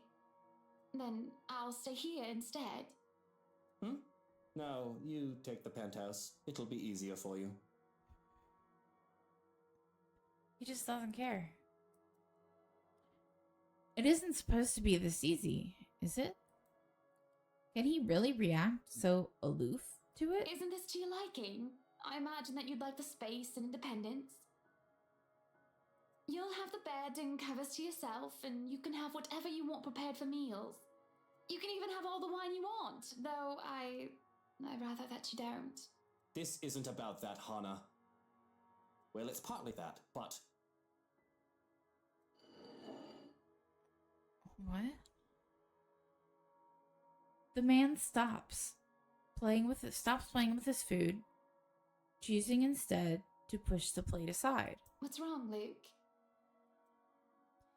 He slumps back in his chair and just stops short of putting his feet up on the table. Really?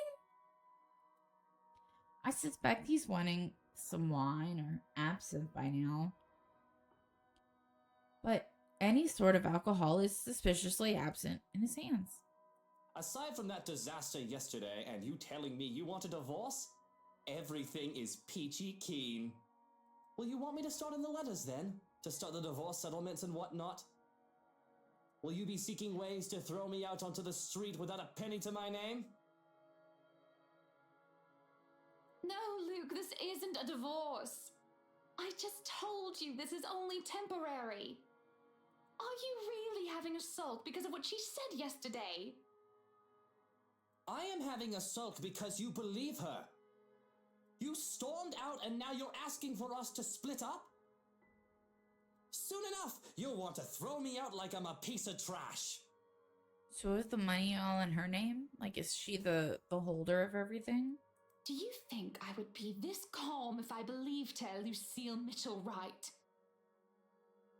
The fact that his name is Lucille makes me laugh. I'm sure that's common somewhere, but I think it's funny. Because believe me, if I did, well, it wouldn't be pretty.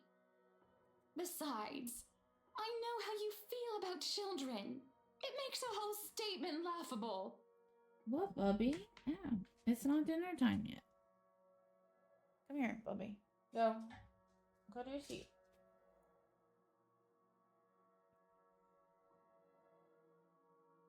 Sure, whatever you say. He looks defeated, but I don't know if that's what this is supposed to be. His mouth draws into a thin line, and I can't bring myself to comment on his half-hearted reply. To me, the silence that follows feels oppressive. It only emphasizes the wall that has been built up by my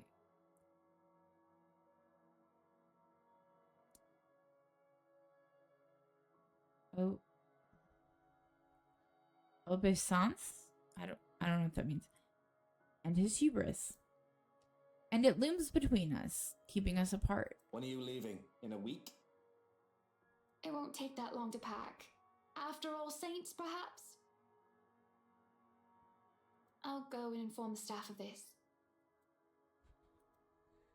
He only nods. And I'll be lying if I said that didn't disappoint me. I expect more resistance. I expected more resistance. The man could be stubborn as a mule if he wants to be.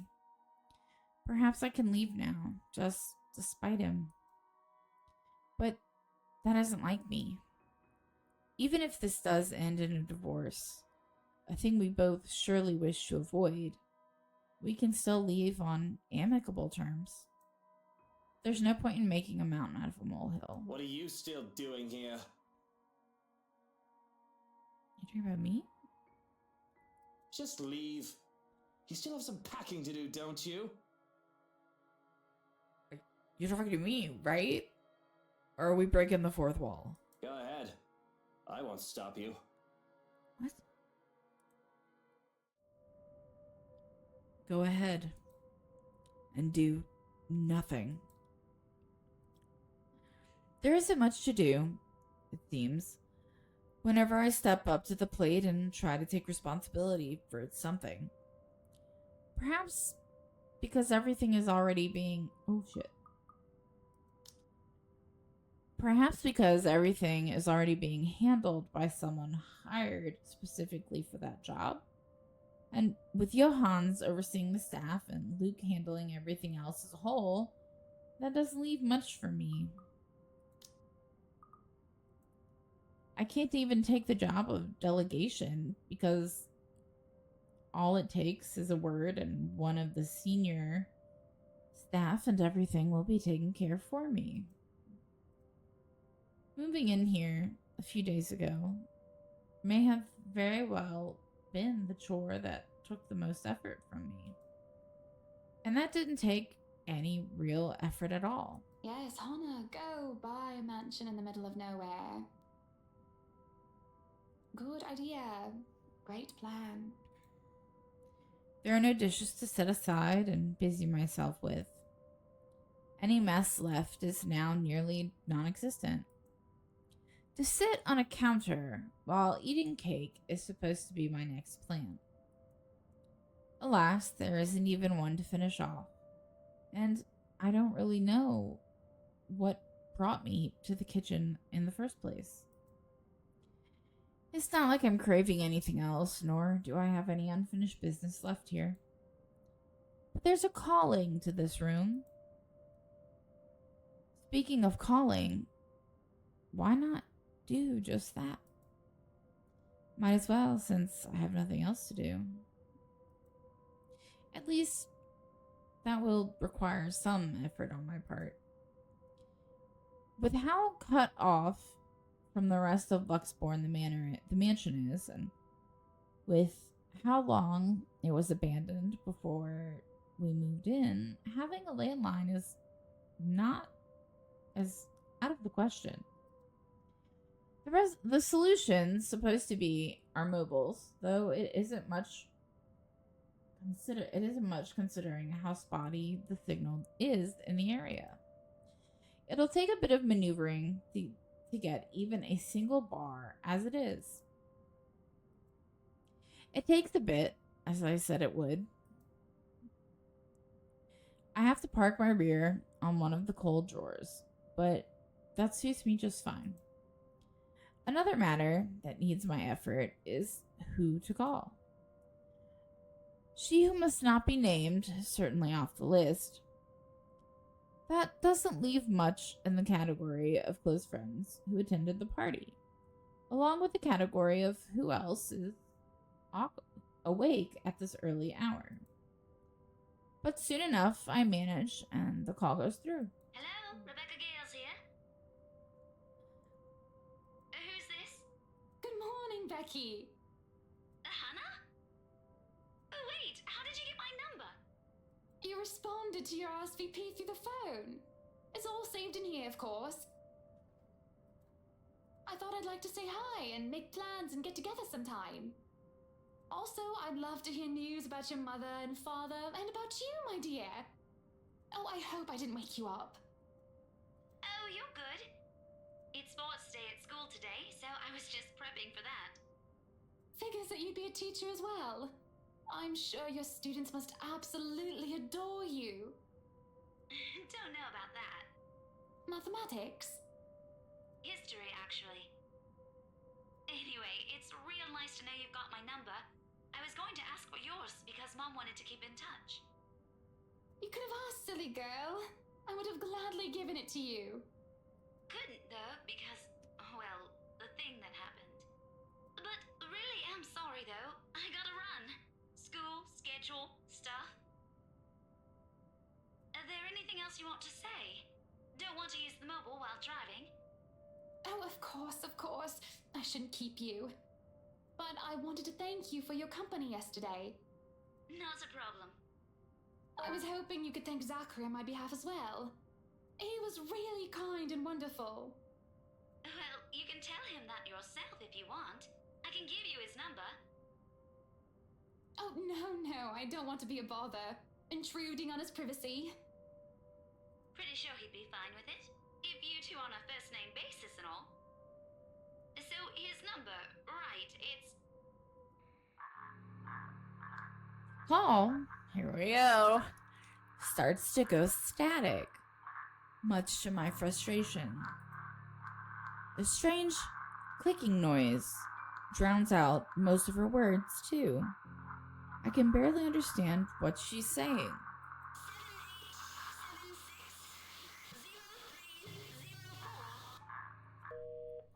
And the line completely dies. I can feel a headache coming along. It's just building up, starting from a light throbbing on one side of my head. The static is gone, and that helps a lot. But there is still that incessant, horrible clicking. I would not describe the sound as clicking. Again and again and again. Which doesn't make sense. The mobile's turned off, isn't it? And if it's coming from the phone, then where? Looking about, I can't help but let my eyes be drawn to the hatch leading into the wine cellar once more. That's when the clicking stops, and I can hear that crying. That familiar crying from before. What happened the other day when I was told that nobody should have been down there? I tried to forget it because of how it unsettled me. One can only do that when I'm looking at the very thing I'm trying to forget. Something's crying down there. Again, I think it's whatever. But if I leave it alone, it simply won't stop bothering me for the rest of the day. They might have forgotten to lock it with the party going on. This again? If somebody is pulling my leg, I will not be happy. Saw that flash? True enough, all it takes is a bit of pull to open the hatch. I'm just gonna be right there. As I look down to the cellar, a sense of uneasiness washes over me. This happened already. It isn't just the sudden onset of vertigo, nausea, but also the darkness. Yeah, fuck the darkness. I'm scared of the dark. It's suffocating. And I look down, and as I look down, it feels as if it's looking back at me. Because it is. I don't want to look. I worry that something will suddenly pull me into the deep. It is. The cries drown beneath the shrieks that are echoing in my head, high and shrill like nails being dragged across a chalkboard. They're all screaming, shouting at me, and I can just feel her rage. Help me. No, I guess she's not gonna say it. She wants to drown me. drag me down and crush me in the very depths of darkness until there's nothing left of me. The deep abyss waits for me, for my death. They're all calling for it. They don't always hear it. I have the microphone. This is a nightmare. There's a rope around my neck. No. We don't talk about this. We don't talk about this. If you're new here, hanging is like the one thing I don't fuck with. And I can feel the rest of me being torn apart. And they're still screaming. I'm screaming. Though it's not my voice that escapes my lips. It claws through, climbing up and forcing its way up my throat like putrid bile. I choke and gag, yet I scream and shriek all at the same time. And I'm me, but not me. Don't make me press a button. Don't make me do it. Oh god, oh god. I G W. Oh, thank God. Ugh. It was just like random letters. I was like, what the fuck? What am I doing? It pushes me down to my knees before I'm prone and vulnerable on my stomach. It makes me tumble, and I can just feel my whole body seizing, writhing on the floor. Everything and nothing hurts. It feels like I'm on the verge of death. And if I'm not dying, I nearly wish I actually am. Why are you? Brains.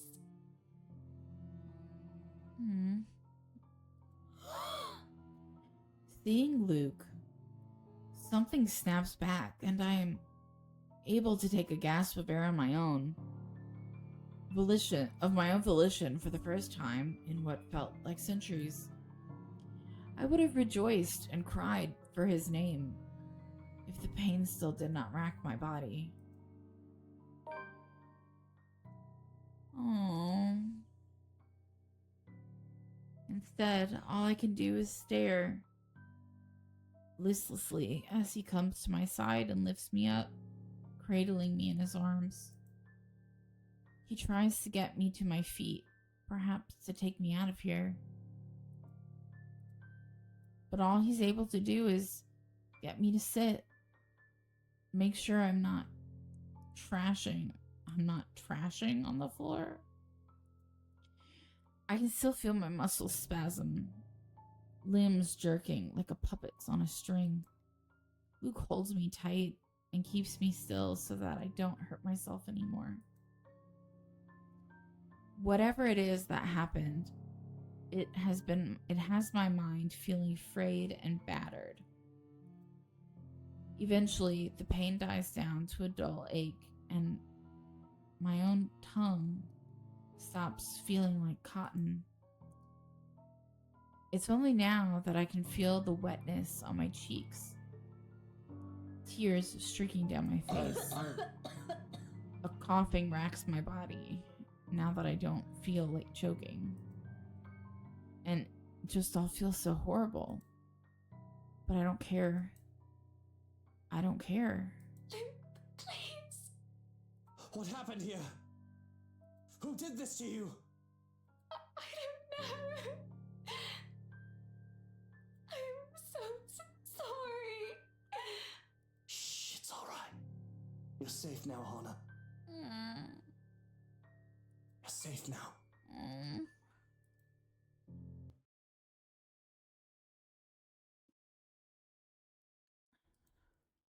I don't like when these dots happen. Okay, now where's Zachary? Oh. I'm kind of excited for this one. I'm going to go ahead and save though. Yeah, I'm kind of excited about this one. The pleasant aroma hits me long before I cross the threshold. Faint, but light and warm. A reminder of what home is. Pa's stern but commending gaze, Ma's tender smiles, and the sunlight filtering through the eaves in the morning. Honestly, now is the time that I should stop, but... And the distinct smell of cinnamon and vanilla as it drifts through the air every time something cooks from the room. The room. Our room. Ma and Pa's pride and joy. My sister and I too, eventually. But we ain't allowed there. Not yet. Not until we're taller or older. Not until we've learned how to take care of ourselves and not burn our hands or reach the cupboards without having to be lifted. But a little peek wouldn't hurt, yeah? Okay. This is where we're gonna save. So I'm gonna go ahead and save here. We're at about an hour and a half, roughly. That's about how long I like my videos to go. So this is where we're gonna stop. But I'm gonna be back later because this game has me like completely enthralled. So thank you guys for watching, and I'll see you in the next video. Okay, thanks, bye!